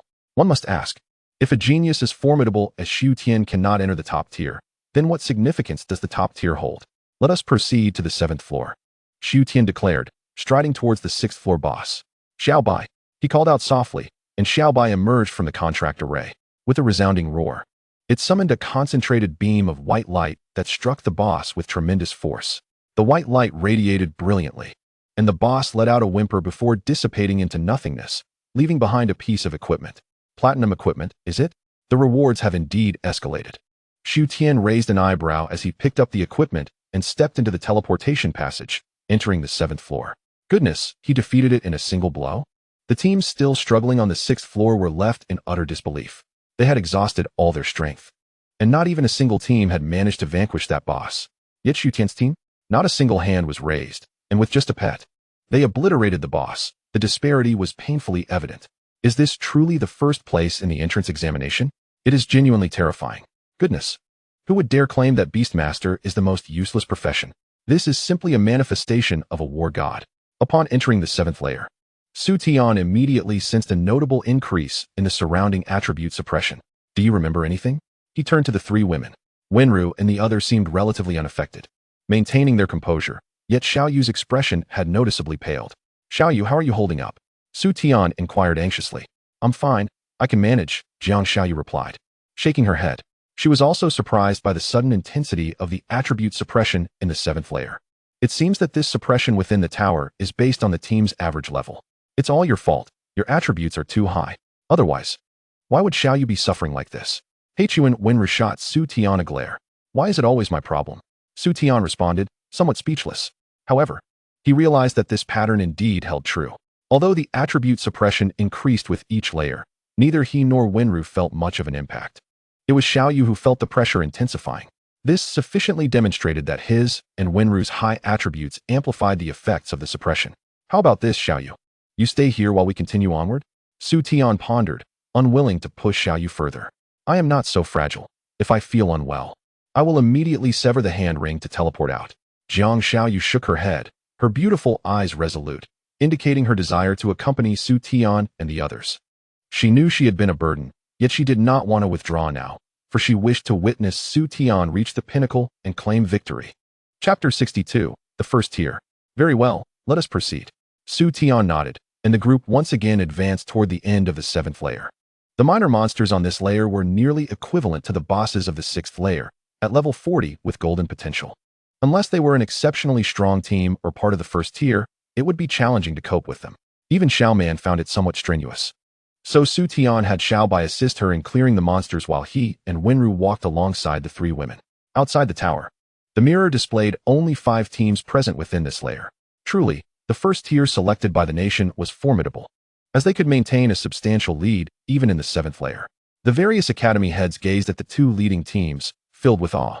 The 1st tier's Tianma was led by He Lu Shan, recognized as the strongest summoner of this cohort, capable of summoning monsters of epic potential. Additionally, his team comprised the exceptionally skilled support Moonlight Fairy, Wu Lin Lin, a long-range damage dealer of the mysterious profession Thunder Goddess I, and a frontline character known as the Coffin of Death. Another team, named Changyan, was also impressive, led by a mysterious profession, the Miaozhong Insect Master. who possessed both damage and healing capabilities, along with a control-oriented necromancer and an ice elemental mage, complemented by a buffing support mind master. This team seems to adopt a control strategy, relying on their captain and lawn to deal damage. Hey, apart from the first tier, those two teams that also ascended to the 7th layer are quite formidable. Their potential should not be underestimated.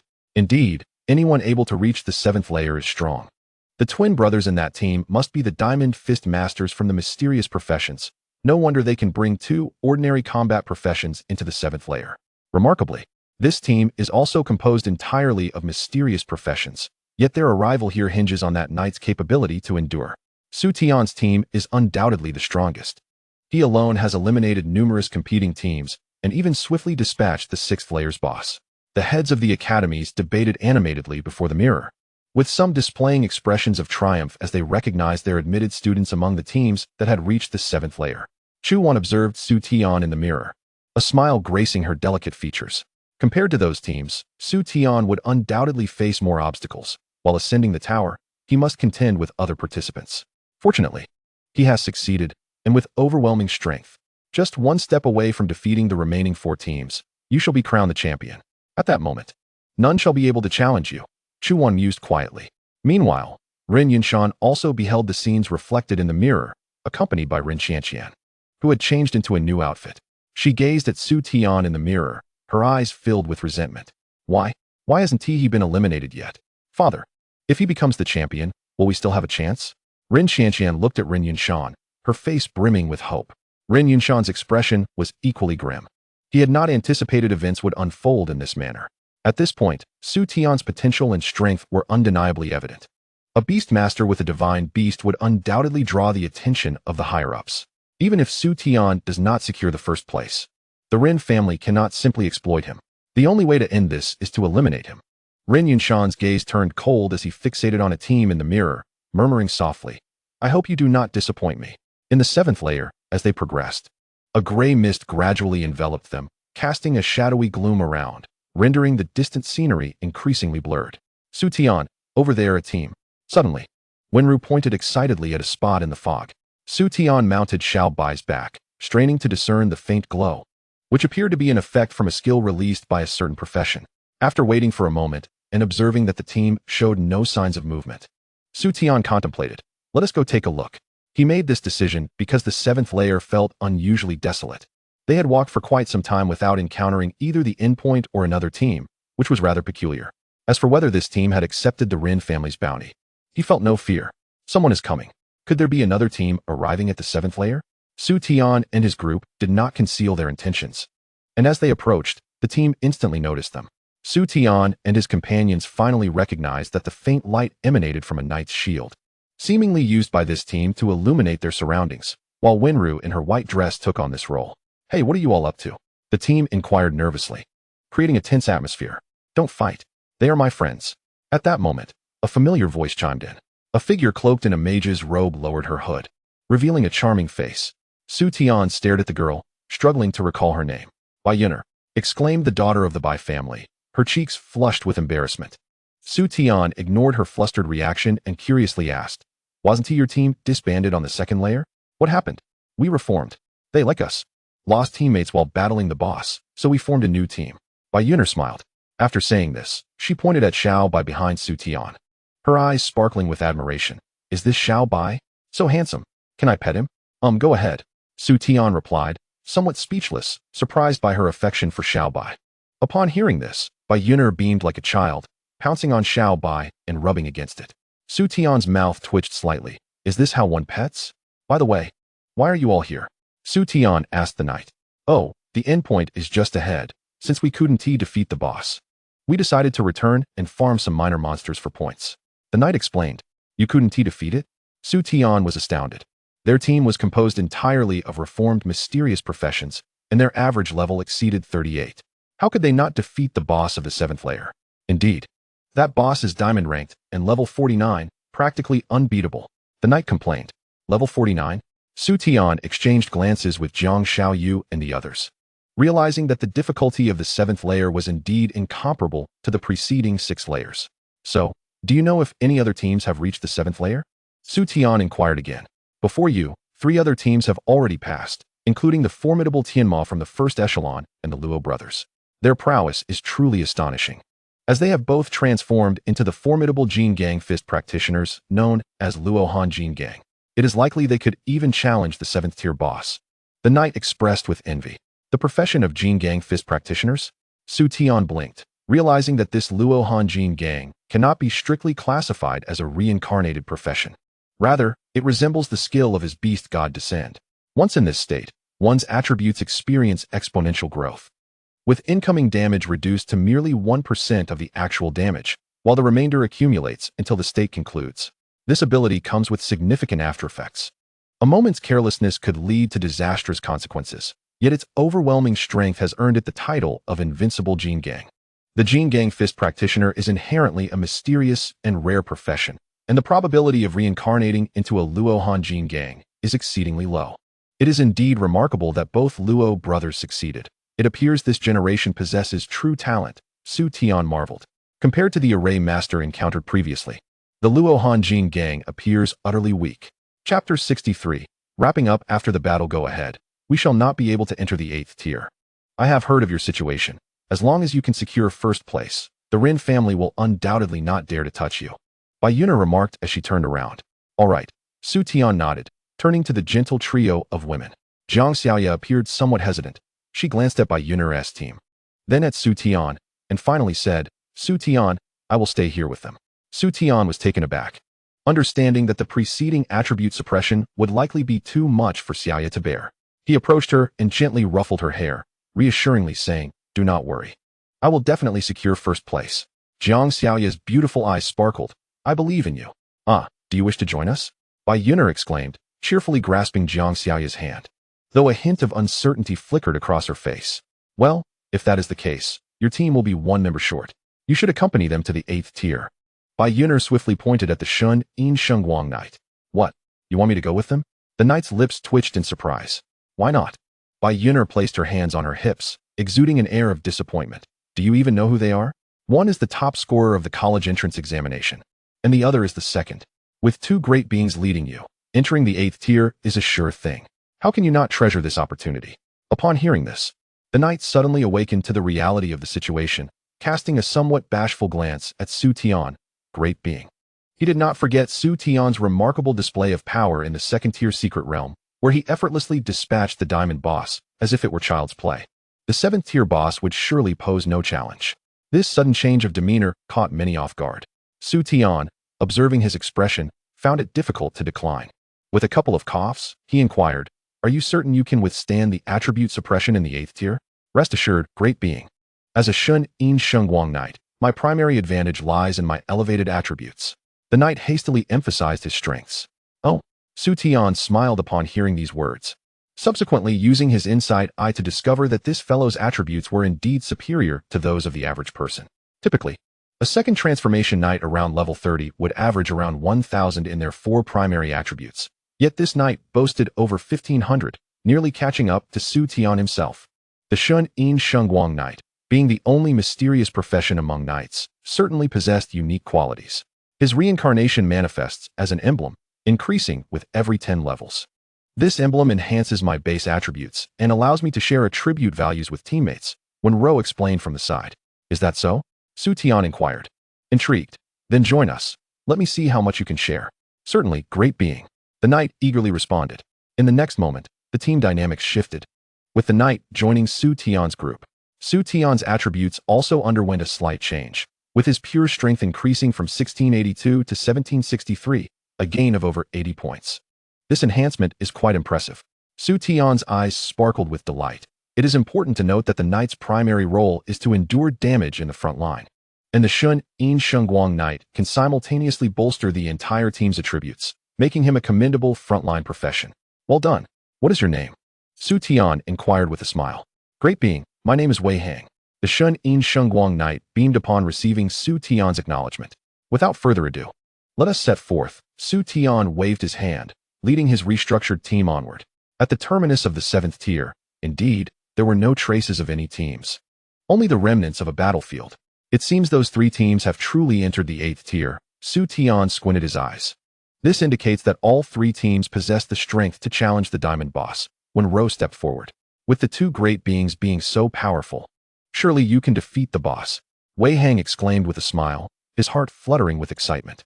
Could he be entering the 8th tier? The 8th tier is accessible only to the first echelon.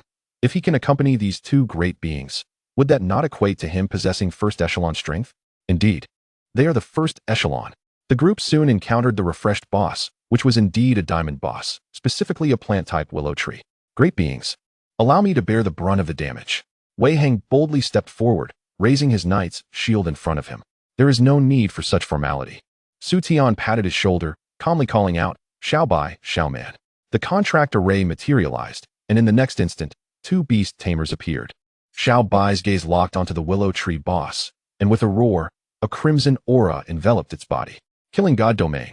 Su Tian narrowed his eyes, chanting a spell as red light surged around him. Killing God Domain stacked. Strength increased by 100%, and defense increased by 60%. What the heck? Wei Hang exclaimed in shock as his strength surged from 1500 to 3000, letting out a strange cry. What is happening? Is there a bug? He turned to Su Tian and Wen Rou, only to discover their attributes had also experienced a dramatic increase, while Xiao Bai's attributes soared to unfathomable levels. Gulp. Wei Hang swallowed hard. So this is the true strength of a great being? Back when he faced the boss in the second-tier secret realm, he hadn't even exerted full power? Roar. At that moment, Xiao Bai sprang into action. After a roar, it departed its position like a fleeting shadow, abruptly appearing before the willow tree boss. The willow tree boss possessed considerable attributes, being a level 49 diamond potential boss with an average attribute exceeding 4,000. But to Xiao Bai, it was merely a trivial matter.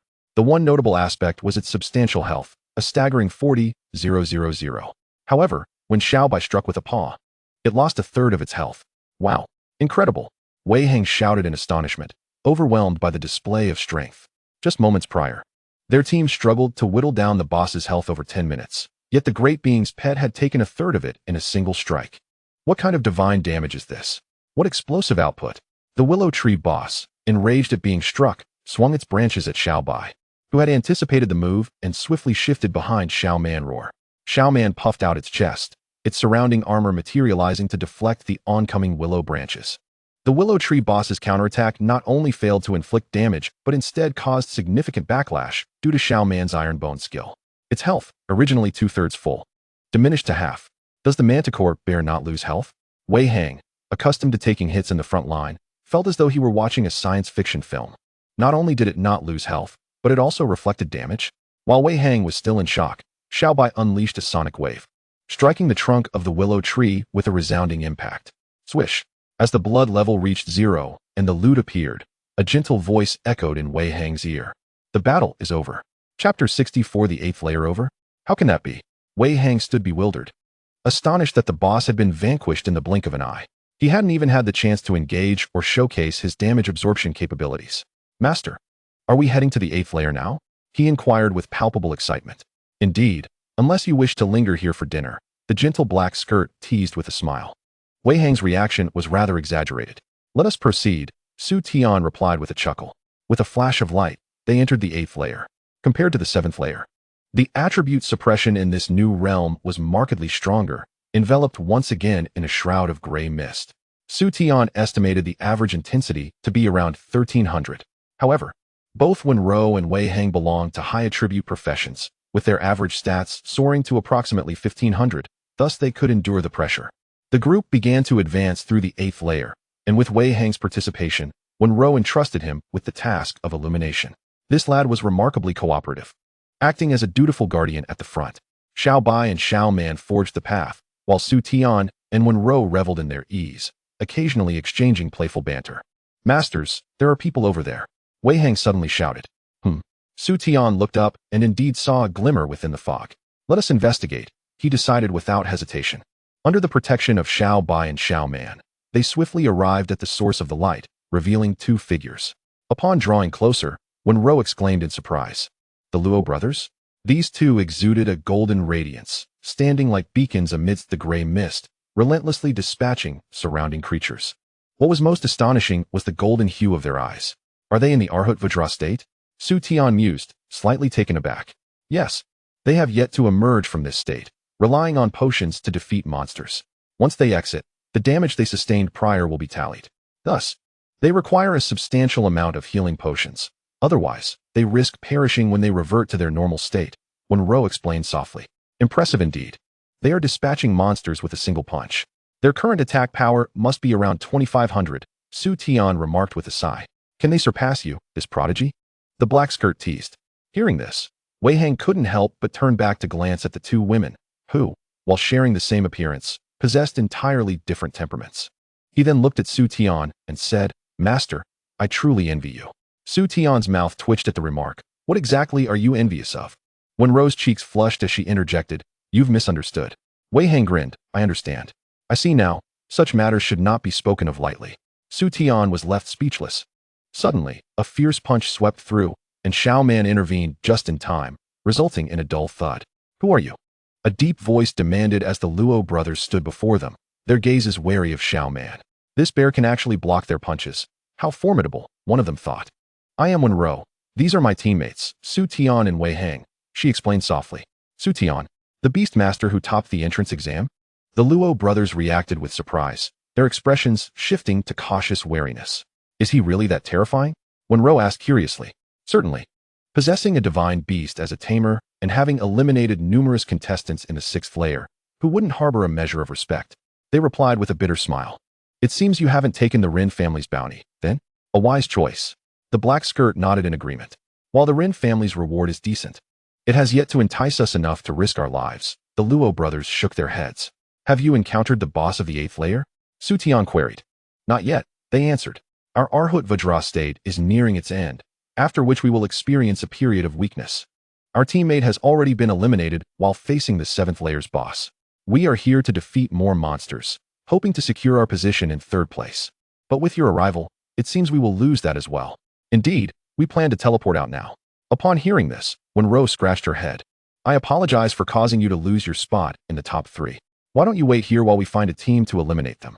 Su Tian winked. The Luo brothers were momentarily taken aback before bursting into laughter. So you are not as violent as everyone claims. We hope to have the opportunity to spar or collaborate on a dungeon in the future. Su Tian nodded, and the next moment, the Luo brothers broke their hand rings and teleported away. Those Luo brothers are quite straightforward and have good character, Su Tian remarked with a smile. You truly dare to make such bold statements, thinking you could eliminate a team? The remaining 2 squads are both top tier, not the weaklings you faced before. The black skirt cast a knowing glance at him. They are merely top tier. Are you, the 2nd place in the entrance exam, truly afraid? Su Tian responded nonchalantly. With you here, how could I possibly fear? The black skirt grinned. Wei Hang, observing this exchange, could not help but reveal a look of envy once more. Deeper within the 8th layer, another team emerged. Among them, a boy clad in luxurious attire spoke softly, gently squinting his eyes, revealing dark blue irises that seemed to teem with thunderous energy. Strangely, he possessed a 3rd eye, vertically situated on his forehead, currently closed like a scar. Is that so? Fang Yun, can you sense the strength of the opponents? A handsome, refined youth inquired with a gentle tone. The boy named Fang Yun closed his eyes, shaking his head after a moment. I cannot sense it, but one of them possesses exceptionally high attributes, comparable even to you, Captain. Is that so? Then it must be him. The youth's gaze turned indifferent. Shanlu, are you referring to Su Tian?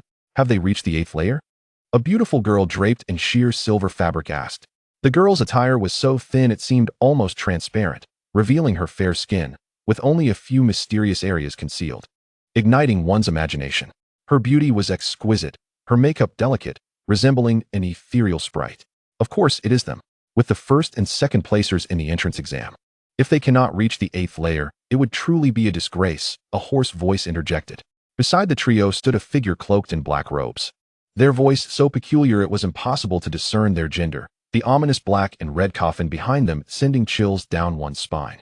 This was the 1st-tier team, known as the Celestial Demons, consisting of the 9th place in the entrance exam, the Grim Reaper's Coffin, He Cho, the 8th place, the Moonlight Elf, Wu Linlin, the 5th place, Thunder God Ai, Fang Yun, and the 3rd place, Demon Summoner, He Lu Shan. Simultaneously, in another location deeper within the 8th layer, a small insect, akin to a firefly, fluttered slowly through the black mist, ultimately landing in a pair of delicate, flawless jade hands. Chapter 65 The Epic Boss, Illusory Flower. The hands extended upward, revealing equally fair and smooth arms. The owner bore brows like distant mountains and lips like pearly petals, adorned in an ancient meow-long dress. Her enchanting eyes gazing intently at the tiny insect, as if reflecting autumn waters. Upon closer inspection, one could see her lips gently moving, seemingly in conversation with the insect. Moments later, a subtle smile graced her lips, revealing two exquisite dimples, as she chuckled charmingly.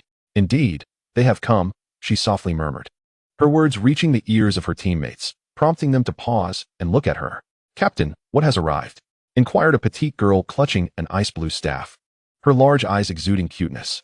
"It is Su Tian, accompanied by the gentle presence of Wenro, and seemingly another knight as well," Lan softly remarked, her voice reminiscent of a serene mountain spring, ethereal and cool. "Wow, they really managed to reach the 8th level," exclaimed the petite girl, her large, glistening eyes wide with wonder.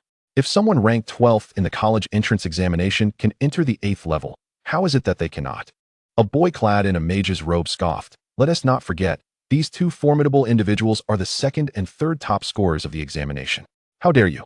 Lin Xiao, say that again if you have the guts," the petite girl retorted, her anger manifesting as frost flowers blossomed upon her staff.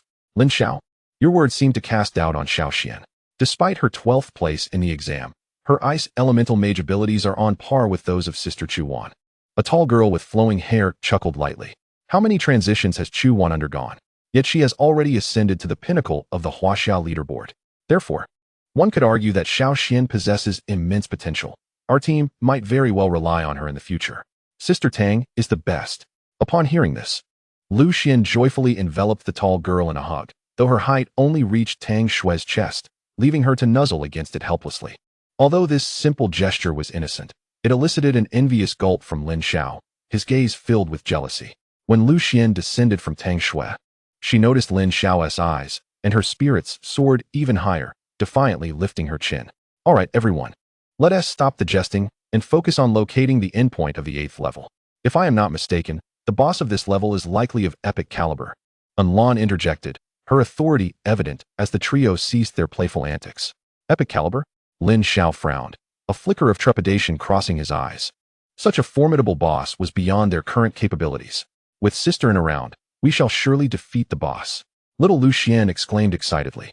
An hour later, at the endpoint of the 8th level, the Su Tian squad appeared, having searched for an entire cycle without encountering the boss, leaving them perplexed. What is happening? Could someone have slain the boss? Wei Hang pondered. Impossible. Wenro in the white dress shook her head. Even if the boss were slain, it would immediately respawn to confront the next team. It wouldn't vanish without a trace. Where could the boss have gone? Su Tian mused, gazing ahead. Suddenly grasping an idea, his eyes narrowing slightly, "We must have already encountered the boss." "What? Where's the boss?" Wei Hang exclaimed, frantically scanning the surroundings. "In an illusion," Su Tian replied nonchalantly. "An illusion? Are you suggesting we have entered a realm crafted by the boss?" the girl in the black dress inquired, turning to him. "Indeed." Su Tian nodded, a smile gracing his lips. "The boss of this level is the illusionary flower of epic potential." As his words fell, Xiaobai leapt from Su Tian's chest, transforming into a spectral form. Su Tian's eyes glimmered. He had detected the anomaly swiftly due to the innate ability granted by the system, the Eye of Insight. There was no need for extravagant maneuvers. A mere glance around would reveal where the illusionary flower's true form lay. At that moment, the illusionary flower was not far off. Su Tian hesitated, gesturing for Xiaobai not to engage it. Xiaobai nodded in understanding and then unleashed a potent gust of wind breath. The strong wind energy instantaneously dispelled the surrounding illusions, revealing the original landscape. Before them bloomed an alluring purple flower atop a piece of green stone, emitting sparkling pollen from its mouth, surrounded by a desolate, grave-like wilderness. The scattered bones sent a shiver down Wei Hang and the other spines, prompting them to assume defensive stances. Meanwhile, Wenro in the white dress cast an identification talisman, revealing the attributes of the illusionary flower before their eyes. Target, illusionary flower potential, epic level, 51 health, 89, 741 strength, 8, 234 defense, 12, 043 speed, 7, 242 energy, 14, 789 skills. Bewildering pollen continuously releases pollen around, ensnaring any enemy that inhales it into an illusion. allowing the illusionary flower to siphon their attributes to nourish itself during their disorientation. Daylight Bloom, the illusionary flower blossoms, inflicting 150 spell damage on surrounding enemies while marking the target with a daylight mark. Nightfire, the illusionary flower exhales nightfire, scorching the target's soul and inducing a slumber state, during which the enemy suffers 50 spell damage per second. Upon awakening, they receive a night mark. Detonation, the illusionary flower detonates all marks, dealing 300 spell damage to enemies within the vicinity while controlling one target as a puppet. Entangle, the branches and leaves of the illusionary flower possess formidable control abilities. Those ensnared become paralyzed and lose the ability to act. Upon witnessing the attributes of the illusionary flower, even Su Tian's expression drastically changed. Such terrifying stats. Even the previous 67-level manager Liu did not possess such outrageous attributes. He glanced at the surrounding bones, his gaze flickering. These must all be the minor monsters within the 8th level. The illusionary flower likely did not need to employ any other skills. A single use of bewildering pollen could have annihilated them all. Su Tian. There's another team over there. Wenro in the black dress suddenly pointed into the distance. Upon hearing this, Su Tian squinted and indeed spotted a small 4-member team, seemingly lost within the illusion, standing motionless. The illusionary flower appears to remain undisturbed. Let us investigate. Su Tian waved his hand. The 4 cautiously approached the team, with Xiaobai transforming into a small cat and leaping into Su Tian's embrace, adopting a stealthy demeanor. Oh, it seems to be Enlan's team. Wenro remarked in surprise as they drew nearer. Enlan, the 4th ranked in the college entrance examination? Su Tian raised an eyebrow, his gaze sweeping over the girl clad in Miao attire. She had a rather appealing figure. This illusionary flower is likely the boss, given our strength. We may not be able to defeat it alone. Should we awaken them to assist us? Wenro pondered aloud. Absolutely, Su Tian agreed, recognizing the illusionary flower's daunting nature. Its troublesome control abilities were particularly vexing, and their team lacked a counter-control profession. The voluptuous girl in Enlan's team seemed to be a mind mage, possessing some degree of control-clearing capability. But how shall we awaken them? What about having Xiaobai use wind energy once more to disperse the illusion? Wenro suggested. That won't work. They are not our teammates. If Xiaobai uses wind energy, it may harm them. Moreover, they have been ensnared in the illusion for too long. Their health is nearly depleted by the illusionary flower's siphoning. A single breath from Xiaobai might prove fatal, Su Tian replied. What then? Wenro furrowed her brow. Just then, Xiaobai leapt onto Tang Xue's shoulder, fervently licking her charming face. The still Tang Xue's eyelashes fluttered slightly. It's working. Physical awakening is possible. Wei Heng exclaimed, pointing at Tang Xue. All right, let us each awaken one of them, Wenro instructed, moving towards the petite girl. The girl in the black dress fixated her gaze on Tang Xue's chest, lost in thought, and Su Tian noticed her revealing an impish smile. Wei Heng approached Lin Xiao, leaving only the Miao girl, Enlan. Su Tian stepped forward, gazing upon her exquisite features that rivaled those of Wenro and Jiang Xiaoyu, hesitating slightly. How should he awaken her? Was it appropriate to use a method akin to Xiaobai's? After contemplating, Su Tian extended his hand towards Enlan's delicate face, his eyes brightening at the moment of contact. The exquisite softness and delightful springiness of her visage were utterly captivating. Unable to restrain himself, Su Tian could not help but immerse his hands in the perfect sensation until Enlan's delicate face flushed crimson under his playful grip, her long lashes fluttering momentarily. Oblivious to this subtle detail, Su Tian only became aware of it when Enlan's enchanting eyes opened, revealing a gaze as piercing as autumn waters, causing his previously carefree smile to falter. I was merely trying to wake you up. Do you believe me? He managed to force a grin, yet his hands, unbidden, squeezed once more. The coldness emanating from Enlan's beautiful eyes intensified, her gaze now tinged with a hint of menace. Ugh, my head hurts. A plaintive voice interrupted, revealing Xiao Luxian, who cradled her head and glared unhappily at the gentle figure in a white dress, her eyes brimming with tears. Hitting your head will stunt your growth. The gentle figure in white awkwardly shifted her gaze, only to widen her eyes at the sight nearby. To her astonishment, there was someone even more outrageous. Tang Xue awoke from the illusion, feeling her attire disheveled, with 2 indistinct handprints marring her chest. It was you. The gentle figure in black, with a serious expression, cradled a small white creature, attributing the blame. Tang Xue inspected the small creature's claws, then looked at the marks left on her chest, her forehead instantly creasing with annoyance. In contrast to these 3, Wei Heng's approach was considerably more straightforward. as he roused Lin Xiao with a shield, albeit leaving him with a rather large bump on his head. "Hey, who are you? How dare you attack us?" Lin Xiao complained to Enlon, clutching his head, on the verge of tears. Yet, he soon froze, hesitating as he stared at Enlon. "Captain, why is your face swollen?" Upon hearing this, Enlon's gaze turned icier, and Lin Xiao felt as though he had been pierced by icy daggers, hastily lowering his head in silence. Greetings. I am Wenro, and this is our Captain Su Tian, alongside our knight Wei Hang. Our squad is here to rescue you." Upon uttering these words, Wenro's face flushed a deep crimson. Tang Shui couldn't help but twitch her lips upon hearing this, glancing at the gentle figure in black who bore her likeness. Is this truly what rescue looks like? Simultaneously, Su Tian caught the icy glare from Wenro, prompting him to clear his throat twice. "We genuinely came to assist you. If you don't believe me, just look over there." He gestured toward the illusionary flower in the distance. Upon seeing the large, purple, otherworldly bloom, the expressions of Enlan's team shifted dramatically. The epic-level boss, the illusionary flower. How did it end up here? Weren't we just battling monsters? Could it be? The illusionary flower has the ability to create illusions. Enlan's beautiful eyes narrowed in seriousness. To her astonishment, they had fallen into the illusionary flower's trap. Without Su Tian and his companions, they might have perished within the illusion, unable to use their teleportation rings, facing a horrific demise on this 8th level. The thought of such a dreadful outcome sent shivers of fear across Enlan's team. They turned their grateful gazes towards Su Tian and his companions, recognizing that, in comparison to death, their earlier troubles seemed trivial. "I'm sorry for misunderstanding you. Thank you for saving me." The petite girl bowed sincerely before Wenro. Tang Shui wished to express her gratitude to the gentle figure in black, but hesitated, recalling her previous actions. Lin Xiao, however, not only apologized, but also sought to form a brotherly bond with Wei Hang. "I appreciate your help with the illusionary flower, but we need to discuss the matter of you squeezing my face separately," Enlon remarked coldly as she approached Su Tian. Su Tian blinked, realizing that remaining silent might be the wisest course of action at that moment. "Let us depart. The test has concluded," Enlon softly addressed her team. "Are you all leaving already?" Wenro asked in surprise.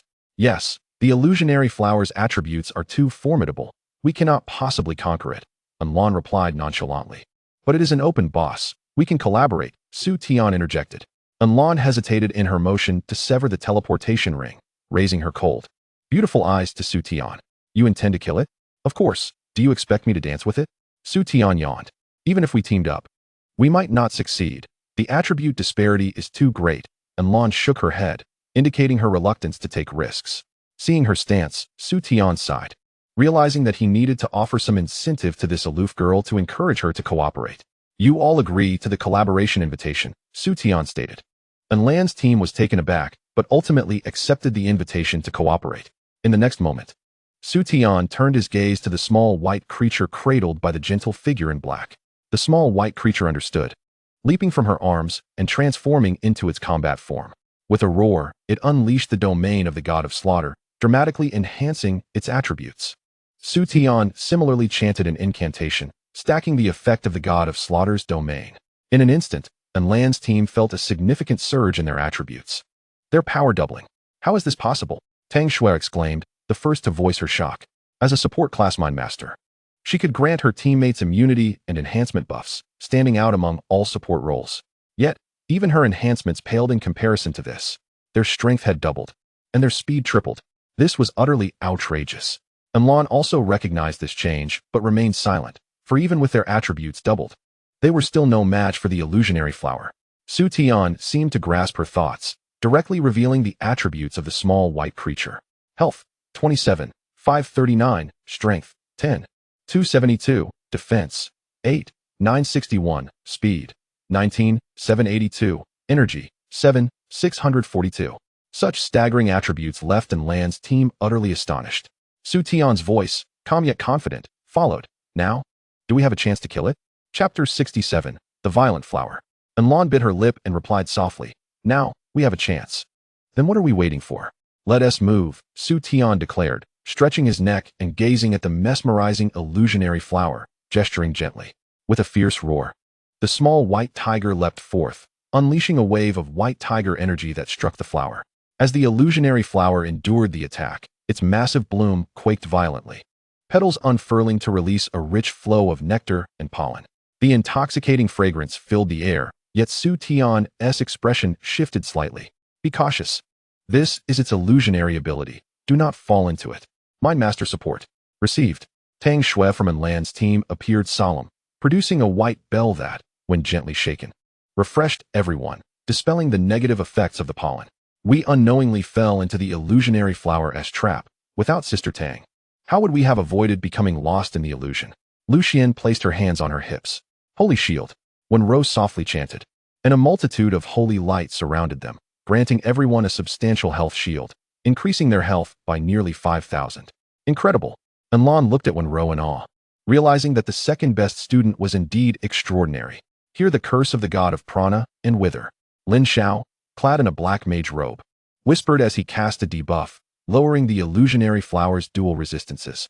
Freeze, snowflakes, Wei Hang declared, raising his shield, indicating that the output would indeed come from them. Great God, you all go ahead. I will surely withstand the damage, he promised, thumping his chest. Su Tian nodded, directing his gaze toward the gentle figure in black. Most of Enlan's team comprised support and control roles, best suited to remain at the back, while the primary damage outputters were himself, the gentle figure in black, Enlan, and Wei Hang. Among them, Wei Hang primarily bore the brunt of the damage at the front. All right, you and Xiao Man will form a group. We will attack from the side, Su Tian instructed clearly, and then they fully engaged. The first strike against the illusionary flower was delivered by the dark magic damage from the gentle figure in black. Among mages, dark and fire types were renowned for their powerful output, while space and ice types excelled in control. The strength of the dark mage lies in the fact that each strike carries an erosion effect, continuously diminishing the opponent's magical defenses with formidable penetration. However, Heikun Wenro's current attributes are still insufficient. A single spell merely reduces the health of the illusory flower by a fraction. Seizing the moment, Su Tian activated the Wind Child's ability, teleporting directly in front of the illusory flower, where he unleashed the magic prison, striking at the flower path. Suddenly, a raging inferno erupted, and a series of burning damage numbers emerged before the eyes of the crowd. 472, 378, 376. Merely scratches, Su Tian murmured, gaining a fresh perspective on the illusory flower's defensive value. At that moment, the illusory flower sensed the encroaching presence, and a cascade of verdant stems and leaves surged forth to ensnare Su Tian. It was that entangling skill. Once caught, one would lose the ability to act. I've got this. With a resounding roar, Wei Hang brandished his knightly presence, positioning himself before Su Tian to block the approaching tendrils. Roar! Xiao Man's colossal form emerged, violently grasping the tendrils and tearing them apart, leaving severed pieces on the ground, oozing with sap. A piercing cry emanated from within the illusory flower, which seemed enraged, its body quivering incessantly, unfurling endless petals as if to envelop Xiao Man. Unyielding, Xiao Man roared back, and her body was soon encased in sturdy armor, delivering a powerful punch straight into the center of the petals. This scene prompted a gasp from Bai Kun Wenro and the others behind them. Lin Xiao was utterly astonished. This fellow is incredibly fierce. With a sudden action, the illusory flower sucked fiercely at Xiao Man's arm, then unleashed a tremendous force, causing Xiao Man to be drawn into its depths. Pull her out. Su Tian's expression shifted. The introduction did not mention that the illusory flower possessed such a skill. Roar. Xiao Bai let out a fierce roar, rushing to Xiao Man's side, clawing at her waist with all its might. With a splat, Xiao Man was freed, but her arm, consumed by the illusory flower, was now coated in a viscous substance that corroded much of her fur. Su Tian's pupils constricted slightly. Fortunately, Xiao Man had tough skin and flesh, but had it been a human, they would have likely been reduced to mere bones. Don't let it bite you, Su Tian warned, then teleported again to the rear of the illusory flower, executing a black hellfire slash. Roar. Xiao Bai unleashed a series of wind attribute attacks, all landing on the illusory flower. At that moment, Lu Xian'er's ice attribute began to take effect, drastically reducing the illusory flower's mobility. Now's the time, unleash everything, Enlan commanded, a long flute materializing in her hands, producing delightful notes between her crimson lips. Suddenly, a swarm of various insects descended like a tempest, crashing upon the illusory flower like moths drawn to a flame. Damage numbers of 999, 375, 268 erupted, and the entire team launched a frenzied assault, causing the illusory flower's colossal health of 80,000 to plummet at a visible rate. Meanwhile, outside the territory of the illusory flower, Feng Yun mused, thankfully. You have the thunder god's eye to detect the illusory flower's pollen in advance. Otherwise, we would have likely been lost in the illusion.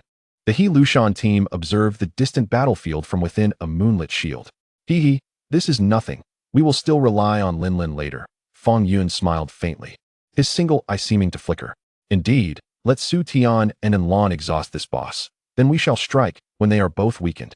Not only will the boss's rewards be ours, but we will also claim the top spot in this test. Wu Linlin giggled.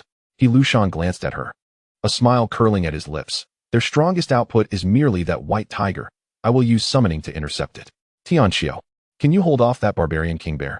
Upon hearing this, the figure cloaked in black and carrying a coffin fell silent for a moment before hoarsely responding, no problem. Then, without these two beast tamers, these 8 will be utterly defenseless. We shall await our bountiful harvest. He Liushan's gaze remained cold as he fixed his eyes on the battle circle, ceasing to speak. Meanwhile, the illusory flower had lost over half its health, now reduced to a third. In the back, Lu Xian'er's excitement was palpable. Woohoo! We are about to defeat it. Xiao Xian, don't be careless. Maintain control. Tang Shui reminded. Bai Kun Wenrou's expression mirrored her excitement. She never expected they could truly defeat this 8th-tier boss. Although most of the damage was dealt by Su Tian's pets, they would still earn points upon the boss's demise. The onslaught continued, and the illusory flower's health finally dipped below 10%. At that moment, its body suddenly swelled, and an unusual red glow began to flicker from its petals and roots. Su Tian's pupils narrowed, and Enlan's voice rang out urgently, run. The illusory flower has entered a state of rage. With a splatter, as her words fell, the roots of the illusory flower writhed violently, ejecting a rich spray of sap that showered down upon the crowd like a torrential downpour. Chapter 68, The Hidden Card. Xianwu, dodge. Su Tian called out, his brow furrowed. The illusory flower had indeed gone berserk. Generally, the chance of a boss entering a state of rage is quite low, since awakening his profession. Su Tian had faced at least 100 bosses, but had never encountered one in a state of rage. Of course, it could also be that those bosses were defeated too swiftly to have a chance to rage. Regardless, this was a testament to the current predicament's severity. When the illusory flower entered rage, not only would its attributes surge, but its skills would also be enhanced. It would be exceedingly difficult for them to slay it under such circumstances. Yet, at this moment, the illusory flower had less than 10% health remaining. How could they possibly yield now? Su Tian surveyed the surroundings. They lacked a healer and had only managed to sustain themselves through Tang Shui's meager healing, leaving everyone's condition quite dire. They were all visibly reluctant and disheartened, having fought hard to reach this point. Encountering a berserk boss was unfathomable. Giggling. It's finally low on health. We've awaited this moment for so long. Su Tian, leave this boss to us, came a mocking voice from not far away. As the team looked up, they saw a 4-member squad approaching, enveloped in a shield. Bai Kun Wenrou's beautiful eyes narrowed at the sight, her expression turning grim. It's another top-tier team, Tian Mo. What are they doing here? This is an open boss. Until it's slain, no one can reach the 9th layer, so their presence here is not surprising, Lin Xiao thought, equally disheartened. A berserk boss, coupled with the sudden appearance of the Tian Mo team. The situation for their team was dire. Haha, Su Tian, Wenrou, and Enlon, did you not expect this? After all your hard work to weaken the boss, it has now become our prey. Wu Linlin stood among the 4, her striking attire catching the eye. But her triumphant tone was far from endearing. Hearing her words, Su Tian raised an eyebrow. Did they intend to claim the boss for themselves? Want the boss? Very well. It's all yours. Brothers, retreat. Su Tian waved his hand. Upon hearing this, the team immediately fell back behind Su Tian. The Tian Mo team was momentarily stunned, especially their leader He Lushan, who was utterly bewildered. Su Tian was actually giving up on the boss. Impossible. If this boss fell to his team, their points would surpass Su Tian's, making them the top team in the new test. At that time, the title of Su Tian as the top scorer in the college entrance examination would become a mere joke, while he himself would bask in unparalleled glory. How could this fellow possibly relinquish the boss so easily? Yet the reality was that Su Tian and his companions were indeed retreating, decisively regrouping with the rear. Captain, Feng Yun and others exchanged frowns as they looked toward He Lushan. He Lushan gazed at Su Tian and his companions' retreating figures, hesitated for a moment, and declared, attack. The critically wounded boss was right before them. It would be unreasonable to give up. Good. The members of the Tianma team nodded in unison, falling into combat mode alongside He Lushan. Bang. A summoning array appeared above He Liushan's head, and from it emerged a massive purple giant ape, angrily pounding its chest and roaring. It was the Ziwen Mo Yuan. How splendid! The captain actually summoned it. Wu Linlin exclaimed with delight. The summons of a summoner are not always stable. Although He Liushan had learned the skill to summon epic monsters, he could not control the type of target summoned. If it were an epic support monster, it would be far less beneficial to combat than a battle monster. The Ziwen Mo Yuan was indeed a formidable battle boss among epic monsters, which is why the Tianma team was so exhilarated. Seeing the Ziwen Mo Yuan, He Liushan also felt a slight relief. Although the level of the summoned creature was on par with his own, it at least possessed epic potential. With the illusion bloom already critically wounded, he was confident it would soon be defeated under the assault of the Ziwen Mo Yuan. Ziwen Mo Yuan, go! He Liushan said calmly. Roar! The Ziwen Mo Yuan bellowed and charged toward the illusion bloom. Yet in the next moment, the illusion bloom opened its petals, and countless flower sap energies sprayed onto the face of the Ziwen Mo Yuan. Act! The next instant, the Ziwen Mo Yuan let out a horrendous cry, collapsing to the ground and beginning to convulse uncontrollably. He Liushan was taken aback. What on earth was happening? Despite having similar epic potential, how could the Ziwen Mo Yuan be so easily incapacitated? Was this a counterfeit summon? Impossible. Tian Shou, quickly save the Ziwen Mo Yuan. He Liushan commanded. Understood. Hua Tian Shou responded and swiftly dashed in front of the Ziwen Mo Yuan, dropping the coffin he had been carrying onto the ground. A scarred face emerged from beneath the black robe, and he looked at the approaching illusion bloom with a hint of derision. This coffin was an epic weapon, with such formidable defense that even a true epic boss would struggle to break through. With the illusion bloom suppressed and level, Hua Tian Shou's thoughts were abruptly interrupted as his expression turned to one of terror. The damned illusion bloom was opening its petals, intending to swallow him whole. No. Hua Tian Shou attempted to flee, but it was too late. With a scream, he was engulfed by the illusion bloom. The Tianma team. Wu Linlin witnessed this scene firsthand, her face ashen with fear. He must have activated the teleportation bracelet, right? Feng Yun swallowed hard, stammering. Yes, he should have, right? Uft. The petals of the illusion bloom quivered and then expelled a pile of items. Astonishingly, they were loot drops. The faces of the Tianma team turned pale instantly. Hua Tian Shou was dead. Bastard. This is no ordinary illusion bloom. It has gone berserk. At that moment, even He Liushan, no matter how foolish, realized something was amiss. He roared in furious frustration while harboring deep resentment towards Su Tian. That scoundrel had deceived them into confronting a berserk illusion bloom. Not only had his summoned Ziwen Mo Yuan been slain, but their teammate Hua Tian Shou had also met a tragic end. How dare you trick me? I will make you pay with your lives. He Liushan glared angrily at Su Tian and the others, then tore open a scroll, increasing his speed and charging forward. What the hell? God, He Liushan has gone mad. He is actually using a speed scroll to chase us. Wei Heng exclaimed in panic as he turned back just in time to witness the scene. Is the illusion bloom chasing us too? Su Tian inquired. It is. Wei Heng nodded. Upon hearing this, Su Tian raised an eyebrow.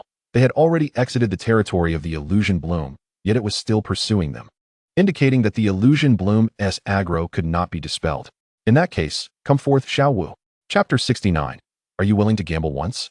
As Su Tian's voice fell, a contract magic array materialized, from which emerged a colossal beast bearing a turtle shell. On either side of the ancient turtle shell were two bizarre heads, one resembling a turtle while the other bore a snake head with crimson fangs. Gravity.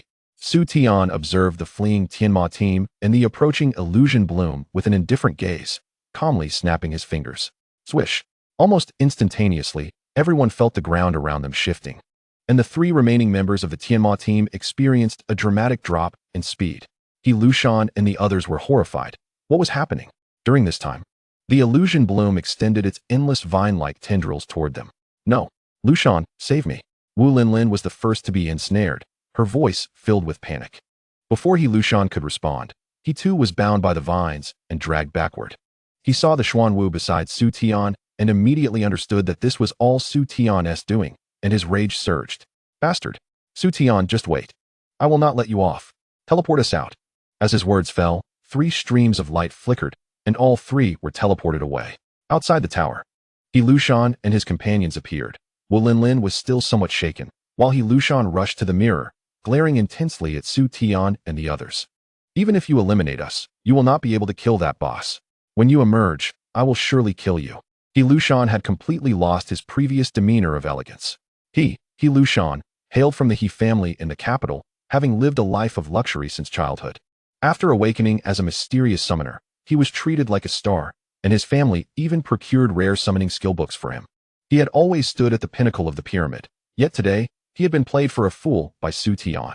Even his teammates had perished due to his flawed commands, right before his eyes. A great humiliation indeed, in stark contrast to his fury. The atmosphere at the discussion platform was far more tense. The boss of the 8th layer was actually the Illusion Bloom. If this boss were placed in an external dungeon, it would not even rank within the top 20 among all epic potential bosses. But within this 9-tiered demon tower, its difficulty was extraordinarily high. This 9-tiered demon tower only opened once every 6 months to a year. The Illusion Bloom had surely absorbed countless minor monsters as sustenance, its attributes far exceeding what would be expected at this tier. Moreover, it was now in a berserk state. The He Lushan team dared to confront it under such circumstances. It was fair to say they were courting death, and the possibility of a total annihilation was not out of the question. Fortunately, only Hua Tianqiu had perished in the end. What the higher-ups truly worried about was the individuals still in the 8th layer. Among them were the leader of another first-tier team and the top 2 scorers in the college entrance examination, Su Tian and Wenro. If they recklessly attempted to slay the Illusion Bloom, they could very well be wiped out, without even the chance to sever their bracelets. They could practically represent the strongest prodigies of this generation. If they were to fall, it would be an immeasurable loss for Huaxia. Quickly emerge. Chu Wan also watched the scene in the mirror, her delicate hands tightly clenched. In the 8th layer of the 9-tiered demon tower. Su Tian, should we also exit? Wenro looked at the Illusion Bloom that was slowly pursuing them under the influence of gravity, her expression filled with concern. The fact that even the epic monster summoned by He Lushan was swiftly defeated by the Illusion Bloom was enough to demonstrate the terrifying extent of its current power. No. Su Tian shook his head. The Illusion Bloom had already been reduced to such a degree of health, it would be too regrettable to abandon it now. Moreover, this was not his style.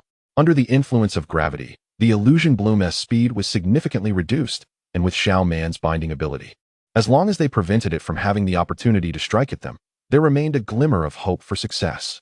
The means of remote attack for the illusionary flower appeared to be solely reliant on its vines. Upon this realization, Su Tian's eyes sparkled with a peculiar smile. Rock barrier, he murmured softly. In the next instant, numerous stones surged forth from the soil, but rather than serving its intended defensive purpose, this skill effectively ensnared the illusionary flower. Simultaneously, Su Tian harnessed the energy of the earth element for a brief period, causing rocks to erupt from the ground and tightly encase the roots of the illusionary flower. In that moment, the illusionary flower found itself utterly immobilized. Brothers, attack! Su Tian bellowed. Xiao Bai was the first to leap forward in excitement, gathering the white tiger's roar energy wave in his mouth and launching a ranged assault. The gentle figure in the black dress quickly followed suit, unleashing a magical attack from a distance. The illusionary flower thrashed wildly within the rocks, but to no avail. It was hindered by its elemental weakness. Earth element counters wood element. After the illusionary flower entered a frenzied state, ordinary control methods became nearly ineffective, such as Lu Xin'er's ice element and Xiao Man's water element control. Only the earth element could prove effective against it. The rock barrier had a duration of 60 seconds, during which the group's offensive skills were unleashed without hesitation. During this time, the blue energy bar of the gentle figure in the black dress was depleted, prompting her to consume a mana potion to continue her relentless assault. At last, in the final second of the skill's duration, the illusionary flower's health was completely drained. Boom! A radiant explosion ensued, and loot scattered as the illusionary flower collapsed to the ground, its petals withering. They had succeeded. Everyone stared blankly at this scene, having finally slain the illusionary flower. They had triumphed. Outside the tower, the demise of the illusionary flower was equally witnessed by countless spectators. The task of defeating the illusionary flower, which seemed nearly impossible, had indeed been accomplished by Su Tian and his companions. It was simply inconceivable. Sister, I told you, Su Tian could do it. Jiang Xiaoya chuckled softly as she observed the scene in the mirror. Jiang Xiaoying's expression was complex. She had doubted Su Tian's ability to defeat the illusionary flower, convinced that she herself would have failed in such a scenario. Yet, Su Tian had achieved it. No, how could this be? In front of the mirror, He Lushan gazed incredulously at the unfolding scene, nearly collapsing under the weight of disbelief. Why were Su Tian and his companions able to defeat this boss? The illusionary flower had gone berserk. The heads of various academies shared similar sentiments, their gazes towards Su Tian laden with complexity, as they realized that the defeat of this boss was solely attributable to him. This year's Huaxia cohort had evidently produced an extraordinary talent. Inside the tower, the passage to the 9th level had been unlocked. As soon as they touched the teleportation array, and Lan's team opted to withdraw. The elemental suppression is too strong. We cannot proceed. We are already satisfied with defeating this boss, and Lan sincerely addressed Su Tian. All right, Su Tian nodded. After Lan's team departed, Wei Hang exhibited signs of hesitation. You should go as well, Su Tian remarked with a smile. Although Wei Hang's attribute was higher than that of typical professions, he likely would not withstand the challenges of the 9th level.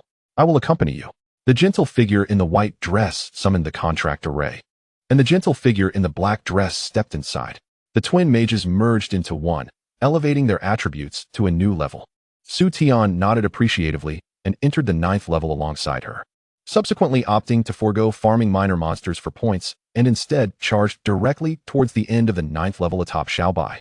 Upon their first sight of the boss, both inside and outside the tower, a wave of astonishment swept over everyone. A legendary potential boss.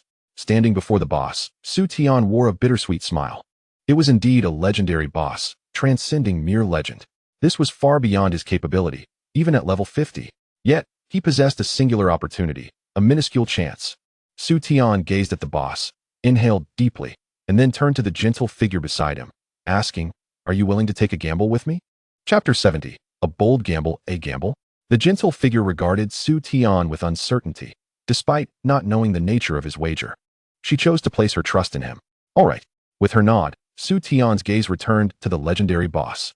The opportunity he spoke of was the Beast God's Descent skill, which held a slim chance of summoning the phantom of the Beast God White Tiger. Should he succeed, they might stand a chance against this legendary boss. Otherwise, victory would be impossible. It was a gamble, transforming a bicycle into a motorcycle. Outside the tower, onlookers watched as Su Tian and the gentle figure approached the boss, bewildered by his actions. What was he attempting? Did he truly intend to challenge the 9th level boss? Impossible. Absolutely impossible. Their 8-person team had struggled immensely against the 8th level boss, and now they were reduced to just 2. How could they possibly succeed?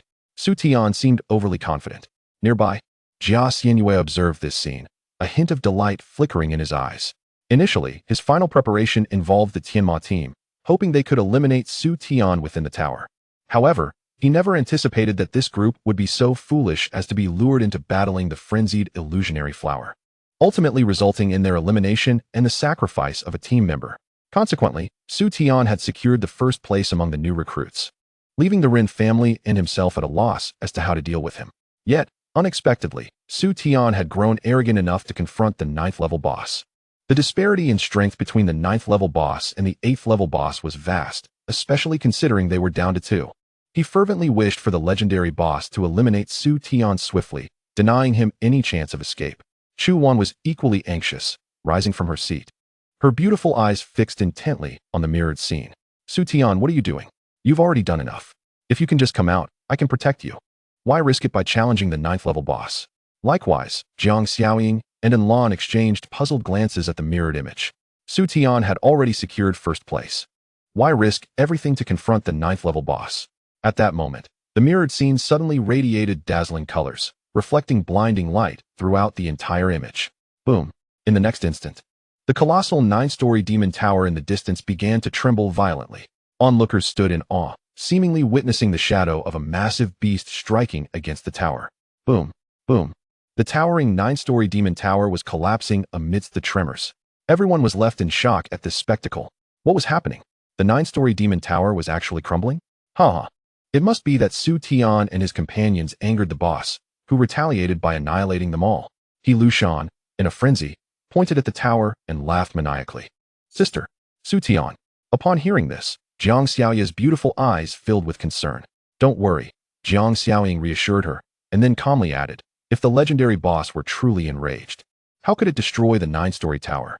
Jiang Xiaoying's words caused He Liushan's expression to freeze, and the others' faces shifted slightly. Indeed, the legendary boss had been confined within the 9-story demon tower. It was inconceivable that it would destroy its prison. Could it be that? A conjecture flickered through everyone's minds. But no one dared to believe it. He was merely a new recruit. Suddenly, two teleportation halos appeared in the arena, and as the light dissipated, the figures of two young individuals emerged, Su Tian and the gentle figure.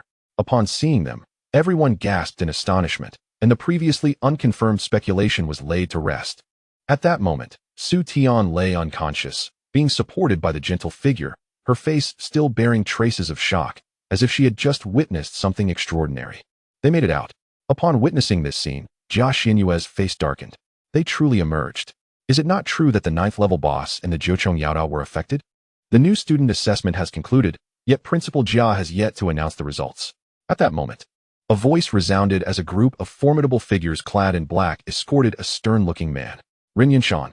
Upon seeing him, Jia Xinyue instantly grasped the situation, a glimmer of ruthlessness flashing in his eyes. I hereby declare that the first place in this new student assessment goes to Su Tian, and the second to Wenro. As Jia Xinyue's voice echoed, Ren Yinshan smiled faintly and approached Wenro, saying, "The assessment is over now. Wen family girl, please hand Su Tian over to me. Our Ren family has matters to discuss with him." This statement instantly put Wenro on high alert. The affair between the Ren family and Su Tian had stirred considerable gossip, and virtually everyone present with any standing was aware of it. At this moment, the assessment had just ended, and Su Tian was still in a state of unconsciousness. The Ren family's brazen demand for him suggested ulterior motives. Ren family head. What do you mean by this? A cold voice emerged as Chu Wan stepped in front of Su Tian and Wenro, an icy aura enveloping her. Head Chu Wan. Though you are the #1 on the Earth ranking, you still fall short if you wish to protect Su Tian from me, Ren Yinshan replied indifferently. Following this, a woman emerged from behind him, the heavenly ranking serpent spirit master, Dai Yasi. Chu Wan's gaze sharpened at the sight, and she clenched her fists anxiously. Ren family head. Are you trying to forcibly seize him?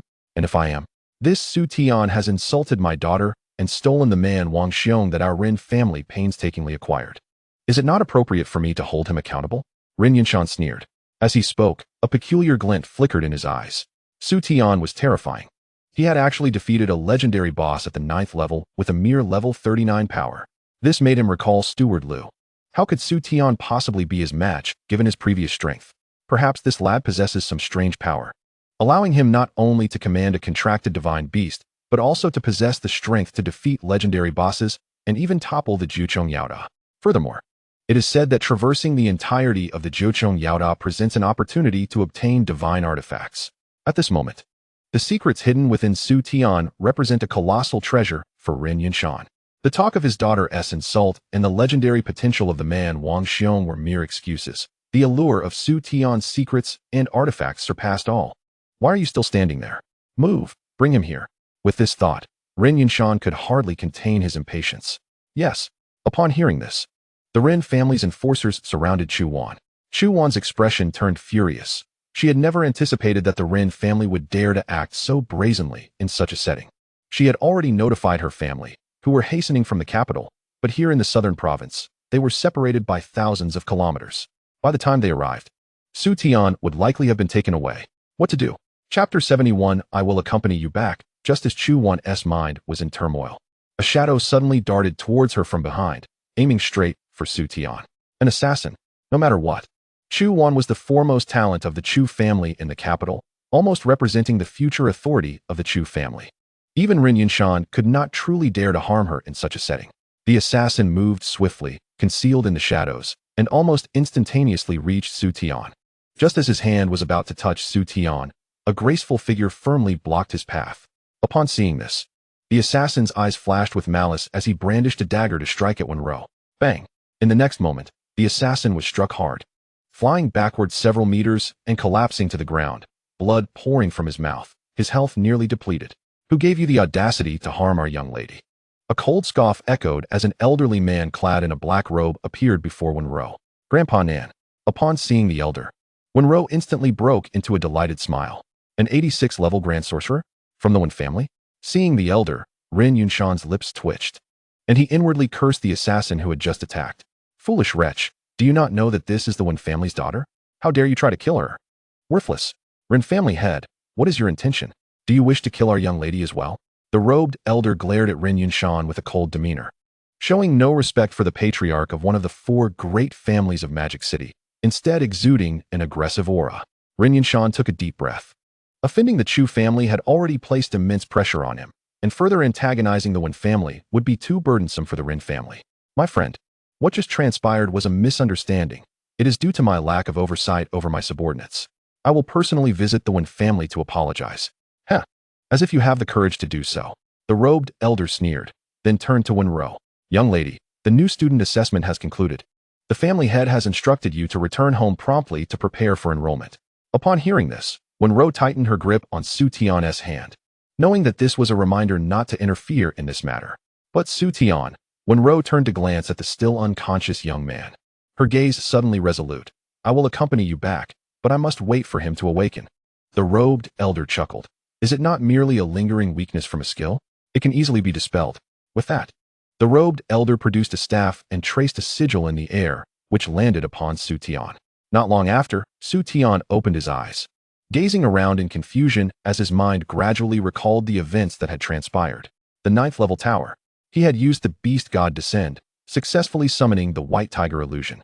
But he had not anticipated that the white tiger illusion had locked onto the wrong target, directly smashing the Jiuchong Yaoda to the ground.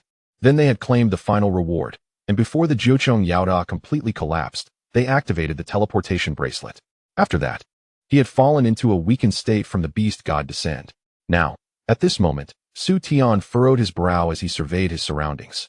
Upon seeing Rin Yinshan and his subordinates, as well as Chu Wan and Wenro standing before him, he quickly understood what was happening. It seems that the Rin family intends to forcefully take action against me. Young lady, he has awakened. May we leave now? The robed elder said with a smug smile directed at Wenro. Su Tian, Wenro began, wanting to say something to him, but he stopped her. From the elder's earlier words, it was clear that he had been able to end the weakened state due to Wenro's assistance. And that elder evidently did not intend for Wenro to involve herself in this matter. After all, the Rin family is one of the 4 great families of Magic City, holding significant influence throughout Huaxia. Even families of similar standing would prefer not to offend them. I understand. Thank you for your help. You should leave first. I will be fine, Su Tian softly replied. Wenro surveyed the situation around them. With only Chu Wan present, she knew it would be impossible to stop the Rin family's men. Yet for some reason, when Su Tian uttered those words, she chose to trust him. Thus, she nodded and followed the robed elder away, leaving the confrontation to resume. This time, it was truly only Chu Wan standing before Su Tian. Heh, even if you have awakened, what of it? Su Tian, it is time to settle the score between you and the Rin family. Rin Yinshan spoke with a detached gaze. Is that so? I am unaware of any grievances I have with the Rin family, Su Tian replied coldly. You should be well aware of that incident. Your daughter spoke disrespectfully and acted rudely first. I merely taught her a lesson, and yet your Rin family has placed a bounty on my head. Even if I had truly harmed Miss Run, you should not seek to kill me. Su Tian's words immediately sparked murmurs among the onlookers. Indeed, I have heard of this matter. It seems that the young lady of the Rin family was indeed willful and domineering, even threatening Su Tian's family. Su Tian is an orphan. His parents perished during an incident in a dungeon, all for his growth. Who would not be incensed by such a situation? It indeed appears that the fault lies with Miss Run, and to pursue him with a bounty, had it not been for Su Tian's capabilities, he might have already met his end. Indeed, can a large family bully others in such a manner? The dense murmur of discussions around them created a negative atmosphere, akin to a nest of wasps converging upon the Rin family. Even Rin Yunshan's expression darkened, as he realized this despicable young man was stalling for time in such a way. Regardless of what you say, you have stolen our Rin family's barbarian King Xiong. That is our possession, and reclaiming it is not unreasonable, is it? With that, Rin Yunshan prepared to take matters into his own hands. Chu Wan was taken aback and quickly attempted to restrain him, but her ice petals shattered upon mere contact with Rin Yunshan, who effortlessly broke free. The ability to swiftly resist control indicated he was a dark berserker. Chu Wan's fair face paled, and she turned to Su Tiandao, urging him to leave. However, Su Tian did not retreat. Instead, he fixed his gaze on the charging Rin Yunshan, a fierce glint passing over his countenance. If there was truly no alternative, he would not hesitate to utilize an item from the ultimate reward of the 9th tier to ensure mutual destruction with this foe. Chu family girl, since you are so intent on protecting him, you cannot blame me for what follows. At that moment, Rin Yunshan had already appeared before Chu Wan, adorned in a layer of armor, surrounded by swirling black energy. Ice shards emerged around Chu Wan, yet they shattered instantly as Rin Yunshan approached. She possessed no capacity to resist. Chu Wan's delicate face turned ashen, and just as the situation reached a critical juncture, a voice imbued with authority resonated. Rin Yunshan, halt. As the voice echoed, Rin Yunshan's expression shifted, and without mercy, he drew his heavy sword, aiming to strike both Chu Wan and Su Tian down. If he could not take them away, he would certainly kill them. Chapter 72. Apologize to me. Su Tian and Chu Wan felt the temperature around them surge dramatically, only to find themselves surrounded by countless blazing flames. Upon witnessing the fire, Rin Yunshan abruptly halted his sword strike, an expression of wariness and fear flashing in his eyes. Rin Yunshan, what are you doing? An elder clad in a crimson elemental robe stepped forth, coldly fixing his gaze upon the Rin family, while simultaneously waving a hand to dispel the flames. Su Tian and Chu Wan were granted a glimpse of the outside world, and upon seeing the elder in the red robe, a flicker of surprise and respect shone in her eyes. Director Chen, what brings you here? Rin Yunshan also regarded the elder, his face betraying a flicker of hostility and resentment. So close, so very close to killing Su Tian. Why? Rin Yunshan. Su Tian is ranked first in the National College entrance examination, and he has also secured the top position in the joint assessment of all educational institutions in Huaxia. He is likely to become a pillar of our nation in the future. Are you aware of what your actions signify? Chen Guofeng fixed his gaze intently on Rin Yunshan, his voice cold and accusatory. Rin Yunshan's lips twitched. Chen Guofeng was notorious for his ruthless demeanor, yet he was also a high-ranking official in the Huaxia National Security Bureau. He dared not offend him, nor could the high-ranking officials of the Rin family afford to do so. Director Chen, I, Rin Yunshan, furrowed my brow, attempting to explain, but was abruptly interrupted by Chen Guofeng. Save your explanations for the National Talent Department. You may prepare for court for your deliberate harm against a national asset. He stated flatly. Upon hearing this, Rin Yunshan's expression darkened, as if he had just consumed something foul. As the patriarch of the esteemed Rin family, he was being summoned to court? Was this a jest? Yet, upon witnessing Chen Guofeng's impassive and icy demeanor, Rin Yunshan dared not voice any further objections. This man represented the authority of the nation. The appearance of Chen Guofeng alleviated some of the tense atmosphere, and at that moment, Jiang Tianwen also stepped forward, respectfully addressing Chen Guofeng. Director Chen, Xiaowen, it has indeed been many years since we last met. Chen Guofeng responded with a warm smile upon seeing Jiang Tianwen. Hearing this, Rin Yunshan's eyes widened in realization. Jiang Tianwen. He suddenly recalled that Jiang Tianwen's mentor was none other than Chen Guofeng. Thus, Chen Guofeng must have been invited here by Jiang Tianwen. Realizing this, Rin Yunshan could not help but cast a cold glance at Jiang Tianwen, astonished that such a minor provincial leader had become a stumbling block at this crucial moment. Haha, Xiaowen, had it not been for your notification, I would not have witnessed such a prodigy emerge from Huaxia today, one capable of defeating the boss of the 9th tier. I once entered this 9-tiered demon tower myself, but stopped at the 7th tier. Never did I expect so many talents from your generation to breach the 8th tier and even defeat the 9th tier's boss. Truly, it is a blessing for Huaxia. Chen Guofeng exclaimed, excitement causing his beard to tremble slightly. Young man, do you know about the National Security Bureau? If you are interested, I can introduce you after your graduation. Chen Guofeng's eyes sparkled with enthusiasm. Hey, Chen, you are moving too quickly. It is not right to snatch someone away like this. Su Tian is a student of our honor. After graduation, he should join our Ministry of Defense. A voice interjected suddenly. In the distance, an elderly man with graying hair hurried over, followed by a distinguished middle-aged gentleman and 2 youths. Chu Batian, you are rather late, are you not? If you delay any longer, the treasure will be seized by the Rin family, and you will be left with nothing but dust. Do you still wish to vie for him? Chen Guofeng snorted coldly. Chu Batian, known for his fiery temper, exploded in anger. What do you know? If it weren't for that bastard Ren Hongzi blocking me, would I have arrived so late? Ren Hongzi? Chen Guofeng raised an eyebrow, turning to Rin Yunshan, Patriarch Rin. Impressive indeed. To deal with a junior, you even summoned the elder of the Rin family. Rin Yunshan's expression soured. He had called upon the elder to intercept the approaching Chu family members, but had not anticipated Chen Guofeng's arrival. In any case, today he had suffered a complete defeat and had also created at least 2 formidable enemies for the Rin family. What? Rin family's young man, considering your elder's influence. I will spare you today. Do hurry and leave. Or shall I invite you for a meal instead? Chu Batian similarly huffed. Rin Yunshan's lips twitched. In the presence of these seasoned figures, his status as the patriarch of the Rin family seemed rather insignificant. Just as he contemplated leaving, Su Tian suddenly spoke up. Wait. Patriarch Ren, are you simply going to walk away after targeting me? Shouldn't you apologize to me? Su Tian's words halted Run Yunshan's steps. He turned, his expression darkening as he glared at Su Tian. Boy, do not overstep your bounds. What? I have heard all about your schemes, your bounties, and assassination attempts, frightening the new students. It is a mercy that I have not demanded compensation for emotional distress, and yet you are unwilling to even offer an apology? Chu Batian immediately interjected. He was aware that he had arrived late, missing the critical moment to assist Su Tian, so now he sought to support him, hoping to secure his position in the Ministry of Defense. Chu Baishan's words made Run Yunshan's fists clench involuntarily, yet he gradually relaxed. I apologize. Are you satisfied now? With that, Ren Yunshan angrily waved his sleeve and departed. Hold on. Su Tian called out once more. What more do you want? Ren Yunshan's expression twisted further. As the patriarch of one of the four great families, how deeply cultivated should he be? Yet at this moment, he was being provoked to such a degree by Su Tian. What was his status and what was Su Tian's? He had already lowered himself to apologize. Yet Su Tian was still relentless. Did he think that with Chun Guofeng and Chu Batian backing him, he could act with impunity? Even the gazes of Chun Guofeng and Chu Batian flickered. The head of the Ren family had taken the initiative to apologize. And if Su Tian continued to press for more, it would indeed be excessive. Patriarch Ren, I believe you have misunderstood.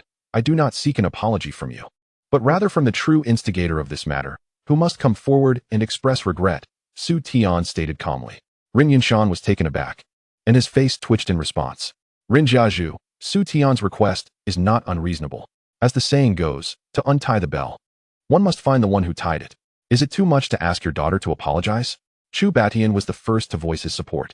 This demand does not seem to be an unreasonable escalation. I have heard that Ren Qianqian even insulted Su Tian's deceased parents. What harm is there in offering an apology?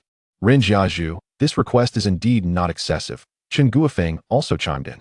The two of them harmonized, leaving Ren Yunshan feeling utterly humiliated. As the esteemed patriarch of the Ren family in Modu, he had never endured such disgrace. Just wait. One day we will make you repay this tenfold. A manic glint flickered in Run Yunshan's eyes before he regained his composure. Taking a deep breath, he instructed his subordinate to summon Qianqian. The subordinate hesitated. Su Tian had expelled her in such a disgraceful manner from the 6th level of the tower, and after defeating the boss on the 9th level, becoming number 1. It was a heavy blow for someone as proud as she. If she were to apologize to Su Tian again, her mental state might completely collapse. I said, bring her here, Ren Yunshan said indifferently. The subordinate dared not utter another word and hurriedly departed to summon her. Moments later, Ren Qianqian appeared, having changed into a new dress, yet the humiliation she suffered from Su Tian still haunted her. In such circumstances, her father actually expected her to apologize to Su Tian? Father. Tears welled in her eyes as she gazed at Ren Yunshan, only to be met with his cold demeanor. In that instant, she understood everything. She glared resentfully at the figure ahead, her heart pierced like a dagger. Su Tian, one day I will see you kneeling at my feet, unable to seek life or death. I'm sorry I was wrong. Chapter 73. I apologize, everyone. The Ren family left in disgrace. Little one, do not forget our previous agreement. Report to the National Security Bureau after graduation. Chen Guofeng said with a smile, preparing to return to the capital. Jiang Tianwen, seeing this, followed to see off his former mentor. Chu Batian stroked his beard, looking at Su Tian with a beaming smile, feeling entirely satisfied with him. Su Tian, do not listen to that guy. The Ministry of Defense is the most promising path. When the time comes, I will give you the green light. By the way, Xiao Wan is your mentor at Qingdao, right? Feel free to ask her anything you do not understand. She will certainly take good care of you at school. 1 Tishi Xiao Wan. Chu Batian pulled Chu Wan over and winked at her. Chu Wan's pretty face was cold. She paused for a moment upon hearing this, but eventually nodded gently. Haha, see? With Chu Wan around, you can focus on leveling up your skills at Qingdao, and she will help arrange everything else. Well, it is getting late. I must head back now. Chu Batian was clearly very pleased to have found such a treasure in Su Tian today. All right, Grandpa, I will see you off, Chu Wan said softly. The crowd gradually departed through the special passage, and Su Tian finally breathed a sigh of relief. The test was over. Let us go, Su Tian. After the new student test, there is a week of preparation time before classes officially begin. We will go to the capital together then. Jiang Xiaoya stepped forward. Sounds good. Su Tian smiled. After chatting a bit more, Su Tian followed the Jiang family's ride home. His sister Su Yun had been anxiously awaiting the results of his test. Sister, I'm back. Su Tian called out upon entering. Hearing this, Su Yun immediately rose, eagerly asking, "Little Tian, you're back. Did the test end?" "Yes. It's over. I got first place." Su Tian replied with a smile. "That is fantastic. I knew you were the best." Su Yun beamed with pride and urged, "Come quickly. I made your favorite dishes today." Su Tian looked at the dining table, which was laden with delicious dishes, and he instantly felt a warmth of home. He gazed at Su Yun and pondered, "Sister, come with me to Qingda." 7 days later, on the way to the capital, Su Tian rode in the Jiang sisters' private car, while Chu Wan, as the mentor, had returned to the capital a few days earlier. "Little Tian, can I really live at Qingda with you?" On the road, Su Yun voiced her anxiety. "Don't worry, sister. Teacher Chu has already arranged everything for us. We can stay at Qingda under the guise of prop makers." Su Tian reassured her with a smile. "But making props requires purchasing many materials, and I don't have any money," Su Yun said, lowering her head like a shy child. Su Tian was taken aback, remembering that all the hard-earned money Su Yun had made over the years had been invested in him. He smiled slightly, pulling out a bank card. "Here, there should be some gold coins in here. Take it to use, sister. If it's not enough, just ask me. I have plenty of money." This card was obtained after he killed Lu Guanshi, but he had never had the time to check the balance. However, Su Tian estimated that as a steward of the Rin family, there should be a decent amount of savings, enough for his sister to start her prop business. Su Yun instinctively wanted to refuse when she saw the card, but upon meeting Su Tian's stern gaze, she relented. "Little Tian, you've really grown up." Su Yun ruffled Su Tian's hair, her eyes filled with pride, murmuring, "If Mom and Dad could see this, they would be so happy." Su Yun's words made Su Tian's heart twitch slightly. Mom and Dad. Su Tian only knew they had entered a hidden dungeon to gather funds for his tuition. And 3 days later, the police reported their deaths. However, the truth was that the secret dungeon had suddenly vanished, and even their bodies and belongings had never been found. Regardless, even if Mom and Dad truly had passed away, he would one day uncover the truth when he gained the strength to do so. Jiang Xiaoya, sitting beside him, felt somewhat downcast upon hearing this. Su Tian had faced neglect and bullying from his classmates due to this incident since childhood, and as his classmate, she had watched him grow over the years. Su Tian's achievement in becoming first in the college entrance examination, standing out among many prodigies, truly made her happy for him. In the front row, Jiang Xiaoying's expression shifted slightly. Su Tian had lost his parents at such a young age. One could only imagine what a tremendous blow this was for an ordinary family. He and his sister Su Yun had relied on each other until today, and one could only imagine the hardships they had endured. Perhaps she should not have said those words to him that day. Silently, they continued their journey to the capital. Qingda University. As one of the most prestigious institutions in the capital, the entrance of Qingda is grand and expansive, stretching over 100 meters, with a steady stream of students coming and going. Today, there were even more new students reporting. Countless luxury cars lined the entrance, and students dressed in formal attire and elegant gowns entered the campus like young masters and princesses. Wow! Look, that is the young master of the Morong family. He is truly handsome. Is that girl Wang Zuxian? She is so beautiful. Surely she will be one of the campus beauties this year. Oh my! Isn't that Enlon? I heard she ranked second in the new student test. So stunning and impressive. At the same time, the Jiang family's car arrived at the entrance of Qingda University, with the Jiang sisters being the first to exit the vehicle. Today, Jiang Xiaoya wore a pure white knee-length dress, giving her a fresh and pure aura. Meanwhile, Jiang Xiaoying sported hot pants and a short-sleeved top, her curvaceous figure on full display. The moment the two girls appeared, they captured the attention of countless spectators. Wow, beautiful women. And 2 of them. They look a bit alike. Could they be sisters? Sisters? Hee, sister flowers, hee. Just then, Su Tian also stepped out, glancing at the surrounding crowd, raising his eyebrows slightly.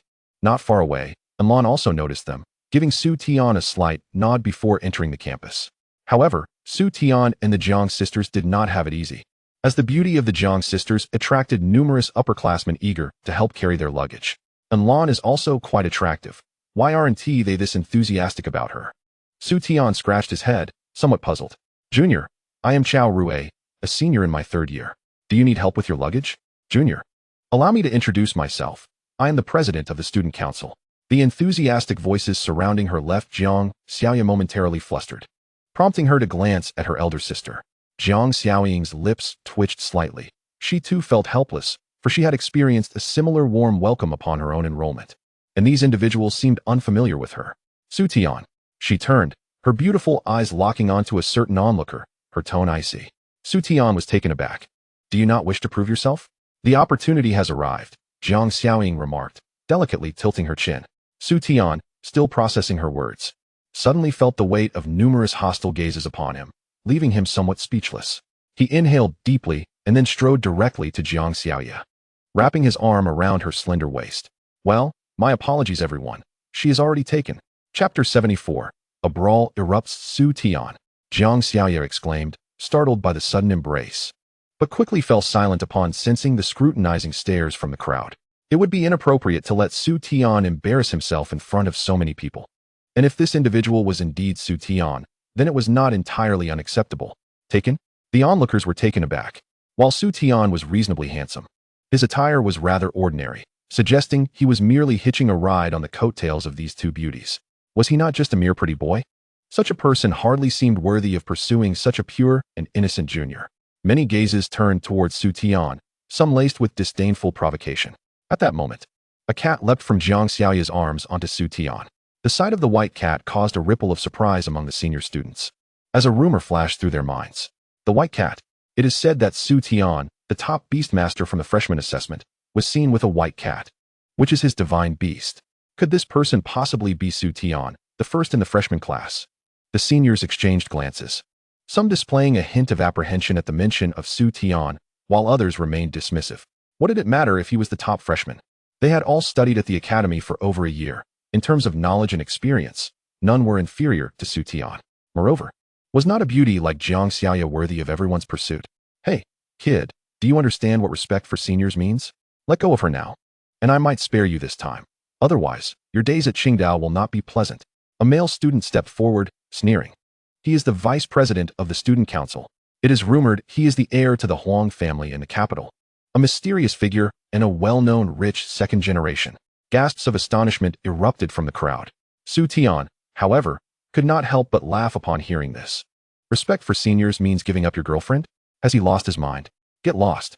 Su Tian articulated clearly, causing Huang Yu's previously taunting expression to freeze. What did you just say, kid? Dare to repeat that? Huang Yu's demeanor grew increasingly menacing. Are you deaf? I said get lost. Su Tian coldly reiterated. The tension in the air became palpable. Wow, this freshman is fierce. He actually dared to confront Huang Yu. Does he not know that Huang Yu is the campus bully at Qingdao? Indeed, Huang Yu was not only formidable, but also the son of the Huang family. This freshman was either incredibly brave or foolish to provoke him. He must not wish to remain at Qingdao. The crowd gasped at this unfolding drama, their expressions shifting to that of spectators. Su Tian, noticing the increasing number of onlookers, Jiang Xiaoye tugged anxiously at Su Tian's sleeve. Su Tian glanced down, reassuringly patting her hand before raising his gaze once more to Huang Yu. To Huang Yu, this gesture was a provocation. Very well, kid, you arrive at Qingdao today, utterly oblivious to the consequences. It seems I must teach you what respect for seniors truly means. With that, Huang Yu summoned a sharp spear into his hands. What profession is this? Su Tian raised an eyebrow at Huang Yu's actions, then activated his insightful eye. Target: Huang Yu profession, Spear Master level, 46 health, 10, 865 strength, 1, 654 defense, 1, 596 speed, 1, 321 energy, 1, 300 description. Wielding a spear significantly enhances attack and defense attributes while granting certain penetrating abilities, making it a highly aggressive combat profession. Meanwhile, the escalating conflict between the two ignited excitement among the crowd. A fight is breaking out. The top freshman Su Tian is actually clashing with the former vice president of the student council. This is going to be entertaining. I hear he has a divine beast too. I can't wait to witness its prowess. It is said that Su Tian conquered the 9th level of the Demon Tower and even defeated the legendary boss. I wonder if it is true. Hearing these words, Huang Yu could not help but scoff. Rumors, mere rumors. How formidable can that legendary boss be? I doubt those who speak of Su Tian defeating it even grasp its strength. Unless he is a reincarnated deity. No, even a reincarnated deity could not achieve that. What top freshman? It seems that is merely the boast of these ignorant individuals. He then turned his gaze towards Su Tian, a mocking glint in his eyes. Kid, I hear you have a divine beast. Why don't you summon it for us to see? If you can defeat me, I will hand over my position as vice president of the student council. Huang Yu taunted. Huh, I have no interest in your pathetic vice presidency. Su Tian smirked, then revealed a mischievous smile. However, I can certainly indulge your wish. With that, Su Tian reached into his arms to stroke the little white cat and said, "Go." Meow. The little white cat leaped out, letting out an adorable roar. Upon witnessing this, the crowd erupted in laughter. Is that it? A small cat dares to be called a divine beast? Does that mean my dog could also become divine? Laughter echoed through the crowd. This little creature is what made him the top freshman? Surely, the freshman assessment must have some corruption. Discontent murmurs circulated among the spectators. Huang Yu, emboldened by the reaction, jeered without restraint. Su Tian, I asked you to summon a divine beast, not a cute one. Do you even understand the difference? However, I can give you one last chance. Step away from Jiang Xiaoya, or I assure you, you will find no place for yourself at Qingda. Huang Yu warned. Is that so? Su Tian smirked, snapping his fingers, and calmly responded, what about now? Who is truly uncomprehending? As Su Tian's words fell, a radiant white light enveloped the little white cat, blinding the onlookers momentarily, followed by a commanding roar. Roar. The thunderous sound sent shivers through everyone's hearts. At that moment, as their vision cleared, an enormous beast materialized at the campus entrance, its body adorned with black stripes and white fur, its tiger head exuding an extraordinary grace, and its limbs towering like celestial pillars. The divine beast Baihu. Many stammered out the name, their eyes wide with astonishment. It was indeed a divine beast. Moreover, it was one of the 4 divine beasts, the Baihu. Throughout history, Beastmasters have been unable to tame high-level ferocious beasts, making this profession frequently cast aside. Yet, they never expected that this cohort would produce a Beastmaster who not only became the top freshman, but could also command a divine beast. As the most formidable boss in the world of Tianqi, a divine beast is synonymous with invincibility. One can only imagine the prospects for a Beastmaster wielding a divine beast. Chapter 75. The rewards of the freshman assessment. Is it truly a divine beast? Witnessing the majestic Baihu suddenly appear before them, Huang Yu nearly fell to the ground in shock. This was the legendary divine beast. It is truly astonishing that someone can possess a boss of such magnitude as a pet. Is this truly the same profession of Beastmaster that was once deemed worthless? How curious. ISNT Vice Chairman Huang fond of mythical beasts? Now that he has seen one, I wonder what his thoughts are, Su Tian remarked, observing Huang Yu's reaction with a faint smile. Upon hearing Su Tian's words, Huang Yu suddenly came to a realization. This brat is mocking me. Despite being the vice chairman of the student council, a title bought by my family, how could I tolerate such ridicule from Su Tian? Moreover, I am his senior. What is so remarkable about a mythical beast? It is merely a novice. Can it truly surpass an experienced upperclassman like me? Anger welled up within Huang Yu, and his gaze towards Su Tian turned hostile. Do you really believe that possessing a mythical beast makes you invincible? We are all mysterious professions, and my level is higher than yours. Do you think you can defeat me? Huang Yu sneered. Well, then let us see if you can. Su Tian replied with a calm smile. Huang Yu turned his attention to Xiao Bai, and upon seeing the enormous figure, he felt an inexplicable tremor in his heart. However, many upperclassmen around him were cheering him on, urging him to teach this disrespectful junior a lesson. The arrow is on the string. It must be released. All right. I shall teach you a lesson today, so you will think twice before crossing paths with me again. Huang Yu resolved, brandishing his spear and charging towards Xiao Bai. A crisp sound echoed as Xiao Bai delivered a swift slap to Huang Yu's head, sending him sprawling several meters away, motionless on the ground. Quick! Priest! Priest! The crowd erupted in commotion, for Huang Yu had been severely injured by that single blow. How dare he attempt to teach a lesson to a junior, only to be nearly defeated by that pet in an instant. Others could not help but gaze at Xiao Bai in shock. Is this the legendary mythical beast? It is indeed terrifying. With just one slap, it rendered the level 46 Huang Yu incapacitated. This was a terrifying display, even while holding back. Otherwise, Huang Yu would have already met his end. At this moment, Xiao Bai transformed back into his feline form and surveyed the surroundings. The boys who had previously harbored thoughts about the Jiang sisters lowered their heads, no longer daring to entertain such notions. What a joke.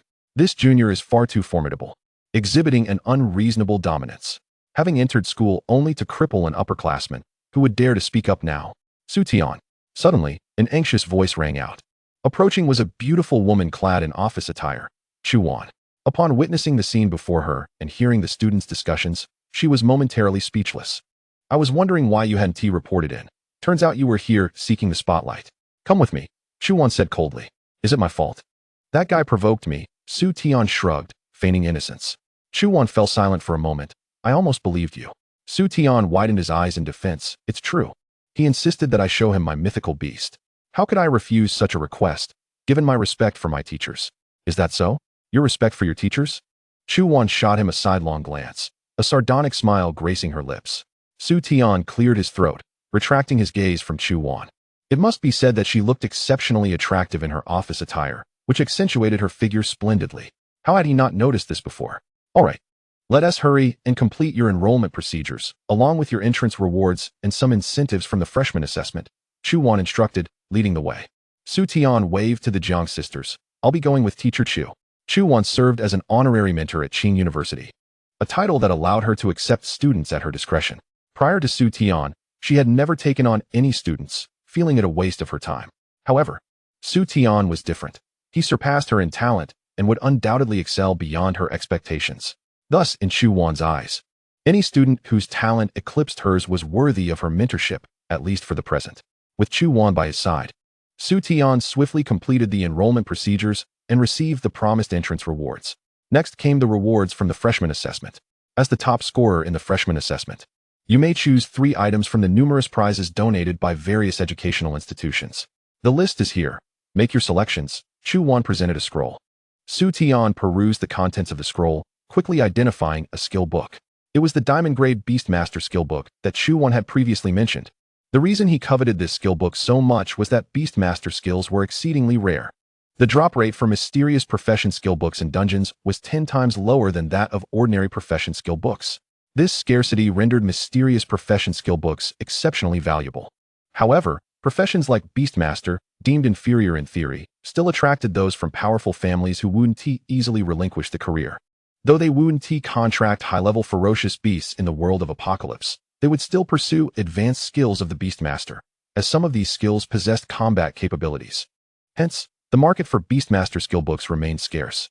This is why Su Tian anticipated this diamond skill book so eagerly. I want it. Chu Wan was not surprised by Su Tian's choice of the Beastmaster diamond skill book. She simply nodded and asked, what next? Su Tian scrutinized the list once more, suddenly pointing out 2 items. And these? Materials? Chu Wan was slightly taken aback upon seeing the 2 items Su Tian selected, both of which were materials for crafting props or equipment, and of considerable quality. What did he intend to do with these? Was he planning to craft equipment? Sensing Chu Wan's confusion, Su Tian merely smiled without elaborating. In truth, he indeed intended to craft equipment. Moreover, not just any ordinary equipment, but artifacts.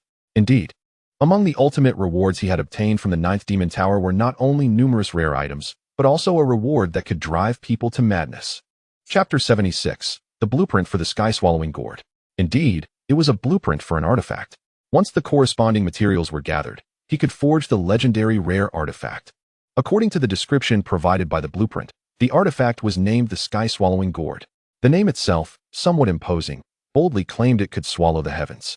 However, its abilities were equally extraordinary. Ordinary top-tier quality equipment possessed only 1 equipped skill, while this gourd boasted 3. Subduing Demon. When the target enemy is identified as a monster, it can be reduced to a critical state and absorbed into the Sky-Swallowing Gourd for digestion, allowing the gourd to absorb certain attributes and bestow them upon its master. Note: experience can be obtained normally, and attributes can stack without limit. An unconventional auxiliary skill, yet it could be regarded as a super divine skill. Absorbing the attributes of monsters and adding them to oneself, regardless of how many attributes a monster could provide, as long as they could stack infinitely. It would result in a substantial accumulation in the later stages. Is this what constitutes an artifact? In a word, formidable. There are 2 additional skills. Solid. For each monster digested by the Sky-Swallowing Gourd, it can accumulate corresponding energy to unleash super defense, simultaneously adding 300% of the Master's defense attributes. Tilting Heaven. For each monster digested, the Sky-Swallowing Gourd can accumulate corresponding energy to unleash a lethal strike, simultaneously adding 300% of the Master's attack attributes. Note: the speed of energy accumulation is determined by the monster's level. These 2 skills, 1 offensive and 1 defensive, both belong to the category of cumulative skills.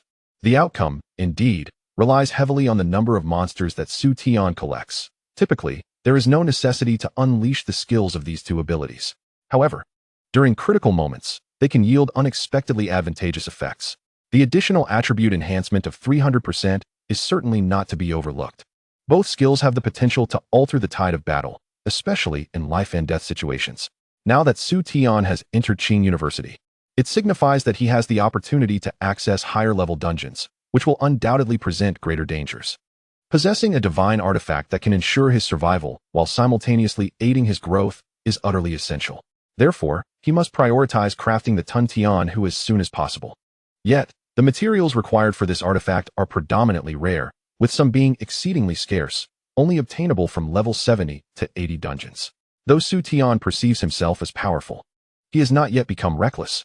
Nevertheless, he has managed to find some of the materials in his storage space, the majority of which were acquired through the exploration system's resources. Coupled with the ultimate rewards obtained from the 9th Demon Tower and the first reward from the freshman assessment, he has gathered most of the necessary components, though he still falls short of what is needed to forge the Tun Tian Hu. It appears he will need to make a trip to the auction house in the capital. Su Tian murmured softly, Su Tian, Su Tian. At that moment, Chu Wan's voice pulled him from his reverie. A hint of confusion crossed her clear, delicate face as she remarked, I have called for you several times. What were you doing? Oh, nothing. Su Tian shook his head and inquired, Teacher Chu, is there an auction house in the capital? I wish to procure some items. An auction house. Chu Wan's beautiful eyes flickered momentarily, and she produced a card from her hand. This is a business card of an elder I know. He is the head of the Shao family in the capital, considered among the most formidable commercial families in Huaxia. The auction house is one of their primary businesses. If you require specific materials, you can commission him to assist you. Just mention my name, and he will be of service. Really? Thank you so much, Teacher Chu. Su Tian beamed with gratitude. The Shao family in the capital is reputed as a prominent merchant family with countless enterprises, and the Shao auction house stands out, renowned even internationally. Moreover, Chu Wan provided him with the contact information of the head of the Shao family in the capital. It seems there is hope for finding the materials he seeks. You are my student. This is nothing. Chu Wan waved her hand dismissively. By the way, where is my dormitory, teacher? Su Tian suddenly recalled an important matter. Do not worry. I have already made arrangements. Since you topped the college entrance examination and also excelled in the freshman assessment, I specifically requested the principal to allow you to reside in Qingxin Villa. Chu Wan stated calmly. Qingxin Villa? Su Tian's eyes widened in astonishment. Isn't that reserved for only the honorary professors employed by the school? Indeed. That is why I made a special request to the principal. I have arranged for you to stay in Villa number 7, which has remained empty next to mine. Is that acceptable? Chu Wan gently added. Next to you?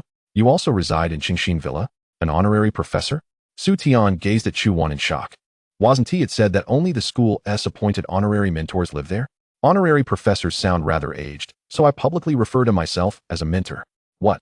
Do I not seem like one? Chu Wan casually tossed her smooth hair and replied nonchalantly. Su Tian scrutinized her from head to toe, noting that her appearance and figure hardly resembled what one would expect from a professor. He shook his head, not quite. Chu Wan raised an eyebrow but did not dwell on it. Instead, she declared, All right, the paperwork is complete. Pack your belongings. I will take you to your new residence. Wait a moment.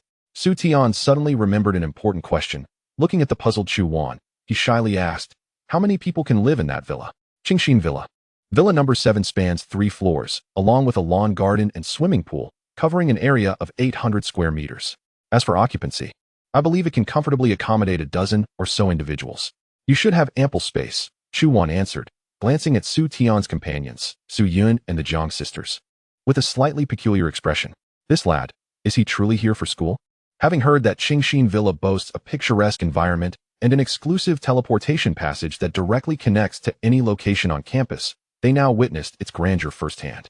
Zhang Xiaoya, standing at the back, marveled at the classical and luxurious decor of Villa number 7. Although she was also a freshman, she had heard of Qingxin Villa's reputation. Qing University, being one of the most prestigious institutions in the capital, possesses comprehensive facilities. However, these very attributes contribute to the university's vast campus area, resembling a miniature society.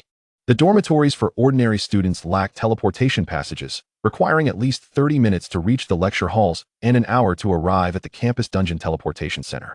The time wasted here is, after all, a significant loss. It is well known that time equates to experience.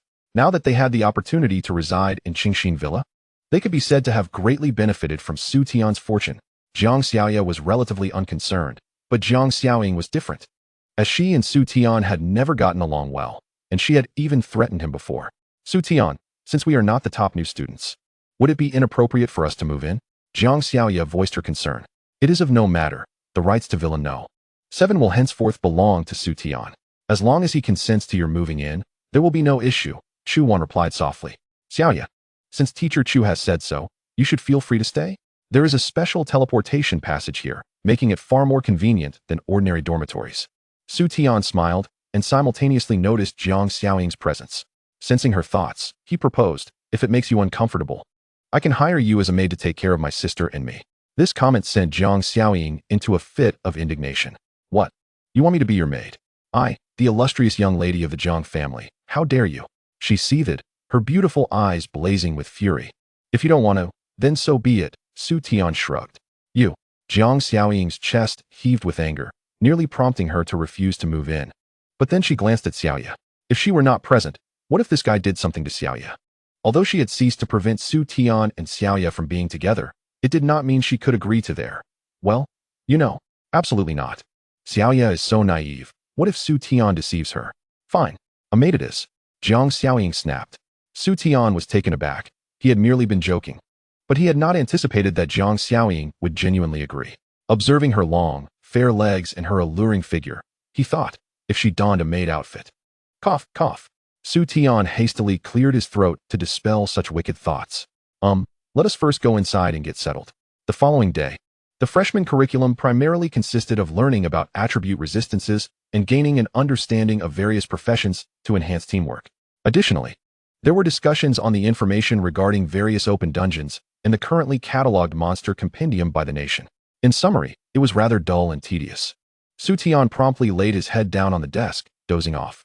It was not until the afternoon when the theoretical practice, namely the dungeon trial, commenced that Su Tian regained his vigor. You, lazybones, did you sleep all morning? The teaching staff called me numerous times, saying you are a promising student. Yet you choose to squander your potential, Chu Wan remarked, her face a mix of disbelief and exasperation as she found Su Tian during lunchtime. For the first time, Su Tian was taken aback to see his aloof teacher, Chu Wan, looking so troubled. Teacher Chu, I truly do not need to learn this. I really do not require it, he sighed. The eye of insight, this extraordinary skill, enabled him to discern all information about his adversaries before a battle, thus rendering such studies unnecessary for him. Upon hearing Su Tian's words, Chu Wan fell into a brief silence. Very well. You need not attend the cultural classes in the morning. You may manage your time freely. I shall speak to the principal on your behalf. Really? Su Tian exclaimed in delight, stepping forward to embrace Chu Wan, barely restraining himself from planting a kiss on her cheek. Just think of the experience he would gain in a single morning. Let go, a cold voice interrupted him. Only then did Su Tian realize that the delicate figure in his arms was trembling slightly, and the soft sensation on his chest suggested that something was being compressed, causing him to quickly release her. At that moment, Chu Wan's exquisitely beautiful face turned as frigid as ice, and the temperature around them seemed to drop.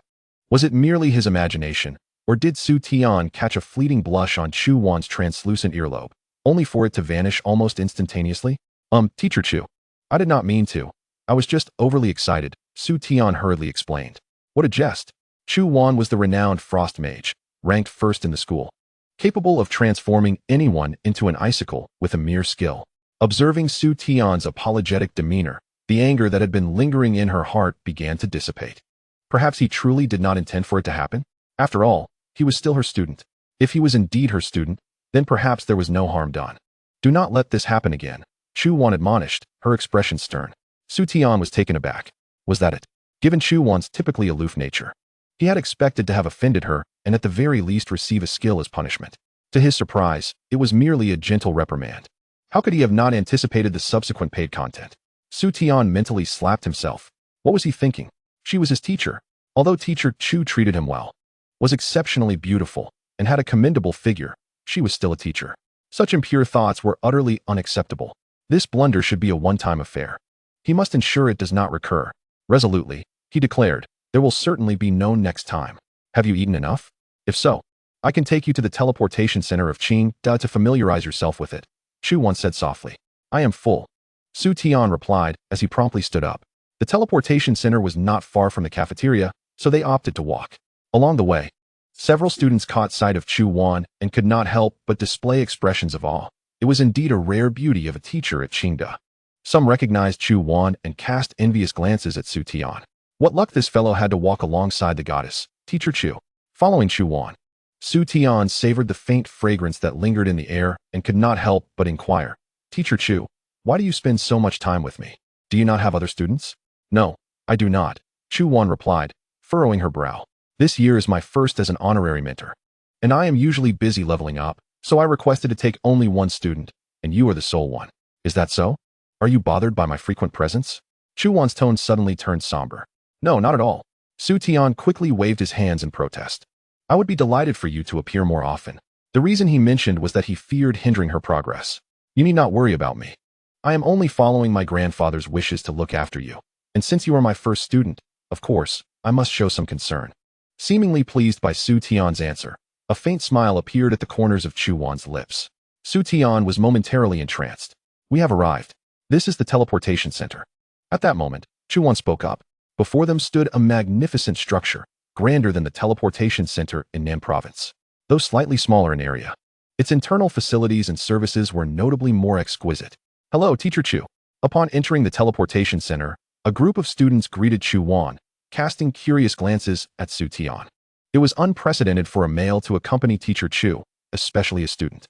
This is Qing Da's teleportation center, compared to the one in Nan Province. The maps here are far more varied, and access to maps ranging from level 50 to 70 has been opened, unlike the Nan Province Center, which only allows entry to level 40 dungeons, Chu Wan explained. "By the way, I believe I am the top freshman.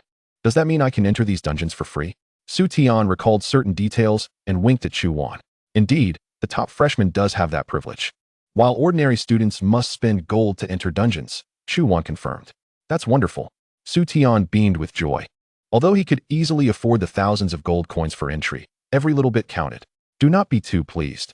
While you may enter the dungeons without spending gold, there are still credit limitations. Without accumulating sufficient credits, you cannot access higher-level dungeons, Chu Wan remarked coolly. "What? Credits?" Su Tian's lips twitched. Surely it could not be. "Indeed, as you surmised, you can only obtain credits by completing certain courses or campus tasks. The more credits you accumulate, the higher the dungeon access you unlock. Additionally, do not think about using the intermediate teleportation center outside, for they can also verify your student status and deny you entry to dungeons," Chu Wan added. Hearing this, Su Tian felt a wave of despair wash over him. This was truly a torment. Credits were the sworn enemy of university life. "I should quickly take on some tasks to accumulate credits. Otherwise, I will be stuck grinding low-level dungeons, and the experience gained will be insufficient," Su Tian sighed. "Wait a moment." Chu Wan halted him, pursing her lips as she asked, "Can you tell me what level of dungeons you can challenge at present?" Su Tian pondered before providing a conservative estimate. "I should have no trouble with dungeons below level 60. At his words, Chu Wan's eyes subtly narrowed. With Su Tian currently at only level 39, the prospect of him being able to dominate in dungeons below level 60 showcased the immense potential he possessed. Perhaps it would not be long before he secured a place on the leaderboard. "Ah, Teacher Chu, what brings you here?" Just then, an astonished voice rang out from behind. A male teacher, dressed in formal attire, approached, accompanied by a rather arrogant-looking student. "Li Xiongtian, what are you doing here?" Upon seeing the male teacher, Chu Wan's brow furrowed slightly. "Teacher Chu, it is only natural for me to be here at the school's teleportation center." Li Xiongtian laughed heartily, his eyes greedily roving over Chu Wan. "It seems that you have become even more beautiful since we last met," he chuckled. At this remark, a flicker of disgust crossed Chu Wan's eyes, and she replied with evident impatience, "Do you have something to say? If not, I must take my student to explore other areas." "Student?" Only then did Li Xiongtian turn his attention to Su Tian. But upon noticing the proximity between Chu Wan and him, a sinister glint appeared in his eyes. "Teacher Chu, I did not expect you to have taken a student. This must be the rumored top freshman Beastmaster, right? How about letting them spar?" Li Xiongtian proposed insincerely. "Not interested," Chu Wan replied curtly, intending to leave. "Wait a moment, Teacher Chu. Are you uninterested because you think there is no benefit? In a recent venture into a secret realm, I procured several valuable materials. How about this? If your student emerges victorious, I shall gift them all to you." As he spoke, Li Xiongtian revealed an assortment of materials from his storage space. The sight of one particular item captured Su Tian's attention. It was a material essential for forging the swallowing sky gourd. The change in Su Tian's demeanor did not escape Chu Wan's notice. She understood the significance of the materials he sought and thus inquired softly, "Do you need any of these?" "Indeed," Su Tian replied without hesitation. However, he was unfamiliar with the boy standing behind Li Xiongtian. He had not encountered him during the freshman assessment, which suggested that his rank within the 9-tier monster tower was relatively low. Li Xiongtian, fully aware of his own status as the top scorer in the freshman assessment, still dared to challenge Su Tian, implying there was something amiss. He is the young master of the Li family in the capital, much like myself, and an honorary mentor at Qingda. The individual behind him is a hidden genius of the Li family, known only to possess a mysterious occupation. Even I am unaware of the specifics. Chu Wan, slightly shorter than Su Tian, stood on her toes to whisper in his ear. Their intimate posture resembled that of a couple in love, which only served to further irritate Li Xiongtian. Hidden? Su Tian asked, astonished as he gazed at Chu Wan. Certain prodigious individuals, upon awakening their talents, are often sequestered by powerful families. During examinations, they deliberately lower their rankings to avoid drawing attention, and they do not participate in the freshman assessment. Instead, they cultivate their abilities in secrecy within the academy until they later emerge to astonish everyone. Such clandestine behavior is typically aimed at securing a position on the Huaxiao rankings. Thus, many geniuses have been hidden over the years, Chu Wan explained. What? Such tactics exist? Su Tian exclaimed in disbelief, yet he could comprehend the logic behind it. He had heard that the Huaxiao rankings were divided into 2 categories, and any formidable individual who made it onto the list would bring immense resources to their family, elevating even ordinary households into powerful clans. Therefore, the group he had previously encountered, led by He Lu Shan, might not necessarily represent the strongest of this freshman cohort. Yet, they had ascended to the first tier. Su Tian frowned. There's no choice. The rewards of the rankings are more enticing than those of the first tier, prompting some families to forego the latter, Chu Wan explained. What do you think, Teacher Chu? Still contemplating? Your student is the top scorer in the freshman assessment. Are you hesitant to agree? Li Xiongtian pressed.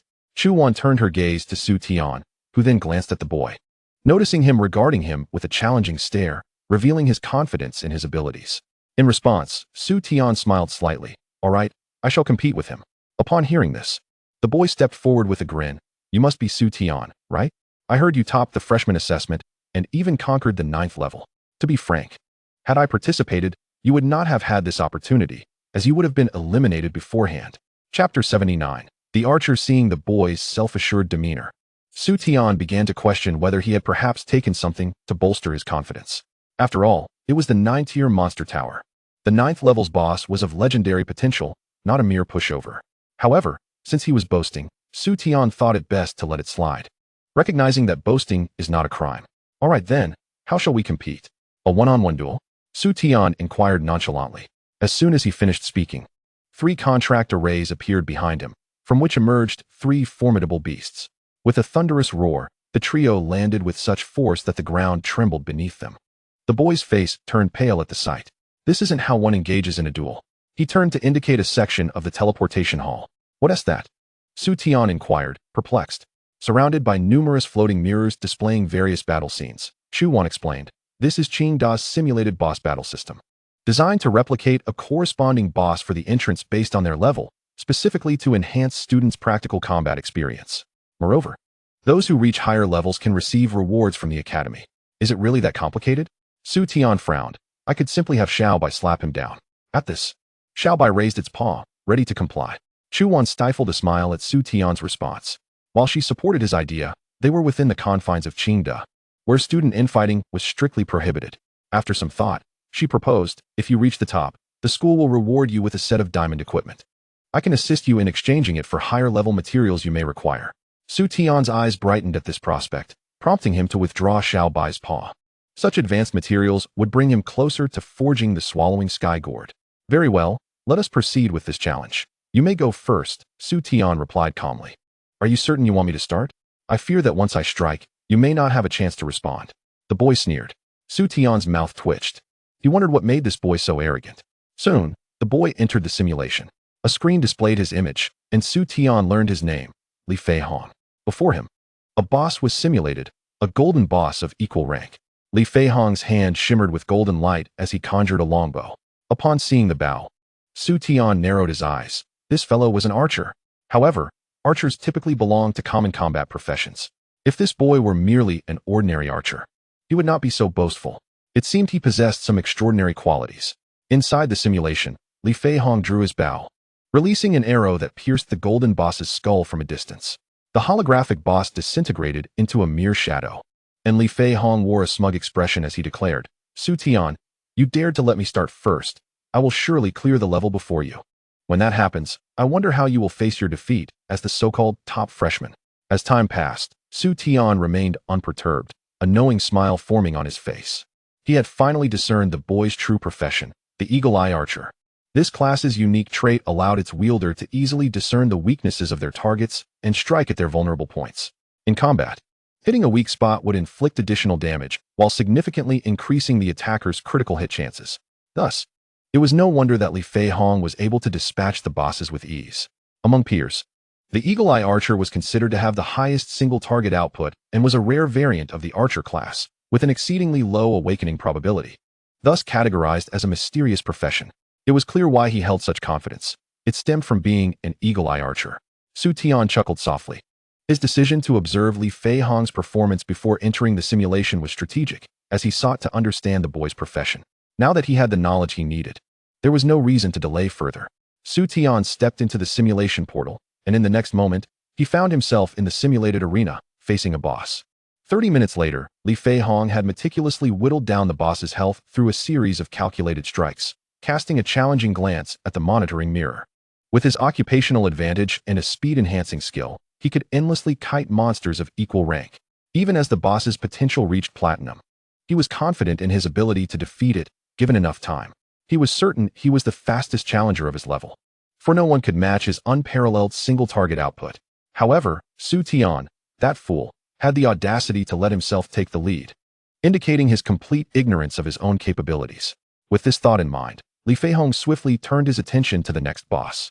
Meanwhile, outside, Su Tian observed the determined Li Fei Hong battling the boss within the simulation, shaking his head slightly, wondering why he was only on the 47th level when he had already completed the challenge. Upon hearing this, Li Tian's expression became rigid. He had just witnessed Su Tian's simulated performance, which was simply beyond human capability. Even the other two pets had remained idle, as the white tiger single-handedly dominated the encounter. It was at this moment that he realized both he and Su Fei Hong had grossly misjudged Su Tian's strength. Had they participated in the freshman assessment earlier, such a disparity in information would likely not have occurred. "Li Laosher, please hand over the items," Chu Wan softly interjected. Throughout, she had never doubted Su Tian's ability to succeed, even if Li Fei Hong was a hidden genius.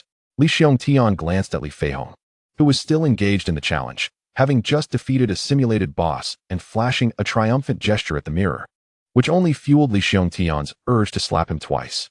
"Fine, take the items," Li Tian gritted his teeth. Among these materials were several exceedingly precious ones, potentially worth hundreds of thousands or even millions of gold coins in the market, now handed over to Chu Wan for a pittance. Unexpectedly, after receiving the items, Chu Wan directly passed them to Su Tian, prompting Li Tian to feel even more frustrated, nearly spitting blood. 2 hours later, Li Fei Hong finally cleared all the stages. And by now, the area had become quite sparse, with only Li Tian waiting.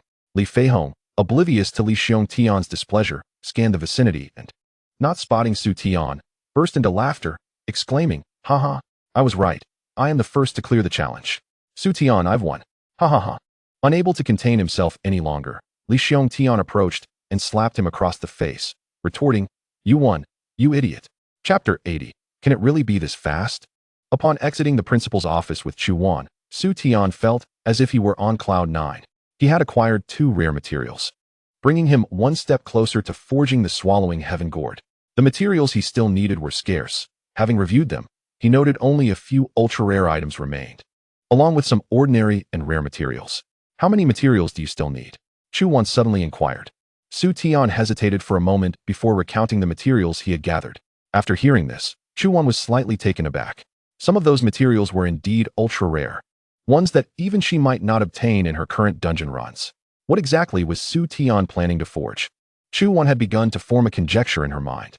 "How about this? All these items are quite valuable. Tomorrow, I will arrange for Uncle Han to meet with you so we can discuss in person. How does that sound?" Chu Wan suggested softly.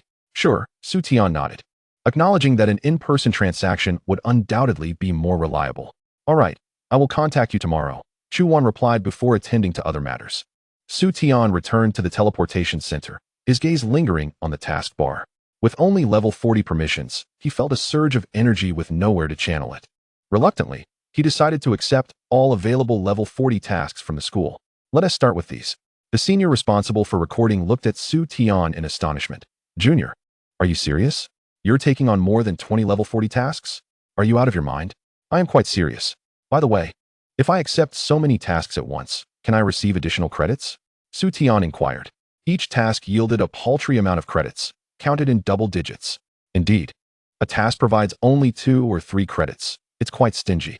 It said you need to accumulate 100 credits to unlock level 50 permissions. Su Tian's remarks caused the recording senior's lips to twitch slightly, as if to say, is this a marketplace where I can just give you more? No. This is against school regulations. The recording senior shook her head. Very well, Su Tian sighed, and then stepped outside to call Jiang Xiaoya. Hello, Su Tian, what is up? I just finished my shower. Jiang Xiaoya's voice came through, seemingly in the midst of drying her hair. Oh, I accepted a few credit tasks at the teleportation center and wanted to see if you'd join me, Su Tian replied. Really? I'll be there right away. Jiang Xiaoya responded joyfully, hanging up after her sweet reply. Su Tian smiled at her eagerness. She seemed anxious not to be left out. Soon, Jiang Xiaoya arrived, wearing a white dress and lightly made-up face, exuding a pure and beautiful charm that instantly drew the attention of several onlookers. However, to Su Tian's surprise, a tall and graceful figure followed her. Jiang Xiaoying had also come. Don't get the wrong idea. I have other tasks to attend to in the dungeon and won't be joining you, Jiang Xiaoying stated coolly, noticing Su Tian's gaze. Oh, Su Tian blinked, feigning belief. Su Tian, I also accepted some credit tasks. Let us see if we have any in common and tackle those first, Jiang Xiaoya suggested. Sounds good. Su Tian nodded and displayed his task interface. Upon seeing the extensive list of tasks that filled the screen, Jiang Xiaoya was momentarily speechless. Are these the few tasks you mentioned? She gasped, her face a picture of astonishment. Yes, that is all I could accept.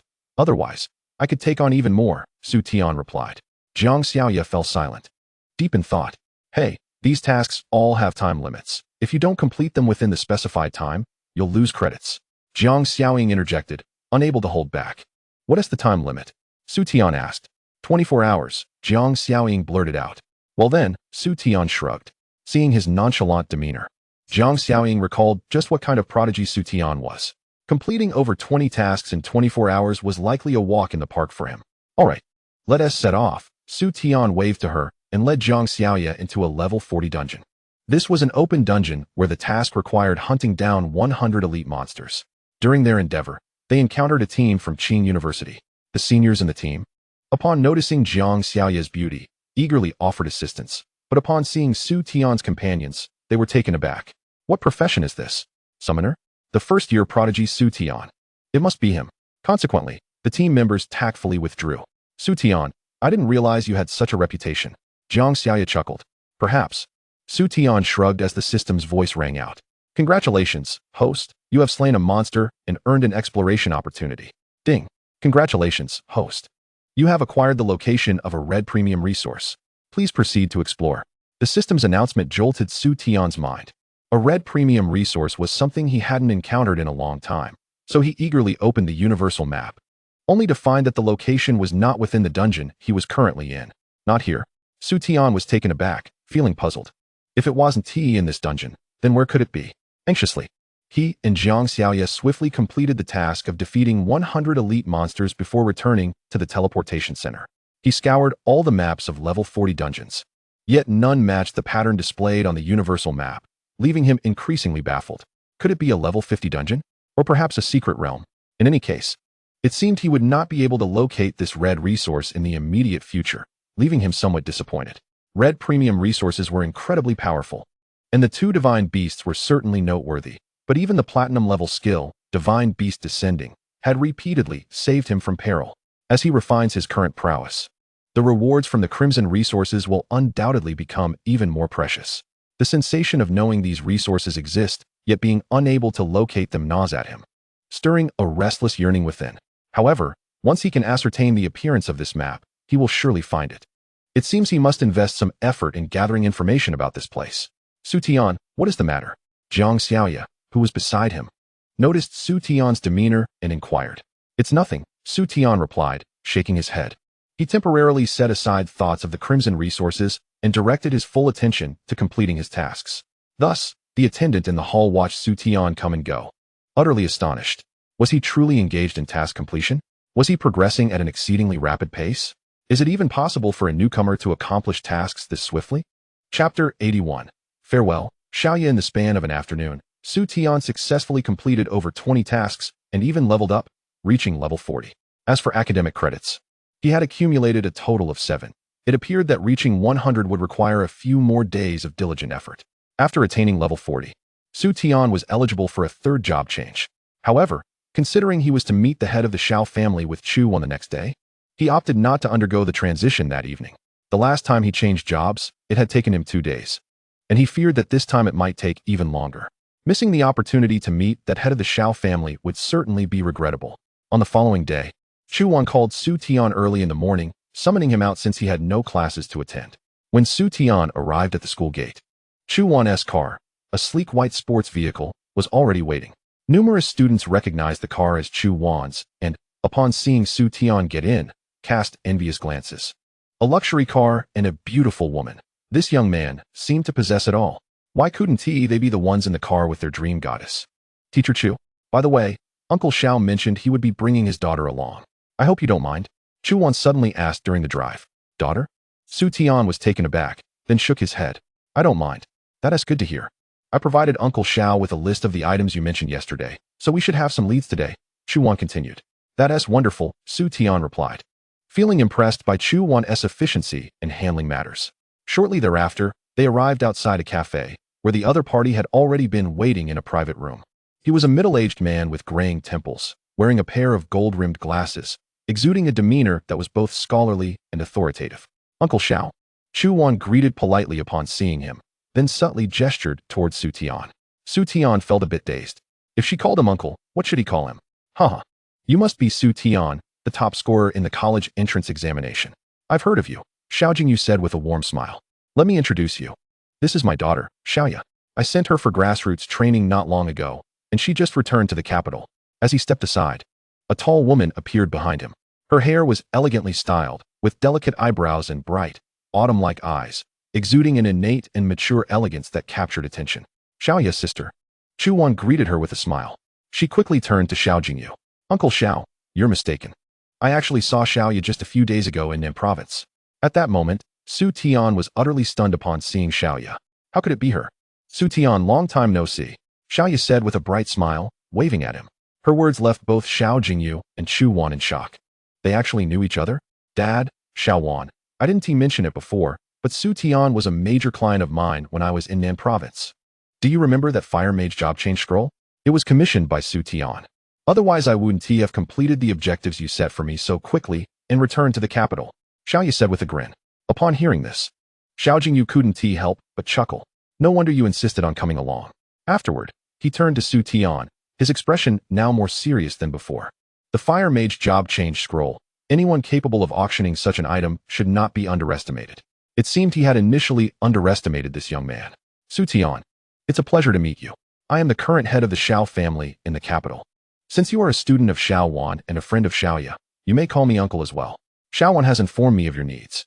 And while we have most of the items in our inventory, some of the ultra-rare materials are valued at over 5 million gold coins. And we do not have them all in stock, only 2 of them. However, rest assured, I will do my utmost to procure the rest for you. And you should receive news within a week at the latest.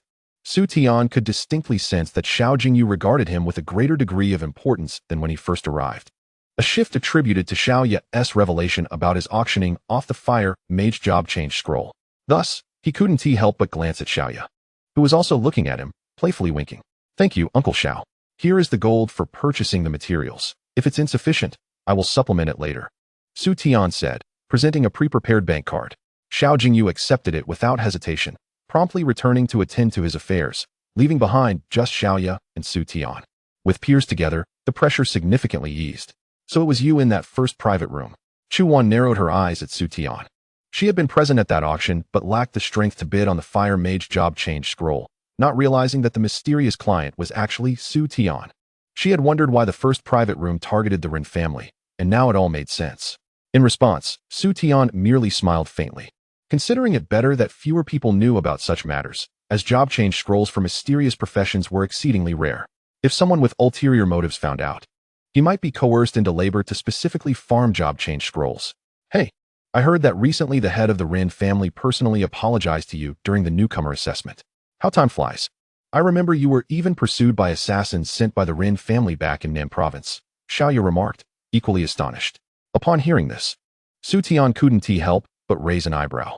I must thank you for standing up for me back then, Xiaoya. At that time, you were still in training, and no one knew you were Xiao Jingyu's daughter. The fact that you defended me then speaks volumes about your kindness. All right, let us not dwell on that. I will be staying in the capital for the time being, taking over some of my father's work, especially regarding the auction house. If you need anything, feel free to come find me, Xiaoya said with a smile.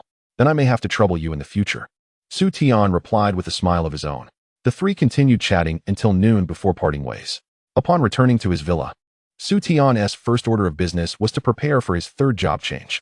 Once this ritual commenced, it would last for a full 3 days. During this period, an event that would send shockwaves throughout Huaxiao occurred, even catching the attention of the nation's high-ranking officials.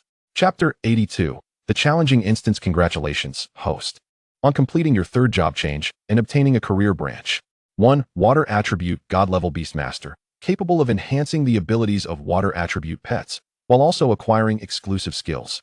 2. Dark Attribute God-Level Beastmaster, capable of enhancing the abilities of dark attribute pets, while also acquiring exclusive skills. 3. Space Attribute God-Level Beastmaster, capable of enhancing the abilities of space attribute pets, while also acquiring exclusive skills. Without a moment's hesitation, Su Tian made his choice. 1. Water Attribute God-Level Beastmaster. He declared calmly, "Congratulations, host, on achieving a career change and becoming a Water Attribute God-Level Beastmaster. Congratulations, host, on acquiring the exclusive skill, Tidal Wave. The skill Jing Tao grants the host the power to manipulate water attributes for a brief period, creating powerful waves and water vortexes within a designated area, inflicting 70% water attribute damage to enemies every second. Duration, 10 seconds. Cooldown, 60 seconds. Upon witnessing this skill, Su Tian felt a flicker of joy. Presently, his fundamental attributes were already formidable, yet he lacked offensive skills. His only means of attack had been the skills attached to his Heiyu weapon, which had begun to feel somewhat inadequate. Although the cooldown for Jing Tao was somewhat lengthy, its output potential was quite impressive, particularly as a ranged attack skill, making it a commendable addition to his arsenal. Simultaneously, Su Tian took a moment to examine his attribute panel. Host, Su Tian. Level, 40. Profession, Divine Beastmaster, 3rd Evolution. Health, 15672. Strength, 2701. Defense, 2543. Speed, 2845. Energy, 2676. Skills, Beast God Descend, Divine Tree, God of Death Domain, Water Energy Muscles, Barbarian King's Iron Bones, Child of Wind. Rock Barrier, Jing Tao. For an ordinary combat profession, attaining an average of 1,500 in 4-dimensional attributes at level 40 during the 3rd evolution was quite typical. Even the likes of Wei Hang or Wen Rou, with inherently high attributes, would likely only reach around 2,000. Yet, his 4-dimensional attributes were nearing an average of 3,000. Over 1,000 of these attributes could be attributed to the attribute links from his 3 tamed beasts. Currently, Xiao Bai had reached level 30, boasting an average of nearly 4,000 in 4-dimensional attributes. If transformed into combat form, this would equate to an average of nearly 8,000 in 4-dimensional attributes. Not to mention, it could dispatch even epic bosses within a minute. Of course, this did not include the previous incident with the myriad of minor creatures from the illusionary flower. As for Xiao Wu, although it too was a divine beast, it was born a bit later and had only attained level 22. Nevertheless, it was comparable to the 36-level Xiao Man, with an average around 3,000. However, like Xiao Bai, it possessed the skill of transformation, which would enhance its attributes in combat form. Thus its practical effectiveness had already surpassed that of Xiao Man. Furthermore, during this time, the 3 tamed beasts had each comprehended several skills. Xiao Bai had acquired Bloodthirsty Claw. Skill effect, upon slaying a target, gain a vampiric effect that restores 10% of the damage dealt. Xiao Man had learned Mount Tai Press. Skill effect, leap from the ground to strike down upon the enemy's head, causing significant physical damage. Xiao Wu had 2 skills, Purifying Wave and Water Strike Combo. Purifying Wave purifies a friendly unit's negative effects while restoring a certain amount of health. Water Strike Combo fires a water attribute magic sphere that can strike surrounding enemy units up to 8 times, each hit inflicting 70% of its magic damage. In summary, Xiao Bai now possessed both high output and sustainability, while Xiao Man had gained offensive capability atop its robust defense. And Xiao Wu's support abilities had further enhanced, capable of dispelling negative effects while adding an offensive skill. Su Tian felt ready to challenge dungeons of level 60 and above. At that moment, his phone rang. Su Tian, have you completed your reincarnation? It was Chu Wan on the other end. Teacher Chu? Su Tian was momentarily taken aback. How had she called him so promptly after his reincarnation? There's been a situation. Hurry to the teleportation center, Chu Wan urged, her voice hurried, amidst some background noise. Su Tian's expression grew serious as he left the villa, noticing the absence of the Jiang sisters and even his sister. Consequently, he hastened through the express passage to the teleportation center. Upon arrival, he found a multitude of students gathered, as well as several teachers, all fixated on a revealed mirrored image. The image displayed a 4-member team engaged in battle against a mysterious boss, and the scene was nothing short of brutal. This team was being utterly overwhelmed by the boss, suffering both in damage and health. In mere moments, one member was reduced to critical health. Just as a teammate attempted to heal them, an eerie black light enveloped the individual, their information in the team's status turning gray, signifying death. Witnessing this, fear spread across the faces of everyone in the teleportation hall. Su Tian, at that moment, Chu Wan, accompanied by the Jiang sisters, found him, her expression grave. Teacher, what has occurred? Is it related to this mirror? Su Tian inquired. Indeed, Chu Wan nodded, proceeding to explain. This is a newly emerged level 40 dungeon from the world of Tianqi that appeared a day ago, but the boss within is unprecedented. The mirrored scene depicts a team led by a 6th transformation expert, with all members exceeding the 4th transformation, even under the constraints of the dungeon exploration system. Their strength surpasses that of typical level 40 adventure teams, yet as you can see from the footage, Chu Wan's voice was heavy with concern. Su Tian was taken aback. The team being annihilated by the boss was led by a 6th transformation expert. Normally, a level 40 dungeon should correspond to a platinum potential boss. Even with the protective measures of the dungeon exploration system, it should not be capable of slaughtering a team led by a 6th transformation expert. The exploration system implies that until the first boss is defeated, everything within this dungeon is safeguarded by the rules of the Tianqi world. Within this realm, exploration teams cannot utilize items exceeding their level, nor can they equip gear surpassing their level, and their levels will be suppressed to match that of the dungeon. However, even so, a 6th transformation expert remains a 6th transformation expert, with rich combat experience and the advantages of 6 career reincarnations being invaluable. Yet, this exploration team perished within this new dungeon. For in exploration dungeons, there are no teleportation rings. Once dead, it is truly game over. This dungeon's teleportation channel was discovered in the East Province 2 days ago, and 50 hours have elapsed since, during which numerous adventurer teams entered but failed to return, prompting local authorities to take notice and dispatch the team seen in the mirror, accompanied by a mirroring specialist. Chu Wan elaborated.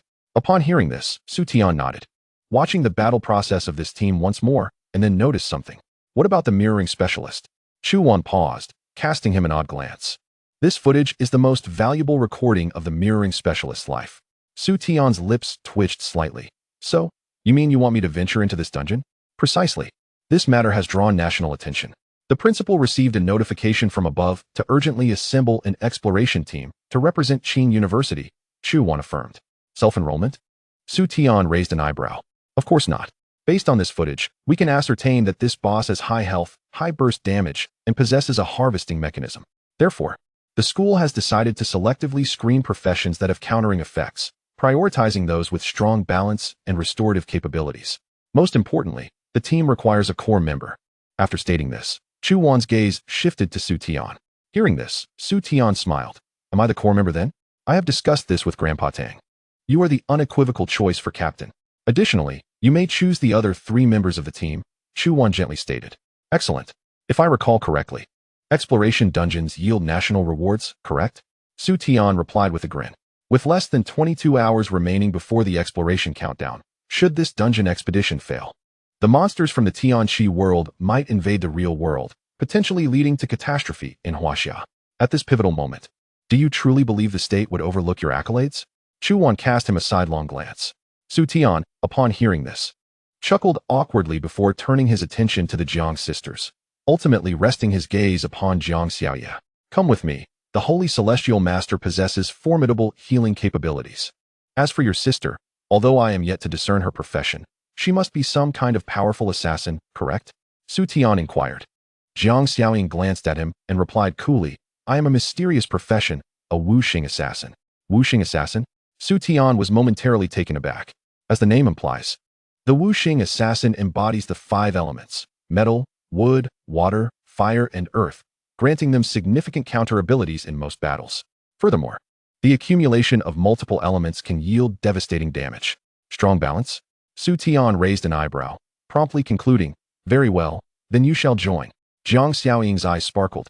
Successfully clearing dungeons would contribute to the nation, allowing them to enter the national program, subsequently receiving focused attention and training from the state. This was indeed a rare opportunity. In the prestigious Qing University, such fortuitous events rarely befall them. This time, they were again indebted to Su Tian. We still need one more person. How do you plan to choose? Chu Wan asked, seemingly unfazed by Su Tian's selection. Su Tian's gaze flickered about the teleportation hall until it landed on a familiar figure.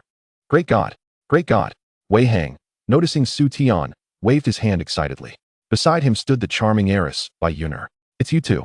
Bai Yuner and Wei Hang quickly approached, her beautiful eyes resting on Su Tian with an expression of anticipation. Su Tian's lips twitched slightly as he summoned Xiao Bai, causing the girl to cheer and embrace it, playfully ruffling its head. Xiao Bai, refusing to be outdone, retaliated with its paws against the girl's chest, eliciting delighted squeals from her. Wei Hang, how about a little assignment for you? Su Tian remarked, glancing at the divine Mark Saint Light Knight. This fellow was a frontline fighter, yet with Xiao Man and Xiao Wu present, his intervention might not be necessary. However, his team attribute enhancement ability remained commendable. Wei Hang, glancing at Chu Wan, suddenly realized something and cautiously murmured, Great God, you aren't planning to venture into a raid, are you? Indeed, Su Tian nodded. You think of me for such good fortune. I'm truly touched, Wei Hang exclaimed, nearly on the verge of tears. Yet, he pointed to the side. However, considering the peril of this dungeon, it might be better to bring along Miss Bai. Su Tian paused, having chosen Wei Hang for his team attribute enhancement ability. While Bai Yuner, though a promising space mage, was still in the early stages of her development. Just then, Su Tian noticed Xiao Bai had returned to his hands, even surprising Xiao Bai itself, which looked around in confusion. Jiang Xiaoying's eyes flickered. Spatial transfer? 2 hours later, the group arrived in the eastern province. Previous information was outdated, and the latest raid news indicated that a team from the Earth rankings had also ventured into the dungeon and lost contact. Judging from the situation, this boss was likely an over-leveled encounter, at least of diamond potential, and would unleash a finishing move at the onset of battle. The Eastern Province leader spoke gravely before the teleportation portal. Has the Earth rankings team also failed? Upon hearing this, numerous raiding squads displayed expressions of retreat. This was terrifying. If even the strongest of the Earth rankings had failed, how could they possibly succeed? Su Tian, Chu Wan's delicate face shifted slightly. The individuals on the Earth rankings were all at least level 70, and if they had failed, could Su Tian truly succeed? Fear not, if it were a high-level dungeon. I might lack such confidence, but this is merely a level 40 dungeon. Even if it is an over-leveled encounter, how high can the boss's level possibly be? Su Tian chuckled. Among equals, I reign supreme. Upon hearing this, Chu Wan and the others exchanged peculiar glances. Good heavens, only you would dare to make such a claim. Wouldn't you? What audacity! You claim to reign among equals? Even the Earth rankings have faltered. How could you prevail? Indeed, who does this fellow think he is? Acting so grandly, can we even commence a raid? Don't block my path to contribute to the nation. Various adventuring teams scoffed at Su Tian's words. Su Tian merely shook his head and approached the teleportation portal. A few officials were stationed there, and upon seeing Su Tian's team prepare to enter, they inquired, name, origin, profession? Su Tian, from Qing University, profession, Beastmaster, Su Tian replied blandly. Beastmaster? The official's hand hesitated as he regarded Su Tian with a newfound astonishment. The title of Beastmaster was notorious for being a useless profession, except for one individual, Qing University's top scholar, Su Tian. Chapter 84. Black Earth Beast. Could it be that this individual is Su Tian? He is the Beastmaster with a divine beast. How infuriating. I just mocked him. What of possessing a divine beast? Step forward for a duel. Are you foolish? He is the one who defeated the legendary potential boss of the 9-tier demon tower. What? My apologies. I admit I may have spoken too loudly. In the wake of a bright flash, a voice echoed in Su Tian's mind. Ding. Detecting unrecorded map information. The system is expanding the resource pack. Ding. Resource pack expansion complete. You have entered the level 40 dungeon, the Silent Ridge. Congratulations on your first exploration opportunity in this dungeon. Congratulations on discovering black gold resources. Please proceed to retrieve them. As soon as Su Tian and the others landed, the system's voice resonated in his mind. Black gold resources? Su Tian was momentarily taken aback. This was his first encounter with such a resource. As a reward under the category of red resources, it was uncertain what treasures black gold might yield. Su Tian, which direction shall we take? Zhang Xiaoying's cool voice broke the silence. Let me take a look. Su Tian concentrated, examining the newly expanded map. The functionality of this all-encompassing map was indeed formidable. The distribution of various monsters and resources was laid bare before him. However, he noticed a troubling detail. There were 5 bosses on this map. Did that mean they would have to defeat them all to achieve successful clearance? Su Tian furrowed his brow. Host, after the resource pack expansion, you can view monster information. The system's voice chimed in. Oh, Su Tian responded, clicking on one of the boss's information panels. Target, Black Earth Beast Potential, Diamond Level, 49 Health, 46, 789 Strength, 6, 795 Defense, 7, 062 Speed, 4, 962 Energy, 5, 789 Wow. Upon seeing these attributes, Su Tian was taken aback. How could this diamond boss possess such high stats? No wonder those raiding squads met such a dire fate. These attributes were nearly on par with those of an epic boss. Su Tian then opened the information pages for the remaining bosses: Giant Wood Beast, Celestial Fire Beast, Surging Water Beast, and Diamond Beast. Without exception, their attributes were ridiculously high. Moreover, these bosses had never before appeared in the compendium of Huaxia, instilling in Su Tian a sense of unease. Was there a connection among these 5 bosses? Su Tian, what do you think? Zhang Xiaoying's voice jolted him back to reality. It's nothing.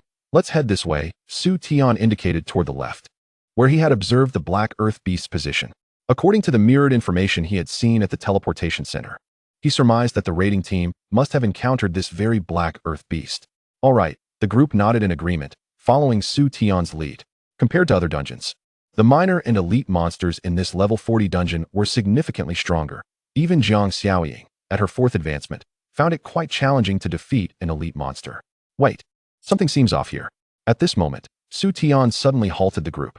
According to the markings on the map, a red dot had appeared here. The red dot signifies the presence of a boss. However, the issue was that this red dot was not as large as that of a typical boss. What could it mean? The crowd was bewildered. Su Tian then opened the information related to the red dot. Target, Huang Tushou, Lord Monster, Level, 45 Potential, Platinum Health, 23. 459 Strength, 3, 256 Defense, 3, 479 Speed, 2, 964 Energy, 3, 088. Upon reading this description, Su Tian was left in a state of shock. A Lord Monster. What exactly is this? At that moment, Su Tian was finally certain that this level 40 dungeon was undoubtedly different from ordinary level 40 dungeons. Meanwhile, Zhang Xiaoying and the others also noticed Huang Tushou, and upon seeing its attributes, Zhang Xiaoying furrowed her brow slightly. Is this really the boss? It shouldn't be. Although this creature's attributes are not low, it shouldn't be capable of annihilating an entire team from the regional leaderboard. Bai Yuner, cradling Xiaobai, spoke softly. It is a Lord Monster, Su Tian replied. Lord Monster? The 3 girls simultaneously turned to Su Tian, their eyes reflecting confusion. You can think of it as a creature that is stronger than elite monsters, but weaker than bosses. They possess the ability to dominate surrounding weaker monsters and elite monsters, uniting them against foes. As Su Tian explained, numerous smaller monsters and elite monsters had already gathered around. They formed ranks as if organized, with Huang Tushou positioned at the rear, resembling a commander. Zhang Xiaoying and the others were astonished by this scene. They had never witnessed such a phenomenon. As the creatures in the Tianqi world appeared to possess intelligence. We are pressed for time. Xiaobai, deal with them. Su Tian murmured. Roar. Xiaobai leapt from Bai Yuner's embrace, and, in the next moment, transformed into combat mode, the kingly patterns on its forehead particularly striking. Its robust limbs and thick tail swung behind it like a steel whip, and a haunting growl resonated, seemingly penetrating the soul. Divine Beast by who? Witnessing Xiaobai unleash its power, Bai Yuner was the first to cheer. Go Xiaobai! Roar! As if in response, Xiaobai darted forward like lightning, its claws striking the horde of smaller monsters. Tons of damage erupted, causing the smaller monsters to disintegrate into loot, and even the elite monsters were felled in an instant. Within mere seconds, only the Lord Monster remained on the battlefield. Gulagugu. Huang Tushou roared, the language unknown. After hearing this, Xiaobai effortlessly unleashed a white tiger roar wave upon it. In an instant, Huang Tushou was reduced to ashes. Done. Su Tian yawned and stepped forward to collect the loot. Is that all it took to resolve this? Bai Yuner was momentarily dazed. She had expected at least a fierce struggle, yet Xiaobai eliminated it in a flash. Unbelievable. Wait, the experience drop rate from these creatures seems significantly higher? Su Tian suddenly furrowed his brow. Compared to ordinary level 40 dungeons, the experience from the smaller monsters in this dungeon was nearly double. The group exchanged glances, unable to conceal their astonishment. This discovery would likely alter the existing dungeon system in Huaxia. Let us proceed to find this boss. Su Tian took a deep breath and led the group onward. There were fewer than 20 hours left until the 72-hour deadline, and this dungeon contained 5 bosses to conquer. Time was of the essence. Boom. Half an hour later, Su Tian's team arrived outside the boss's territory. After clearing the surrounding monsters, they finally laid eyes on the boss. A colossal creature composed of black soil, radiant beams of light were emanating from its body. A team was engaged in battle against it. At last, under the barrage of attacks, the Haidu Show retaliated, slamming down towards the gathered figures on the ground. The small team hurriedly dodged, but a chunk of debris from the pit created by Haidu Show flew straight toward a girl in a black dress. In the exploratory team, a girl in a white dress gasped at the sight. Watch out. Chapter 85. Killing the Haidu Show. The girl in the black dress turned gracefully, her heart racing as she beheld the flying debris. The Haidu Show dealt considerable damage, and as a fragile mage, she knew that being struck would leave her severely weakened. And this boss possessed a peculiar harvesting ability. Meanwhile, the other members of the exploratory team paled in fear. The black-dressed girl's defenses would certainly not withstand a blow from the Haidu Show, meaning they could not afford any mistakes during this battle. The black-dressed girl also bore the brunt of the team's damage output. If she were to fall, defeating this boss would become impossible. Would they face defeat? Despair surged within the group as they realized they were now locked onto by the Haidu Show's deadly attack, with no chance of escape. With the black-dressed girl's demise, they were doomed to meet their fate. Whoosh! At the critical moment, a silver light suddenly flickered. The figure of the black-dressed girl vanished into thin air. The remaining members of the exploratory team were left dumbfounded. Where did she go? Was she instantly killed? No. I can still sense her. She hasn't died yet, the girl in the white dress murmured, turning to look behind. Boom. The earthen walls that had ensnared the exploratory team suddenly exploded. Endless dust enveloped the surroundings, and as the dust settled, the team's eyes widened in shock. A tiger. The white tiger. Emerging from the smoke was a magnificent white tiger, striding forth with piercing purple eyes that glimmered ominously. Hello, long time no see. At that moment, a familiar voice resonated. Su Tian. Upon seeing the figure behind the white tiger, the girl in the white dress beamed with joy. Meanwhile, standing beside Su Tian was the black-dressed girl, her beautiful eyes shimmering with a peculiar light. You always manage to appear just in time, don't you? How do you intend to repay my life-saving grace? Su Tian looked at her, smiling. Well, the black-dressed girl bit her lip, then, with a flirtatious glance, replied, how about offering myself in gratitude? Buy one, get one free. Buy one, get one free? Su Tian's eyes lit up, instinctively glancing at the girl in the white dress. TSK, with both a black and a white, we still haven't dealt with the boss. Can you save the flirting for later? A rather unfriendly voice emerged from behind. Jiang Xiaoying. Hearing this, Su Tian finally turned his gaze toward the Haidu Show, a glimmer of coldness flashing in his eyes. Leave it to me. After saying this, a dark prison materialized in his hand. Su Tian, I'll assist you. Jiang Xiaoya also summoned her deep blue kiss, speaking up. No need, we can handle this boss. Su Tian chuckled. The attributes of the Haidu Show were not as formidable as those of the illusory flower encountered previously in the ninefold demon tower. Roar. In the next instant, 2 contract magic formations appeared behind Su Tian, summoning a massive bear and a green-haired turtle beast with a serpent's body, charging directly at the Haidu Show. Witnessing this scene, the teammates of the black-dressed girl were left baffled. They had been exceedingly cautious in their approach to the Haidu Show, fearful of being hit by its skills, yet these individuals charged in without any defensive measures. Moreover, they appeared to regard the Haidu Show with a look of pity. What was happening? Yuner, I must thank you for your life-saving grace. Without your spatial transfer, I might have perished just now. The black dress girl expressed her gratitude to Bai Yuner. Upon hearing this, the exploratory team exchanged glances. Spatial transfer? She is actually a spatial mage with the ability to transfer. The rarity of this spatial transfer skill is akin to that of a legendary profession's transfer scroll. A spatial mage with such a capability is even more sought after than the top-tier individuals. What kind of celestial team is this, to even include someone with spatial transfer? Not to mention the one who charged in with pets. Has he always been this brave? Xiao Bai, unleash the domain of the god of death. Roar. Xiao Wu gravity. Ugh. Xiao Man crush it. The voice of Su Tian, the commander, echoed from the front lines. He held a sword, but showed no intention of engaging. Instead, observing his pet inflict damage. Terrifyingly, the health of the Haita show was plummeting at an alarming rate. They had struggled for ages to deplete a mere sliver of health, yet this group was like bandits, witnessing the Haita show being battered into submission. Finally, a resounding shout from Su Tian echoed, and the Haita show collapsed, transforming into a pile of loot. Was it truly defeated? His gentle teammates were left dumbfounded. They couldn't help but wonder if this was indeed the same boss they had just battled. However, they had witnessed Su Tian's entire process against the Haida show, leaving no room for deceit. Suddenly, they realized they might be in the presence of an extraordinary master. Yet, Su Tian appeared quite youthful. Greetings, I am Chang Tianla, a professor at Beida.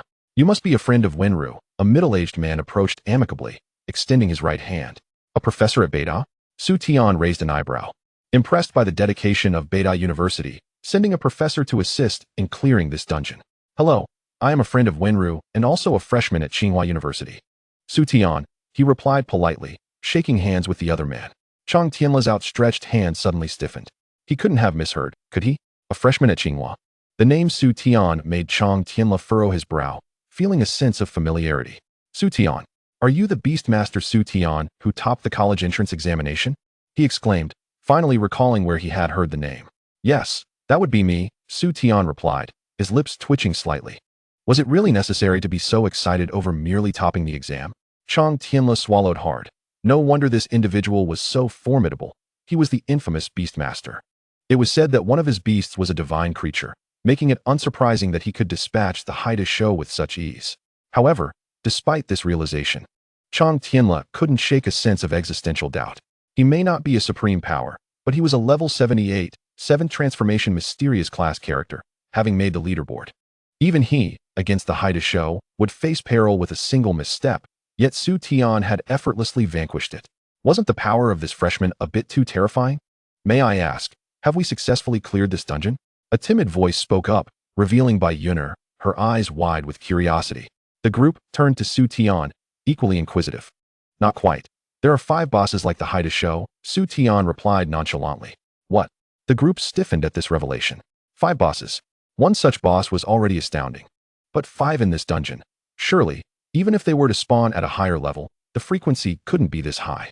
Besides, you should have noticed the Lord monsters, correct? The ones capable of commanding the minions, Su Tian continued.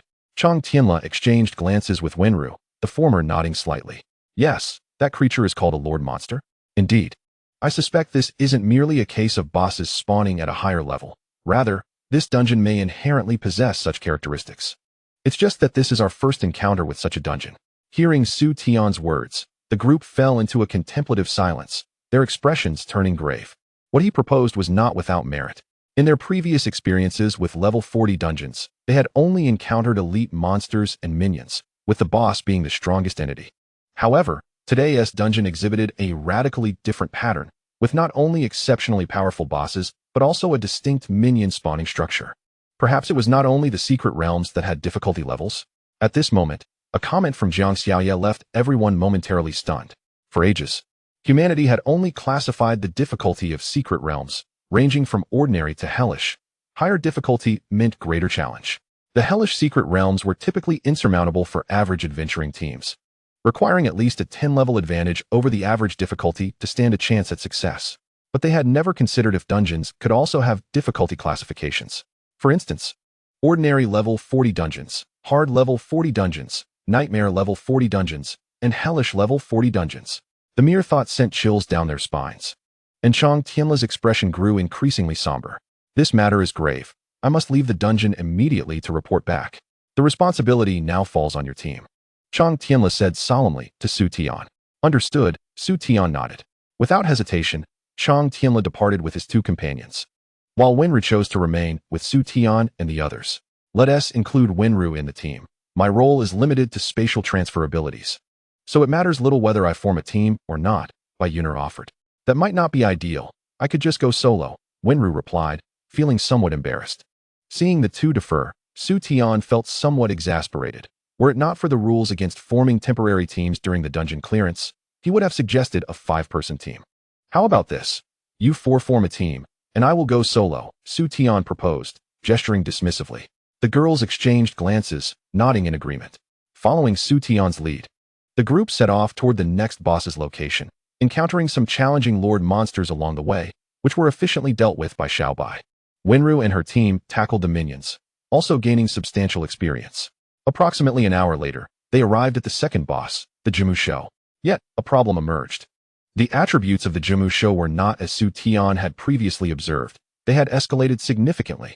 Target, Jimu Shou potential, diamond level, 49 health, 5796 strength, 7562 defense, 8283 speed, 6044 energy, 7352. This average stat was over 1,000 higher than that of the Haida Shou. How could this be? Su Tian quickly accessed the map interface to check the attributes of the other 3 bosses, gasping in shock.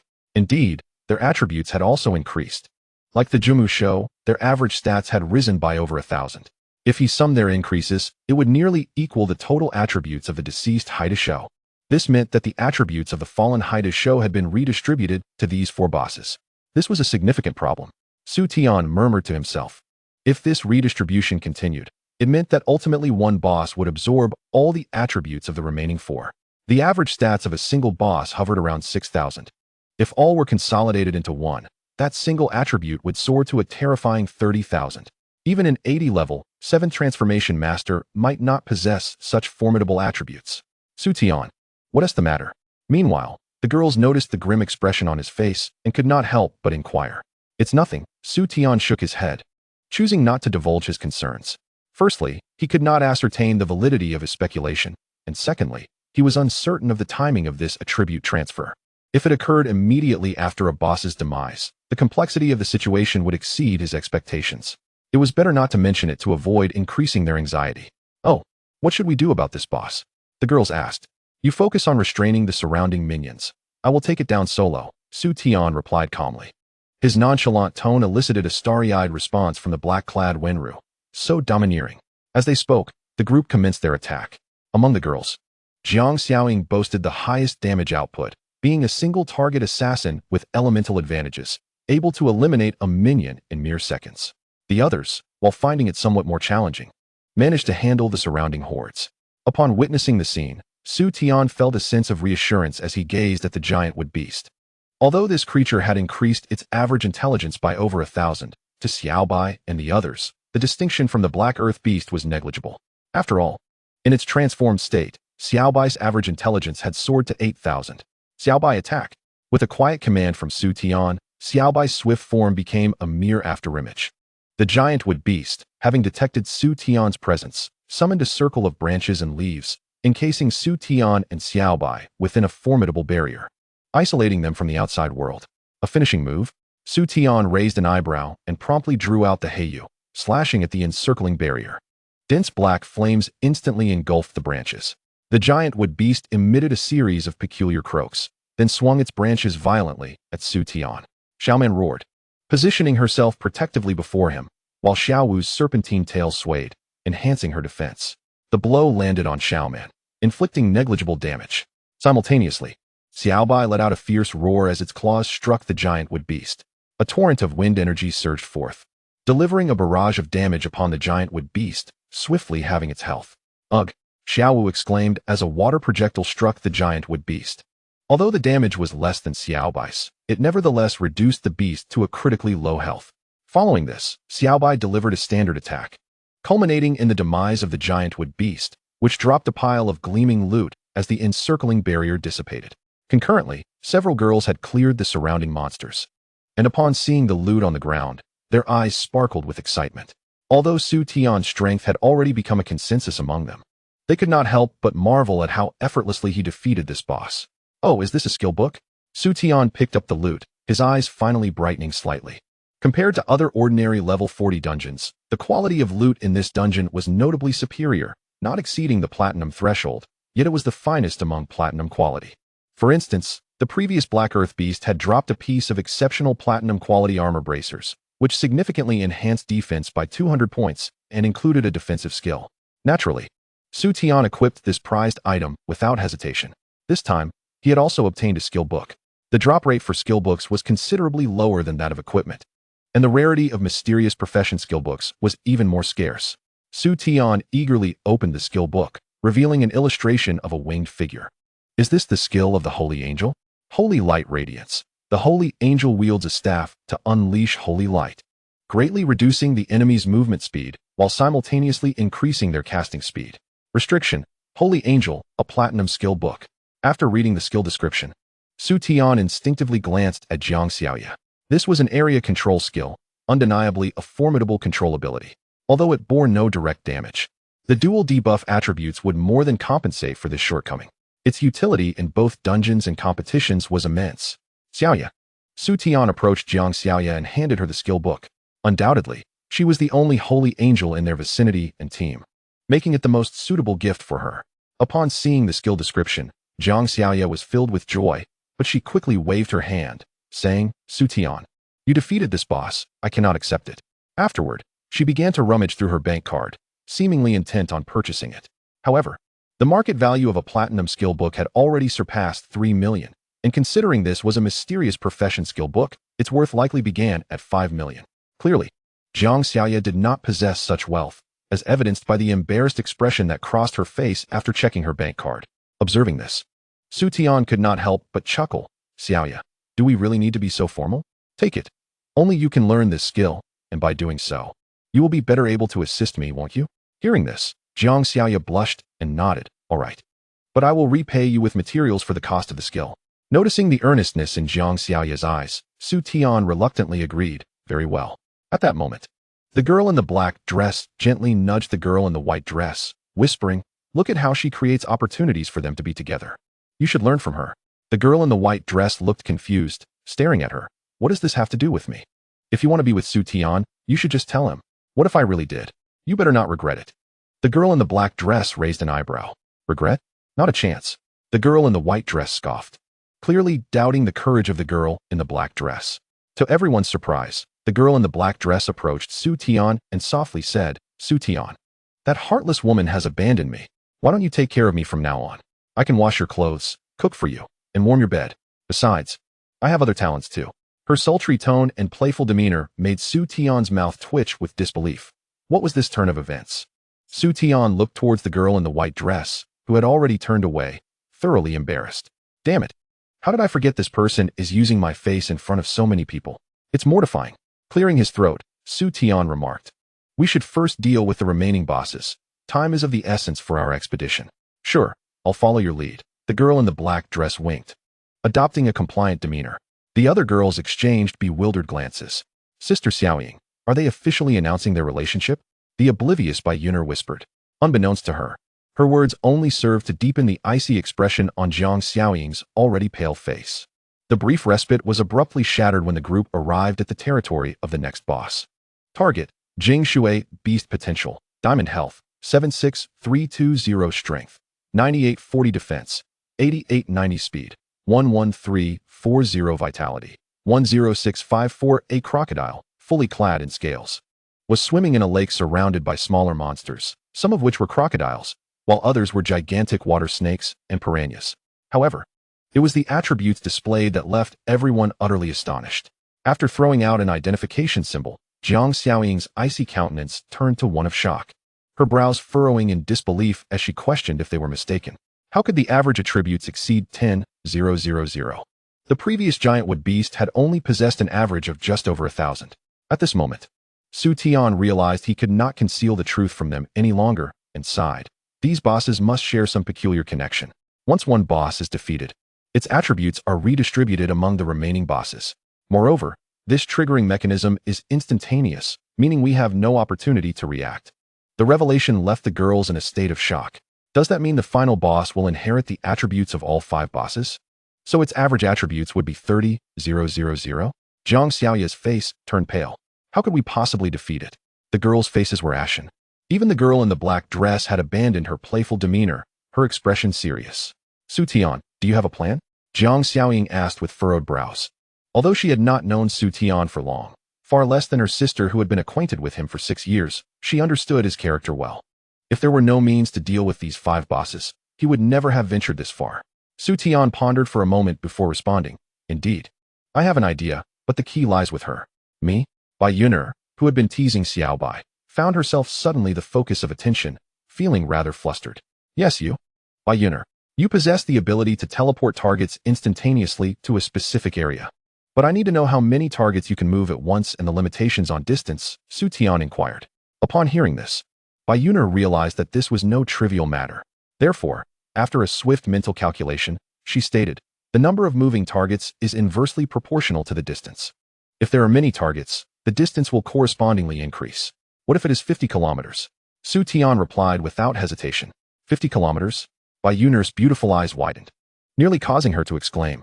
However, after contemplating for a moment, she responded, if it is 50 kilometers, we can only take 2 targets. 2 targets? That is sufficient. Su Tian sighed in relief. What does that mean? The other women looked at Su Tian in confusion. Let us first deal with this boss. Su Tian did not elaborate, instead directing his gaze at the Jing Shui beast. Its territory lies within a lake, and Xiao Bai can only attack from across the shore, but fortunately, he has a water attribute pet. Xiao Wu, it is your time to shine. Su Tian summoned Xian Wu and gently patted the little creature's head. With a grunt, Xian Wu instantly transformed into battle form and entered the water. The surrounding minor monsters detected the intrusion and launched an attack. Su Tian leaped forward, chanting incantations. And in the next moment, water attribute energy converged around him, forming a swirling water vortex that madly engulfed all those minor monsters. Their health bars vanished at lightning speed, leaving behind a pile of dropped materials.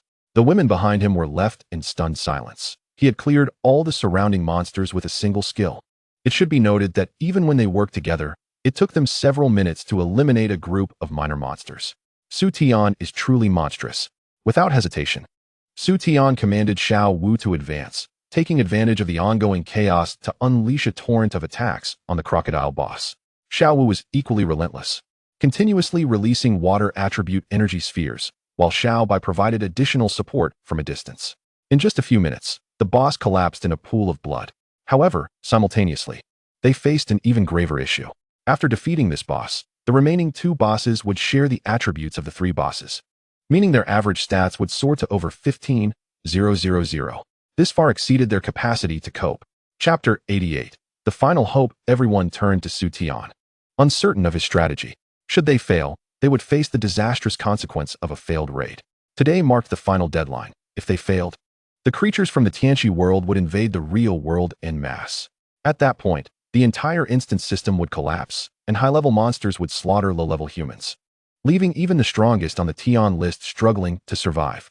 Perhaps the country would have contingencies, but even if they dispatched a team from the Tian list now, their levels would still be suppressed, perhaps even inferior to Su Tian alone. Under such circumstances, how could they possibly defeat a boss with an average attribute of 30,000? Even if there were a method, time would not allow it. Everyone had misjudged this instance. They all believed it to be merely a slightly challenging one. Yet they had not anticipated it to be a completely new level of difficulty. Perhaps Su Tian was their last hope. Sensing the gazes of the women upon him, Su Tian took a deep breath and looked at Bai Yuner. If I recall correctly, long-range spatial transfer requires memorization of geographical coordinates, correct? Yes, Bai Yuner nodded. Well then, we have already spent 8 hours dealing with the first 3 bosses, which means we have only 12 hours left before the raid must conclude. The remaining 2 bosses are located quite far apart, and even if we do not engage minor monsters while traveling, we will need 9 hours to reach them.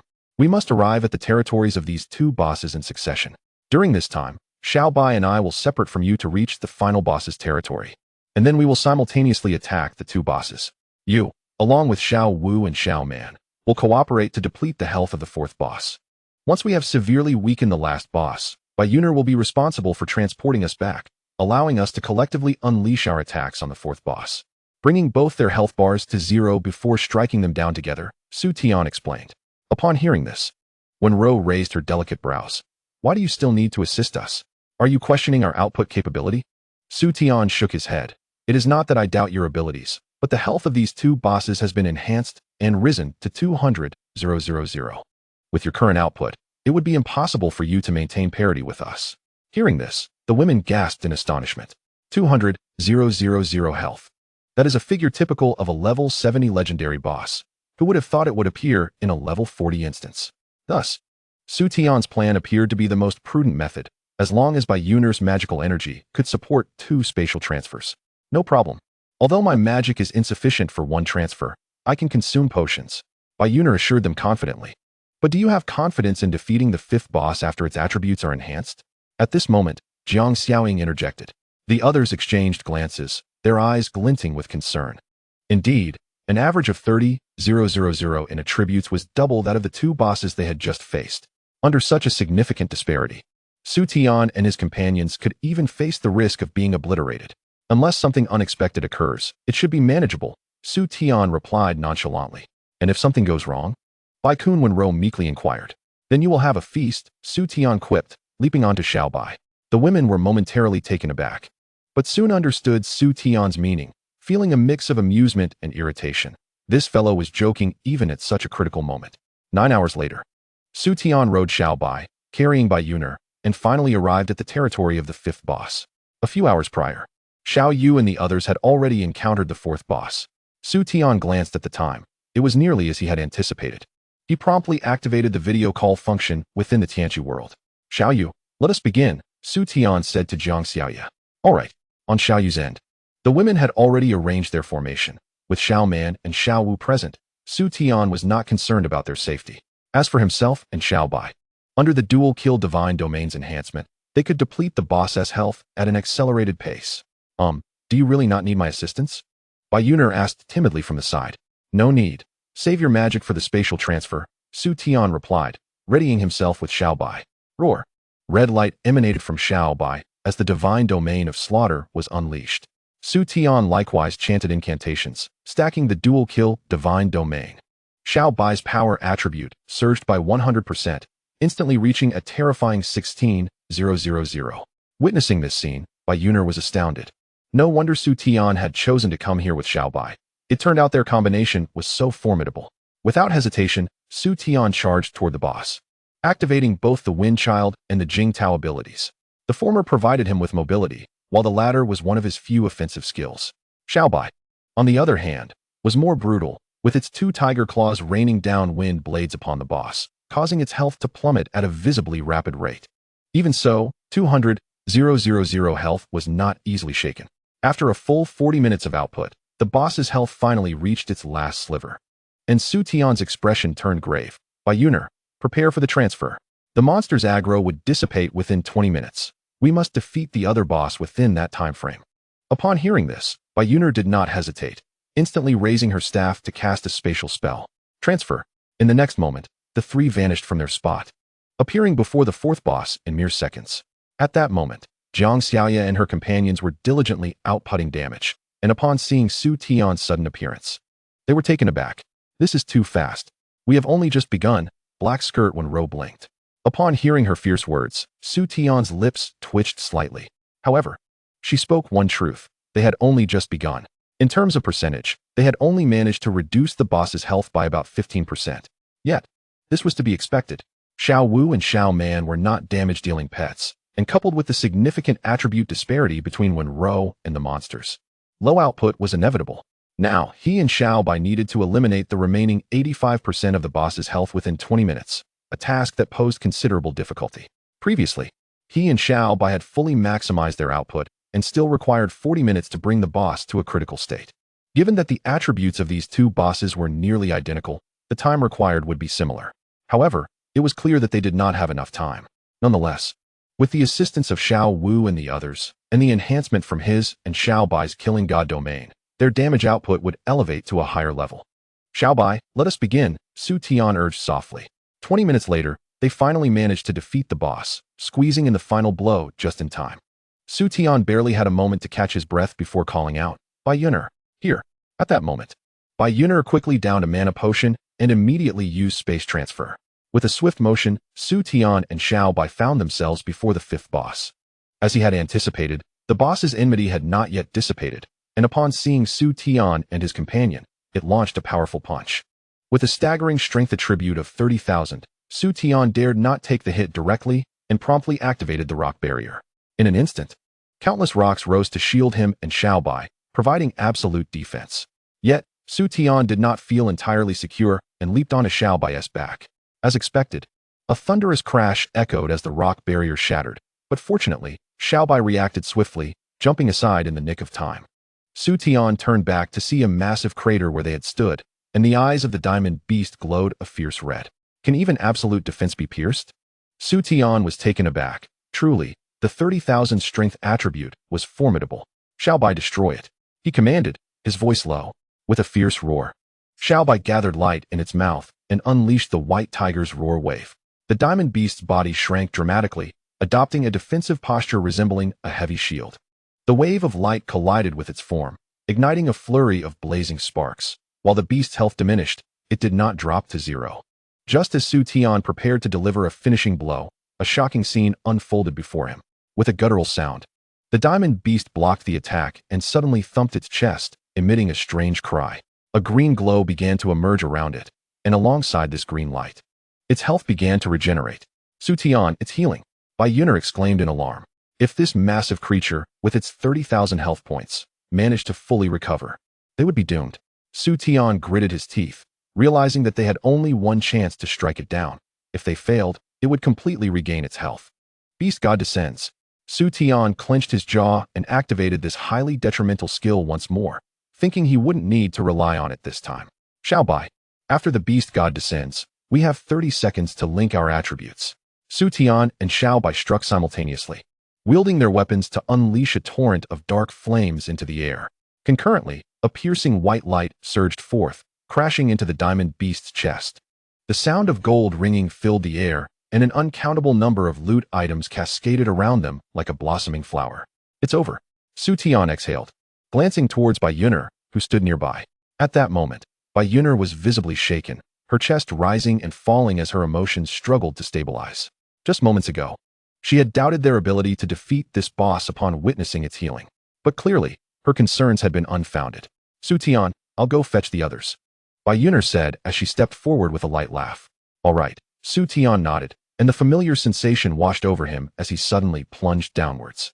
Hey, Bai Yuner gasped, her eyes widening in shock as Su Tian landed squarely against her chest.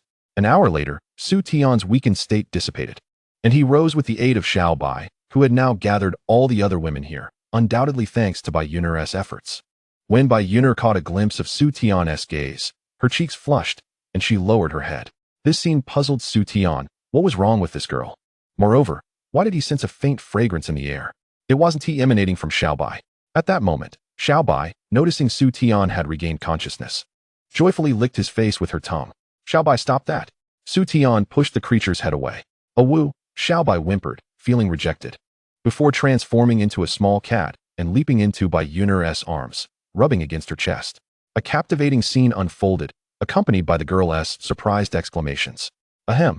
I suppose we can consider this a successful dungeon raid now? Jiang Xiaoying and the other women withdrew their examining gazes and turned to Su Tian. Indeed, the boss has all been defeated. This can be deemed a successful raid, Su Tian replied, observing the rewards scattered on the ground. Upon inspecting the rewards, Su Tian could not help but express his astonishment. True to its nature, the raid rewards were exceedingly bountiful. There were 3 complete sets of silver equipment alone, and the remaining materials were countless, including a mysterious scroll known as the Insight Scroll. According to its description, the user could comprehend the crafting method of a particular item, clearly intended for use by item-related professions. What one could learn depended on the user's luck. Some might even acquire the crafting method for a class change scroll, ensuring their future sustenance, while others might only grasp the method for a mundane bronze attack scroll, which held little value. This is perfect for my elder sister. Su Tian unhesitatingly tucked the Insight Scroll into his pocket. The other women felt no objection to Su Tian taking the scroll, as he had been the main contributor during this raid, while they merely participated as support. However, Su Tian was not the type to hoard everything for himself. He distributed a material to each of them as a token of appreciation, while keeping the remainder in his storage space. The people outside must be anxious. Shall we go out and inform them of our successful raid? Jiang Xiaoying suggested. Yes, Su Tian, you've been resting for an hour. And there's less than an hour left until the raid officially concludes, Bai Wenru added gently. All right. But just as Su Tian was about to speak, he suddenly recalled something important and promptly fell silent. You all go ahead. I have something to attend to. Su Tian's lips twitched slightly, nearly forgetting about the black gold resources. He had been so preoccupied with defeating the boss that he completely overlooked exploring the black gold resources. What is it? Jiang Xiaoying furrowed her brows at his words. Bai Wenru cast a teasing glance. Are you implying? Hey, what are you thinking? Even if it were that, it wouldn't be possible in a place like this. Su Tian felt speechless. Bai Wenru's beautiful eyes glimmered. Are you disdainful of the environment? That would be troublesome. We booked the presidential suite at the Shanjing Hotel. Would you like to join us? The others shot strange glances at the two women upon hearing this. Bai Wenru's face flushed in embarrassment. That wretched woman had dragged her into this. Ahem. About the room, Su Tian began, but suddenly sensed a pair of glimmering eyes filled with malice. He looked over to find it was Xiao Yu. The words Su Tian had poised to speak instantly morphed. I want to be joining for the room. I have things to do. Really. You all go ahead and report back to Teacher Chu. With that, Su Tian made a hasty retreat. Chapter 90. The Fall of Great Australia, Yoji Jiling. Su Tian rode on Xiaobai, finally locating the site of the Heijin resources. With the 5 bosses already vanquished, this dungeon posed no threat to him, allowing him to leisurely explore its treasures. What is this? After rummaging for a while, Su Tian surprisingly unearthed a piece of paper that appeared to be a treasure map, albeit an incomplete one. He frowned at the thought of the Heijin resource, a fragment of a map. His mind drifted back to a recent auction in Nan province where he had acquired another fragment.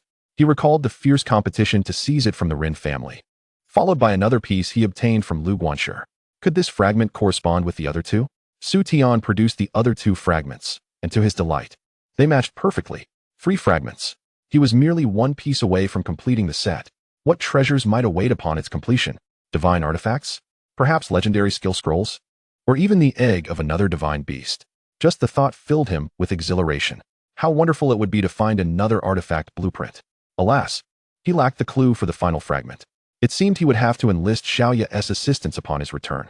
Nevertheless, discovering the 3rd fragment was already a great satisfaction for Su Tian, as he was so close to the treasure map. With a shrill whistle, the Xiao Lohao sounded. And as Su Tian exited the dungeon, the seagulls soared joyfully in the air. With a flash of light, he returned to the real world. Su Tian has emerged. Someone shouted, and the surroundings erupted into a cacophony of voices. Su Tian, I'm your idol. No, you are mine. Even the top-ranked teams could not conquer this dungeon. And yet you succeeded, truly deserving of being the #1 newcomer. Impressive. Su Tian, I want to have your children. The head of the Eastern Province even personally unfurled a banner, eagerly approaching Su Tian upon seeing him. Su Tian, I've heard it was your solo effort that cleared this dungeon.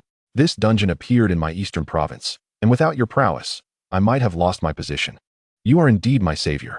Su Manshan, the head of the Eastern Province, said with a beaming smile. Su Tian raised an eyebrow at his words. Su Xingshou is jesting.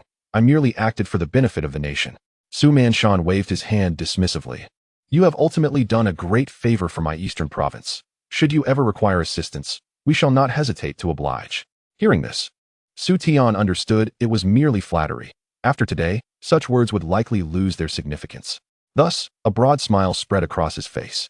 Since that is the case, I have a materials list here. Might you be able to gather them for me, Su Xingshou? Su Tian inquired, producing the crafting materials for the Tun Tian Hu. Su Manshan was taken aback, surprised by Su Tian's straightforwardness. Nevertheless, as a provincial governor, he maintained composure. However, upon receiving the materials list, he could no longer contain himself. Are you certain it is these? He asked, his eyelids twitching. Indeed, it is precisely these, Su Tian affirmed with a serious nod. Su Manshan cast Su Tian a complex glance, then took a deep breath. Very well, I shall assist you.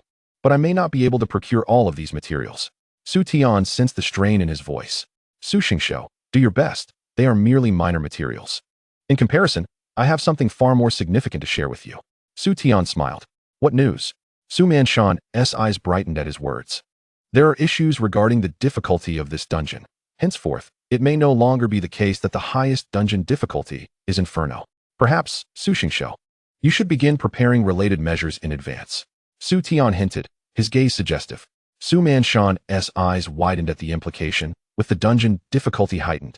It would undoubtedly incite public unrest.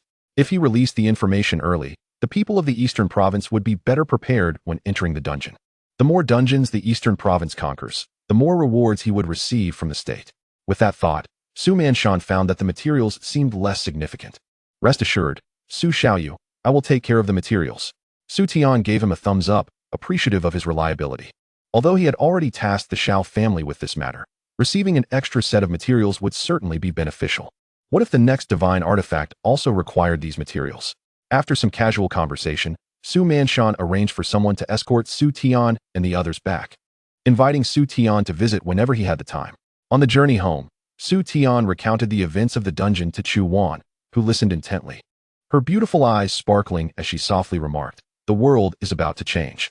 3 days later, Hua Xiao introduced a new difficulty level, Chaos.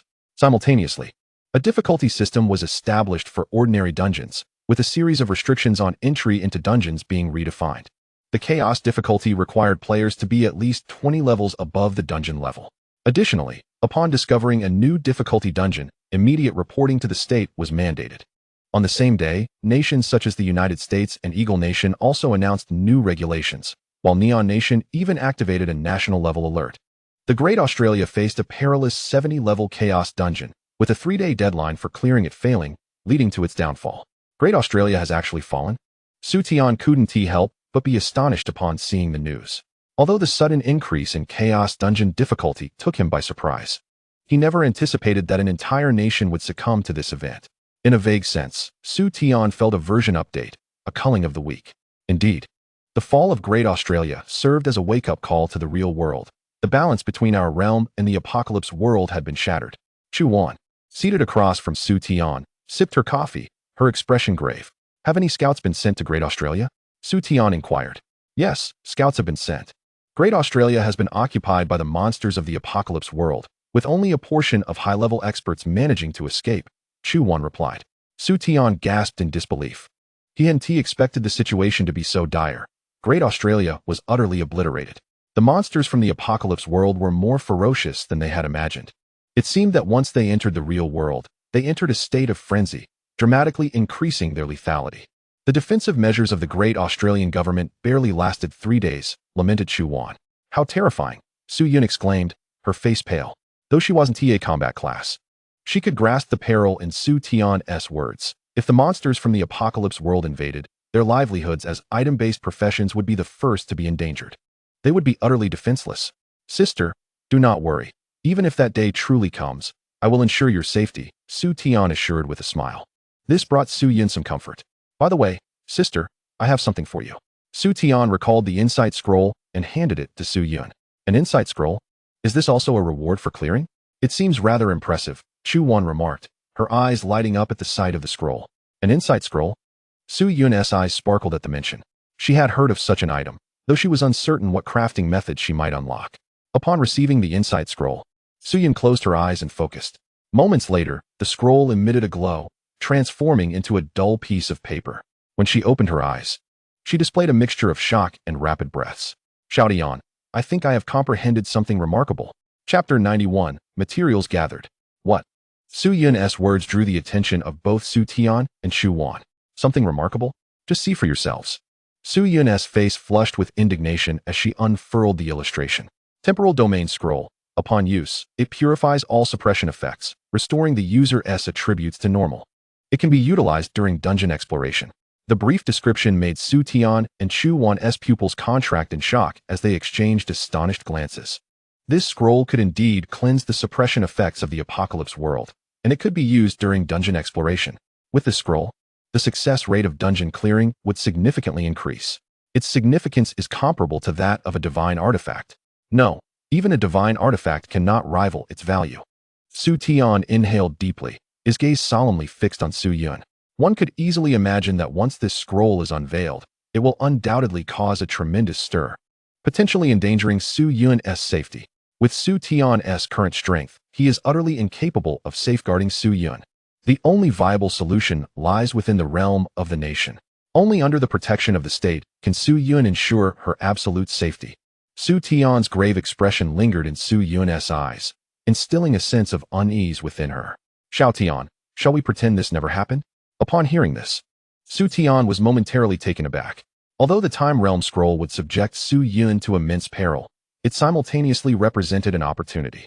With the Time Realm Scroll, Su Yun would undoubtedly receive substantial support from the nation, and her future standing might even eclipse that of the Tianbang's strongest. Yet, Su Yun wished to conceal herself. Su Tian understood that his sister merely did not want to part from him. Following the incident involving their parents in the dungeon, they had relied on one another, their bond transcending the ordinary ties of kinship.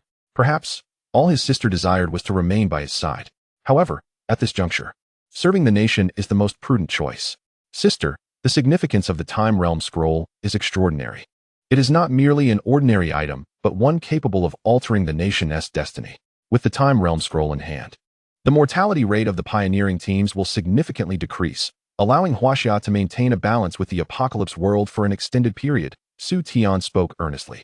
Su Yun fell into silence, recognizing the truth in Su Tian's words. Yet, if she chose the nation, she would be thrust into an unfamiliar realm. Su Tian was her sole family in this world, and separation from him would be excruciating. A flicker of struggle crossed Su Yun's eyes. Xiao Tian, grant me 3 days to contemplate. Su Tian turned to Chu Wan, who slightly tilted her head. I haven't heard anything. The three returned to the villa, each burdened with their own thoughts. The Jiang sisters were seated in the hall, engrossed in television, and were taken aback by the peculiar scene unfolding before them. What has transpired? Su Tian, there's news regarding the materials. Father asked me to inform you. Do you have time to discuss this in person? In the afternoon. Xiaoya called. All right. Su Tian, anxious about Su Yun's situation, felt a sense of relief upon hearing Xiaoya's words and arranged to meet her. This time, he did not invite Chu Wan, as he was already familiar with Xiaoya and felt it unnecessary to involve her as an intermediary. Sister Xiaoya. The two met in a refined tea house, where Xiaoya had long been waiting, clad in a fitted embroidered qipao. As she sat cross-legged, a tantalizing glimpse of her fair skin emerged from the slit of her dress, her long legs delicately curled to the side. You've arrived? Are you thirsty? Have some tea. The tea here is quite exquisite. As soon as Su Tian sat down, Xiaoya stood up, slightly bending to pour him a cup of tea. Su Tian, seeing this, lifted the cup and drank it in one go, savoring the rich yet bitter flavor that danced upon his palate. Indeed, it was remarkable tea. However, after finishing the tea, Su Tian turned his gaze towards Xiaoya's exquisite visage, for he had not come merely to enjoy tea. Really, you are so impatient. Can't we chat a bit first? Xiaoya sighed with a hint of melancholy. Su Tian's expression subtly shifted, feeling as though they were engaged in something clandestine. Here, this is your materials list. Although some items are challenging to procure, my father used the Xiao family's treasure-seeking order to assist you in acquiring them. So they are all included here, she stated, producing a storage bracelet. Su Tian accepted the bracelet and examined it, confirming that it contained the materials he was missing. His excitement surged. With these materials, he could forge the divine artifact, Tun Tian Hu. Su Tian already had a general understanding of Tun Tian Hu's capabilities, yet its exact attributes remained shrouded in mystery. He was almost desperate to create the artifact immediately. However, it was evident that the time was not yet ripe. He gazed at Xiaoya and smiled. I am unsure of the price of these materials, but I believe the balance on this card should suffice. Please also convey my gratitude to Uncle Xiao. The treasure-seeking order must be quite remarkable, correct? Xiaoya smiled radiantly. The treasure-seeking order is indeed extraordinary. But compared to your brilliance, it is but a trifle. You have now become a prominent figure in Huaxia. Without your strategic prowess, we might have faced dire consequences in that troublesome dungeon in the eastern province. Su Tian scratched his head. Really? I don't think so. Huaxia is brimming with talent. I cannot believe there wasn't a contingency plan. Here, this is the remainder. Xiaoya produced a card reader, processed the payment for the materials, and returned the card to him. There is still this much. Upon checking the card balance, Su Tian was taken aback. The card had a staggering balance of 400 million, while he had previously possessed 700 million. Thus, the materials only cost 300 million? This amount seemed incongruous, considering the exceedingly rare materials were often valued at exorbitant prices, with some sellers unwilling to part with them for 1 billion. Don't think we are doing you any favors. Those sellers were merely willing to grant my father a courtesy, Xiaoya remarked. Is that so? Su Tian nodded, not dwelling further on the matter. By the way, I heard from Xiao on that Qing has given you a ticket for the Shenzhou Zhulu event. Xiaoya inquired. Yes, Su Tian nodded, suddenly realizing that the date for Shinzhou Zhu Lu was fast approaching. That dungeon, with its double drop rates, offered a greater chance of acquiring divine artifacts and legendary skill scrolls. Most importantly, the experience multiplier was substantial, and he needed to level up significantly. Along with Xiao Bai and the others, he no longer feared epic bosses. With one more level of strength, he could contend with legendary bosses. Being able to face legendary bosses would position him as a formidable expert, with the potential to enter the Tianbang. Our Xiao family has also obtained a ticket for Shinzhou Zhu Lu. I will accompany you, Xiaoya stated calmly. Oh, all right. Su Tian nodded, but then realized, what did you just say? Shinzhou Zhu Lu? I will be attending as well. You will take me with you, right? Xiaoya blinked innocently. But aren't you a support-type profession? Su Tian scratched his head, wondering if support-type professions could participate in Shinzhou Zhu Lu. I knew you would say that. However, my sister is no longer the support type she once was. As she spoke, Xiaoya snapped her fingers, and a flicker of flame danced from her palm. A fire controller. Su Tian was taken aback, staring at Xiaoya in astonishment. You bought the fire controller job change scroll. However, support-type professions cannot transition into mysterious professions, Su Tian replied. Perplexed. Have you heard of the Wishmaster? Xiaoya whispered. Wishmaster? Su Tian was stunned. It was a highly unusual profession among the mysterious classes, characterized by a complete lack of offensive, defensive, or survival capabilities. In terms of combat prowess, it was even inferior to lifestyle professions. Yet, it possessed a unique trait, the ability to grant wishes. Regardless of the event, it could make a wish, and if successful, the seemingly impossible could become achievable. For instance, Xiaoya could use the fire controller job change scroll to transition. According to the rules, this was deemed impossible. However, with the intervention of the Wishmaster, should they successfully grant the wish for Xiaoya to change jobs, the transition could defy the very rules of the apocalypse world, allowing Xiaoya to change her profession. Of course, the success rate of such wishes varied, contingent upon the world's regulations. The less impact the wish had on the apocalypse world, the higher the likelihood of success. Conversely, if the event was significantly influential to the apocalypse world, the chance of failure rose correspondingly. As far as Su Tian knew, there was only one Wishmaster in Huaxia, and they were under the stringent protection of the nation's elite. To have the Wishmaster intervene would require an unimaginable price. However, the Xiao family seems to possess such financial capacity and has indeed acted upon it. Xu Tian couldn't help but smile bitterly. Perhaps this is the realm of the affluent. So what about you, my dear younger brother Xu Tian? Do you have any wishes you wish to fulfill? Would you like me to assist you in purchasing a wish opportunity? As long as you take me along in the Shinzhou Zhu Lu? Xiaoya jested. Sure, make a note of it, Xu Tian replied, his eyes brightening at the mention. A wish opportunity from a Wishmaster is a rare chance to reverse fate. One should seize it without hesitation. His response left Xiaoya momentarily speechless. She had merely been polite, never expecting him to take her seriously. However, now that the words had left her lips, retracting them was not an option. After all, she was indeed a young lady of status. It seemed that in the future, she must refrain from jesting in front of Xu Tian, as he might just take it to heart. All right then, if there's nothing else, I shall take my leave, Xiaoya said, rising to gather her belongings. Okay. Xu Tian nodded, his eagerness to return and forge the Tunshin, who was palpable. By the way, Xiaoya, I don't have a car. Could you give me a ride? He suddenly remembered. Xiaoya paused in surprise. Driving a rather understated Ferrari, she dropped Xu Tian off at the school gates, leaving amidst the envious gazes of fellow students. Consequently, the students turned their attention back to Xu Tian. This guy seems to be living off a rich woman. Huh? Upon returning to the Qingxin villa, Xu Tian swiftly retreated to his room, retrieving the equipment blueprint to utilize the forging function. Crafting, especially for divine artifacts, requires considerable time, 3 hours of anticipation in this case. Thus, Xu Tian abstained from food and drink, awaiting the completion of the process. Finally, the forging interface erupted in a cascade of golden light, revealing a hazy gourd-shaped object adorned with cloud patterns, at its center engraved with 3 archaic symbols. Although Xu Tian did not recognize the characters, he understood their significance. Tunshin Hu. Without further ado, he examined its attributes with excitement.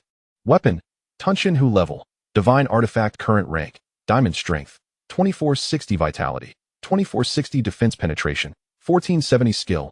Fuma, when the target enemy is judged as a monster, it can be reduced to critical health and absorbed into the Tunshin Hu for digestion, allowing the gourd to absorb certain attributes and bestow them upon its master. Note, experience can be acquired normally, and attribute stacking has no upper limit. Solid. Each monster digested by the Tunshin who accumulates corresponding energy to unleash a super defense. Adding 300 of the Master S defense attributes. Qing Tian. Each monster digested by the Tunshin who accumulates corresponding energy to unleash a lethal strike. Adding 300 of the Master S attack attributes. Attack, defense, and growth, all are complete. Truly deserving of its divine artifact title.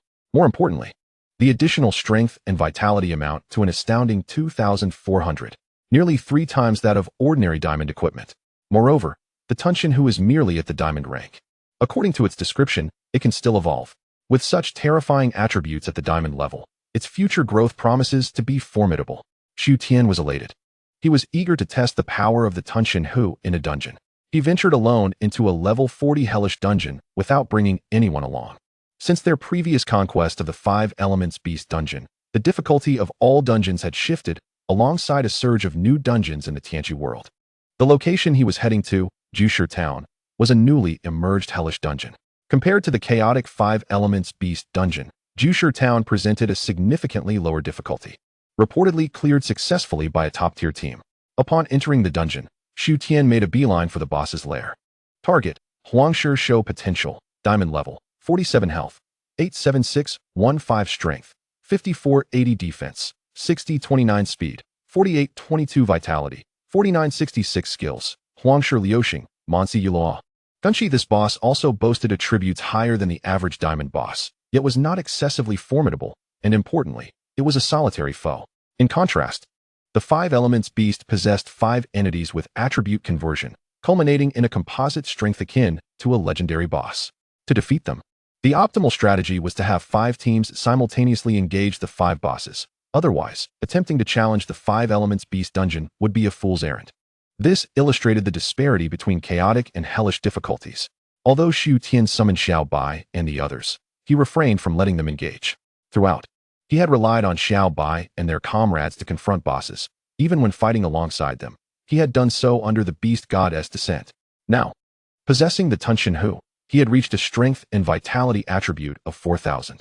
If he activated the Kill God domain, his strength could soar to 6,000, though still inferior to Xiaomon. He now possessed a degree of offensive capability without solely depending on the Beast Goddess descent. Thus, he was determined to confront the Huangshi Show alone. Chapter 93, Xu Yan's Choice Heiyu. Xu Tian called out softly, his right hand manifesting the diamond greatsword. The divine artifact has the added benefit of not occupying a weapon slot. One can wield a regular weapon simultaneously, albeit without stacking the attributes of the weapons. Drawing forth Heiyu, Xu Tian chanted a spell to activate the Kill God domain, amplifying both his strength and agility. In the next moment, he darted forth. Heiyu striking the Huangshi Show. Clang, clang.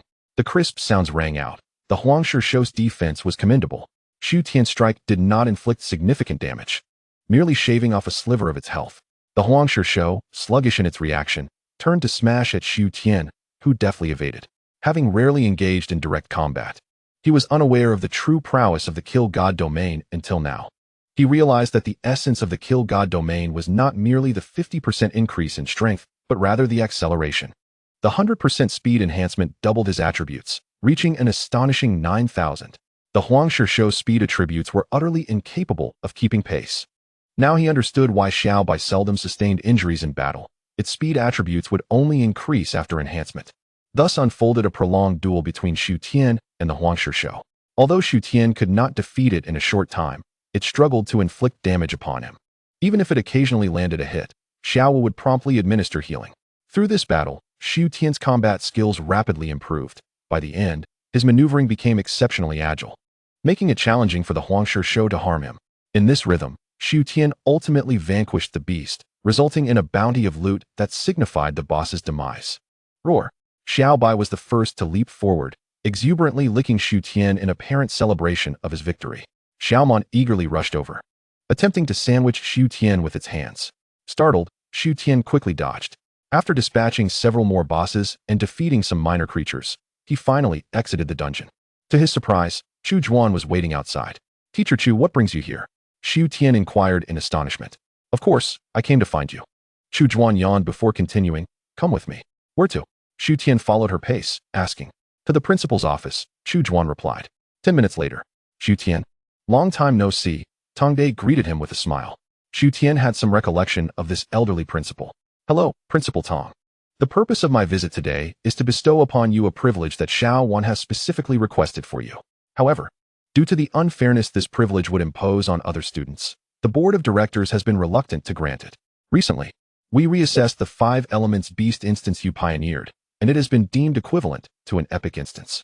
Therefore, after our discussions, we have decided to grant you access to instances below level 70, along with the privilege of entering instances free of charge, effectively opening the intermediate instances of the school to you entirely, Tang Dai stated. Although Su Tian had anticipated this announcement during the first half of Tang Dai's speech, he was still exhilarated upon hearing that the permissions were truly being granted to him. Finally, he would no longer be confined to grinding level 40 instances. By the way, am I allowed to bring others in? Su Tian inquired. Tang Dai paused for a moment, then smiled and said, considering your capabilities, I personally agree to your bringing others. Thank you, Principal. Su Tian expressed his gratitude. You ought not thank me. All these arrangements were made by Xiao Wan visiting the board of directors on your behalf.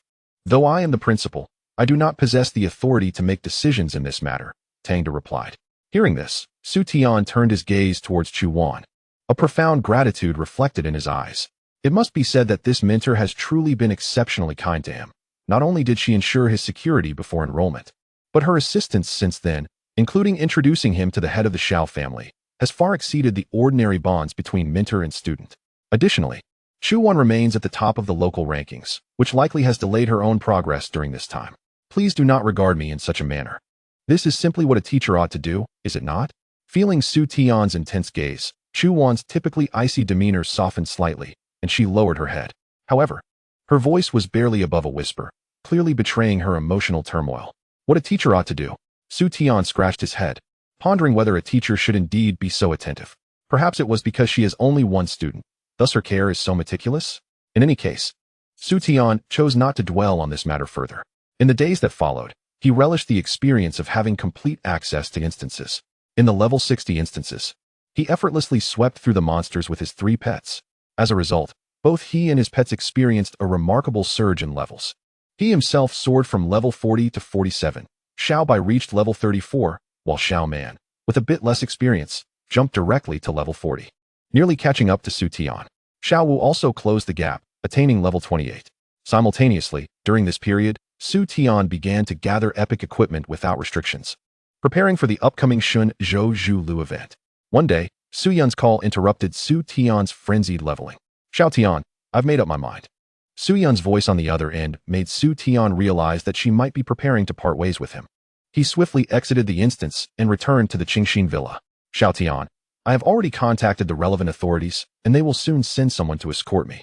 You were right. The impact of the time dimension scroll on the nation and the world is immense, and I cannot be selfish. However, after this, the opportunities for us to meet will be quite limited, Su Yun said, gazing at Su Tian with a mix of affection and complexity.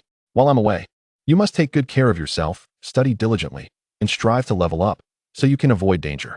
Su Yun's gentle admonitions caused Su Tian's nose to tingle with emotion. Since their parents' passing, Su Yun had borne the burden of the household, and in Su Tian's heart, she was both sister and mother. He felt reluctant to see her leave. Yet, he understood that the truth about the time dimension scroll would eventually come to light. And at that moment, Su Yun would face unimaginable peril. Rather than that, it would be better to place her under the protection of the country, allowing Su Tian to feel at ease. One day, he would grow to such a level that no one could look him in the eye, and at that time, he would bring Su Yun back. Sister, I will visit you when I have the time, Su Tian murmured. Here, I have some time dimension scrolls that I crafted over the past few days. Take them with you, Su Yun said, handing Su Tian a storage bracelet. Su Tian accepted it, and at that moment, the National Protection personnel arrived outside the door. Watching Su Yun being taken away, Su Tian felt a strange emptiness in his heart. In the following days, he immersed himself in instances, fervently leveling up, until the time for Shun Zhou Zhu Lu finally arrived. Chapter 94. Bullying the Freshman, is it? Ding. Congratulations, host, you have discovered a golden resource. Please proceed to retrieve it. In a level 60 instance, Su Tian was leading his 3 pets in a sweeping assault on the lesser monsters.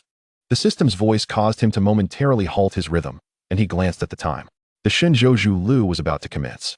Su Tian murmured, promptly mounting Xiao Bai to seek the golden resource. Dust billowed, and a thunderous rumble resonated from the ground, prompting surrounding adventuring teams to hastily retreat, their eyes flashing with a hint of wariness. During this time, a Beastmaster sweeping through level 60 instances had become common knowledge, with whispers claiming this individual could eliminate epic-level bosses in an instant. Astonishingly, it was rumored he had only just reached level 50. Ding! Congratulations, host. You have located a golden resource, earning 3 legendary level attack scrolls. The system's voice echoed, presenting him with 3 legendary attack scrolls, which were quite valuable items, equating to Xiao Bai's full power strike. It's time to head out. Su Tian gazed into the distance, taking a deep breath. Throughout this period, he had been focused on self-improvement, and his level had now risen to 53. Xiao Man reached level 45, Xiao Bai attained level 40, while Xiao Wu lagged slightly, but was close to catching up with Xiao Bai at level 38. Among them, Xiao Bai's attributes were the most formidable. Even without transforming into battle form, he boasted an average of 7,000 in his 4-dimensional attributes. In his transformed state, that average reached an astounding 14,000. Xiao Wu had an average of around 6,500 in his 4-dimensional attributes, while Xiao Man, despite having a higher level, had slightly lower attributes than the 2 divine beasts, averaging around 4,000. There was simply no comparison between legendary potential and divine beasts. As for Su Tian himself, he had slain nearly 1,000 monsters during this time, and the attributes absorbed by the Tun Tian who amounted to an average of 250 points, coupled with the linked attributes from Xiao Bai and the other beasts. Su Tian's average 4-dimensional attributes had reached a staggering 6,000, nearly matching Xiao Wu, the divine beast. Such figures were rare, even among level 60 combat professions. Moreover, Su Tian possessed the Tun Tian Hu, an artifact that significantly enhanced his output capabilities. However, he faced one limitation. He lacked a plethora of output skills. It seemed prudent to gather some Beastmaster skill books during this outing. Taking a deep breath, Su Tian exited the instance. The Shenzhou Lu represented an opportunity coveted by countless individuals. Since Qing University possessed an entry ticket, all students should have the chance to compete fairly. Why should the entry ticket be granted to a freshman? Indeed, what qualifications does a freshman possess? We, the senior students, have contributed so much to the institution. Yet the school has decided to bestow such a privilege upon a newcomer. Protest. We demand fair competition. At this moment, countless students gathered outside the principal's office, brandishing placards in protest, all for that coveted entry ticket to the Shenzhou Lu. The majority were senior students, all dissatisfied with this matter. Inside the principal's office, Tangda wore a troubled expression. He had not anticipated the revelation surrounding the Shenzhou Lu entry ticket. What value could be assigned to this ticket? It was undoubtedly beyond mere gold coins, and what one could gain from the Shenzhou Lu was unpredictable. However, he understood that as long as one emerged alive from the Shenzhou Lu, they would at least possess the strength to enter the Huaxia local rankings. Therefore, those capable senior students would be the first to ignite conflict, and now, the protests had escalated beyond control. Tangyi. At that moment, a girl clad in a light blue long dress entered, softly calling out, "Xiaowan, you are here? Has Su Tian come out yet?" Tangda inquired. "Not yet," Chu Wan replied, shaking her head, her gaze slightly focused. "Has the situation grown that dire?" "Indeed, several students have escalated the matter to the Board of Trustees. And now those trustees are pressuring me to resolve it," Tangda said with a wry smile. "But weren't they the ones who initially decided to give this admission ticket to Su Tian?" Chu Wan furrowed her brow slightly. Tangda remained silent. Chu Wan immediately grasped the underlying cause of the matter, biting her silver teeth in response. "They keep changing their minds. What right do they have to be trustees? Some of those students are scions of prominent families in the capital. The trustees do not wish to offend them," Tangda sighed. "Is that so? If they cannot afford to offend them, then can our Chu family be disregarded?" A hint of coldness flickered in Chu Wan's beautiful eyes. "Xiao Wan, you wouldn't want the Chu family to intervene, would you?" Tangda asked, slightly frowning. Chu Wan nodded indifferently. If the Chu family were to step in, this matter would surely be resolved perfectly. However, having a prestigious family interfere with the order of the academy is unprecedented. I fear that other prominent families in the capital might take the opportunity to make things difficult, Tangda stated solemnly. "So what? Su Tian is my student now? And that admission ticket was promised to him by those old geezers. Do they think I have no temper? They seem to have lost their wits in recent years. Isn't it about time the Board of Trustees at Qing University was changed?" Chu Wan's tone was calm yet firm, causing Tangda to regard her with a newfound seriousness. It suddenly reminded him that Chu Wan was not only an honorary mentor at Qing University, but also the future head of the Chu family. Those old geezers probably never imagined they would offend her in this way. Just then, Chu Wan's phone rang. Upon seeing the caller ID, her face lit up with joy. Su Tian, have you come out? Yes, Teacher Chu. I heard some students talking about protests related to the admission ticket for Shenzhou Lu. What's going on? Su Tian asked. Hearing this, Chu Wan's expression momentarily froze, and she bit her lip, saying, You need not worry about this matter. Shenzhou Lu will commence in 2 days. Focus on your preparations, and leave the rest to me. On the other end, Su Tian fell silent for a moment before saying, Teacher, let me handle this matter. After that, the call ended. Chu Wan was taken aback, realizing Su Tian was already outside the principal's office, and hurriedly exited with Tang Da. At that moment, outside the principal's office, several upperclassmen stood in front of Su Tian, provocatively demanding, Hand over the admission ticket for Shenzhou Lu. You do not yet qualify to represent Qin University. I lack qualification. Do you all possess it? Su Tian replied calmly. Moreover, that admission ticket was promised to me by the university when I was enrolled. Why should I hand it over to you? Huh. What a joke. I never heard of any admission ticket being given upon enrollment, one upperclassman scoffed. Shenzhou Lu is not just an ordinary instance. Talents from all nations will participate. If a newcomer like you enters and is defeated by foreign prodigies, wouldn't that be a disgrace for our Huaxia? As they spoke, more and more upperclassmen encircled Su Tian, their intentions clear. Seeing this, Su Tian smiled. So you enjoy bullying newcomers? The group of upperclassmen was momentarily taken aback, then retorted coldly, What if we do? Hand over the ticket, and we will still treat you as our junior. Those capable shall obtain the ticket. Hand it over, and we will let you go. As the voices around him grew louder, Su Tian's expression turned increasingly indifferent. Very well, if those capable are to take it, then come and seize it. With that, 3 contract magic arrays materialized behind him. In the next moment, 3 majestic beasts emerged, their breaths resembling a roaring tempest. The appearance of these beasts startled the upperclassmen, but they quickly narrowed their eyes. Su Tian, don't think that having divine beasts grants you free reign. In this world, rank is paramount. How can an untrained divine beast turn the tide? The upperclassmen sneered.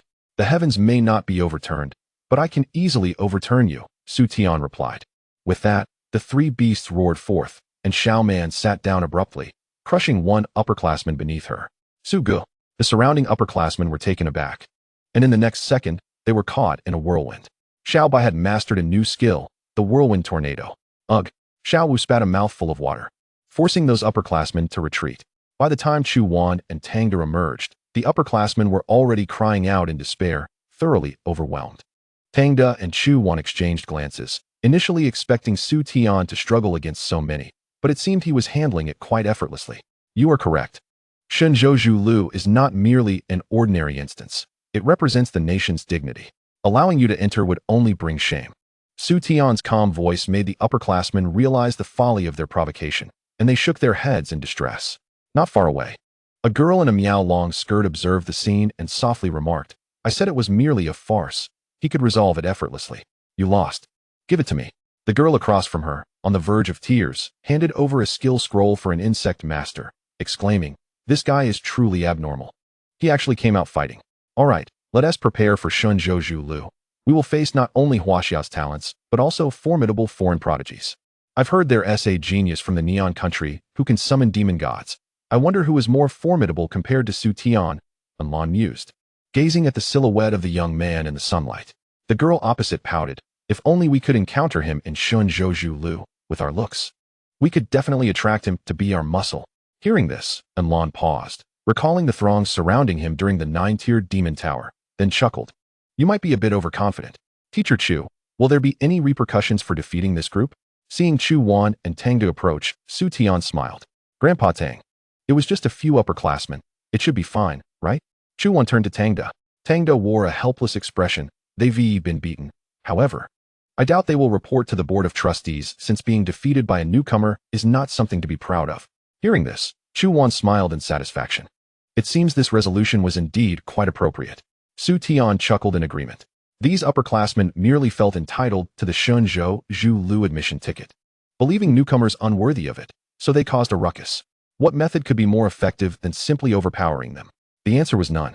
Hee. I initially planned for the Chu family to handle this matter, yet you, young man, took action directly, Tang Da laughed. Upon hearing this, Su Tian was taken aback. Turning to Chu Wan. As a prominent family in the capital, shouldn't the Chu family refrain from interfering in academy matters? Oh, it's nothing. By the way, Su Tian, with just 2 days before Shenzhou Zhu Lu begins, do you have everything prepared? Chu Wan inquired. Oh right, I still need some skill books to address my deficiencies. I'll visit Sister Xiaoya later to help me procure them, Su Tian replied. Sister Xiaoya? Chu Wan's icy expression momentarily softened, her gaze flickering as she looked at Su Tian. Are you quite familiar with her? Not really. She helped me sell a Fire Control Master S transfer scroll back in the South Province, and I only saw her once recently, Su Tian explained. Is that so? Chu Wan seemed contemplative. Then I will accompany you. I also have some matters to discuss with Xiaoya. All right. Su Tian nodded, failing to detect any unusual scent. Upon arriving at the Xiao auction house, he beheld Xiaoya, who was adorned in an elegant black gown, her tall and alluring figure exuding an irresistible charm. Perhaps it was due to her recent transition to a fire controller, as her pupils glimmered faintly with a red hue, hinting at a certain seductiveness. Su Tian, Xiao Wan. You've come, Xiaoya exclaimed, rushing to greet them. The Shenzhou Zhu Lu is approaching, and I intend to procure some items. Xiaoya, do you have any Beastmaster skill scrolls? Su Tian inquired. Beastmaster skill scrolls? Xiaoya was momentarily taken aback, for such items were exceedingly rare. This was partly due to the Beastmaster being a mysterious profession, and partly because it had long been considered a useless class in the eyes of the public. Even if one were to acquire a Beastmaster skill scroll, it would likely be dismantled for materials. What level do you require? She asked, preferably above diamond, and leaning towards offensive types. Money is no object, Su Tian replied. Very well, I will have someone check the inventory for you, Xiaoya said, making a phone call to arrange it. By the way, take this. She produced an item and handed it to Su Tian, a pair of jade pendants. What is this? Su Tian inquired, observing the exquisite and delicate pieces. They are an unrestricted legendary grade accessory. When united, they function as a legendary item, and when separated, they can sense each other's location. Additionally, in combat, they can activate a shield that possesses 30% of the owner's health and can purify negative effects, Xiaoya elaborated. At her words, Su Tian's pupils dilated in shock. Together, they are equivalent to a legendary item? The value of this equipment must be in the billions. He was astonished that Xiaoya would gift him such a precious artifact. Next to them, Chu Wan was equally astonished. Recognizing the equipment as a popular item from a previous auction, named Yuan Yang Pei. Divided, it was a legendary piece. Combined, it could unleash a cataclysmic attack rumored to easily vanquish legendary bosses and significantly wound others. However, the cooldown for this attack was extensive, requiring a month to replenish. There were said to be methods to accelerate the cooldown, but Xiaoya was unaware of the specifics. Chapter 96. 1 strike, 2 strikes, 3 strikes. Su Tian recalled that this equipment had indeed been acquired by the Xiao family, but had remained undisclosed until now, surprised that Xiaoya presented it to him. The significance of these two pieces was far from trivial. Take it. Once the Shenzhou Zhu Lu commences, you will need it to locate me. Consider it your reward for protecting me during the event, Xiaoya said with a smile. Upon hearing this, Su Tian felt an immediate sense of relief and nonchalantly tucked the pendants into his pocket. Xiaoya, are you also going to the Shenzhou Zhu Lu? Chu Wan asked, momentarily taken aback. Yes, my father purchased a ticket for me to participate, Xiaoya replied. Upon hearing this, Chu Wan's gaze flickered. There were entry restrictions for the Shenzhou Zhu Lu. Only those above level 70 could enter, and she was currently level 87, unable to participate. But Xiaoya, could you help me obtain a level 70 binding scroll? Chu Wan requested. A level 70 binding scroll? Xiaoya was startled, then her expression turned grave. Xiao Wan, you must think this through. Once a binding scroll is used, you cannot regain your original level for 6 months, and your 7 reincarnations will revert to 6. If you encounter enemies from the Chu family during the Shenzhou Zhu Lu, you may be in danger. Su Tian shared her concern. Teacher Chu, perhaps it is best you avoid such risks.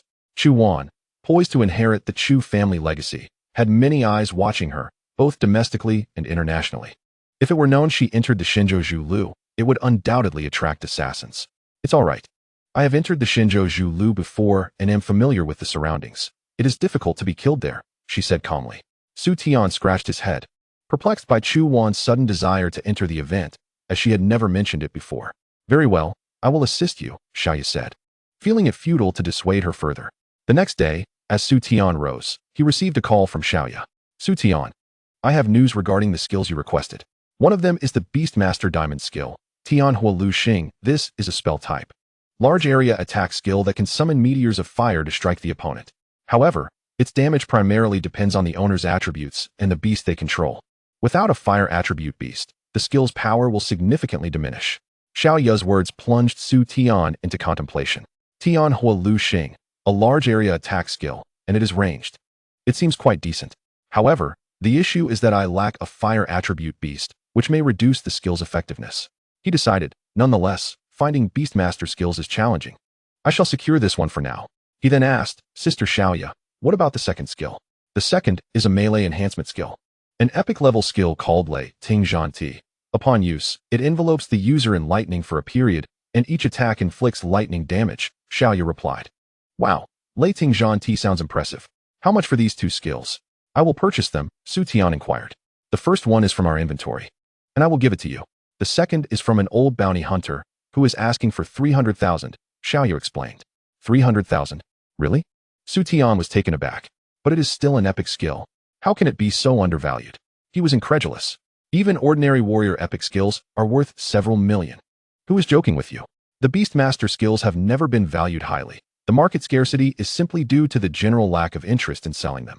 The seller offered it to our Shao family as a favor, so he only asked for 300,000. To him, it is merely a worthless scroll, Xiaoya stated with indifference. Hearing this, Su Tian believed her. Such skills truly were disregarded. After all, the Beastmaster had always been seen as a subpar profession. Nevertheless, Su Tian felt fortunate to have found such a bargain. These two skills could elevate his output significantly, costing him only 300,000 in total. Can you believe it? 2 skills for just 300,000. Xiaoya personally delivered the skill scrolls to Su Tian. As he received them, he hurried back home to study them. He then casually entered the teleportation hall to test a simulated boss, and as expected, the results were astonishing. Especially with Lei Ting Zhan Ti, the lightning damage could even be added to other skills. The damage from He Yuzhua Shao also carried the lightning attribute. How powerful was that?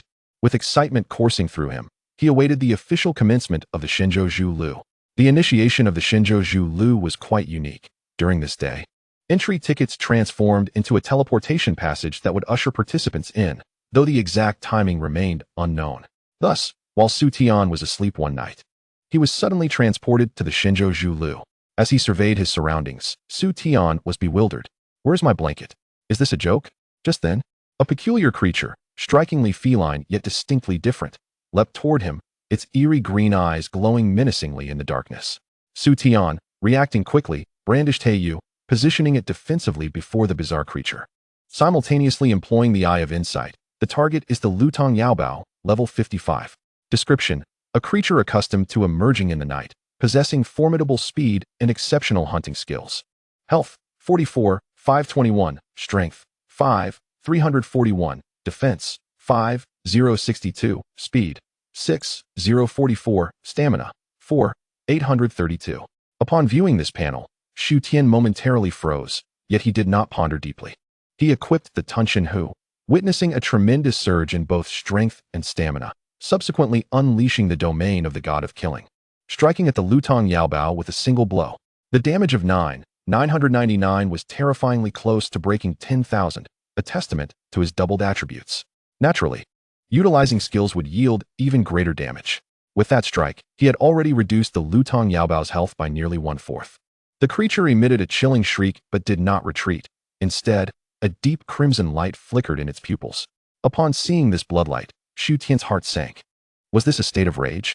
Such a state is exceedingly rare. In the countless dungeons he had previously traversed, encountering a raging creature was almost impossible.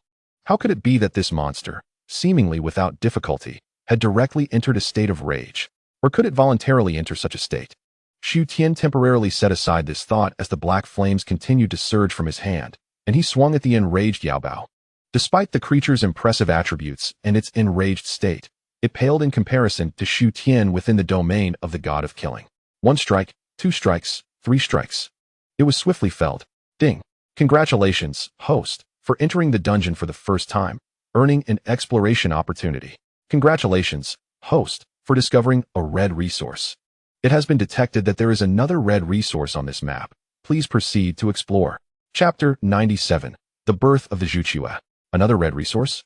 Hearing the system's voice, Xu Tian was momentarily stunned. He recalled a recent exploration of a red resource, during which he scoured the universal map without locating it. Now he finally understood. It was in Xinzhou Zhulu. No wonder it was missing from the ordinary maps. Xu Tian murmured. The emergence of the red resource banished any lingering drowsiness, transforming him into a nocturnal warrior in search of treasure. By the way, it seemed that the potential section for the previously encountered Lutong Yaobao had transformed into a description. What was that about? Xu Tian recalled the earlier incident. System. Do you know what is happening? Xu Tian inquired. System, all right. Xu Tian sighed. It appeared the system was also unaware. This Xinzhou Zhulu was indeed more peculiar than the external dungeons, to the extent that even the monster's potential could not be displayed. It seemed that he needed to exercise caution. Xiao Bai. Xu Tian summoned the contract formation, and Xiao Bai emerged, leaping into Xu Tian's embrace, incessantly licking him with its tongue. Enough of that. Let us seek treasures. Xu Tian smiled as he set it down. A woof. Xiao Bai nodded, transforming into battle mode in the next instant, its snow white fur shimmering faintly in the darkness. Xu Tian mounted Xiao Bai's back and directed it toward the first red resource point. This should be the place. Xu Tian led Xiao Bai to a dimly lit, serene mountain range, enveloped in swirling mist, littered with skeletal remains, exuding an eerie aura. What red resource could possibly be found here? Xu Tian, riding Xiao Bai, could not help but twitch the corner of his mouth at the surrounding scene. Let us proceed, Xiao Bai, it lies within. Though slightly apprehensive, Xu Tian was determined not to abandon the red resource. However, upon entering, he soon discovered a problem. The red resource was actually moving. Is this a joke? Xu Tian rubbed his eyes in disbelief. Yet the red resource was indeed shifting, heading directly toward him. Long legs.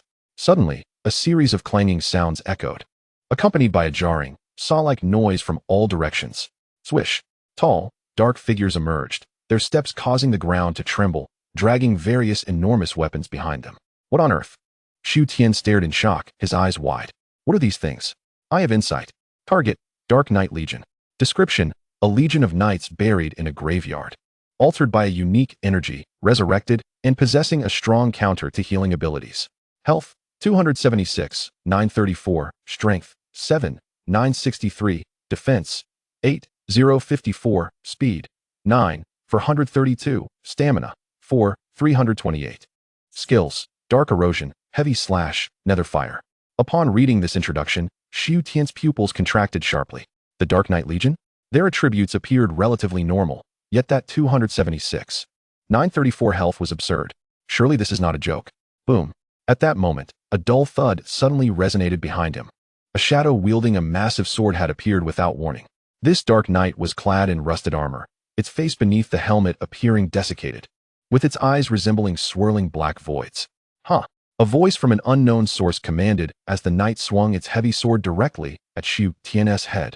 Xiao Bai reacted swiftly, dodging the strike. Crack. The Dark Knight's sword struck a colossal tree, its blade so sharp that it cleaved the tree in two. My goodness. Xu Tian was slightly startled, glancing at the encroaching Dark Knights, his expression darkening. Is this for real? Xiaomon Xiaowu. In the next moment, two contract formations appeared behind Xu Tian, and two massive beasts roared forth. Roar. A woof.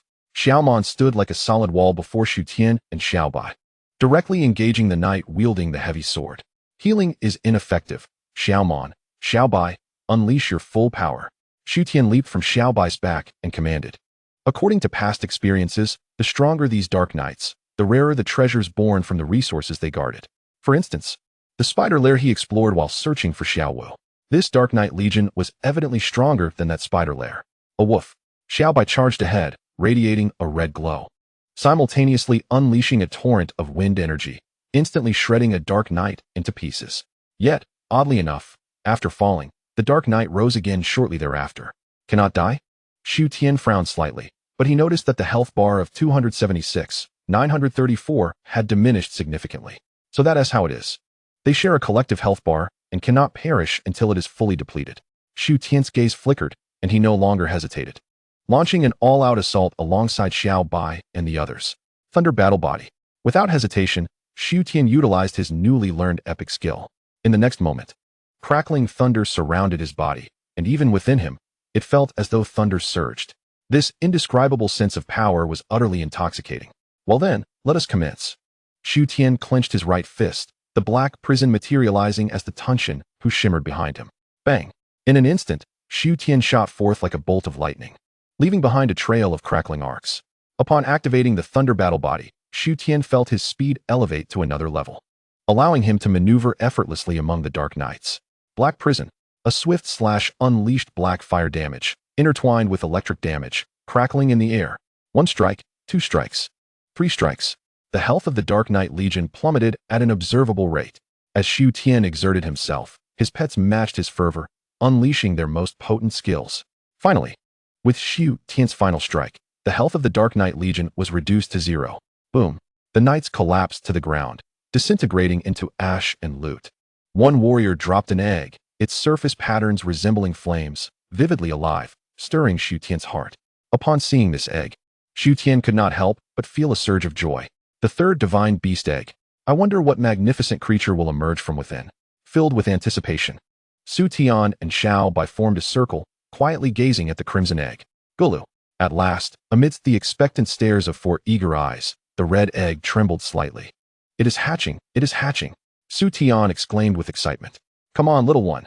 As Su Tian encouraged, a visible crack appeared on the surface of the egg, the fissure gradually widening until it fully split open. A small red head emerged, topped with a sharp beak and a pair of eyes like rubies, flapping its delicate wings. Wow! In the next moment, the little creature suddenly spread its wings, radiating a magnificent crimson light. When it opened its eyes again, a noble bird had appeared before Su Tian, its splendid feathers shimmering with a gem-like luster, elegantly pushing aside the eggshell as if it were a work of art. Vividly lifelike, a colorful crest stood tall, resembling a proud little princess. The third mythical beast, Zhuke,